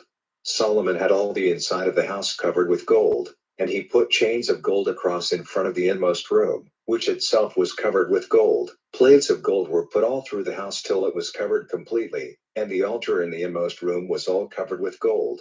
In the inmost room he made 2 winged beings of olive wood, 10 cubits high, with outstretched wings 5 cubits wide. The distance from the edge of one wing to the edge of the other was 10 cubits. The 2 winged ones were 10 cubits high, of the same size and form. The 2 of them were 10 cubits high. These were placed inside the inner house, their outstretched wings touching the walls of the house, one touching one wall and one the other, while their other wings were touching in the middle. These winged ones were plated over with gold.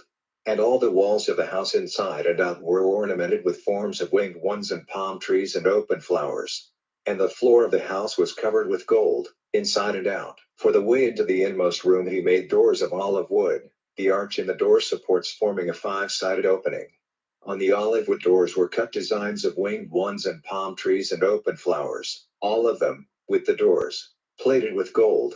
Then he made pillars of olive wood for the way into the temple. The pillars were square, and 2 folding doors of cypress wood, with 2 leaves.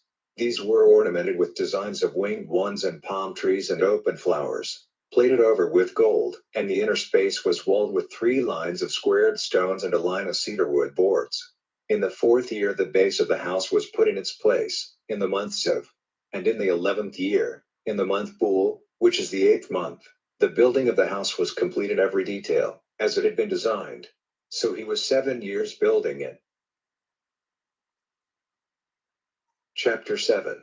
Solomon was 13 years building a house for himself till it was complete. And he made the house of the woods of Lebanon, which was 100 cubits long and 50 cubits wide and 30 cubits high, resting on 4 lines of cedar wood pillars with cedar wood supports on the pillars. And it was covered with cedar over the 45 supports which were on the pillars, 15 in a line. There were 3 lines of window frames, window facing window in every line, and all the doors and windows had square frames, with the windows facing one another in 3 lines. And he made a covered room of pillars, 50 cubits long and 30 cubits wide, and with steps before it. Then he made a covered room for his high seat when he gave decisions. This was the covered room of judging. It was covered with cedar wood from floor to roof. And the house for his living place, the other open square in the covered room, was made in the same way. And then he made a house like it for Pharaoh's daughter, whom Solomon had taken as his wife. All these buildings were made, inside and out, from base to crowning stone, and outside to the great walled square, of highly pressed stone, cut to different sizes with cutting instruments. And the base was of great masses of highly priced stone, some 10 cubits and some 8 cubits square. Overhead were highly priced stones cut to measure, and cedar wood. The great outer square all round was walled with 3 lines of squared stones and a line of cedar wood boards, round about the open square inside the house of the Lord and the covered room of the king's house. Then King Solomon sent and got Hiram from Tyre. He was the son of a widow of the tribe of Naphtali, and his father was a man of Tyre, a worker in brass. He was full of wisdom and knowledge and an expert worker in brass. He came to King Solomon and did all his work for him. He it was who made the 2 brass pillars. The first pillar was 18 cubits high, and a line of 12 cubits wide round it, and the second was the same. And he made the 2 crowns to be put on the tops of the pillars, of brass made soft in the fire. The crowns were 5 cubits high. There were nets of open work for the crowns on the tops of the pillars, a net of open work for one and a net of open work for the other. And he made ornaments of apples, and 2 lines of apples all round over the network, covering the crowns of the pillars, the 2 crowns in the same way. The crowns on the tops of the pillars were ornamented with a design of flowers, and were 4 cubits across. And there were crowns on the 2 pillars near the round part by the network, and there were 200 apples in lines round every crown. He put up the pillars at the doorway of the temple, naming the one on the right Jacob, and that on the left Boaz. The tops of the pillars had a design of flowers, and the work of making the pillars was complete. And he made a great metal water vessel 10 cubits across from edge to edge, 5 cubits high and 30 cubits round. And under the edge of it, circling it all round for 10 cubits, were 2 lines of flower buds. made together with it from liquid metal. It was supported on 12 oxen, with their back parts turned to the middle of it, 3 of them facing to the north, 3 to the west, 3 to the south, and 3 to the east. The vessel was resting on top of them. It was as thick as a man's open hand, and was curved like the edge of a cup, like the flower of a lily. It would take 2,000 baths. And he made 10 wheeled bases of brass, every one 4 cubits long, 4 cubits wide, and 3 cubits high. And the bases were made in this way: their sides were square, fixed in a framework, and on the square sides between the frames were lions, oxen, and winged ones, and the same on the frame. And over and under the lions and the oxen and the winged ones were steps.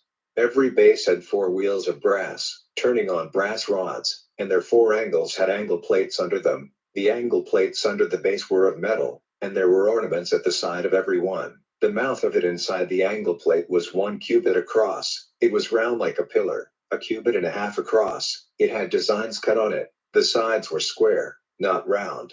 The 4 wheels were under the frames, and the rods on which the wheels were fixed were in the base. The wheels were a cubit and a half high.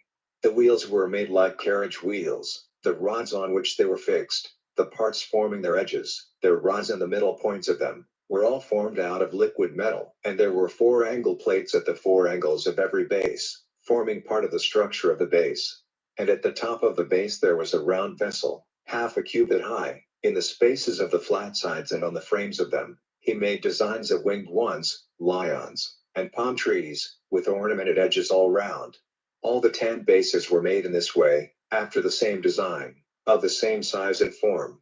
And he made 10 brass washing vessels, every one taking 40 baths, and measuring 4 cubits. 1 vessel was placed on every one of the 10 bases, and he put the bases by the house, 5 on the right side and 5 on the left. And he put the great water vessel on the right side of the house, to the east, facing south. And Hiram made the pots and spades and the basins. So Hiram came to the end of all the work he did for King Solomon in the house of the Lord: the 2 pillars and the 2 cups of the crowns which were on the tops of the 2 pillars, and the network covering the 2 cups of the crowns on the tops of the pillars, and the 400 apples for the network, 2 lines of apples for every network, covering the 2 cups of the crowns on the pillars, and the 10 bases, with the 10 washing vessels on them, and the great water vessel, with the 12 oxen under it, and the pots and the spades and the basins, all the vessels which Hiram made for King Solomon, for the house of the Lord, were of polished brass. He made them of liquid metal in the lowland of Jordan, at the way across the river, at Adama, between Succoth and Zarethan. The weight of all these vessels was not measured, because there was such a number of them. It was not possible to get the weight of the brass. And Solomon had all the vessels made for use in the house of the Lord: the altar of gold and the gold table on which the holy bread was placed, and the supports for the lights, 5 on the right side and 5 on the left before the inmost room, of clear gold, and the flowers and the lights and all the instruments of gold, and the cups and the scissors and the basins and the spoons and the fire trays, all of gold, and the pins on which the doors were turned, the doors of the inner house, the most holy place, the doors of the temple, all of gold. So all the work King Solomon had done in the house of the Lord was complete. Then Solomon took the holy things which David his father had given, the silver and the gold and all the vessels, and put them in the storehouses of the house of the Lord. Chapter 8. Then Solomon sent for all the responsible men of Israel, and all the chiefs of the tribes, and the heads of families of the children of Israel, to come to him in Jerusalem to take the ark of the Lord's agreement up out of the town of David, which is Zion. And all the men of Israel came together to King Solomon at the feast, in the month Ethanim, the 7th month. And all the responsible men of Israel came, and the priests took up the ark. They took up the ark of the Lord, and the tent of meeting, and all the holy vessels which were in the tent. All these the priests and the Levites took up. And King Solomon and all the men of Israel who had come together there, were with him before the ark, making offerings of sheep and oxen more than might be numbered. And the priests took the ark of the agreement of the Lord and put it in its place in the inner room of the house, in the most holy place, under the wings of the winged ones, for their wings were outstretched over the place where the ark was, covering the ark and its rods. The rods were so long that their ends were seen from the holy place, in front of the inmost room, but they were not seen from outside, and there they are to this day. There was nothing in the ark but the 2 flat stones which Moses put there at Horeb, where the Lord made an agreement with the children of Israel when they came out of the land of Egypt. Now when the priests had come out of the holy place, the house of the Lord was full of the cloud, so that the priests were not able to keep their places to do their work because of the cloud. For the house of the Lord was full of the glory of the Lord. Then Solomon said, O Lord, to the sun you have given the heaven for a living place, but your living place was not seen by men. So I have made for you a living place, a house in which you may be forever present. Then, turning his face about, the king gave a blessing to all the men of Israel, and they were all on their feet together. And he said, Praise be to the Lord, the God of Israel, who himself gave his word to David my father, and with his strong hand has made his word come true, saying, From the day when I took my people Israel out of Egypt, no town in all the tribes of Israel has been marked out by me for the building of a house for the resting place of my name. But I made selection of David to be king over my people Israel. Now it was in the heart of David my father to put up a house for the name of the Lord, the God of Israel. But the Lord said to David my father, You did well to have in your heart the desire to make a house for my name. But you yourself will not be the builder of my house, but your son, the offspring of your body, he it is who will put up a house for my name. And the Lord has made his word come true, for I have taken my father David's place on the seat of the kingdom of Israel, as the Lord gave his word, and I have made a house for the name of the Lord, the God of Israel. In it I have made a place for the ark, in which is the agreement which the Lord made with our fathers, when he took them out of the land of Egypt. Then Solomon took his place before the altar of the Lord, all the men of Israel being present, and stretching out his hands to heaven, said, O Lord, the God of Israel, there is no God like you in heaven or on the earth, keeping faith and mercy unchanging for your servants, while they go in your ways with all their hearts. And you have kept the word which you gave to your servant David, my father. With your mouth you said it, and with your hand you have made it come true this day. So now, O Lord, the God of Israel, let your word to your servant David, my father, come true, when you said, You will never be without a man to take his place on the seat of the kingdom of Israel before me, if only your children give attention to their ways, walking before me as you have done. So now, O God of Israel, it is my prayer that you will make your word come true which you said to your servant David, my father. But is it truly possible that God may be housed on earth? See, heaven and the heaven of heavens are not wide enough to be your resting place, how much less this house which I have made. Still, let your heart be turned to the prayer of your servant, O Lord God, and to his prayer for grace. Give ear to the cry and the prayer which your servant sends up to you this day, that your eyes may be open to this house night and day, to this place of which you have said, My name will be there. Hearing the prayer which your servant may make, turning to this place. Give ear to the prayers of your servant, and the prayers of your people Israel, when they make their prayers, turning to this place. Give ear in heaven your living place, and hearing, have mercy. If a man does wrong to his neighbor, and has to take an oath, and comes before your altar to take his oath in his house, then let your ear be open in heaven, and be the judge of your servants, giving your decision against the wrongdoer, so that punishment for his sins may come on his head, and, by your decision, keeping from evil him who has done no wrong.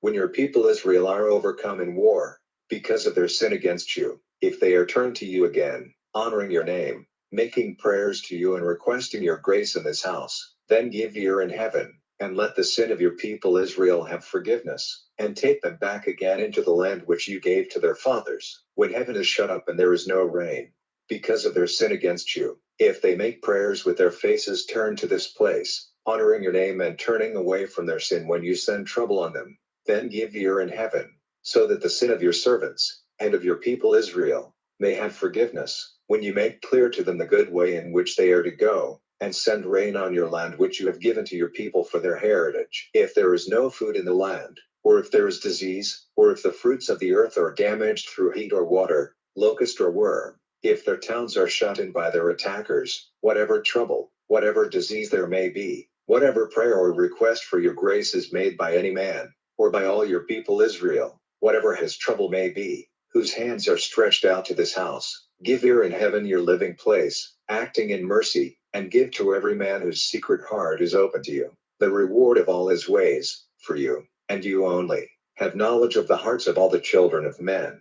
so that they may give you worship all the days of their life in the land which you gave to our fathers. And as for the man from a strange land, who is not of your people Israel, when he comes from a far country because of the glory of your name, for they will have news of your great name and your strong hand and your outstretched arm, when he comes to make his prayer, turning to this house, give ear in heaven your living place, and give him his desire, whatever it may be, so that all the peoples of the earth may have knowledge of your name, worshiping you as do your people Israel, and that they may see that this house which I have put up is truly named by your name.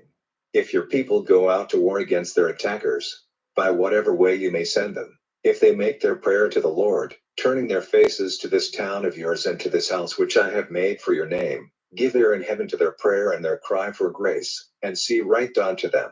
If they do wrong against you, for no man is without sin, and you are angry with them and give them up into the power of those who are fighting against them, so that they take them away as prisoners into a strange land, far off or near, and if they take thought, in the land where they are prisoners, and are turned again to you, crying out in prayer to you in that land, and saying, we are sinners, we have done wrong, we have done evil, and with all their heart and soul are turned again to you, in the land of those who took them prisoners, and make their prayer to you, turning their eyes to this land which you gave to their fathers, and to the town which you took for yourself, and the house which I made for your name, then give ear to their prayer and to their cry in heaven your living place, and see right unto them, answering with forgiveness the people who have done wrong against you, and overlooking the evil which they have done against you. Let those who made them prisoners be moved with pity for them, and have pity on them, for they are your people and your heritage, which you took out of Egypt, out of the iron fireplace. Let your eyes be open to your servant's prayer for grace and to the prayer of your people Israel, hearing them when their cry comes to you. For you made them separate from all the peoples of the earth, to be your heritage, as you said by Moses your servant, when you took our fathers out of Egypt, O Lord God. Then Solomon, after making all these prayers and requests for grace to the Lord, got up from his knees before the altar of the Lord, where his hands had been stretched out in prayer to heaven, and, getting on his feet, he gave a blessing to all the men of Israel, saying with a loud voice, praise be to the Lord who has given rest to his people Israel, as he gave them his word to do. Every word of all his oath, which he gave by the hand of Moses his servant, has come true. Now may the Lord our God be with us as he was with our fathers. Let him never go away from us or give us up, turning our hearts to himself, guiding us to go in all his ways, to keep his orders and his laws and his decisions, which he gave to our fathers. And may these my words, the words of my prayer to the Lord, be before the Lord our God day and night, so that he may see right unto his servant and to his people Israel, day by day as we have need, so that all the peoples of the earth may see that the Lord is God, and there is no other. Then let your hearts be without sin before the Lord our God, walking in his laws and keeping his orders as at this day. Now the king, and all Israel with him, were making offerings before the Lord. And Solomon gave to the Lord for peace offerings 22,000 oxen and 120,000 sheep.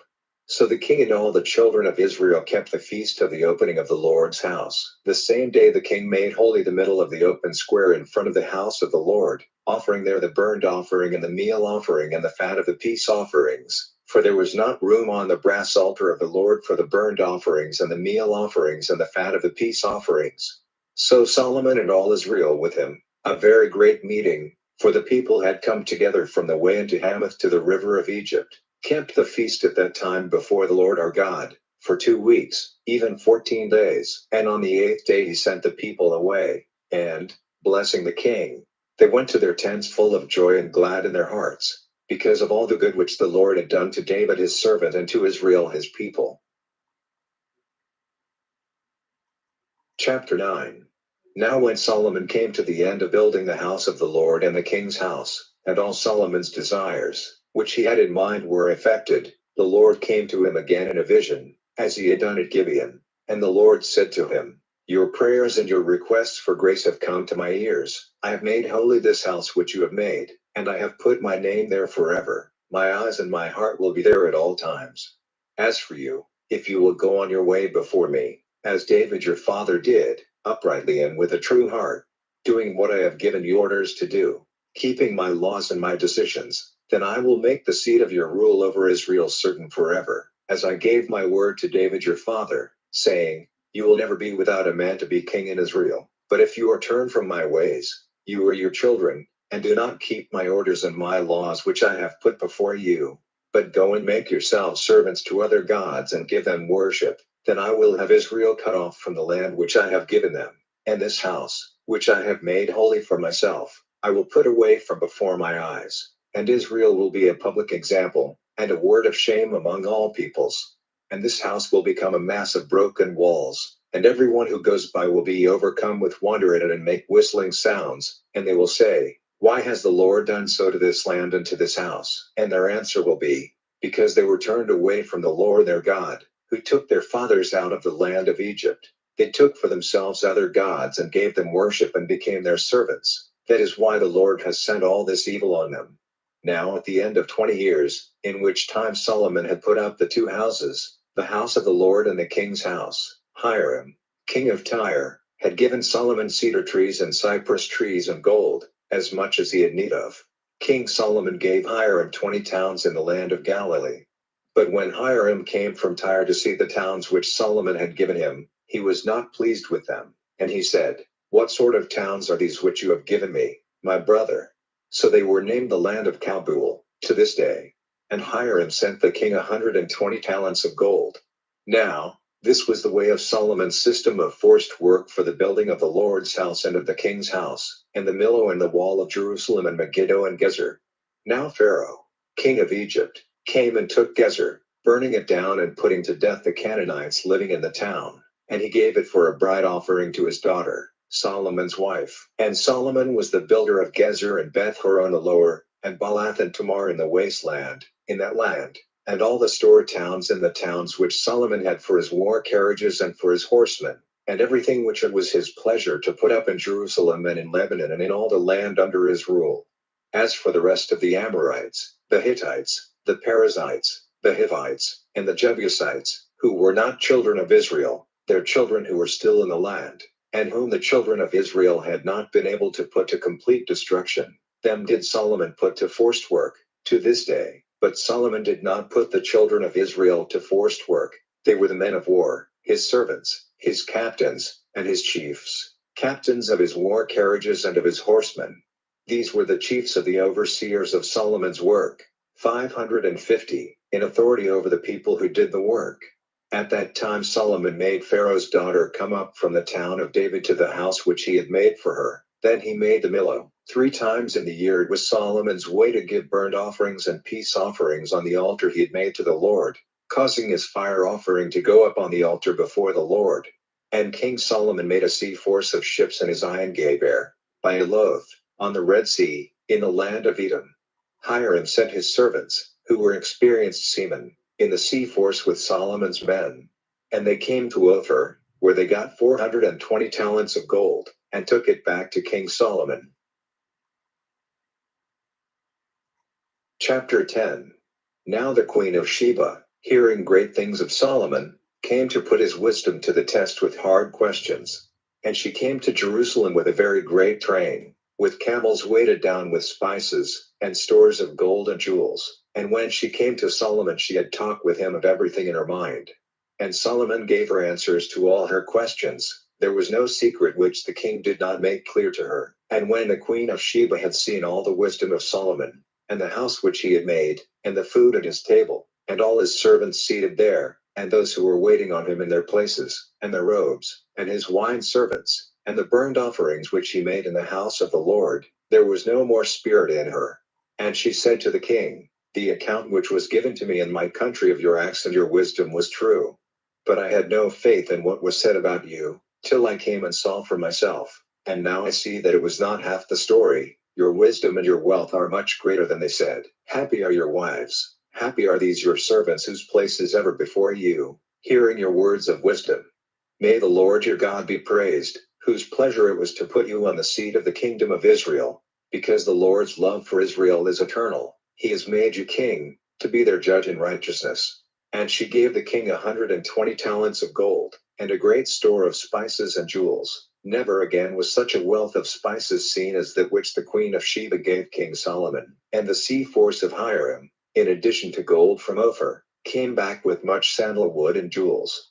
And from the sandalwood the king made pillars for the house of the Lord, and for the king's house, and instruments of music for the makers of melody. Never has such sandalwood been seen to this day.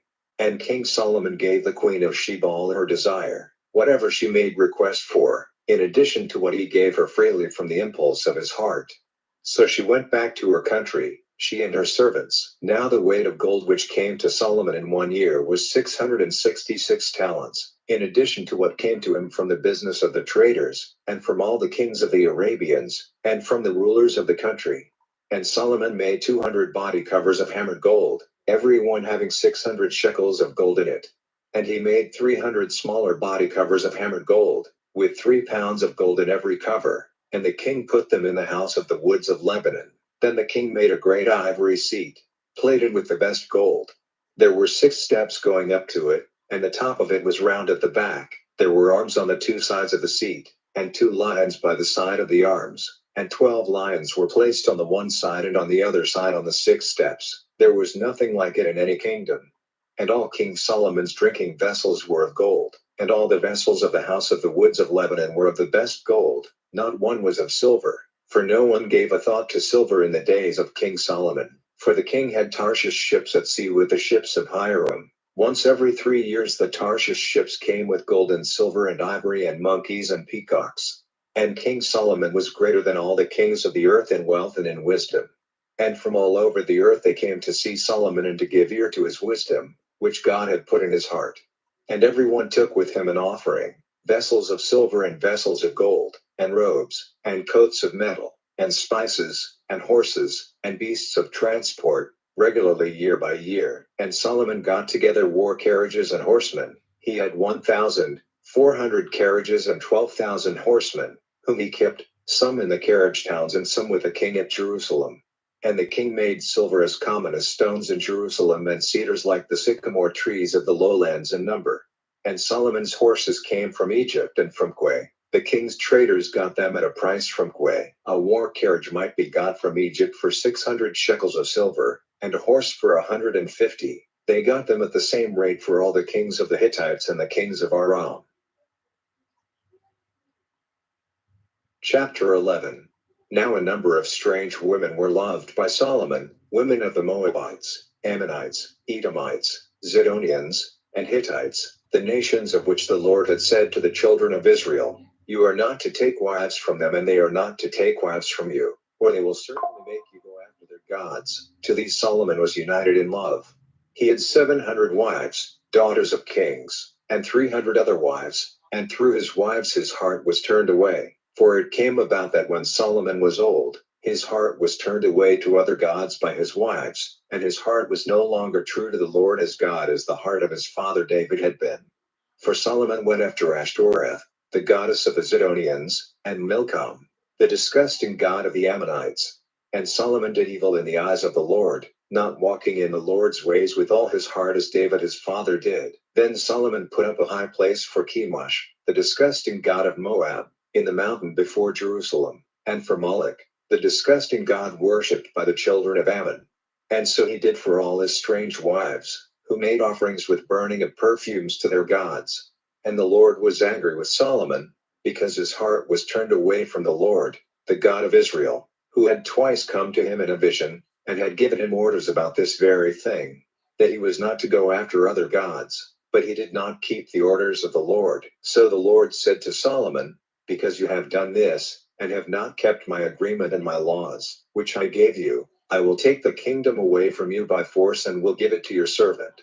I will not do it in your lifetime, because of your father David, but I will take it from your son. Still I will not take all the kingdom from him, but I will give one tribe to your son, because of my servant David, and because of Jerusalem, the town of my selection." So the Lord sent Hadad the Edomite to make trouble for Solomon. He was of the king's seed in Edom. And when David had sent destruction on Edom, and Joab, the captain of the army, had gone to put the dead into the earth, and had put to death every male in Edom, for Joab and all Israel were there 6 months till every male in Edom had been cut off, Hadad, being still a young boy, went in flight to Egypt, with certain Edomites, servants of his father, and they went on from Midian and came to Paran, and, taking men from Paran with them, they came to Egypt. to Pharaoh, king of Egypt, who gave him a house and gave orders for his food and gave him land. Now Hadad was very pleasing to Pharaoh, so that he gave him the sister of his wife, Tahines the queen, for his wife. And the sister of Tahines had a son by him, Genubath, whom Tahines took care of in Pharaoh's house, and Genubath was living in Pharaoh's house among Pharaoh's sons. Now when Hadad had news in Egypt that David had been put to rest with his fathers, and that Joab, the captain of the army, was dead, he said to Pharaoh, "Send me back to my country." But Pharaoh said to him, "What have you been short of while you have been with me, that you are desiring to go back to your country?" And he said, "Nothing, but even so, send me back." And God sent another troublemaker, Rezon, the son of Eliada, who had gone in flight from his lord, Hadadezer, king of Zobah. He got some men together and made himself captain of a band of outlaws, and went to Damascus and became king there. He was a trouble to Israel all through the days of Solomon. And this is the damage Hadad did. He was cruel to Israel while he was ruler over Edom. And there was Jeroboam, the son of Nebat, an Ephraimite from Zeradah, a servant of Solomon, whose mother was Zeruiah, a widow, and his hand was lifted up against the king. The way in which his hand came to be lifted up against the king was this: Solomon was building the Millo and making good the damaged parts of the town of his father David, and Jeroboam was an able and responsible man. And Solomon saw that he was a good worker and made him overseer of all the work given to the sons of Joseph. Now at that time, when Jeroboam was going out of Jerusalem, the prophet Ahijah the Shilonite came across him on the road. Now Ahijah had put on a new robe, and the two of them were by themselves in the open country. And Ahijah took his new robe in his hands, parting it violently into 12. And he said to Jeroboam, "Take 10 of the parts, for this is what the Lord has said, see, I will take the kingdom away from Solomon by force, and will give 10 tribes to you, but 1 tribe will be his, because of my servant David, and because of Jerusalem, the town which, out of all the tribes of Israel, I have made mine, because they are turned away from me to the worship of Ashtoreth, the goddess of the Zidonians, and Chemosh, the god of Moab, and Milcom, the god of the Ammonites. They have not been walking in my ways or doing what is right in my eyes or keeping my laws and my decisions as his father David did. But I will not take the kingdom from him. I will let him be king all the days of his life, because of David my servant, in whom I took delight because he kept my orders and my laws. But I will take the kingdom from his son, and give it to you. And 1 tribe I will give to his son, so that David my servant may have a light forever burning before me in Jerusalem, the town which I have made mine to put my name there. And you I will take, and you will be king over Israel, ruling over whatever is the desire of your soul. And if you give attention to the orders I give you, walking in my ways and doing what is right in my eyes and keeping my laws and my orders as David my servant did, then I will be with you, building up for you a safe house, as I did for David, and I will give Israel to you, so that I may send trouble for this on the seed of David, but not forever. And Solomon was looking for a chance to put Jeroboam to death, but he went in flight to Egypt, to Shishak, king of Egypt, and was in Egypt till the death of Solomon. Now the rest of the acts of Solomon, and all he did, and his wisdom, are they not recorded in the book of the acts of Solomon? And the time Solomon was king in Jerusalem over all Israel was 40 years.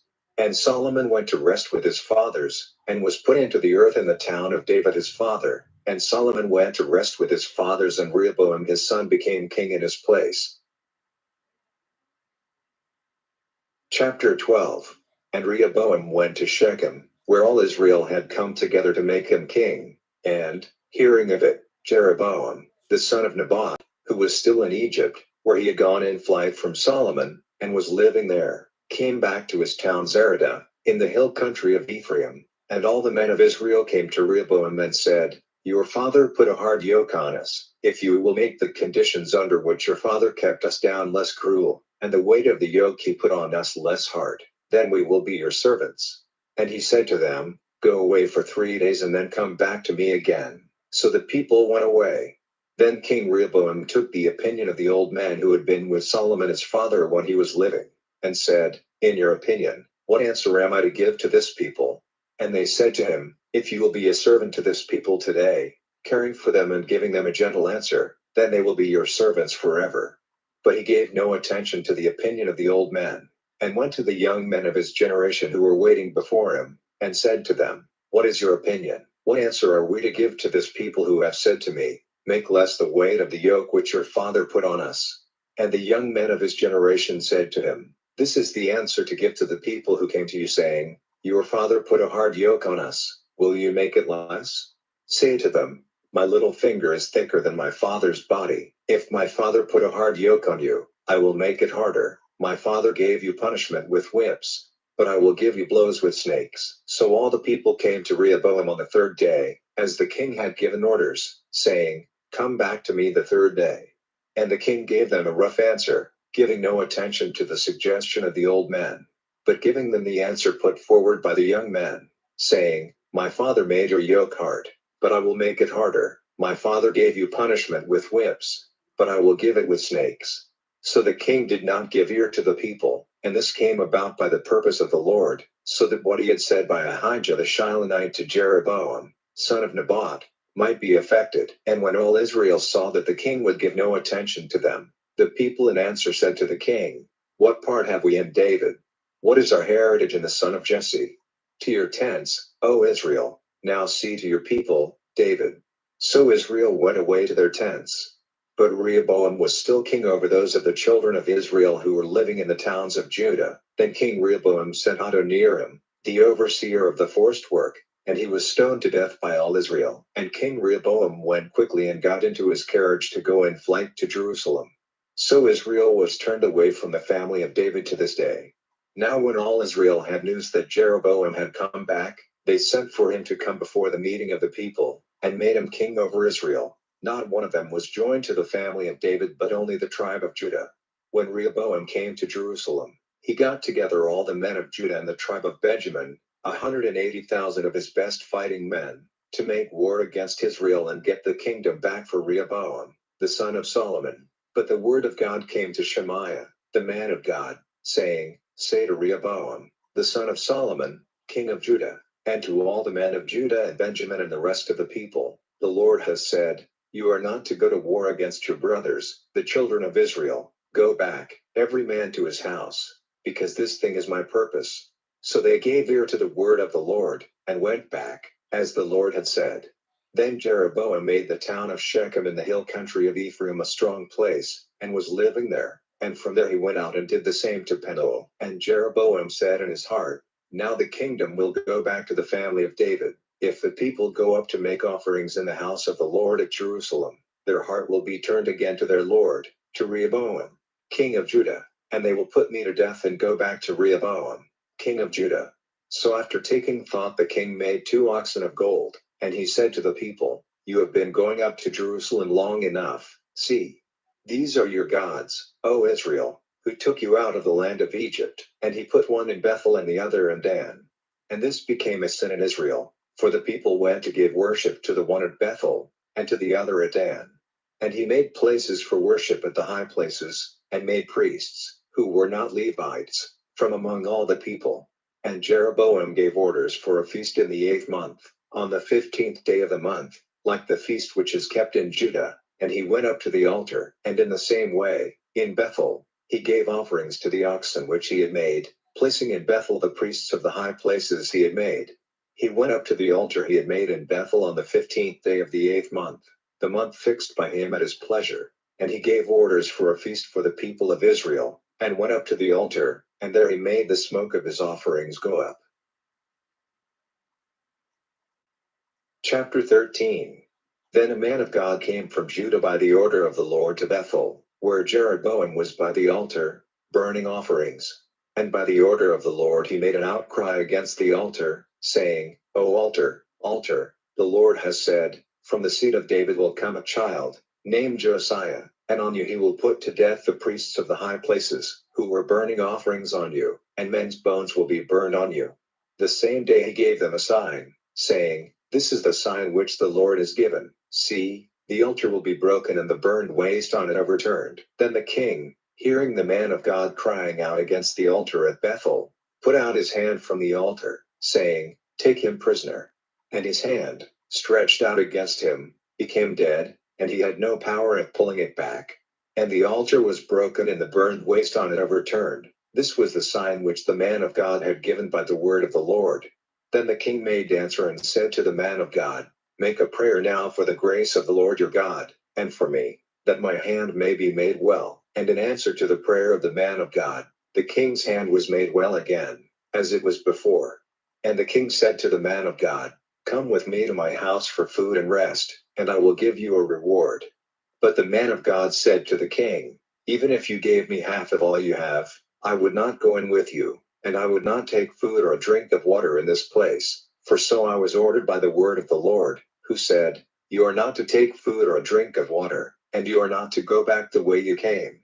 So he went another way, and not by the way he came to Bethel. Now there was an old prophet living in Bethel, and one of his sons came and gave him word of all the man of God had done that day in Bethel. And they gave their father an account of the words he had said to the king. Then their father said to them, Which way did he go? Now his sons had seen which way the man of God who came from Judah had gone. So the prophet said to his sons, Make ready an ass for me. So they made an ass ready, and he got on it, and went after the man of God, and came up with him while he was seated under an oak tree. And he said to him, Are you the man of God who came from Judah? And he said, I am. Then he said to him, Come back to the house with me and have a meal.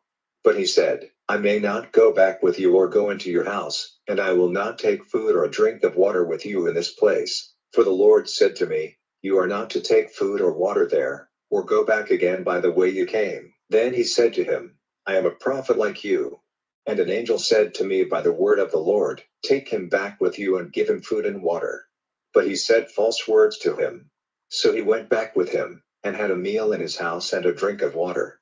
But while they were seated at the table, the word of the Lord came to the prophet who had taken him back, and crying out to the man of God who came from Judah, he said, The Lord says, Because you have gone against the voice of the Lord, and have not done as you were ordered by the Lord, but have come back, and have taken food and water in this place where he said you were to take no food or water, your dead body will not be put to rest with your fathers. Now after the meal he made ready the ass for him, for the prophet whom he had taken back. And he went on his way. But on the road a lion came rushing at him and put him to death, and his dead body was stretched in the road with the ass by its side, and the lion was there by the body.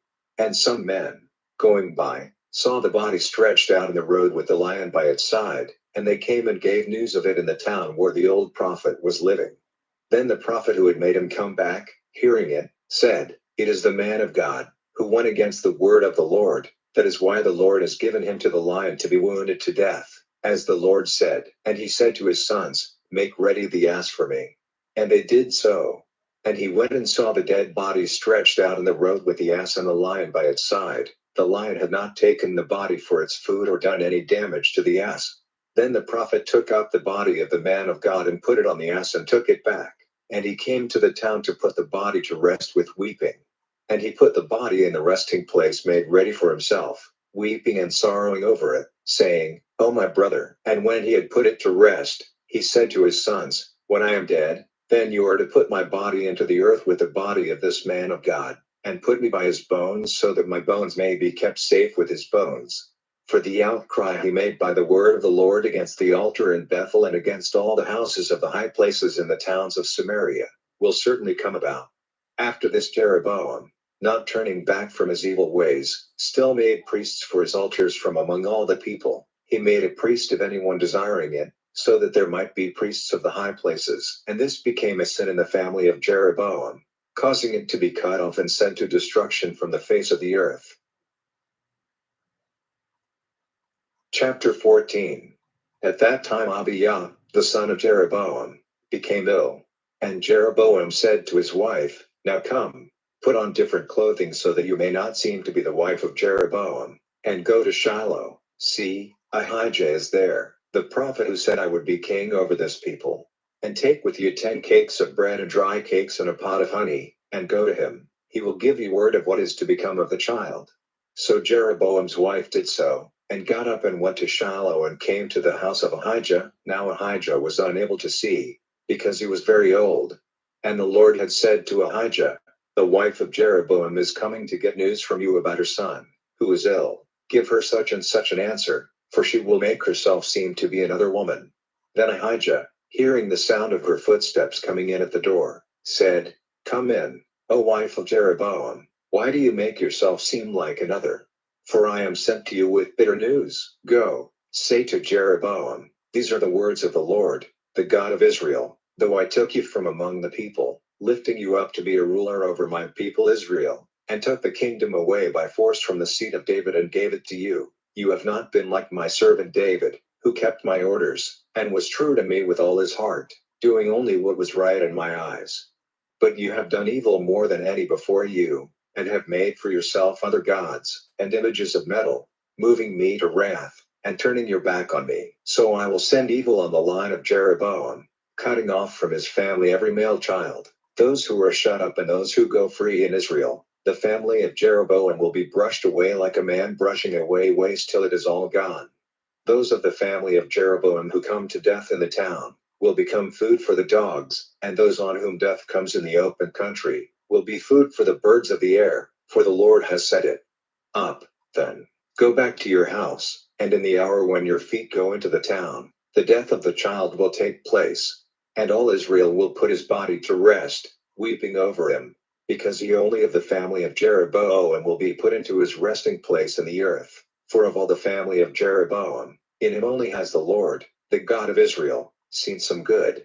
And the Lord will put up a king over Israel who will send destruction on the family of Jeroboam in that day. And even now the hand of the Lord has come down on Israel, shaking it like a river grass in the water, and uprooting Israel from this good land, which he gave to their fathers. He will send them this way and that on the other side of the river, because they have made for themselves images, moving the Lord to wrath, and he will give Israel up because of the sins which Jeroboam has done and made Israel do.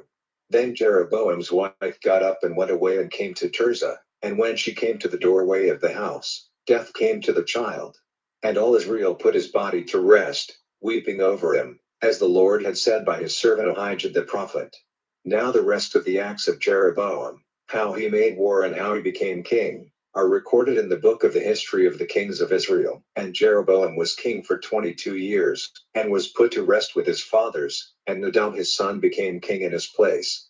And Rehoboam, the son of Solomon, was king in Judah. Rehoboam was 41 years old when he became king, and he was king for 17 years in Jerusalem, the town which the Lord had made as out of all the tribes of Israel, to put his name there. His mother's name was Naamah, an Ammonite woman. And Judah did evil in the eyes of the Lord, and made him more angry than their fathers had done by their sins. For they made high places and upright stones and wood pillars on every high hill and under every green tree. And more than this, there were those in the land who were used for sex purposes and the worship of the gods, doing the same disgusting crimes as the nations which the Lord had sent out before the children of Israel. Now in the 5th year of King Rehoboam, Shishak, king of Egypt, came up against Jerusalem, and took away all the stored wealth from the house of the Lord, and from the king's house, and all the gold body covers which Solomon had made. So in their place King Rehoboam had other body covers made of brass, and gave them into the care of the captains of the armed men who were stationed at the door of the king's house.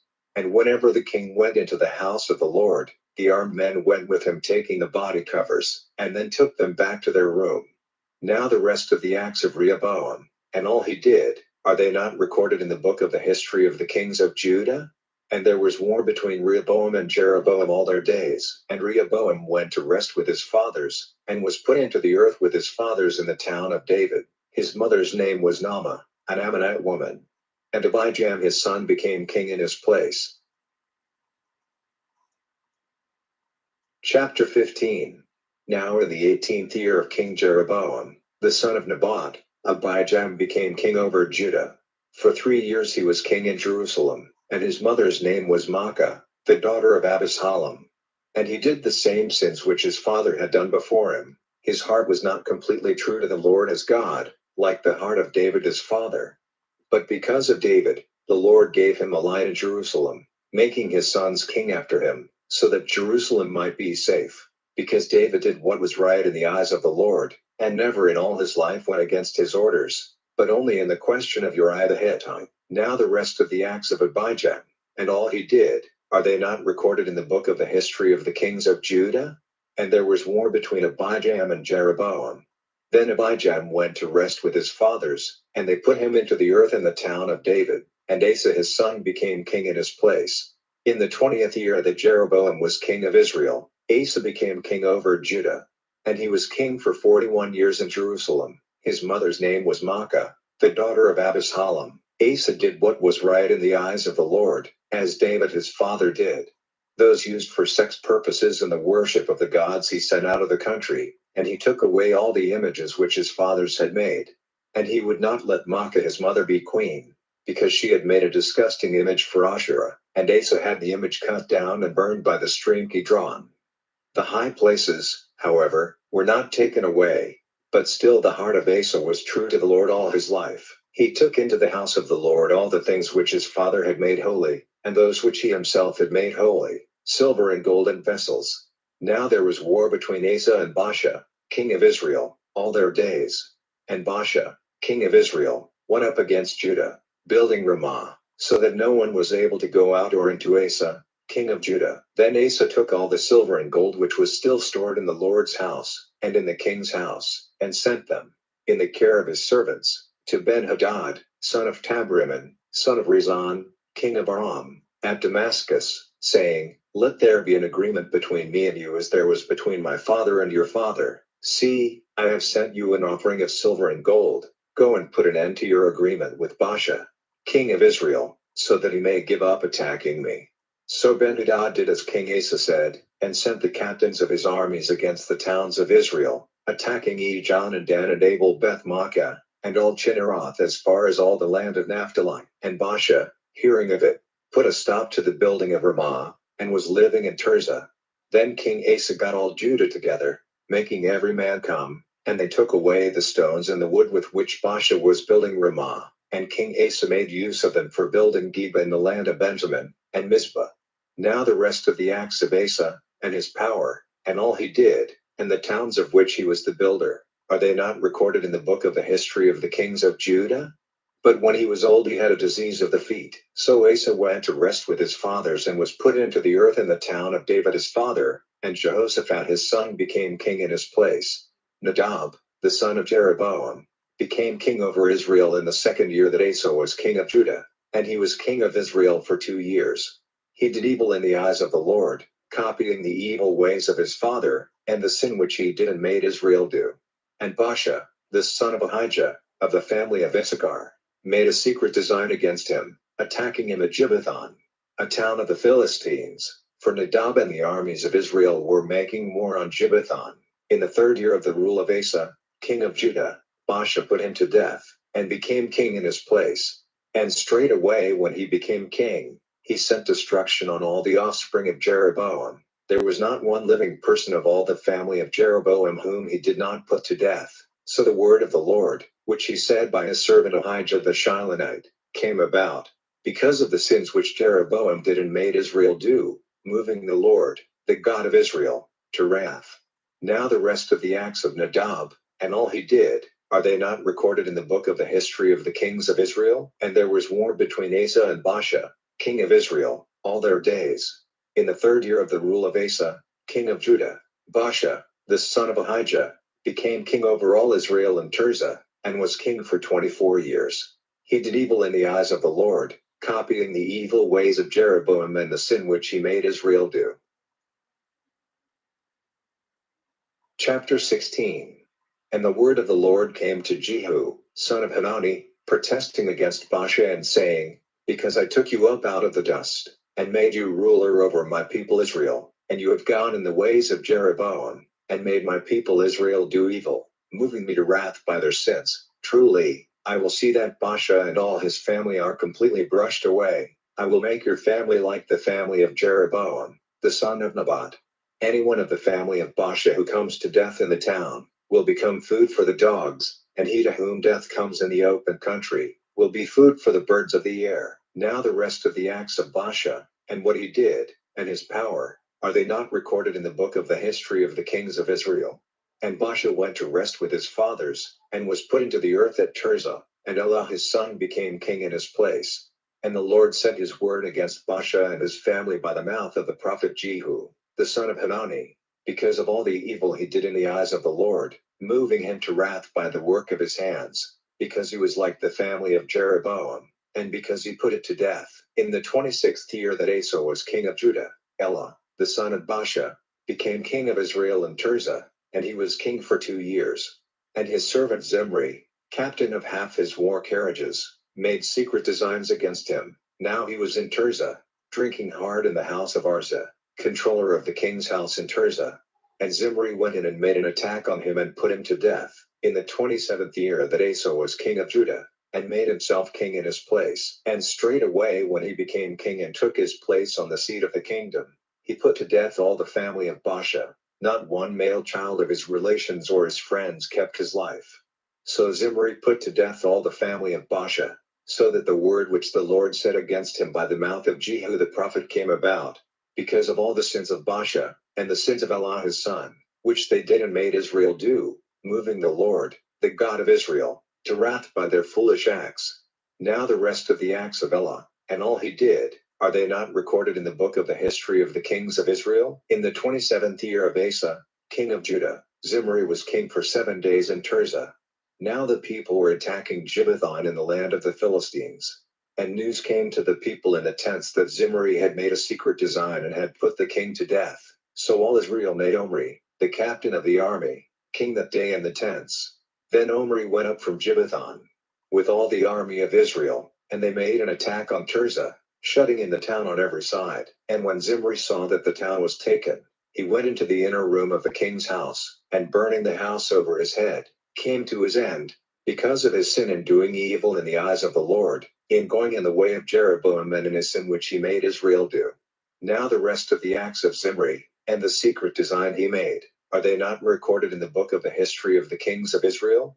Then there was a division among the people of Israel. Half the people were for making Tibni, son of Ginath, king, and half were supporting Omri. But the supporters of Omri overcame those who were on the side of Tibni, the son of Ginath, and death came to Tibni and to his brother Joram at that time, and Omri became king in the place of Tibni. In the 31st year of Asa, king of Judah, Omri became king over Israel, and he was king for 12 years. For 6 years he was ruling in Tirzah. He got the hill Samaria from Shemer for the price of 2 talents of silver, and he made a town there, building it on the hill and naming it Samaria, after Shemer the owner of the hill. And Omri did evil in the eyes of the Lord, even worse than all those before him, copying all the evil ways of Jeroboam, the son of Nebat, and all the sins he did and made Israel do, moving the Lord, the God of Israel, to wrath by their foolish ways. Now the rest of the acts which Omri did, and his great power, are they not recorded in the book of the history of the kings of Israel? So Omri went to rest with his fathers, and was put into the earth in Samaria, and Ahab his son became king in his place. In the 38th year that Asa was king of Judah, Ahab, the son of Omri, became king over Israel, and Ahab was king in Samaria for 22 years. And Ahab, the son of Omri, did evil in the eyes of the Lord, even worse than all who went before him. And as if copying the evil ways of Jeroboam, the son of Nebat, was a small thing for him, he took as his wife Jezebel, daughter of Ethbaal, king of Zidon, and became a servant and worshipper of Baal. And he put up an altar for Baal in the house of Baal which he had made in Samaria. And Ahab made an image of Asherah and did more than all the kings of Israel before him to make the Lord, the God of Israel, angry. In his days he made Jericho, he put its base in position at the price of Abiram, his oldest son, and he put its stores in place at the price of his youngest son Segub, even as the Lord had said by Joshua, the son of Nun. Chapter 17. And Elijah the Tishbite, of Tishbe Gilead, said to Ahab, by the living Lord, the God of Israel, whose servant I am, there will be no dew or rain in these years, but only at my word. Then the word of the Lord came to him, saying, Go from here in the direction of the east, and keep yourself in a secret place by the stream Gurith, east of Jordan. The water of the stream will be your drink, and by my orders the ravens will give you food there. So he went and did as the Lord said, living by the stream Gurith, east of Jordan. And the ravens took him bread in the morning and meat in the evening, and the water of the stream was his drink. Now after a time the stream became dry, because there was no rain in the land.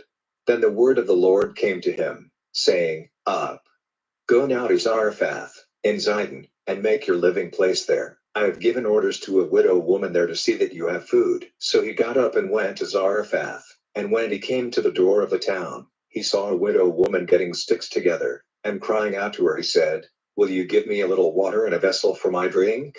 And when she was going to get it, he said to her, "And get me with it a small bit of bread."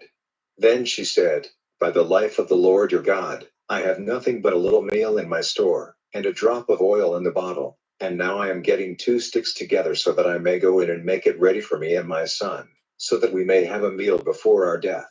And Elijah said to her, "Have no fear. Go and do as you have said. But first make me a little cake of it and come and give it to me, and then make something for yourself and your son.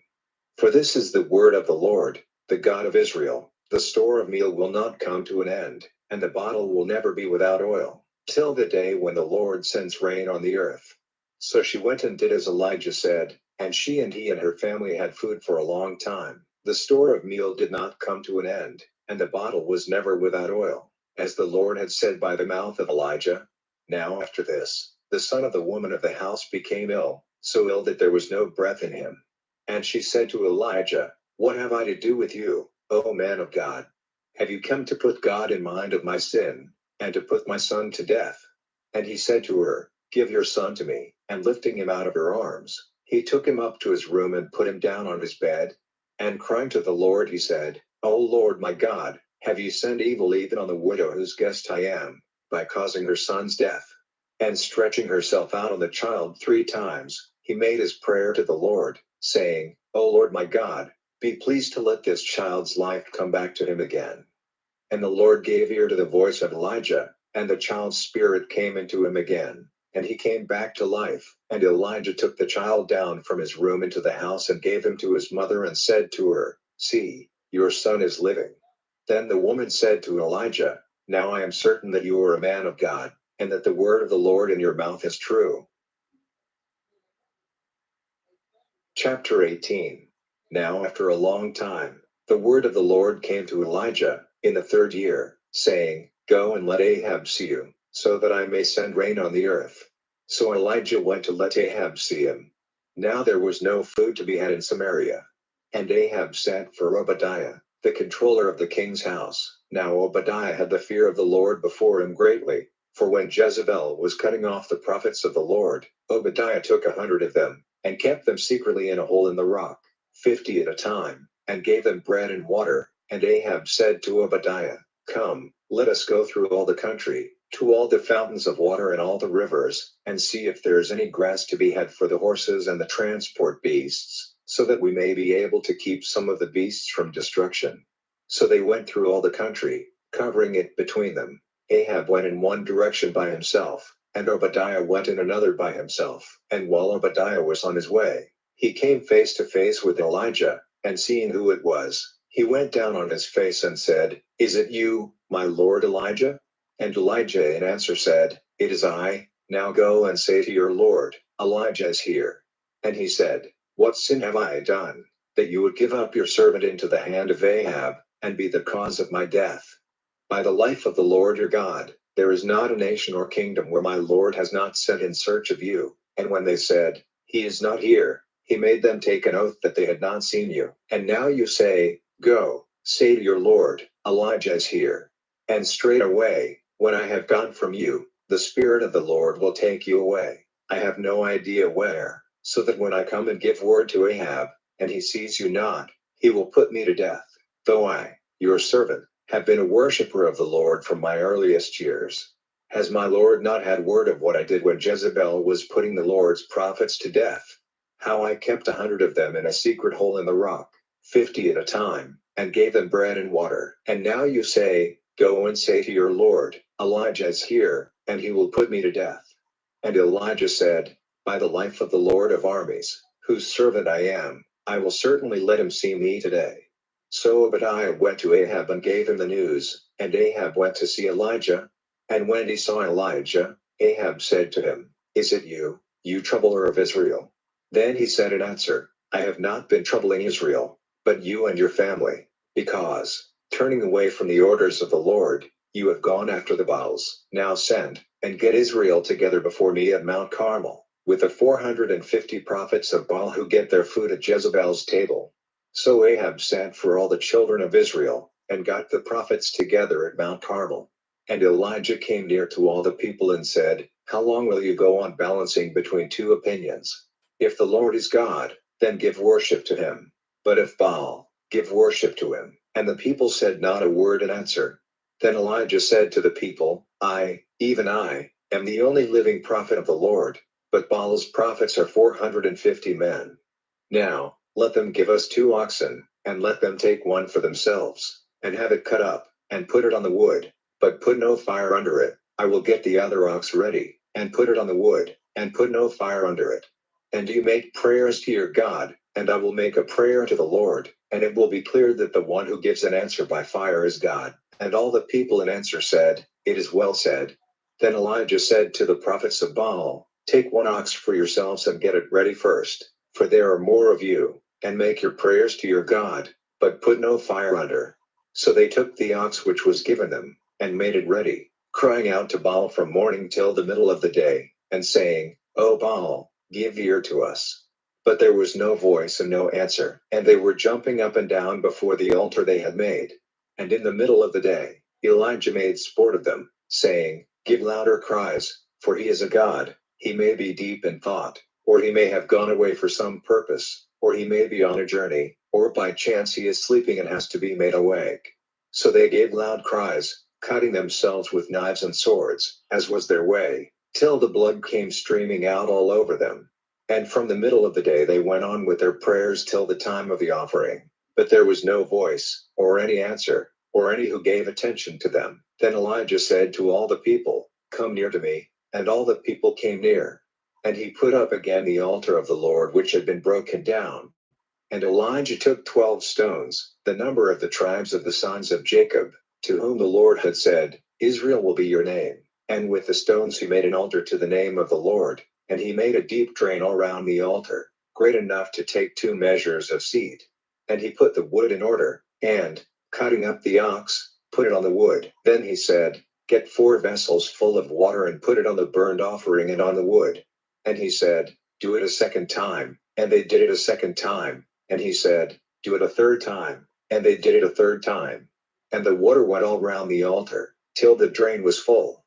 Then at the time of the offering, Elijah the prophet came near and said, O Lord, the God of Abraham, of Isaac, and of Israel, let it be seen this day that you are God in Israel, and that I am your servant, and that I have done all these things by your order. Give me an answer, O Lord, give me an answer, so that this people may see that you are God, and that you have made their hearts come back again.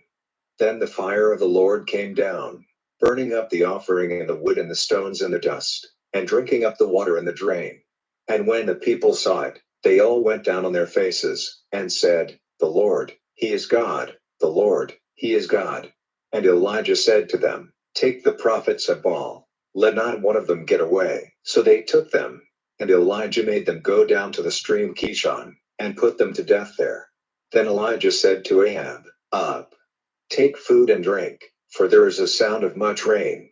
So Ahab went up to have food and drink, while Elijah went up to the top of Carmel, and he went down on the earth, putting his face between his knees. And he said to his servant, Go now, and take a look in the direction of the sea. And he went up, and after looking said, There is nothing. And he said, Go again 7 times, and he went 7 times. And the 7th time he said, I see a cloud coming up out of the sea, as small as a man's hand.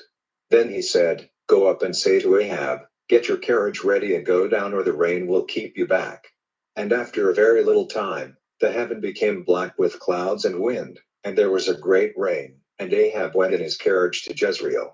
And the hand of the Lord was on Elijah, and he made himself strong, and went running before Ahab till they came to Jezreel.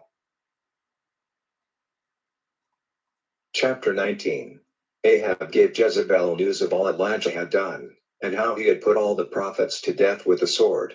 Then Jezebel sent a servant to Elijah, saying, May the God's punishment be on me if I do not make your life like the life of one of them by tomorrow about this time. And he got up, fearing for his life, and went in flight, and came to Beersheba in Judah, parting there from his servant, while he himself went a day's journey into the wasteland, and took a seat under a broom plant, desiring for himself only death, for he said, It is enough. Now, O Lord, take away my life, for I am no better than my fathers. And stretching himself on the earth, he went to sleep under the broom plant, but an angel, touching him, said to him, "Get up and have some food." And looking up, he saw by his head a cake cooked on the stones and a bottle of water. So he took food and drink and went to sleep again. And the angel of the Lord came again a second time, and touching him said, "Get up and have some food, or the journey will be overmuch for your strength." So he got up and took food and drank, and in the strength of that food he went on for 40 days and nights, to Horeb, the mountain of God. And there he went into a hole in the rock for the night. Then the word of the Lord came to him, saying, "What are you doing here, Elijah?"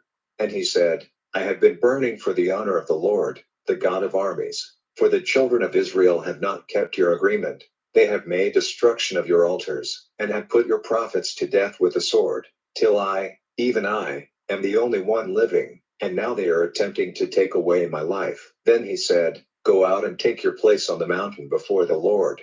Then the Lord went by, and mountains were parted by the force of a great wind, and rocks were broken before the Lord, but the Lord was not in the wind. And after the wind there was an earth shock, but the Lord was not in the earth shock. And after the earth shock a fire, but the Lord was not in the fire. And after the fire, the sound of a soft breath, and Elijah, hearing it, went out, covering his face with his robe, and took his place in the opening of the hole.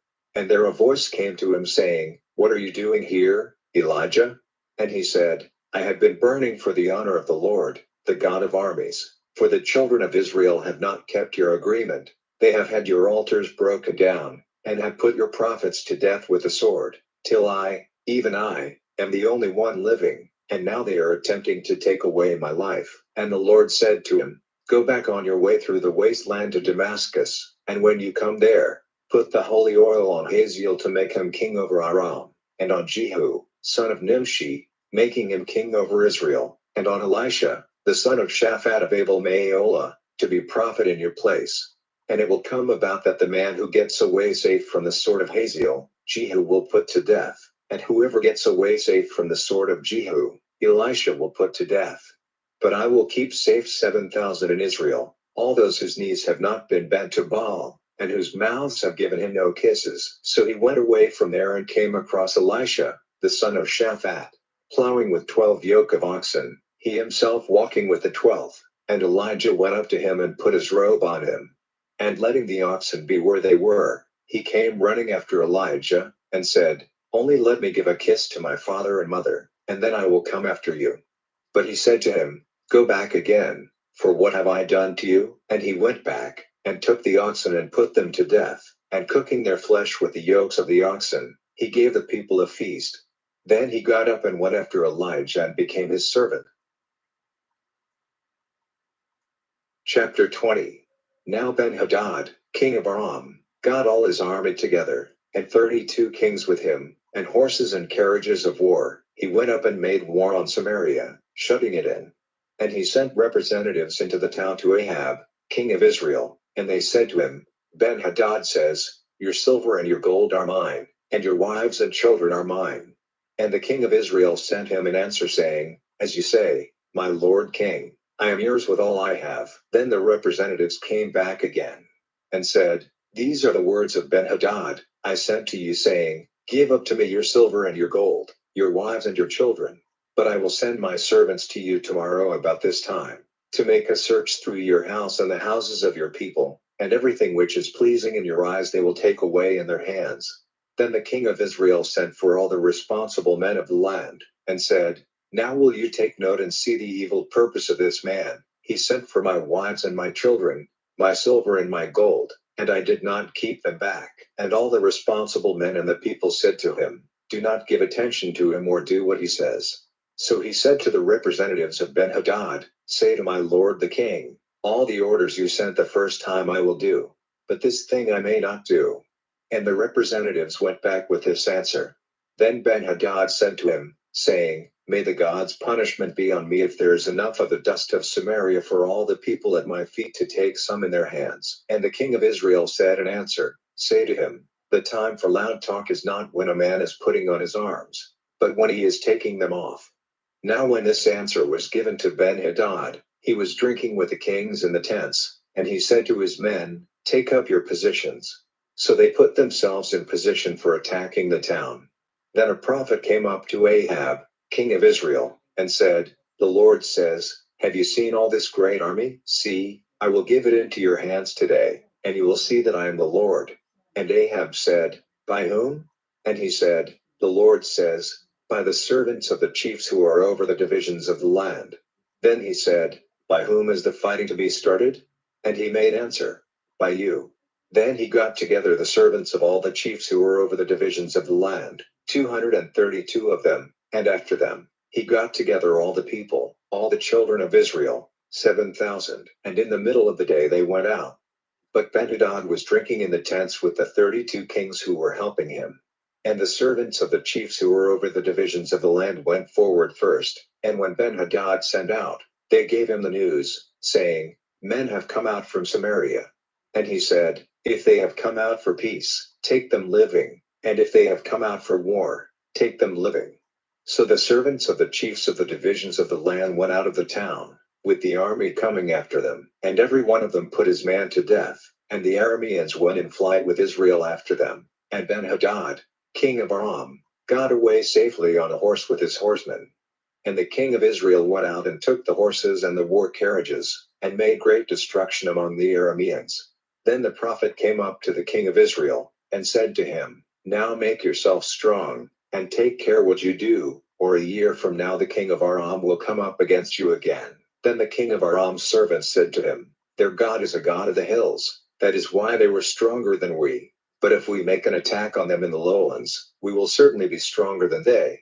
This is what you have to do. Take away the kings from their positions, and put captains in their places, and get together another army like the one which came to destruction, horse for horse, and carriage for carriage, and let us make war on them in the lowlands, and certainly we will be stronger than they."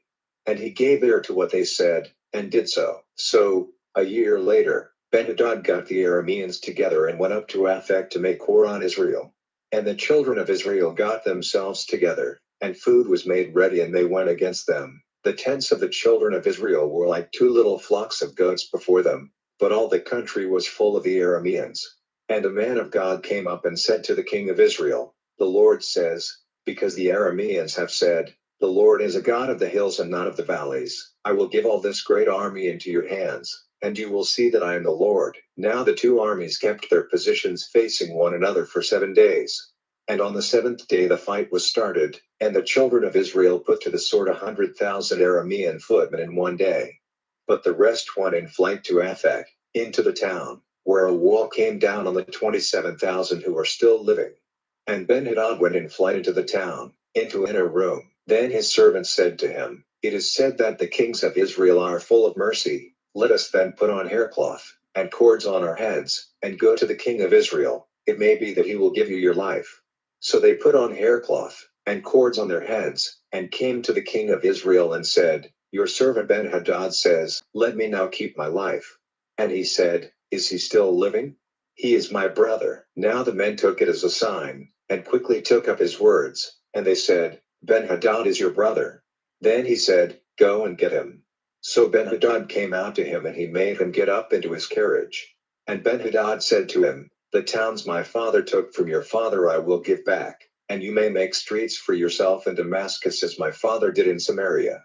And as for me, at the price of this agreement you will let me go." So he made an agreement with him and let him go. And a certain man of the sons of the prophets said to his neighbor by the word of the Lord, "Give me a wound." But the man would not. Then he said to him, "Because you have not given ear to the voice of the Lord, straightway when you have gone from me a lion will put you to death." And when he had gone, straightway a lion came rushing at him and put him to death. Then he came across another man, and said, "Give me a wound." And the man gave him a blow, wounding him. So the prophet went away, and pulling his headband over his eyes to keep his face covered, took his place by the road waiting for the king. And when the king went by, crying out to him, he said, "Your servant went out into the fight, and a man came out to me with another man and said, 'Keep this man. If by any chance he gets away, your life will be the price of his life, or you will have to give a talent of silver in payment.' But while your servant was turning this way and that, he was gone." Then the king of Israel said to him, "You are responsible. You have given the decision against yourself. Then he quickly took the headband from his eyes, and the king of Israel saw that he was one of the prophets. And he said to him, "These are the words of the Lord. Because you have let go from your hands the man whom I had put to the curse, your life will be taken for his life, and your people for his people." Chapter 21. Now Naboth the Jezreelite had a vine garden in Jezreel, near the house of Ahab, king of Samaria. And Ahab said to Naboth, "Give me your vine garden so that I may have it for a garden of sweet plants, for it is near my house, and let me give you a better vine garden in exchange, or, if it seems good to you, let me give you its value in money." But Naboth said to Ahab, "By the Lord, far be it from me to give you the heritage of my fathers." So Ahab came into his house bitter and angry because Naboth the Jezreelite had said to him, "I will not give you the heritage of my fathers." And stretching himself on the bed with his face turned away, he would take no food. But Jezebel, his wife, came to him and said, "Why is your spirit so bitter that you have no desire for food?" And he said to her, "Because I was talking to Naboth the Jezreelite, and I said to him, 'Let me have your vine garden for a price, or, if it is pleasing to you, I will give you another vine garden for it.' And he said, 'I will not give you my vine garden.' Then Jezebel, his wife, said, 'Are you now the ruler of Israel? Get up, take food, and let your heart be glad. I will give you the vine garden of Naboth the Jezreelite.' So she sent a letter in Ahab's name, stamped with his stamp, to the responsible men and the chiefs who were in authority with Naboth. And in the letter she said, 'Let a time of public sorrow be fixed, and put Naboth at the head of the people, and get two good-for-nothing persons to come before him and give witness that he has been cursing God and the king. Then take him out and have him stoned to death.' So the responsible men and the chiefs who were in authority in his town did as Jezebel had said in the letter she sent them. They gave orders for a day of public sorrow, and put Naboth at the head of the people. And the two good-for-nothing persons came in and took their seats before him and gave witness against Naboth, in front of the people, saying, 'Naboth has been cursing God and the king.' Then they took him outside the town and had him stoned to death. And they sent word to Jezebel, saying, 'Naboth has been stoned and is dead.' Then Jezebel, hearing that Naboth had been stoned and was dead, said to Ahab, 'Get up and take as your heritage the vine garden of Naboth the Jezreelite, which he would not give you for money, for Naboth is no longer living but is dead.'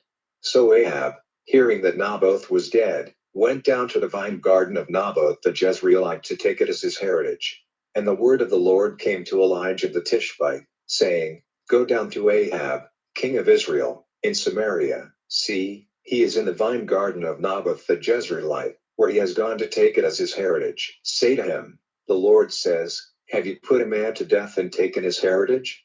Then say to him, the Lord says, in the place where dogs have been drinking the blood of Naboth, there will your blood become the drink of dogs.' And Ahab said to Elijah, have you come face to face with me, O my hater?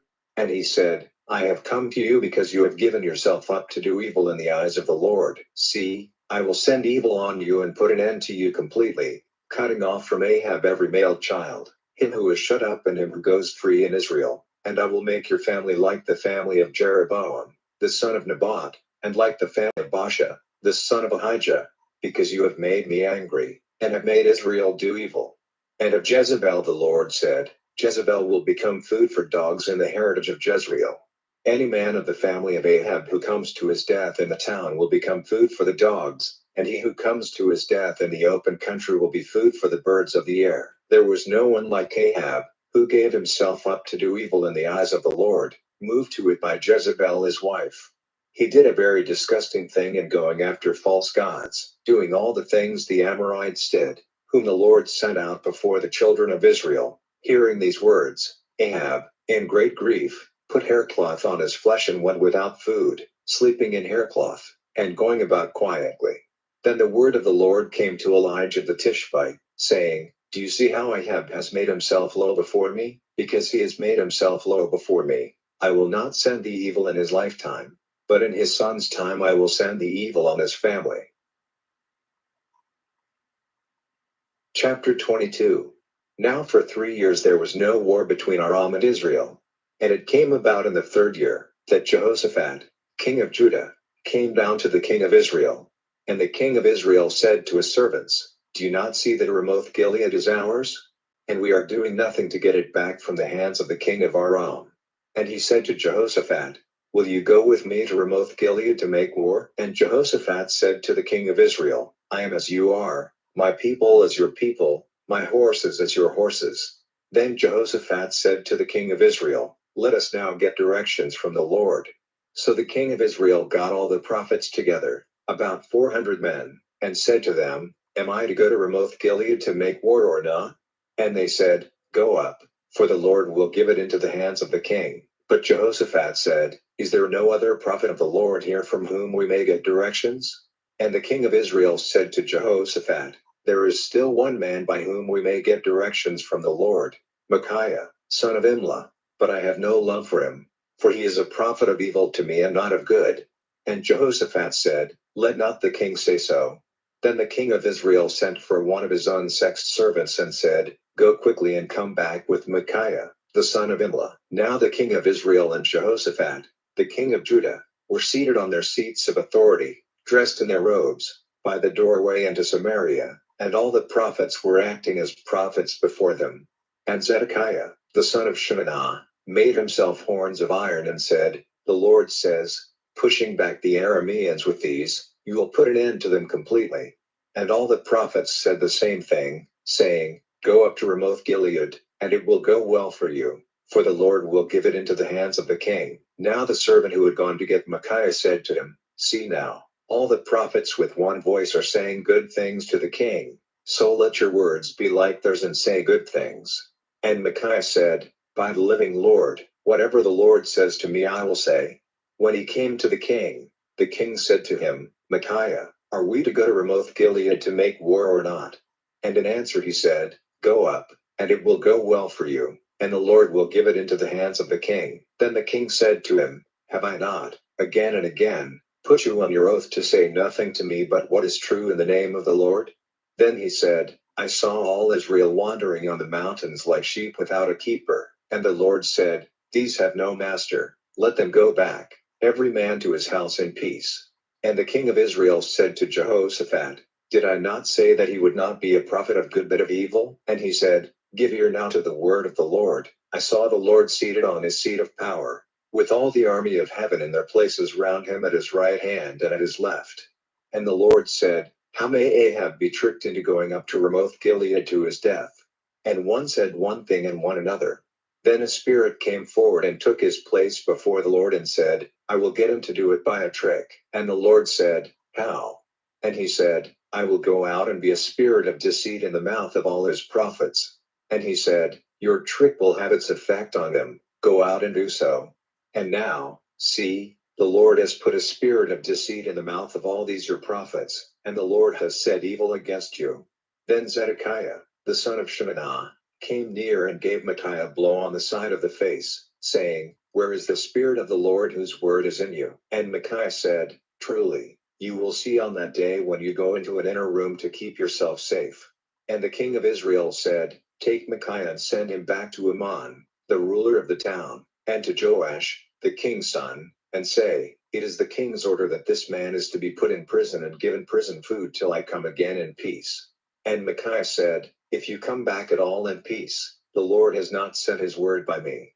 So the king of Israel and Jehoshaphat, the king of Judah, went up to Ramoth Gilead. And the king of Israel said to Jehoshaphat, I will make a change in my clothing, so that I do not seem to be the king, and will go into the fight.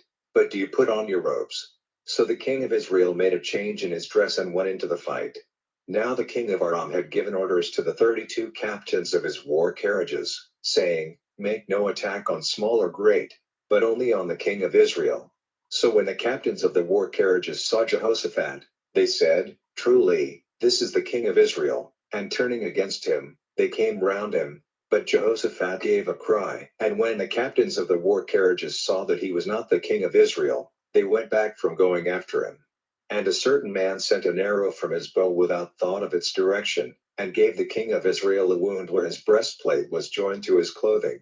So he said to the driver of his war carriage, Go to one side and take me away out of the army, for I am badly wounded. But the fight became more violent while the day went on, And the king was supported in his war carriage facing the Arameans, and the floor of the carriage was covered with the blood from his wound, and by evening he was dead. And about sundown a cry went up from all parts of the army, saying, Let every man go back to his town and his country, for the king is dead. And they came to Samaria, and put the king's body to rest in Samaria. And the war carriage was washed by the pool of Samaria, which was the bathing place of the loose women, and the dogs were drinking his blood there, as the Lord had said. Now the rest of the acts of Ahab, and all he did, and his ivory house, and all the towns of which he was the builder, are they not recorded in the book of the history of the kings of Israel? So Ahab was put to rest with his fathers, and Ahaziah his son became king in his place. And Jehoshaphat, the son of Asa, became king over Judah in the 4th year of Ahab's rule over Israel. Jehoshaphat was 35 years old when he became king, and he was king for 25 years in Jerusalem. His mother's name was Atsubah, the daughter of Shilhi. He did as Asa his father had done, not turning away from it, but doing what was right in the eyes of the Lord. But the high places were not taken away. The people went on making offerings and burning them in the high places. And Jehoshaphat made peace with the king of Israel. Now the rest of the acts of Jehoshaphat, and his great power, and how he went to war, are they not recorded in the book of the history of the kings of Judah? He put an end to the rest of those who were used for sex purposes and the worship of the gods, all those who were still in the land in the time of his father Asa. At that time there was no king in Edom, and the representative of King Jehoshaphat made a Tarshish ship to go to Ophir for gold, but it did not go, because it was broken at Ezion Geber. Then Ahaziah, the son of Ahab, said to Jehoshaphat, Let my men go with yours in the ships. But Jehoshaphat would not let them. Then Jehoshaphat went to rest with his fathers, and his body was put into the earth in the town of David his father, and Jehoram his son became king in his place. Ahaziah, the son of Ahab, became king over Israel and Samaria in the 17th year of the rule of Jehoshaphat, the king of Judah, and he was king over Israel for 2 years. He did evil in the eyes of the Lord, going in the ways of his father and his mother, and in the ways of Jeroboam, the son of Nebat, who made Israel do evil. He was a servant and worshipper of Baal, moving the Lord, the God of Israel, to wrath, as his father had done. Bible in Basic English. The Second Book of Kings. Chapter 1. After the death of Ahab, Moab made itself free from the authority of Israel. Now Ahaziah had a fall from the window of his room in Samaria, and was ill. And he sent men, and said to them, Put a question to Baal-zebub, the god of Ekron, about the outcome of my disease, to see if I will get well or not. But the angel of the Lord said to Elijah the Tishbite, Go now, and, meeting the men sent by the king of Samaria, say to them, Is it because there is no God in Israel, that you are going to get directions from Baal-zebub, the god of Ekron? Give ear then to the words of the Lord. You will never again get down from the bed onto which you have gone up, but death will certainly come to you. Then Elijah went away. And the men he had sent came back to the king, and he said to them, Why have you come back? And they said to him, On our way we had a meeting with a man who said, Go back to the king who sent you and say to him, The Lord says, Is it because there is no God in Israel that you send to put a question to Baal-zebub, the god of Ekron? For this reason, you will not come down from the bed onto which you have gone up, but death will certainly come to you. And he said to them, What sort of a man was it who came and said these words to you? And they said in answer, He was a man clothed in a coat of hair, with a leather band about his body. Then he said, It is Elijah the Tishbite. Then the king sent to him a captain of 50 with his 50 men. And he went up to him where he was seated on the top of a hill, and said to him, O man of God, the king has said, Come down. And Elijah in answer said to the captain of 50, If I am a man of God, may fire come down from heaven on you and on your 50 men, and put an end to you. Then fire came down from heaven and put an end to him and his 50 men. Then the king sent another captain of 50 with his 50 men. And he said to Elijah, O man of God, the king says, Come down quickly. And Elijah in answer said, If I am a man of God, may fire come down from heaven on you and on your 50 men, and put an end to you. And the fire of God came down from heaven, and put an end to him and his 50 men. Then he sent a third captain of 50 with his 50 men, and the third captain of 50 went up, and falling on his knees before Elijah, requesting mercy of him, said, O man of God, let my life and the life of these your 50 servants be of value to you. For fire came down from heaven and put an end to the first 2 captains of 50 and their 50s, but now let my life be of value in your eyes. Then the angel of the Lord said to Elijah, Go down with him, have no fear of him. So he got up and went down with him to the king. And he said to him, This is the word of the Lord, because you sent men to put a question to Baal-zebub, the god of Ekron. For this reason you will never again get down from the bed onto which you have gone up, but death will certainly come to you. So death came to him, as the Lord had said by the mouth of Elijah. And Jehoram became king in his place in the 2nd year of the rule of Jehoram, son of Jehoshaphat, king of Judah, because he had no son. Now the rest of the acts of Ahaziah, are they not recorded in the book of the history of the kings of Israel? Chapter 2. Now when the Lord was about to take Elijah up to heaven in a great wind, Elijah went with Elisha from Gilgal. And Elijah said to Elisha, Come no farther, for the Lord has sent me to Bethel. But Elisha said, As the Lord is living and as your soul is living, I will not be parted from you. So they went down to Bethel. And at Bethel the sons of the prophets came out to Elisha and said, Has it been made clear to you that the Lord is going to take away your master from over you today? And he said, Yes, I have knowledge of it. Say no more. Then Elijah said to him, Come no farther, for the Lord has sent me to Jericho. But he said, As the Lord is living and as your soul is living, I will not be parted from you. So they went on to Jericho. And at Jericho the sons of the prophets came up to Elisha and said to him, Has it been made clear to you that the Lord is going to take away your master from over you today? And he said in answer, Yes, I have knowledge of it. Say no more. Then Elijah said to him, Come no farther, for the Lord has sent me to Jordan.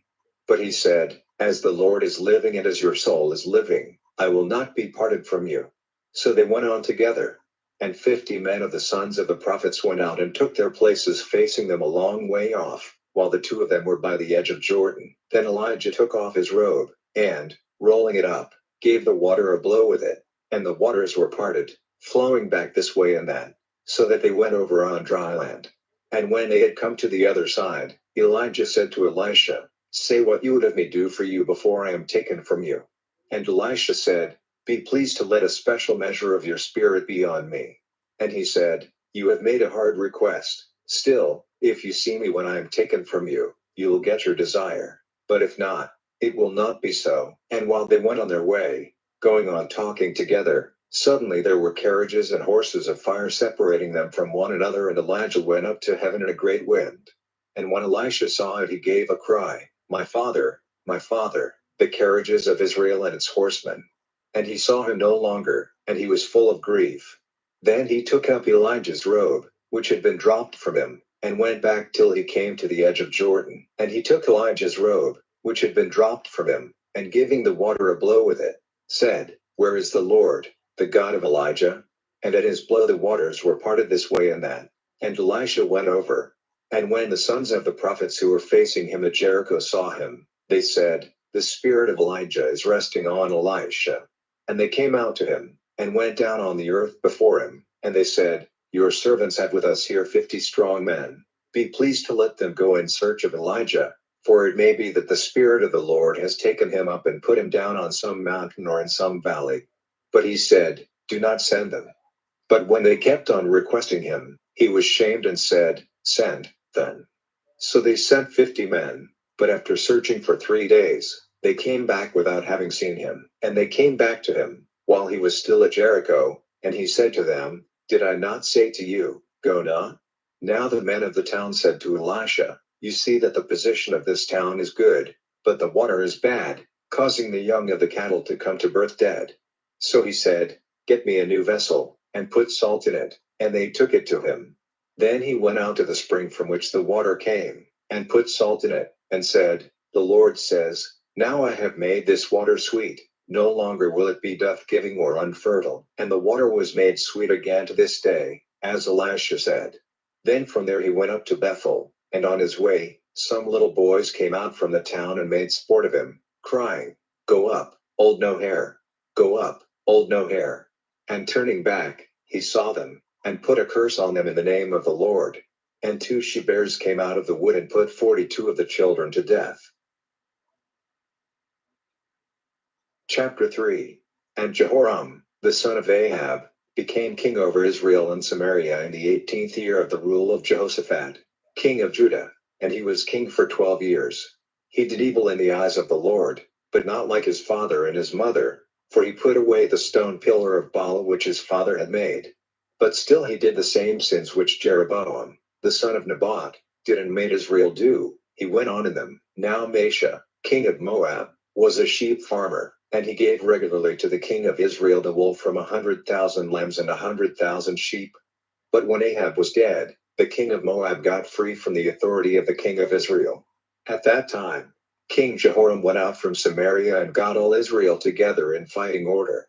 And he sent to Jehoshaphat, king of Judah, saying, "The king of Moab has got free from my authority. Will you go with me to make war on Moab?" And he said, "I will go with you. I am as you are, my people as your people, and my horses as your horses." And he said, "Which way are we to go?" And he said in answer, "By the wasteland of Edom." So the king of Israel went with the king of Judah and the king of Edom by a roundabout way for 7 days, and there was no water for the army or for the beasts they had with them. And the king of Israel said, "Here is trouble, for the Lord has got these 3 kings together to give them into the hands of Moab." But Jehoshaphat said, "Is there no prophet of the Lord here, through whom we may get directions from the Lord?" And one of the king of Israel's men said in answer, "Elisha, the son of Shaphat, is here, who is servant to Elijah." And Jehoshaphat said, "The word of the Lord is with him." So the king of Israel and Jehoshaphat and the king of Edom went down to him. But Elisha said to the king of Israel, "What have I to do with you? Go to the prophets of your father and your mother." And the king of Israel said, "No, for the Lord has got these 3 kings together to give them up into the hands of Moab." Then Elisha said, "By the life of the Lord of armies whose servant I am, if it was not for the respect I have for Jehoshaphat, king of Judah, I would not give a look at you, or see you. But now, get me a player of music, and it will come about that while the man is playing, the hand of the Lord will come on me and I will give you the word of the Lord." And they got a player of music, and while the man was playing, the hand of the Lord was on him, and he said, "The Lord says, I will make this valley full of water holes." For the Lord says, "Though you see no wind or rain, the valley will be full of water, and you and your armies and your beasts will have drink. And this will be only a small thing to the Lord. In addition, he will give the Moabites into your hands. And you are to put every walled town to destruction, cutting down every good tree, and stopping up every water spring, and making all the good land rough with stones." Now in the morning, about the time when the offering was made, they saw water flowing from the direction of Edom till the country was full of water. Now all Moab, hearing that the kings had come to make war against them, got together all who were able to take up arms and went forward to the edge of the country. And early in the morning they got up, when the sun was shining on the water, and they saw the water facing them as red as blood. Then they said, "This is blood. It is clear that destruction has come on the kings. They have been fighting one another. Now come, Moab, let us take their goods." But when they came to the tents of Israel, the Israelites came out and made a violent attack on the Moabites, so that they went in flight before them, and they went forward still attacking them, pulling down the towns, covering every good field with stones, stopping up all the water springs, and cutting down all the good trees. They went on driving Moab before them till only in Kir Hareseth were there any Moabites, and the fighting men went round the town raining stones on it. And when the king of Moab saw that the fight was going against him, he took with him 700 men armed with swords, with the idea of forcing a way through to the king of Aram. But they were not able to do so. Then he took his oldest son, who would have been king after him, offering him as a burnt offering on the wall. So there was great wrath against Israel, and they went away from him, back to their country. Chapter 4. Now a certain woman, the wife of one of the sons of the prophets, came crying to Elisha and said, "Your servant my husband is dead, and to your knowledge he was a worshipper of the Lord. But now, the creditor has come to take my 2 children as servants in payment of his debt." Then Elisha said to her, "What am I to do for you? Say now, what have you in the house?" And she said, "Your servant has nothing in the house but a pot of oil." Then he said, "Go out to all your neighbors and get vessels, a very great number of them. Then go in, and, shutting the door on yourself and your sons. Put oil into all these vessels, putting on one side the full ones. So she went away, and when the door was shut on her and her sons, they took the vessels to her and she put oil into them. And when all the vessels were full, she said to her son, "Give me another vessel." And he said, "There are no more." And the flow of oil was stopped. So she came to the man of God and gave him word of what she had done. And he said, "Go and get money for the oil and make payment of your debt, and let the rest be for the needs of yourself and your sons." Now there came a day when Elisha went to Shunem, and there was a woman of high position living there, who made him come in and have a meal with her.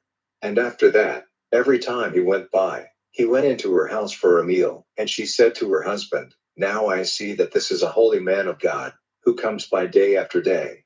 So let us make a little room on the wall, and put a bed there for him, and a table and a seat and a light, so that when he comes to us, he will be able to go in there."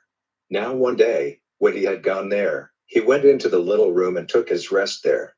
And he said to Gehazi, his servant, "Send for this Shunammite." So in answer to his voice she came before him. And he said to him, "Now say to her, see, you have taken all this trouble for us. What is to be done for you? Will you have any request made for you to the king or the captain of the army?" But she said, "I am living among my people." So he said, "What then is to be done for her?" And Gehazi made answer, "Still there is this, she has no son and her husband is old." Then he said, "Send for her." And in answer to his voice she took her place at the door. And Elisha said, "At this time in the coming year you will have a son in your arms." And she said, "No, my lord, O man of God, do not say what is false to your servant." Then the woman became with child and gave birth to a son at the time named, in the year after, as Elisha had said to her. Now one day, when the child was older, he went out to his father to where the grain was being cut, and he said to his father, "My head, my head." And the father said to a servant, "Take him into his mother." And he took him into his mother, and she took him on her knees and kept him there till the middle of the day, when his life went from him. Then she went up and put him on the bed of the man of God, shutting the door on him, and went out. And she said to her husband, "Send me one of the servants and one of the asses so that I may go quickly to the man of God and come back again." And he said, "Why are you going to him today? It is not a new moon or a Sabbath." But she said, "It is well." Then she made the ass ready and said to her servant, "Keep driving on, do not make a stop without orders from me." So she went, and came to Mount Carmel, to the man of God. And when the man of God saw her coming in his direction, he said to Gehazi, his servant, "See, there is the Shunammite, go quickly to her, and on meeting her say to her, 'Are you well? And your husband and the child, are they well?' And she said in answer, 'All is well.'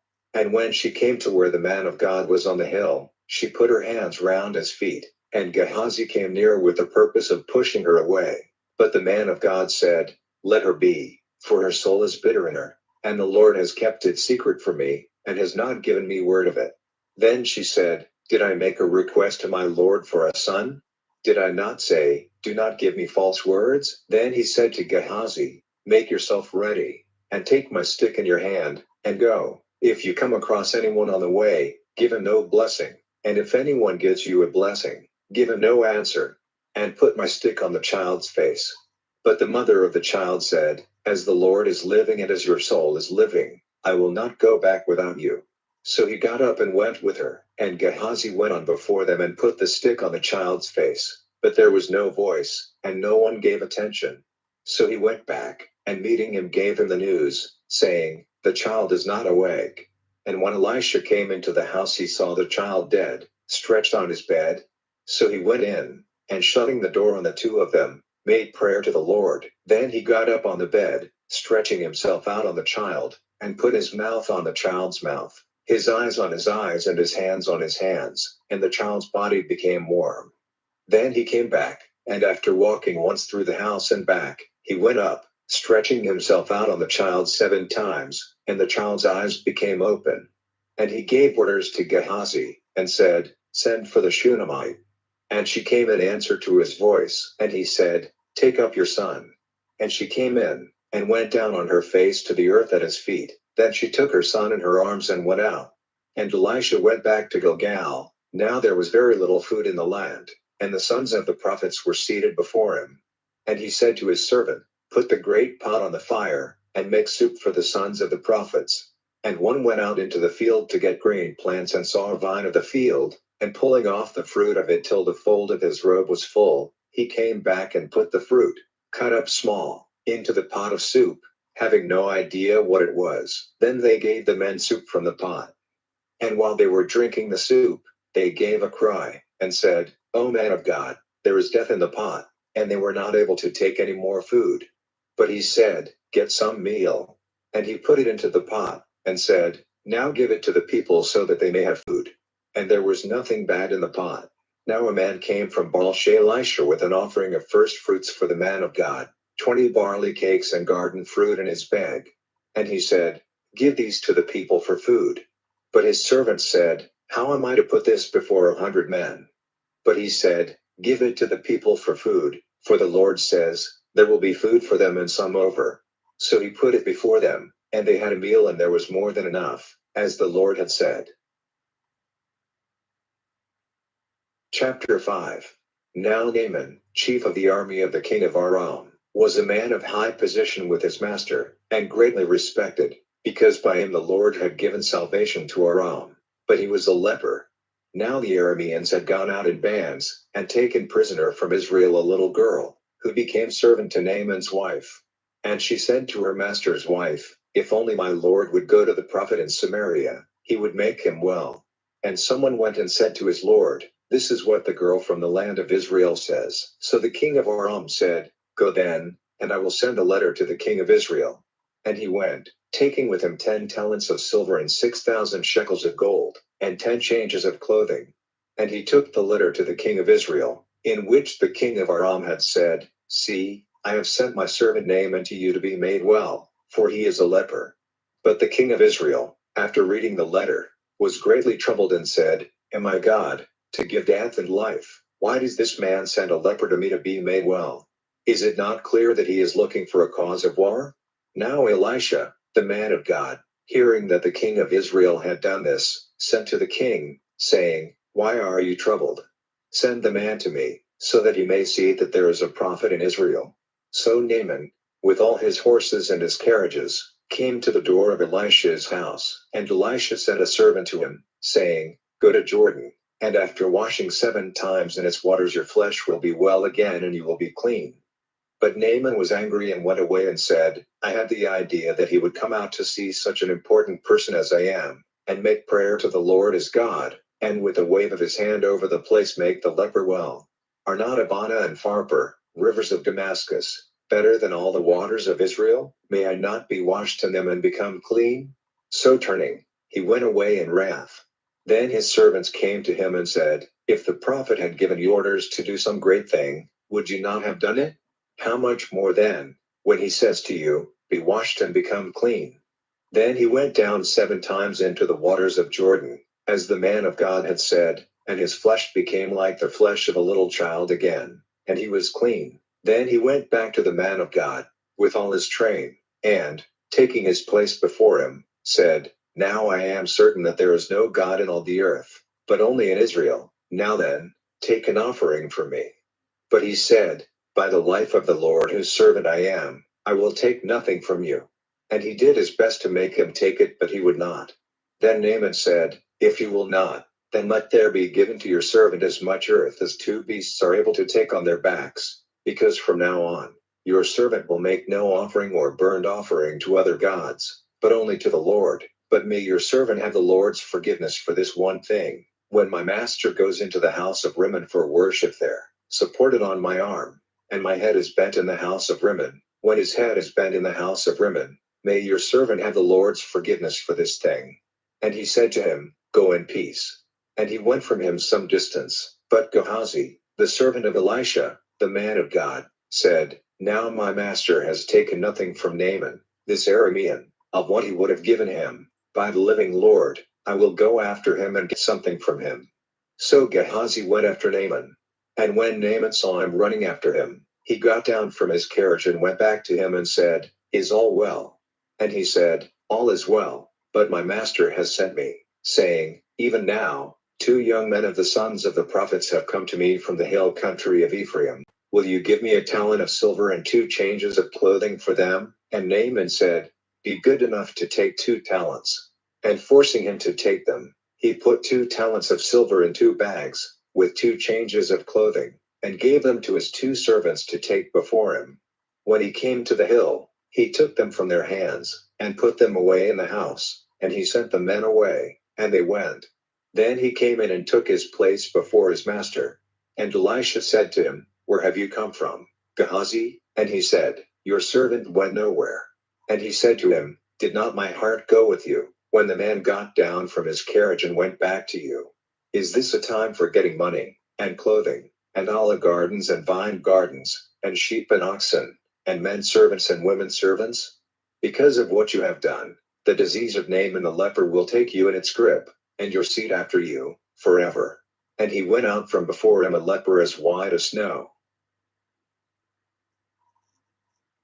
Chapter 6. Now the sons of the prophets said to Elisha, There is not room enough for us in the place where we are living under your care, so let us go to Jordan, and let everyone get to work cutting boards, and we will make a living place for ourselves there. And he said to them, Go, then. And one of them said, Be pleased to go with your servants. And he said, I will go. So he went with them. And when they came to Jordan, they got to work cutting down trees. But one of them, while cutting a board, let the head of his axe go into the water, and he gave a cry, and said, This is a bad business, my master, for it is another's. And the man of God said, Where did it go in? And when he saw the place where it had gone into the water, cutting a stick, he put it into the water, and the iron came up to the top of the water. Then he said, Take it up. So he put out his hand and took it. At that time the king of Aram was making war against Israel, and he had a meeting with the chiefs of his army and said, I will be waiting in secret in some named place. And the man of God sent to the king of Israel, saying, Take care to keep away from that place, for the Arameans are waiting there in secret. So the king of Israel sent to the place where the man of God had said there was danger, and kept clear of it more than once. And at this, the mind of the king of Aram was greatly troubled, and he sent for his servants and said to them, Will you not make clear to me which of us is helping the king of Israel? And one of them said, Not one of us, my lord king. But Elisha, the prophet in Israel, gives the king of Israel news of the words you say even in your bedroom. Then he said, Go and see where he is, so that I may send and get him. And news came to him that he was in Dothan, so he sent their horses and carriages and a great army, and they came by night, circling the town. Now the servant of the man of God, having got up early and gone out, saw an army with horses and carriages of war all around the town. And the servant said to him, O my master, what are we to do? And he said in answer, Have no fear, those who are with us are more than those who are with them. Then Elisha made a prayer to the Lord, saying, Lord, let his eyes be open so that he may see. And the Lord made the young man's eyes open, and he saw that all the mountain was full of horses and carriages of fire round Elisha. Now when the Arameans came down to Elisha, he made a prayer to the Lord, saying, Lord, make this people blind. And he made them blind at Elisha's request. And Elisha said to them, This is not the way, and this is not the town. Come after me so that I may take you to the man you are searching for. And he took them to Samaria. And when they had come into Samaria, Elisha said, Lord, let the eyes of these men be open so that they may see. And the Lord made their eyes open, and they saw that they were in the middle of Samaria. And the king of Israel, when he saw them, said to Elisha, My father, am I to put them to the sword? But he said in answer, You are not to put them to death. Have you any right to put to death those whom you have not taken prisoner with your sword and your bow? Put bread and water before them, so that they may have food and drink and go to their master. So he made ready a great feast for them, and when they had had food and drink, he sent them away and they went back to their master. And no more bands of Arameans came into the land of Israel. Now after this, Ben-Hadad, king of Aram, got together all his army and went up to make an attack on Samaria, shutting the town in on all sides with his forces. And they became very short of food in Samaria, for they kept it shut until the price of an ass's head was 80 shekels of silver, and a small measure of dove's droppings was 5 shekels of silver. And when the king of Israel was going by on the wall, a woman came crying out to him, and said, Help, my lord king. And he said, If the Lord does not give you help, Where am I to get help for you? From the grain floor or the grape crusher? And the king said to her, What is troubling you? And she said in answer, This woman said to me, Give your son to be our food today, and we will have my son tomorrow. So, boiling my son, we had a meal of him, and on the day after I said to her, Now give your son for our food, but she has put her son in a secret place. Then the king, hearing what the woman said, took his ropes in his hands, violently parting them. And, while he was walking on the wall, the people, looking, saw that under his robe he had haircloth on his flesh. Then he said, May God's punishment come on me if Elisha, the son of Shaphat, keeps his head on his body after this day. But Elisha was in his house, and the responsible men were seated there with him. And before the king got there, Elisha said to those who were with him, Do you see how this cruel and violent man has sent to take away my life? While he was still talking to them, the king came down and said, This evil is from the Lord. Why am I to go on waiting any longer for the Lord? Chapter 7. Then Elisha said, Give ear to the word of the Lord. The Lord says, Tomorrow, about this time, a measure of good meal will be offered for the price of a shekel, and 2 measures of barley for a shekel, in the marketplace of Samaria. Then the captain whose arm was supporting the king said to the man of God, Even if the Lord made windows in heaven, would such a thing be possible? And he said, Your eyes will see it, but you will not have a taste of the food. Now there were 4 lepers seated at the doorway into the town, and they said to one another, Why are we waiting here for death? If we say, We will go into the town, there is no food in the town, and we will come to her in there. And if we go on waiting here, death will come to us. Come then, let us give ourselves up to the army of our own. If they let us go on living, then life will be ours, and if they put us to death, then death will be ours. So in the half-light they got up to go to the tents of our own. But when they came to the outer line of tents, there was no one there, for the Lord had made the sound of carriages and horses, and the noise of a great army, come to the ears of the Arameans, so that they said to one another, Truly, the king of Israel has got the kings of the Hittites and of the Egyptians for a price to make an attack on us. So they got up and went in flight, in the half-light, without their tents or their horses or their asses or any of their goods. They went in flight, fearing for their lives. And when those lepers came to the outer line of tents, they went into one tent, and had food and drink, and took from it silver and gold and clothing, which they put in a secret place. Then they came back and went into another tent, from which they took more goods, which they put away in a secret place. Then they said to one another, We are not doing right. Today is a day of good news, and we say nothing. If we go on waiting here till the morning, punishment will come to us. So let us go and give the news to those of the king's house. So they came in, and, crying out to the doorkeepers of the town, they gave them the news, saying, We came to the tents of the Arameans, and there was no one there, no voice of man, only the horses and the asses in their places, and the tents as they were. Then the doorkeepers, crying out, gave the news to those inside the king's house. Then the king got up in the night and said to his servants, This is my idea of what the Arameans have done to us. They have knowledge that we are without food, and so they have gone out of their tents, and are waiting secretly in the open country, saying, When they come out of the town, we will take them living and get into the town. And one of his servants said in answer, Send men and let them take 5 of the horses which we still have in the town. If they keep their lives, they will be the same as those of Israel who are still living here. If they come to their death, they will be the same as all those of Israel who have gone to destruction. Let us send and see. So they took 2 horsemen, and the king sent them after the army of the Arameans, saying, Go and see.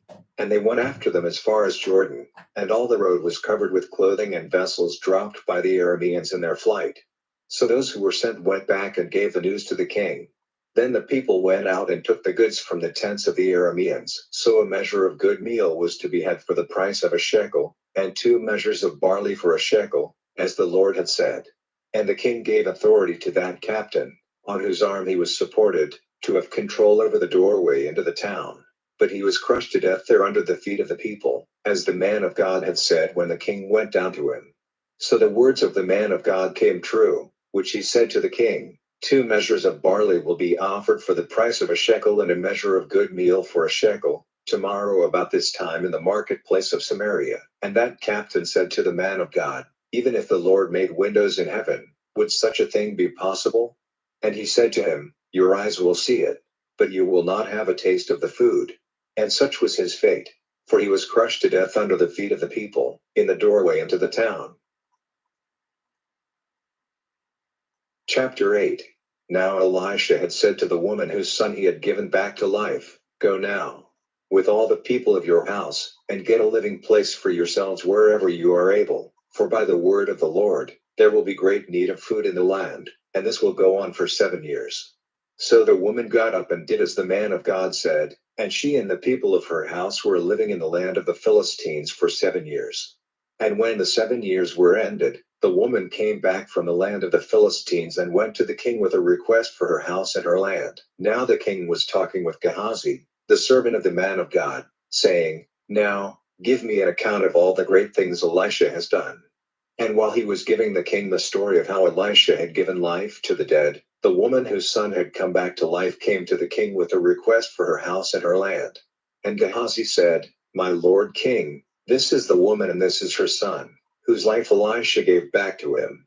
And in answer to the king's questions, the woman gave him all the story. So the king gave orders to one of his unsexed servants, saying, Give her back all her property, and all the produce of her fields from the day when she went away from the land up till now. And Elisha came to Damascus, and Ben-Hadad, king of Aram, was ill, and they said to him, The man of God has come. Then the king said to Hazael, Take an offering with you, and go to see the man of God and get directions from the Lord by him, saying, Am I going to get better from my disease? So Hazael went to see him, taking with him 40 camels with offerings on their backs of every sort of good thing from Damascus. And when he came before him, he said, Your son Ben-Hadad, king of Aram, has sent me to you, saying, Will I get better from this disease?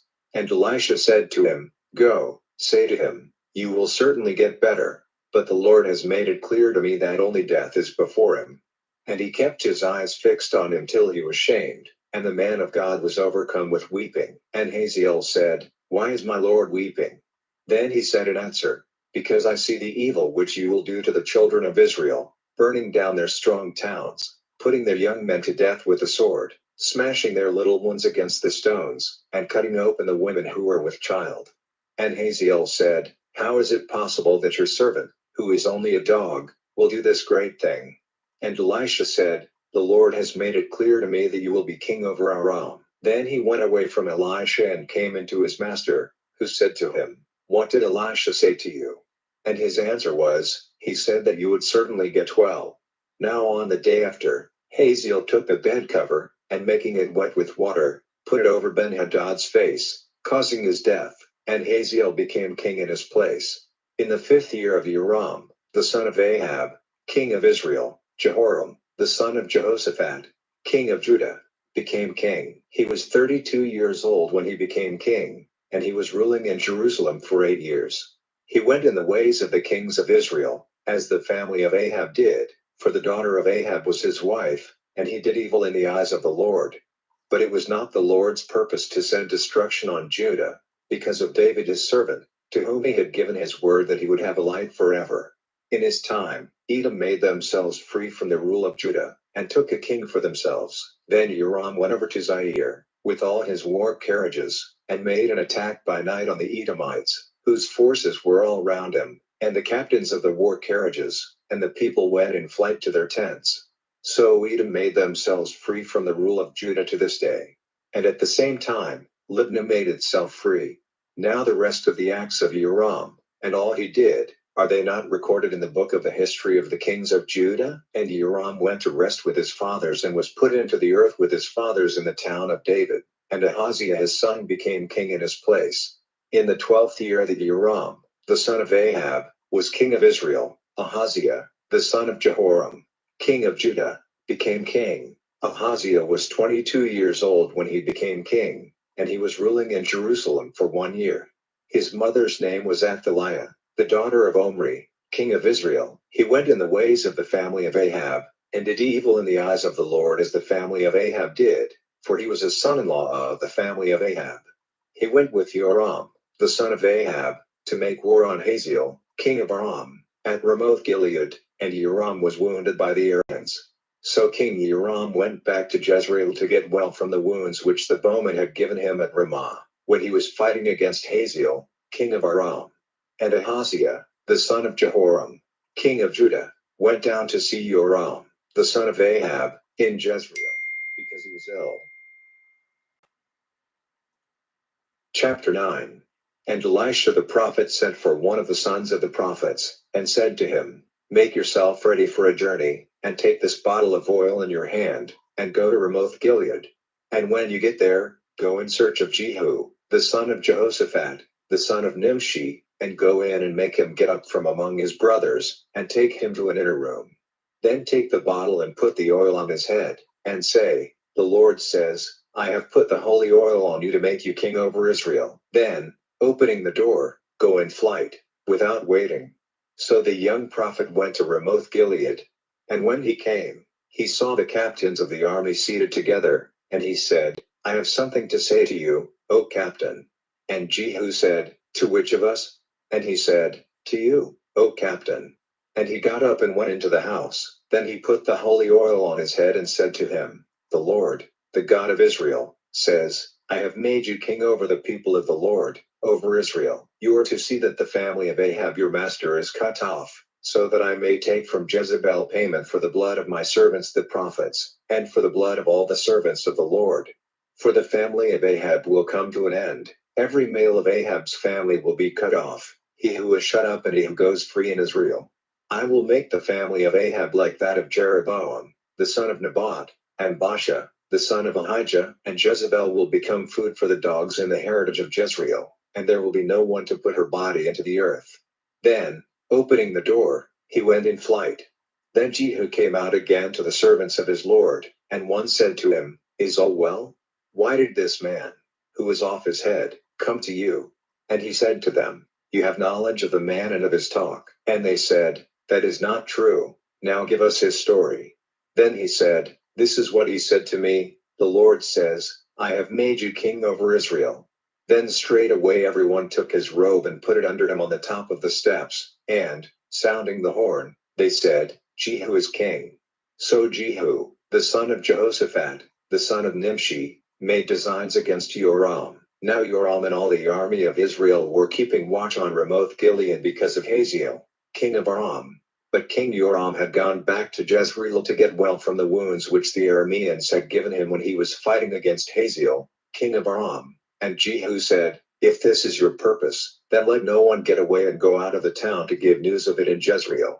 So Jehu got into his carriage and went to Jezreel, for Joram was ill in bed there, and Ahaziah, king of Judah, had come down to see Joram. And the watchman on the tower in Jezreel saw Jehu and his band coming, and said, I see a band of people. And Joram said, Send out a horseman to them, and let him say, Is it peace? So a horseman went out to them and said, The king says, Is it peace? And Jehu said, What have you to do with peace? Come after me. And the watchman gave them word, saying, The horseman went up to them, but has not come back. Then he sent out a second horseman, who came up to them and said, The king says, Is it peace? And Jehu said in answer, What have you to do with peace? Come after me. And the watchman gave them word, saying, He went up to them and has not come back again. And the driving is like the driving of Jehu, son of Nimshi, for he is driving violently. Then Joram said, Make ready. So they made his carriage ready, and Joram, king of Israel, with Ahaziah, king of Judah, went out in their carriages for the purpose of meeting Jehu, and they came face to face with him at the field of Naboth the Jezreelite. Now when Joram saw Jehu, he said, Is it peace, Jehu?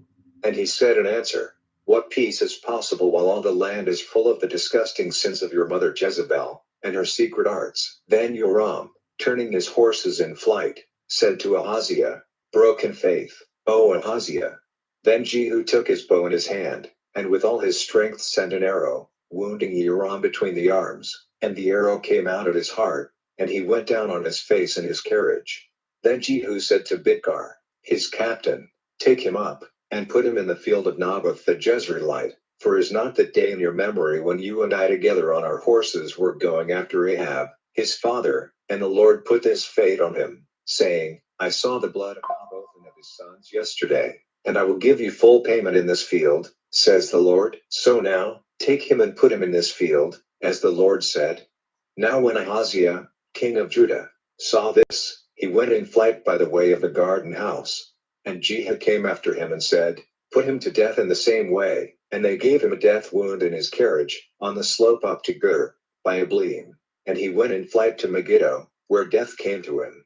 And his servants took him in a carriage to Jerusalem, and put him into the earth with his fathers in the town of David. In the 11th year of the rule of Joram, the son of Ahab, Ahaziah became king over Judah. And when Jehu came to Jezreel, Jezebel had news of it, and, painting her eyes and dressing her hair with ornaments, she put her head out of the window.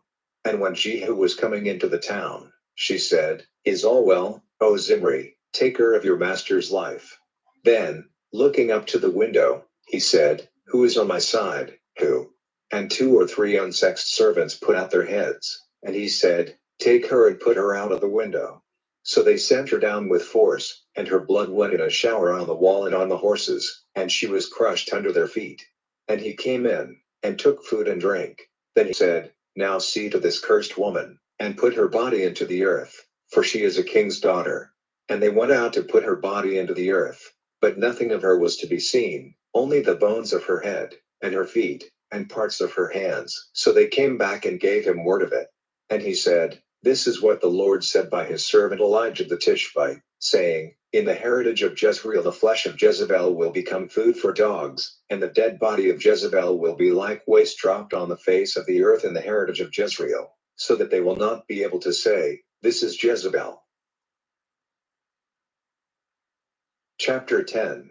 Now there were in Samaria 70 of Ahab's sons, and Jehu sent letters to Samaria, to the rulers of the town, and to the responsible men, and to those who had the care of the sons of Ahab, saying, Straightway, when you get this letter, seeing that your master's sons are with you, and that you have carriages and horses and a walled town and arms, take the best and most upright of your master's sons, and make him king in his father's place, and put up a fight for your master's family. But they were full of fear, and said, The 2 kings have gone down before him. How may we keep our place? So the controller of the king's house, with the ruler of the town, and the responsible men, and those who had the care of Ahab's sons, sent to Jehu, saying, We are your servants and will do all your orders. We will not make any man king. Do whatever seems best to you. Then he sent them a second letter, saying, If you are on my side, and if you will do my orders, come to me at Jezreel by this time tomorrow, with the heads of your master's sons. Now the king's 70 sons were with the great men of the town, who had the care of them. And when the letter came to them, they took the king's sons and put them to death, all the 70, and put their heads in baskets and sent them to him at Jezreel. And a man came and said to him, They have come with the heads of the king's sons. And he said, Put them down in 2 masses at the doorway of the town till the morning.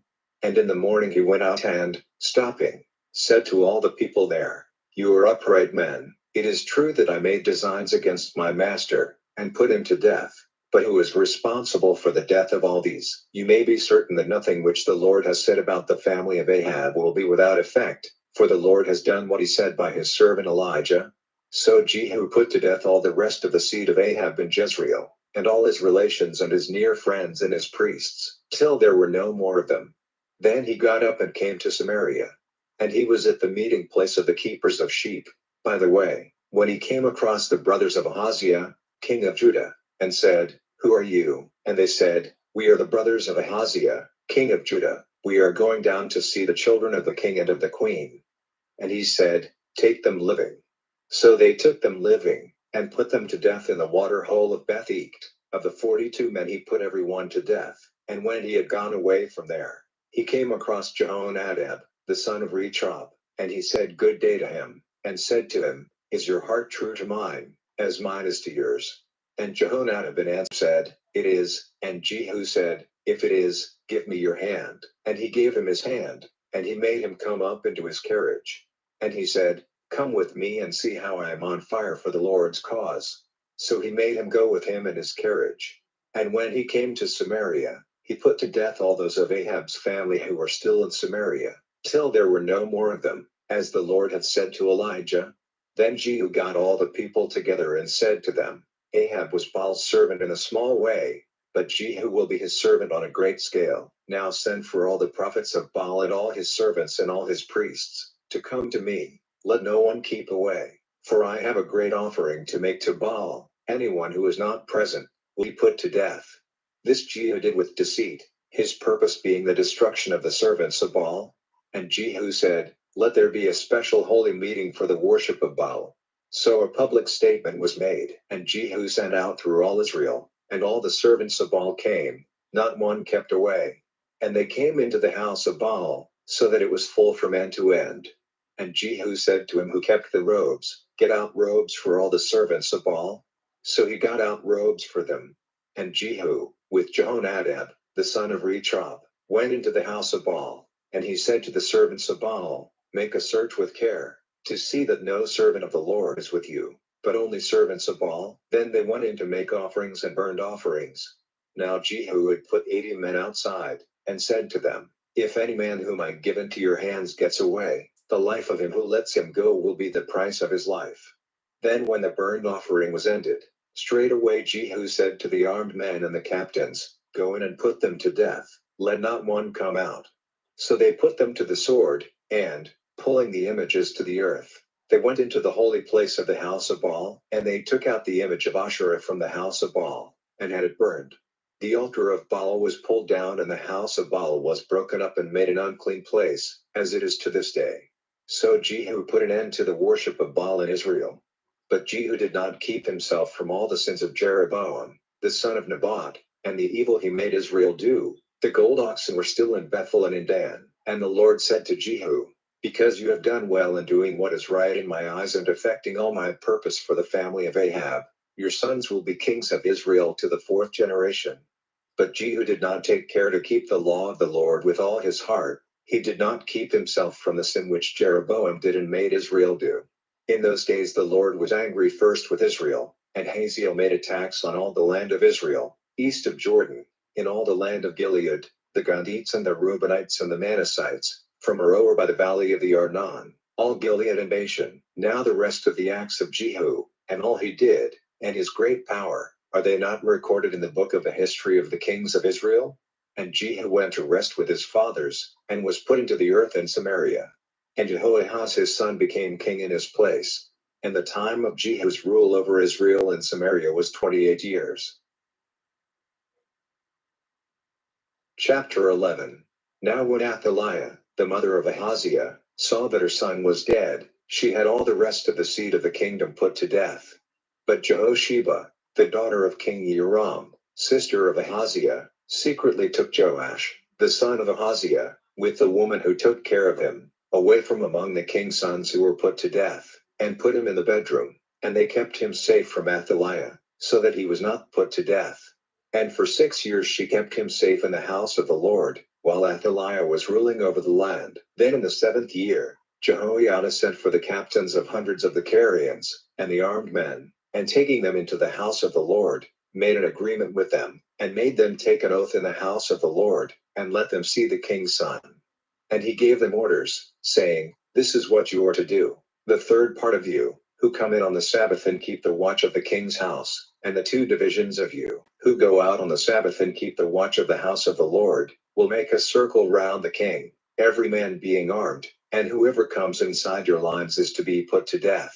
Keep with the king, when he goes out and when he comes in. And the captains of hundreds did as Jehoiada the priest gave them orders. Every one took with him his men, those who came in and those who went out on the Sabbath, and they came in to Jehoiada the priest.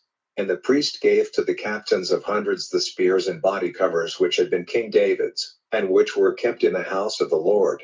Then the armed men took up their positions, every man with his instruments of war in his hand, from the right side of the house to the left, round about the altar in the house. Then he made the king's son come out, and put the crown on him and the armbands, and made him king, and put the holy oil on him. And they all, making sounds of joy with their hands, said, long life to the king. Now Athaliah, hearing the noise made by the people, came to the people in the house of the Lord, and looking, she saw the king in his regular place by the pillar, and the captains and the horns near him, and all the people of the land giving signs of joy and sounding the horns. Then Athaliah, violently parting her robes, gave a cry, saying, "Broken faith! Broken faith!" Then Jehoiada the priest gave orders to those who were placed in authority over the army, saying, "Take her outside the lines, and let anyone who goes after her be put to death with the sword." For he said, "Let her not be put to death in the house of the Lord." So they put their hands on her, and she went to the king's house by the doorway of the horses, and there she was put to death. And Jehoiada made an agreement between the Lord and the king and the people, that they would be the Lord's people, and in the same way between the king and the people. Then all the people of the land went to the house of Baal and had it pulled down. Its altars and images were all broken to bits. And Mattan, the priest of Baal, they put to death before the altars. And the priest put overseers over the Lord's house. Then he took the captains of hundreds, and the Carians, and the armed men, and all the people of the land, and they came down with the king from the house of the Lord, through the doorway of the armed men, to the king's house. And he took his place on the seat of the kings. So all the people of the land were glad, and the town was quiet, and they had put Athaliah to death with the sword at the king's house. And Jehoash was 7 years old when he became king. Chapter 12. In the 7th year of Jehu's rule, Jehoash became king, and he was ruling for 40 years in Jerusalem. His mother's name was Zibiah Beersheba. Jehoash did what was right in the eyes of the Lord all his days, because he was guided by the teaching of Jehoiada the priest. But the high places were not taken away. The people went on making offerings and burning them in the high places. And Jehoash said to the priests, "All the money of the holy things, which comes into the house of the Lord, the amount fixed for every man's payment, and all the money given by any man freely from the impulse of his heart, let the priests take, every man from his friends and neighbors, to make good what is damaged in the house, wherever it is to be seen." But in the 23rd year of King Jehoash, the priests had not made good the damaged parts of the house. Then King Jehoash sent for Jehoiada the priest, and the other priests, and said to them, "Why have you not made good what is damaged in the house? Now take no more money from your neighbors, but give it for the building up of the house." So the priests made an agreement to take no more money from the people, and not to make good what was damaged in the house. But Jehoiada the priest took a chest, and making a hole in the cover of it, put it by the altar, on the right side when one comes into the house of the Lord. And the priests who kept the door put in it regularly all the money which was taken into the house of the Lord. And when they saw that there was much money in the chest, the king's scribe and the high priest came and put it in bags, noting the amount of all the money there was in the house of the Lord. And the money which was measured out they gave regularly to those who were responsible for overseeing the work. And these gave it in payment to the woodworkers and the builders who were working on the house of the Lord, and to the wall builders and the stone cutters, and to get wood and cut stone for building up the broken parts of the house of the Lord, and for everything needed to put the house in good order. But the money was not used for making silver cups or scissors or basins or wind instruments or any vessels of gold or silver for the house of the Lord. But it was all given to the workmen who were building up the house, and they did not get any statement of accounts from the men to whom the money was given for the workmen, for they made use of it with good faith. The money of the offerings for error in the sin offerings was not taken into the house of the Lord, it was the priests. Then Hazael, king of Aram, went up against Gath and took it, and his purpose was to go up to Jerusalem. Then Jehoash, king of Judah, took all the holy things which Jehoshaphat and Jehoram and Ahaziah his fathers, the kings of Judah, had given to the Lord, together with the things he himself had given, and all the gold in the temple store and in the king's house, and sent it to Hazael, king of Aram, and he went away from Jerusalem. Now the rest of the acts of Joash, and all he did, are they not recorded in the book of the history of the kings of Israel? And his servants made a secret design and put Joash to death at the house of Millo on the way down to Shelah.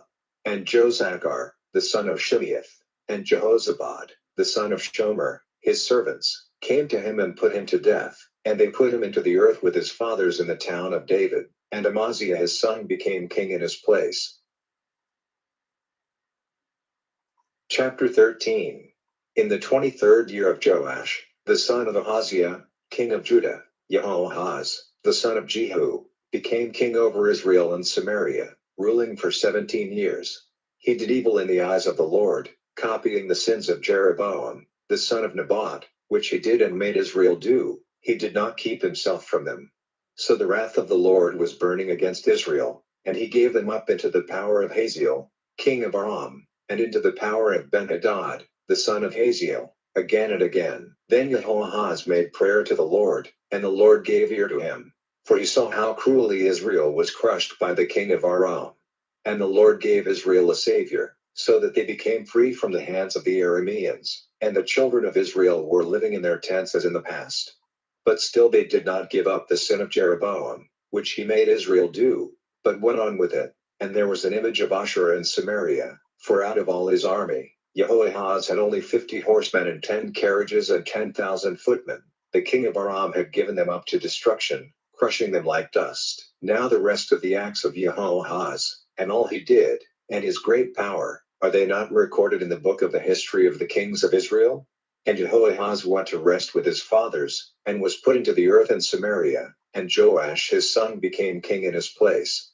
In the 37th year of the rule of Joash, king of Judah, Joash, the son of Jehoahaz, became king over Israel and Samaria, ruling for 16 years. He did evil in the eyes of the Lord, not turning away from the sin of Jeroboam, the son of Nebat, which he did and made Israel do, but he went on with it. Now the rest of the acts of Joash, and all he did, and the force with which he went to war against Amaziah, king of Judah, are they not recorded in the book of the history of the kings of Israel?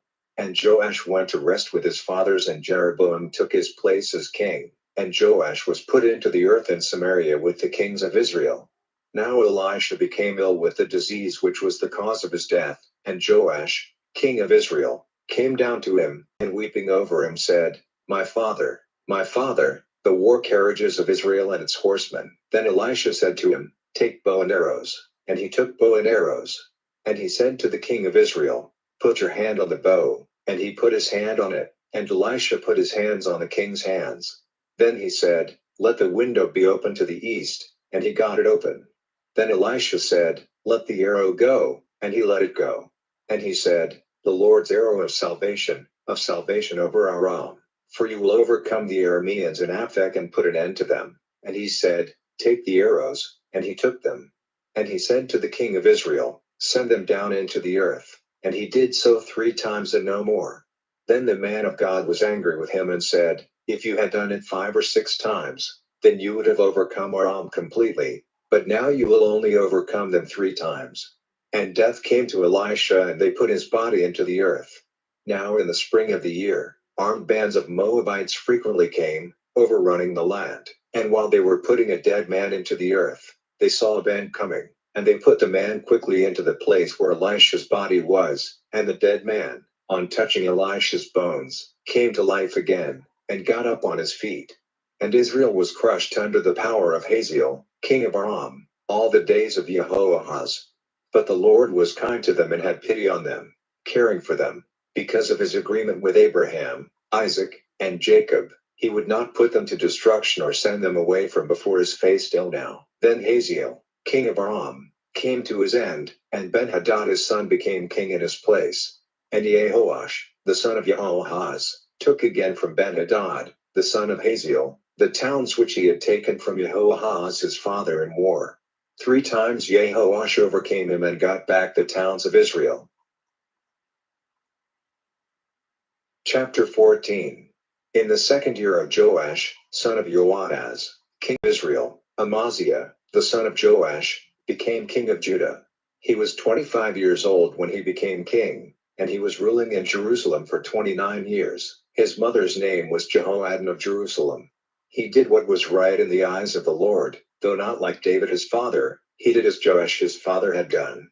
But still the high places were not taken away. The people went on making offerings and burning them in the high places. Now when he became strong in the kingdom, straightway he put to death those servants who had taken the life of the king his father, but he did not put their children to death. For the orders of the Lord recorded in the book of the law of Moses say, the fathers are not to be put to death for the children, or the children for their fathers, but a man is to be put to death for the sin which he himself has done. He put to the sword 12,000 men of Edom in the valley of Salt, and took Selah in war, naming it Jokeel, as it is to this day. Then Amaziah sent representatives to Jehoash, the son of Jehoahaz, son of Jehu, king of Israel, saying, come, Let us have a meeting face to face. And Jehoash, king of Israel, sent to Amaziah, king of Judah, saying, The thorn tree in Lebanon sent to the cedar in Lebanon, saying, Give your daughter to my son for a wife. And a beast from the woodland in Lebanon went by, crushing the thorn under his feet. It is true that you have overcome Edom and your heart is uplifted. Let that glory be enough for you, and keep in your country. Why do you make causes of trouble, putting yourself, and Judah with you, in danger of downfall? But Amaziah gave no attention. So Jehoash, king of Israel, went up, and he and Amaziah, king of Judah, came face to face at Beth Shemesh, which is in Judah. And Judah was overcome before Israel, so that they went in flight, every man to his tent. And Jehoash, king of Israel, made Amaziah, king of Judah, the son of Jehoash, son of Ahaziah, prisoner at Beth Shemesh, and came to Jerusalem, and had the wall of Jerusalem pulled down from the doorway of Ephraim to the door in the angle, 400 cubits. And he took all the gold and silver and all the vessels which were in the house of the Lord and in the storehouse of the king, together with those whose lives would be the price of broken faith, and went back to Samaria. Now the rest of the acts of Jehoash, and his power, and how he went to war with Amaziah, king of Judah, are they not recorded in the book of the history of the kings of Israel? And Jehoash went to rest with his fathers, and was put into the earth in Samaria with the kings of Israel, and Jeroboam his son became king in his place. Amaziah, the son of Joash, king of Judah, went on living for 15 years after the death of Jehoash, son of Jehoahaz, king of Israel. And the rest of the acts of Amaziah, are they not recorded in the book of the history of the kings of Judah? Now they made a secret design against him in Jerusalem, and he went in flight to Lachish. But they sent after him to Lachish and put him to death there. And they took his body on horseback and put it into the earth with his fathers in Jerusalem, the town of David. Then all the people of Judah took Azariah, who was 16 years old, and made him king in place of his father Amaziah. He was the builder of Elath, which he got back for Judah after the death of the king. In the 15th year of the rule of Amaziah, son of Joash, king of Judah, Jeroboam, the son of Joash, king of Israel, became king in Samaria, ruling for 41 years. He did evil in the eyes of the Lord, not turning away from the sin which Jeroboam, the son of Nebat, did and made Israel do. He got back the old limits of Israel from the way into Hamath to the sea of the Arabah, as the Lord had said by his servant Jonah, the son of Amittai, the prophet of Gath-hepher. For the Lord saw how bitter was the trouble of Israel, and that everyone was cut off, he who was shut up and he who went free, and that Israel had no helper. And the Lord had not said that the name of Israel was to be taken away from the earth, but he gave them a savior in Jeroboam, the son of Joash. Now the rest of the acts of Jeroboam, and all he did, and his power, and how he went to war with Damascus, causing the wrath of the Lord to be turned away from Israel, are they not recorded in the book of the history of the kings of Israel? And Jeroboam went to rest with his fathers, and was put into the earth with the kings of Israel, and Zechariah his son became king in his place. Chapter 15. In the 27th year of the rule of Jeroboam, king of Israel, Azariah, son of Amaziah, became king of Judah. He was 16 years old when he became king, and he was ruling in Jerusalem for 52 years. His mother's name was Jechaliah of Jerusalem. And he did what was right in the eyes of the Lord, as his father Amaziah had done. But he did not take away the high places, and the people still went on making offerings and burning them in the high places. And the Lord sent disease on the king, and he became a leper, and to the day of his death he was living separately in his private house. And Jotham his son was over his house, judging the people of the land. Now the rest of the acts of Azariah, and all he did, are they not recorded in the book of the history of the kings of Judah? And Azariah went to rest with his fathers and was put into the earth with his fathers in the town of David. And Jotham his son became king in his place. In the 38th year of Azaliah, king of Judah, Zechariah, son of Jeroboam, was king over Israel for 6 months. And he did evil in the eyes of the Lord, as his father had done, not turning away from the sin which Jeroboam, the son of Nebat, did and made Israel do. And Shallum, the son of Jabesh, made a secret design against him, and, attacking him in Ibleam, put him to death and became king in his place. Now the rest of the acts of Zechariah are recorded in the book of the history of the kings of Israel. This was what the Lord had said to Jehu, Your sons to the fourth generation will be kings of Israel. And so it came about. Shallum, the son of Jabesh, became king the 39th year of Uzziah, king of Judah, and he was ruling in Samaria for the space of 1 month. Then Menahem, the son of Gadi, went up from Tirzah and came to Samaria, and attacking Shallum, son of Jabesh, in Samaria, put him to death and made himself king in his place. Now the rest of the acts of Shallum, and the secret design which he made, are recorded in the book of the history of the kings of Israel. Then Menahem sent destruction on Tappuah and all the people in it, and its limits, from Tirzah, because they would not let him come in. And he had all the women who were with child cut open. In the 39th year of Azariah, king of Judah, Menahem, the son of Gadi, became king over Israel, and was ruling in Samaria for 10 years. He did evil in the eyes of the Lord. He did not keep himself from the sin which Jeroboam, the son of Nebat, did and made Israel do. In his day, Pul, the king of Assyria, came up against the land, and Menahem gave Pul 1,000 talents of silver so that he might let him keep the kingdom.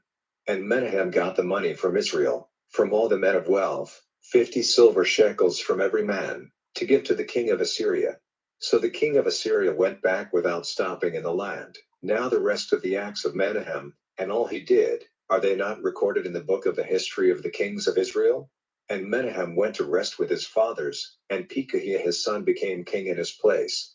In the 50th year of Azariah king of Judah, Pekahiah, the son of Menahem, became king over Israel and Samaria, ruling for 2 years.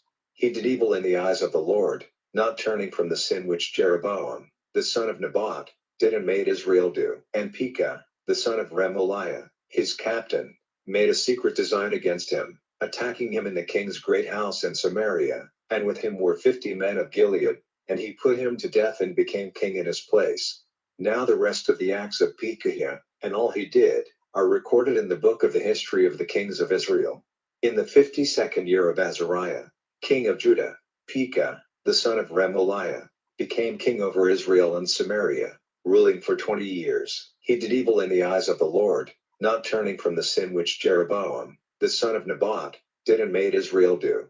In the days of Pekah, king of Israel, Tiglath-Pileser, king of Assyria, came and took Ijon and Abel Beth-Maachah and Genoa and Kadesh and Hazor and Gilead and Galilee and all the land of Naphtali.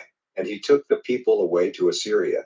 And Hoshea, the son of Elah, made a secret design against Pekah, the son of Remaliah, and, attacking him, put him to death and became king in his place, in the 20th year of Jotham, the son of Uzziah. Now the rest of the acts of Pekah, and all he did, are recorded in the book of the history of the kings of Israel. In the 2nd year of Pekah, the son of Remaliah, king of Israel, Jotham, the son of Uzziah, became king of Judah. He was 25 years old when he became king, and he was ruling for 16 years in Jerusalem, and his mother's name was Jerusha, the daughter of Zadok. And he did what was right in the eyes of the Lord, as his father Uzziah had done, but he did not take away the high places, and the people still went on making offerings and burning them in the high places. He was the builder of the higher doorway of the house of the Lord. Now the rest of the acts of Jotham, and all he did, are they not recorded in the book of the history of the kings of Judah? In those days the Lord first sent against Judah, Rezin, the king of Aram, and Pekah, the son of Remaliah. And Jotham went to rest with his fathers, and was put into the earth in the town of David his father, and Ahaz his son became king in his place. Chapter 16. In the 17th year of Pekah, the son of Remaliah, Ahaz, the son of Jotham, became king of Judah. Ahaz was 20 years old when he became king. He was ruling for 16 years in Jerusalem. He did not do what was right in the eyes of the Lord his God, as David his father did. But he went in the ways of the kings of Israel, and even made his son go through the fire, copying the disgusting ways of the nations whom the Lord had sent out of the land before the children of Israel. And he made offerings, burning them in the high places and on the hills and under every green tree. Then Rezin, king of Aram, and Pekah, son of Remaliah, king of Israel, came up to Jerusalem to make war, and they made an attack on Ahaz, shutting him in, but were not able to overcome him. At that time the king of Edom got Elath back for Edom, and sent the Jews out of Elath, and the Edomites came back to Elath where they are living to this day. So Ahaz sent representatives to Tiglath-Pileser, king of Assyria, saying, I am your servant and your son. Come to my help against the kings of Aram and Israel who have taken up arms against me. And Ahaz took the silver and gold which were in the house of the Lord and in the king's storehouse, and sent them as an offering to the king of Assyria. And the king of Assyria, in answer to his request, went up against Damascus and took its people away as prisoners to Kir, and put Rezin to death.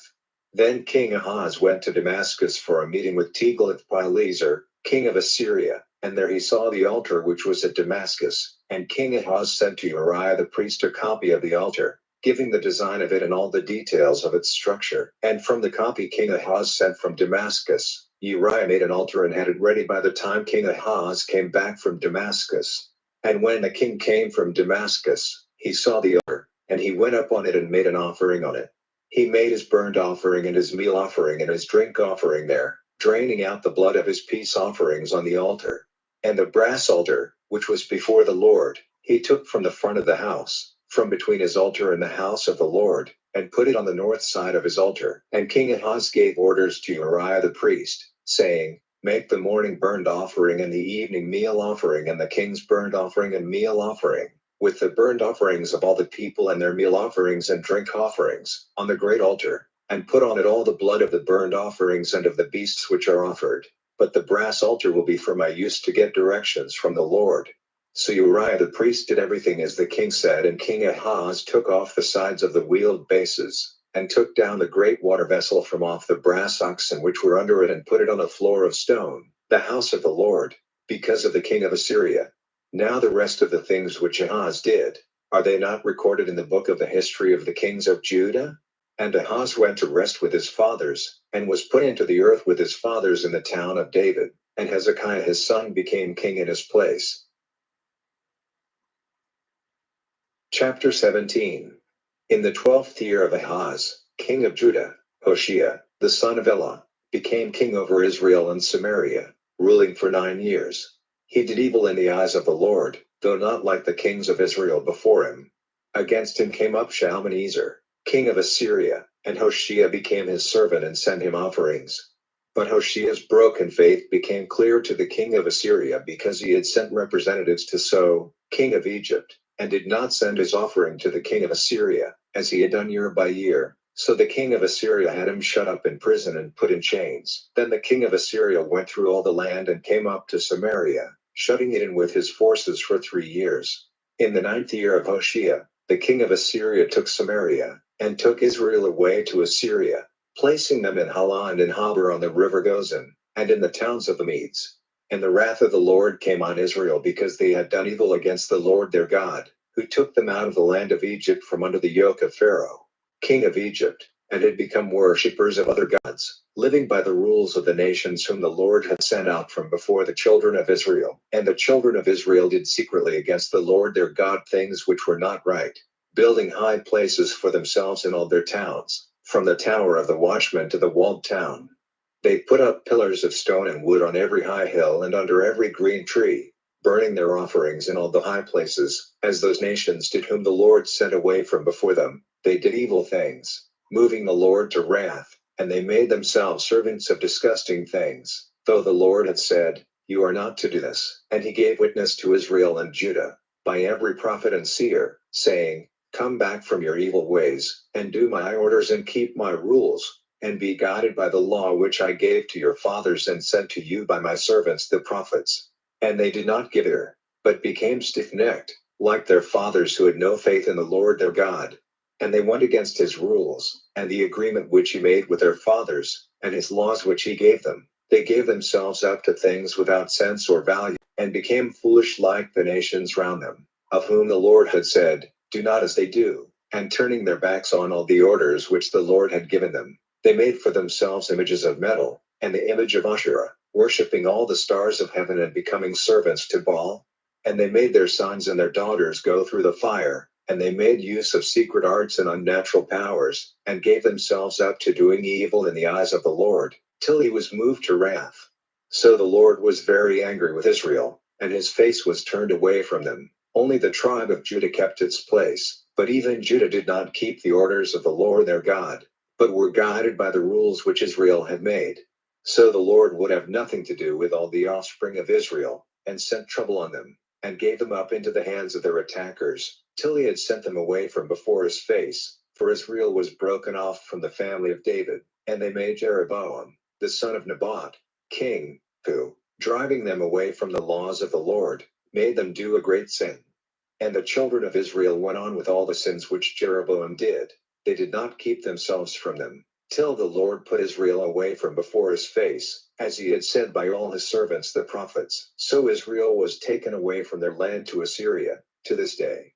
Then the king of Assyria took men from Babylon and from Cutha and Avad Hamath and Sepharvaim, and put them in the towns of Samaria in place of the children of Israel. So they got Samaria for their heritage, living in its towns. Now when first they were living there they did not give worship to the Lord. So the Lord sent lions among them, causing the death of some of them. So they said to the king of Assyria, the nations whom you have taken as prisoners and put in the towns of Samaria, have no knowledge of the way of the God of the land. So he has sent lions among them, causing their death, because they have no knowledge of his way. Then the king of Assyria gave orders, saying, send there one of the priests whom you took away, and let him be living there and teaching the people the way of the God of the land. So one of the priests whom they had taken away as a prisoner from Samaria came back, and, living in Bethel, became their teacher in the worship of the Lord. And every nation made gods for themselves, and put them in the houses of the high places which the Samaritans had made, every nation in the towns where they were living. The men of Babylon made Succoth-Beneth, and the men of Cuth made Nergal, and the men of Hamath made Ashima, the Aites made Nibaz and Tartak, and the Sepharvites gave their children to be burned in the fire to Adramelech and Amalek, the gods of Sepharvaim. So they went on worshipping the Lord, and made for themselves, from among all the people, priests for the high places, to make offerings for them in the houses of the high places. They gave worship to the Lord, but they gave honor to their gods like the nations did from whom they had been taken as prisoners.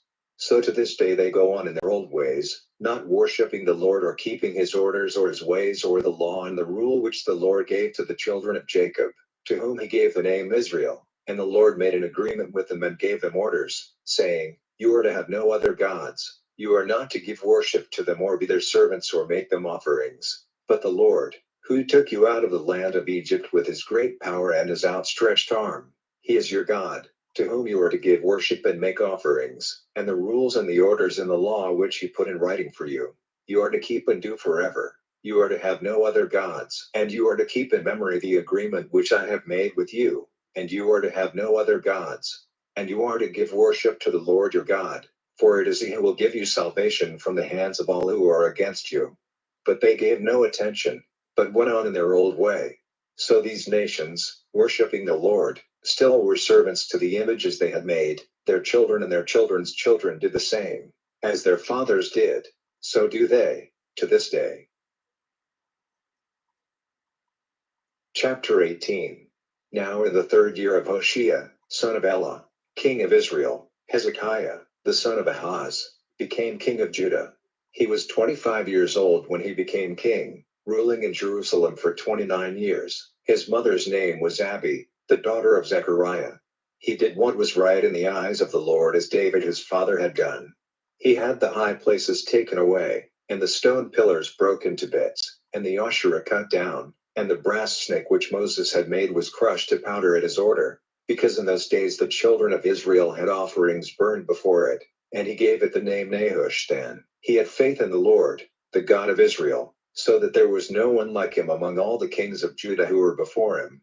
For his heart was fixed on the Lord, not turning from his ways, and he did his orders which the Lord gave to Moses.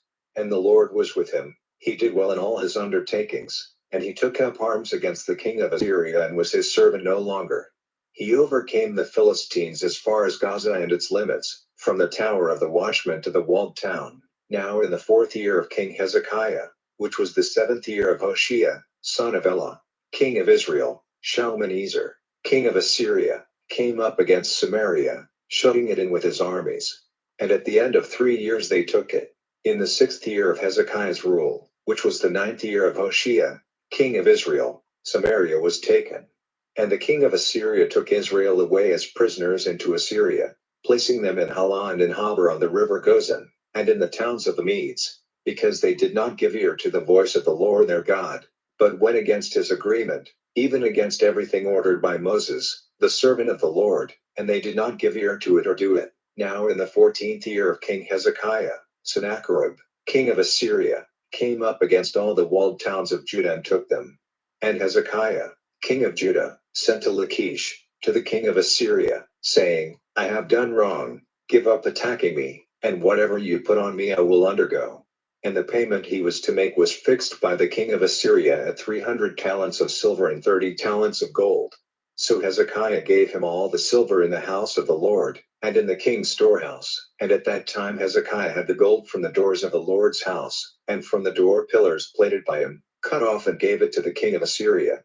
Then the king of Assyria sent the Tartan and the Rabsaris and the Rabshakeh from Lachish to Jerusalem, to King Hezekiah, with a strong force.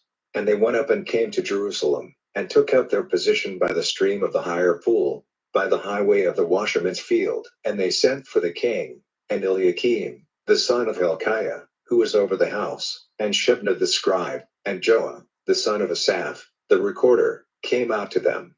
And the Rabshakeh said to them, Say now to Hezekiah, these are the words of the great king, the king of Assyria, in what are you placing your hope? You say you have a design, and strength for war, but these are only words. Now to whom are you looking for support, that you have gone against my authority? See, now, you are basing your hope on that broken rod of Egypt, which will go through a man's hand if he makes use of it for a support, for so is Pharaoh, king of Egypt, to all who put their faith in him. And if you say to me, Our hope is in the Lord our God, is it not he, whose high places and altars Hezekiah has taken away, saying to Judah and Jerusalem that worship may only be given before this altar in Jerusalem? And now, take a chance with my master, the king of Assyria, and I will give you 2,000 horses, if you are able to put horsemen on them. How then may you put to shame the least of my master's servants? And you have put your hope in Egypt for war carriages and horsemen. And have I now come up to send destruction on this place without the Lord's authority? It was the Lord himself who said to me, Go up against this land and make it waste.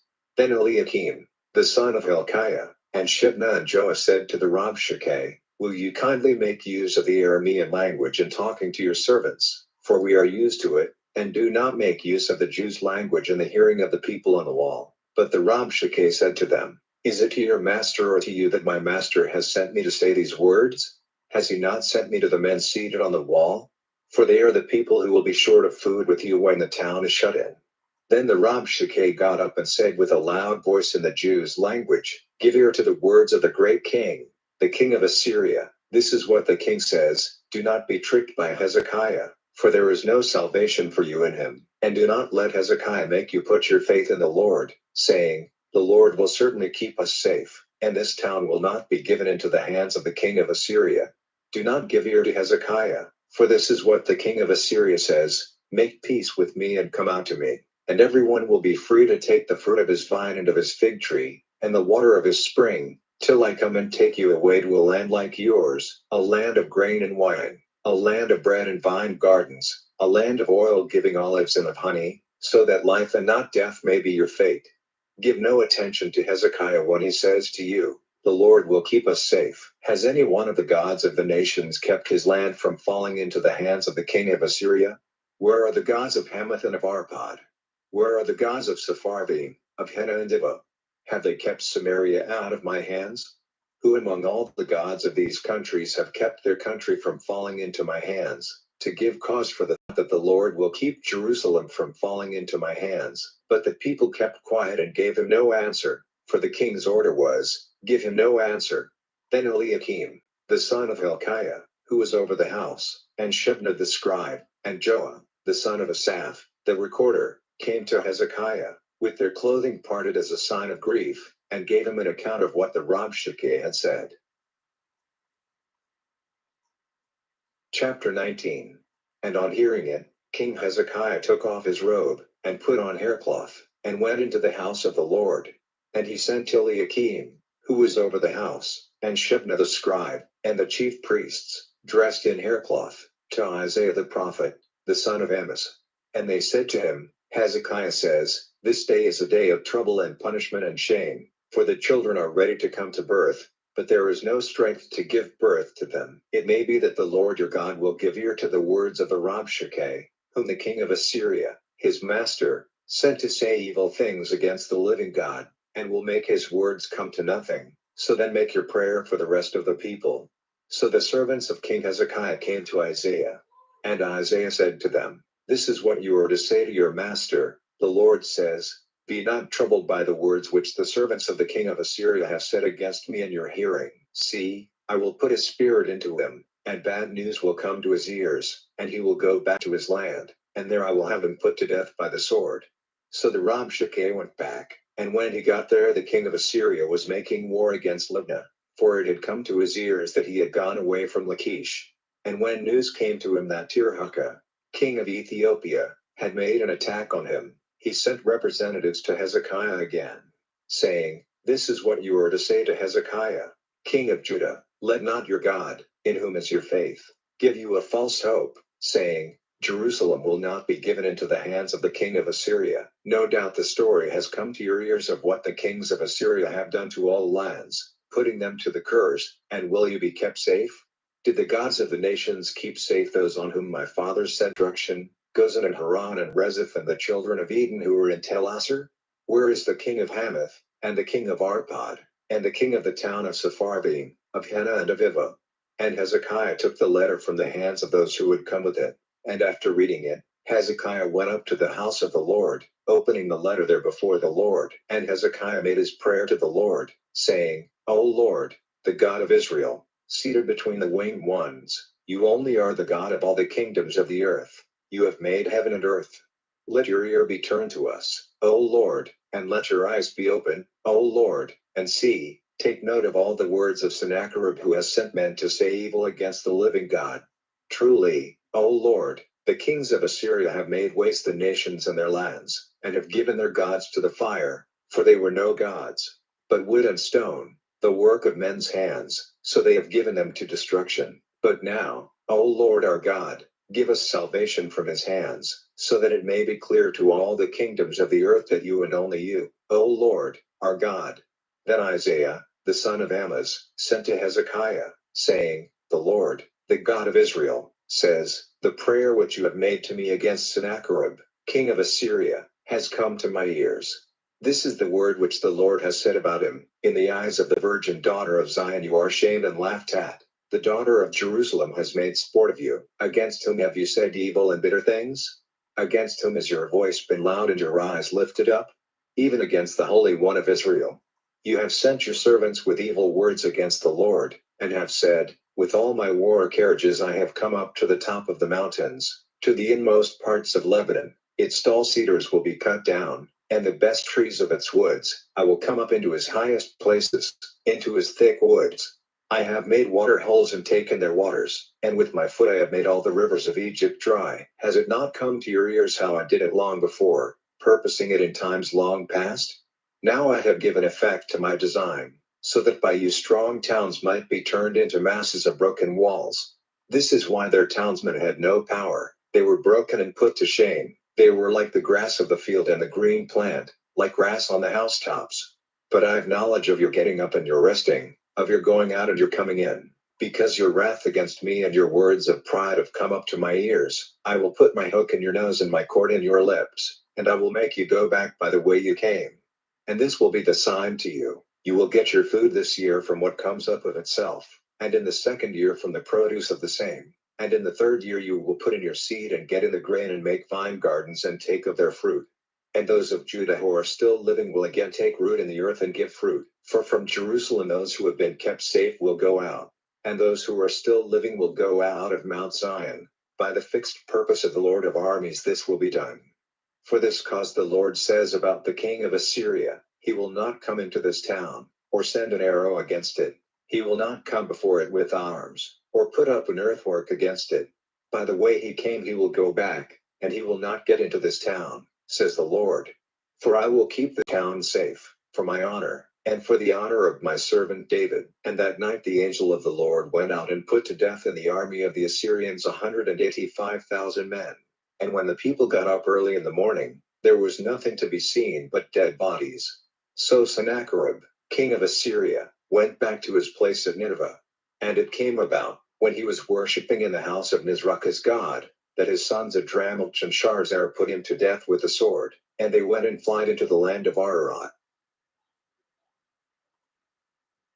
Chapter 20. In those days Hezekiah was ill and near death. And Isaiah the prophet, the son of Amoz, came to him, and said to him, The Lord says, Put your house in order, for your death is near. Then, turning his face to the wall, he made his prayer to the Lord, saying, O Lord, keep in mind how I have been true to you with all my heart, and have done what is good in your eyes. And Hezekiah gave way to bitter weeping. Now before Isaiah had gone out of the middle of the town, the word of the Lord came to him, saying, Go back and say to Hezekiah, the ruler of my people, the Lord, the God of David your father, says, Your prayer has come to my ears, and I have seen your weeping. See, I will make you well. On the third day you will go up to the house of the Lord.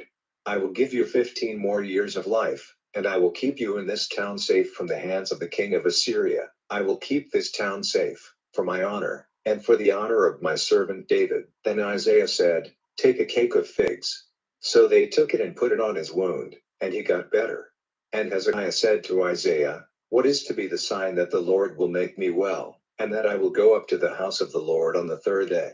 And Isaiah said, This is the sign the Lord will give you, that he will do what he has said. Will the shade go forward 10 degrees or back? And Hezekiah said in answer, It is a simple thing for the shade to go forward, but let it go back 10 degrees. Then Isaiah the prophet made prayer to the Lord, and he made the shade go back 10 degrees from its position on the steps of Ahaz. At that time, Merodach Baladan, the son of Baladan, king of Babylon, sent letters with an offering to Hezekiah, because he had news that Hezekiah had been ill. And Hezekiah was glad at their coming and let them see all his store of wealth, the silver and the gold and the spices and the oil of great price, and the house of his arms, and everything there was in his stores. There was nothing in all his house or his kingdom which Hezekiah did not let them see. Then Isaiah the prophet came to King Hezekiah and said to him, What did these men say and where did they come from? And Hezekiah said, They came from a far country, even from Babylon. And he said, What have they seen in your house? And Hezekiah said in answer, They saw everything in my house. There is nothing among my stores which I did not let them see. And Isaiah said to Hezekiah, Give ear to the word of the Lord. Truly, days are coming when everything in your house, and whatever your fathers have put in store till this day, will be taken away to Babylon. All will be gone, says the Lord. And your sons, the offspring of your body, they will take away to be unsexed servants in the house of the king of Babylon. Then Hezekiah said to Isaiah, Good is the word of the Lord which you have said. Then he said, If in my time there is peace and righteousness, now the rest of the acts of Hezekiah, and his power, and how he made the pool and the stream, to take water into the town, are they not recorded in the book of the history of the kings of Judah? And Hezekiah went to rest with his fathers, and Manasseh his son became king in his place. Chapter 21. Manasseh was 12 years old when he became king. For 55 years he was ruling in Jerusalem, and his mother's name was Hephzibah. He did evil in the eyes of the Lord, copying the disgusting ways of those nations whom the Lord had sent out before the children of Israel. He put up again the high places which had been pulled down by Hezekiah his father. He made altars for Baal, and an Asherah, as Ahab, king of Israel, had done. He was a worshipper and servant of all the stars of heaven, and he put up altars in the house of the Lord, of which the Lord had said, In Jerusalem will I put my name. And he put up altars for all the stars of heaven in the 2 outer squares of the house of the Lord. And he made his son go through the fire, and made use of secret arts and signs for reading the future. He gave positions to those who would control of spirits and to wonder workers. He did much evil in the eyes of the Lord, moving him to wrath. He put the image of Asherah which he had made in the house of which the Lord had said to David and to Solomon his son, In this house, and in Jerusalem, the town which I have made mine out of all the tribes of Israel, I will put my name forever, and never again will I send the feet of Israel wandering from the land which I gave to their fathers, if only they will take care to do all my orders, and keep all the law which my servant Moses gave them. But they did not give ear, and Manasseh made them do more evil than those nations did, whom the Lord gave up to destruction before the children of Israel. And the Lord said, by his servants the prophets, because Manasseh, king of Judah, has done these disgusting things, doing more evil than all the Amorites before him, and making Judah do evil with his false gods. For this cause, says the Lord, the God of Israel, I will send such evil on Jerusalem and Judah that the ears of all to whom the news comes will be burning, and over Jerusalem will be stretched the line of Samaria and the weight of Ahab. Jerusalem will be washed clean as a plate is washed, and turned over on its face.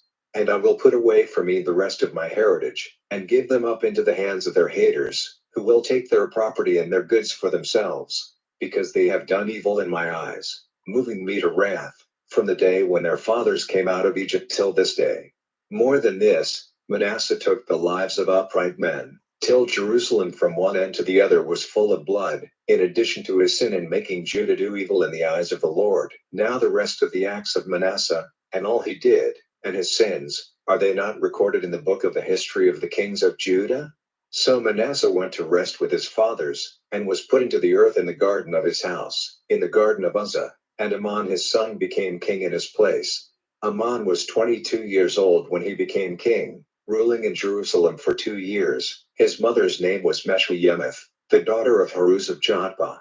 He did evil in the eyes of the Lord, as Manasseh his father had done. He went in all the ways of his father, being a servant and worshipper of the false gods to which his father had been a servant, turning away from the Lord, the God of his fathers, and not walking in his ways. And the servants of Ammon made a secret design against him, and put the king to death in his house. But the people of the land put to death all those who had taken part in the design against the king, and made Josiah his son king in his place. Now the rest of the acts which Ammon did, are they not recorded in the book of the history of the kings of Judah? He was put in his last resting place in the garden of Uzzah, and Josiah his son became king in his place. Chapter 22. Josiah was 8 years old when he became king, and he was ruling in Jerusalem for 31 years. His mother's name was Jedidah, daughter of Adaiah of Bozkath. He did what was right in the eyes of the Lord, walking in the ways of David his father, without turning to the right hand or to the left. Now in the 18th year after he became king, Josiah sent Shaphan, the son of Azaliah, the son of Meshullam, the scribe, to the house of the Lord, saying to him, Go up to Hilkiah, the chief priest, and let him give out the money which is taken into the house of the Lord, which the keepers of the door have got together from the people, and let it be given to the overseers of the work of the Lord's house, to give to the workmen who are making good what was damaged in the house of the Lord, to the woodworkers and the builders and the stone cutters, and for getting wood and cut stones for the building up of the house. They did not have to give any account of the money which was handed to them, for they made use of it with good faith. Then Hilkiah, the chief priest, said to Shaphan the scribe, I have made discovery of the book of the law in the house of the Lord. So Hilkiah gave it to Shaphan. Then, after reading it, Shaphan the scribe went into the king and gave him an account of what had been done, saying, Your servants have given out the money which was in the house, and have given it to the overseers of the work of the house of the Lord. Then Shaphan the scribe said to the king, Hilkiah the priest has given me a book, and he was reading it before the king. And the king, hearing the words of the book of the law, took his robe in his hands, violently parting it as a sign of his grief, and he gave orders to Hilkiah the priest, and Ahikam, the son of Shaphan, and Achbor, the son of Micaiah, and Shaphan the scribe, and Isaiah the king's servant, saying, Go and get directions from the Lord for me and for the people and for all Judah, about the words of this book which has come to light, for great is the wrath of the Lord which is burning against us, because our fathers have not given ear to the words of this book, to do all the things which are recorded in it. So Hilkiah the priest, and Ahikam and Achbor and Shaphan and Isaiah, went to Huldah the woman prophet, the wife of Shallum, the son of Tikvah, the son of Harhas, keeper of the robes. Now she was living in Jerusalem, in the second part of the town, and they had talked with her. And she said to them, The Lord, the God of Israel, says, Say to the man who sent you to me, These are the words of the Lord. See, I will send evil on this place and on its people, even everything which the king of Judah has been reading in the book, because they have given me up, burning offerings to other gods and moving me to wrath by all the work of their hands. So my wrath will be on fire against this place, and will not be put out. But to the king of Judah who sent you to get directions from the Lord, say, This is what the Lord, the God of Israel, has said, as to the words which have come to your ears, because your heart was soft, and you made yourself low before me, when you had word of what I said against this place and its people, that they would become a waste and a curse, and you gave signs of grief, weeping before me. Truly, I have given ear to you, says the Lord. For this cause I will let you go to your fathers and be put in your last resting place in peace, and your eyes will not see all the evil which I will send on this place. Chapter 23. Then the king sent and got together all the responsible men of Judah and of Jerusalem. And the king went up to the house of the Lord, with all the men of Judah and all the people of Jerusalem, and the priests and the prophets and all the people, small and great, and they were present at his reading of the book of the law which had come to light in the house of the Lord. And the king took his place by the pillar, and made an agreement before the Lord, to go in the way of the Lord, and keep his orders and his decisions and his rules with all his heart and all his soul, and to keep the words of the agreement recorded in the book. And all the people gave their word to keep the agreement. Then the king gave orders to Hilkiah, the chief priest, and to the priests of the second order, and to the keepers of the door, to take out of the house of the Lord all the vessels made for Baal and for the Asherah and for all the stars of heaven. And he had them burned outside Jerusalem in the fields of Kidron, and took the dust of them to Bethel. And he put an end to the false priests, who had been put in their positions by the kings of Judah to see to the burning of offerings in the high places in the towns of Judah and the outskirts of Jerusalem, and all those who made offerings to Baal and to the sun and the moon and the 12 signs and all the stars of heaven. And he took the Asherah from the house of the Lord, outside Jerusalem to the stream Kidron, burning it by the stream and crushing it to dust. And he put the dust on the place where the bodies of the common people were put to rest. And he had the houses pulled down of those who were used for sex purposes in the house of the Lord, where women were making robes for the Asherah. And he made all the priests from the towns of Judah come into Jerusalem. And he made unclean the high places where the priests had been burnt offerings, from Geba to Beersheba. And he had the high places of the evil spirits pulled down which were by the doorway of Joshua, the ruler of the town, on the left side of the way into the town. Still the priests of the high places never came up to the altar of the Lord in Jerusalem, but they took their food of unleavened bread among their brothers. And Tophet, in the valley of the sons of Hinnom, he made unclean, so that no man might make his son or his daughter go through the fire to Moloch.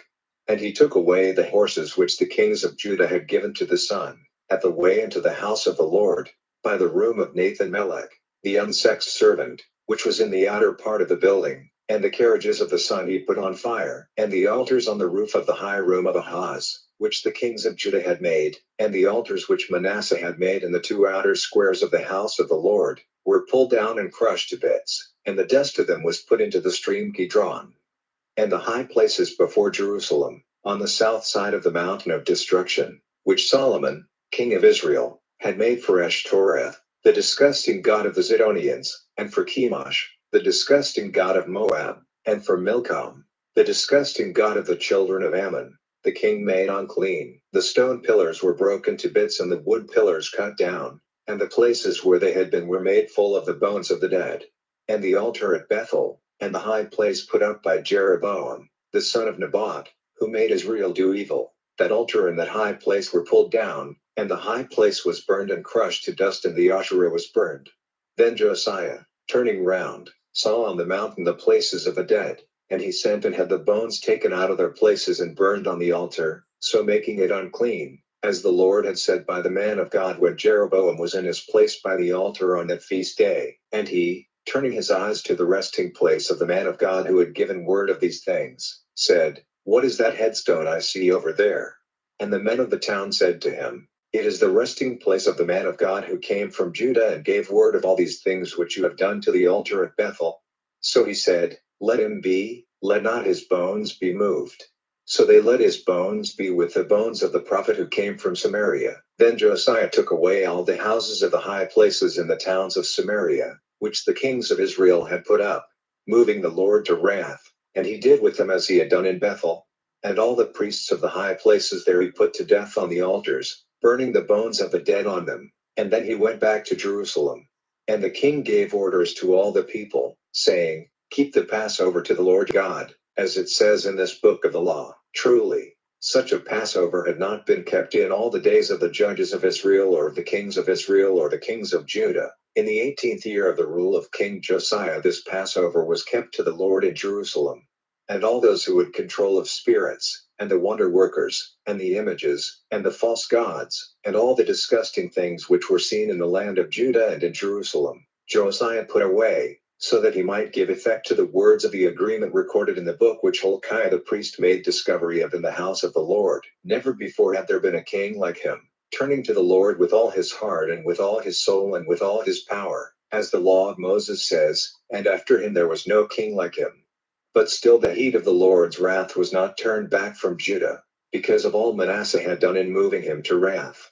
And the Lord said, I will send Judah away from before my face, as I have sent Israel. I will have nothing more to do with this town, which I had made mine, even Jerusalem, and the holy house of which I said, my name will be there. Now the rest of the acts of Josiah, and all he did, are they not recorded in the book of the history of the kings of Judah?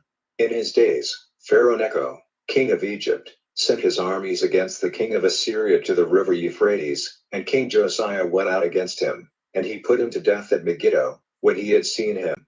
And his servants took his body in a carriage from Megiddo to Jerusalem, and put him into the earth there.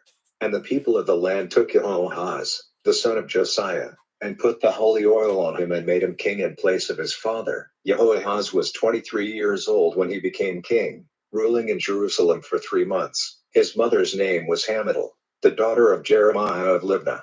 He did evil in the eyes of the Lord, as his fathers had done.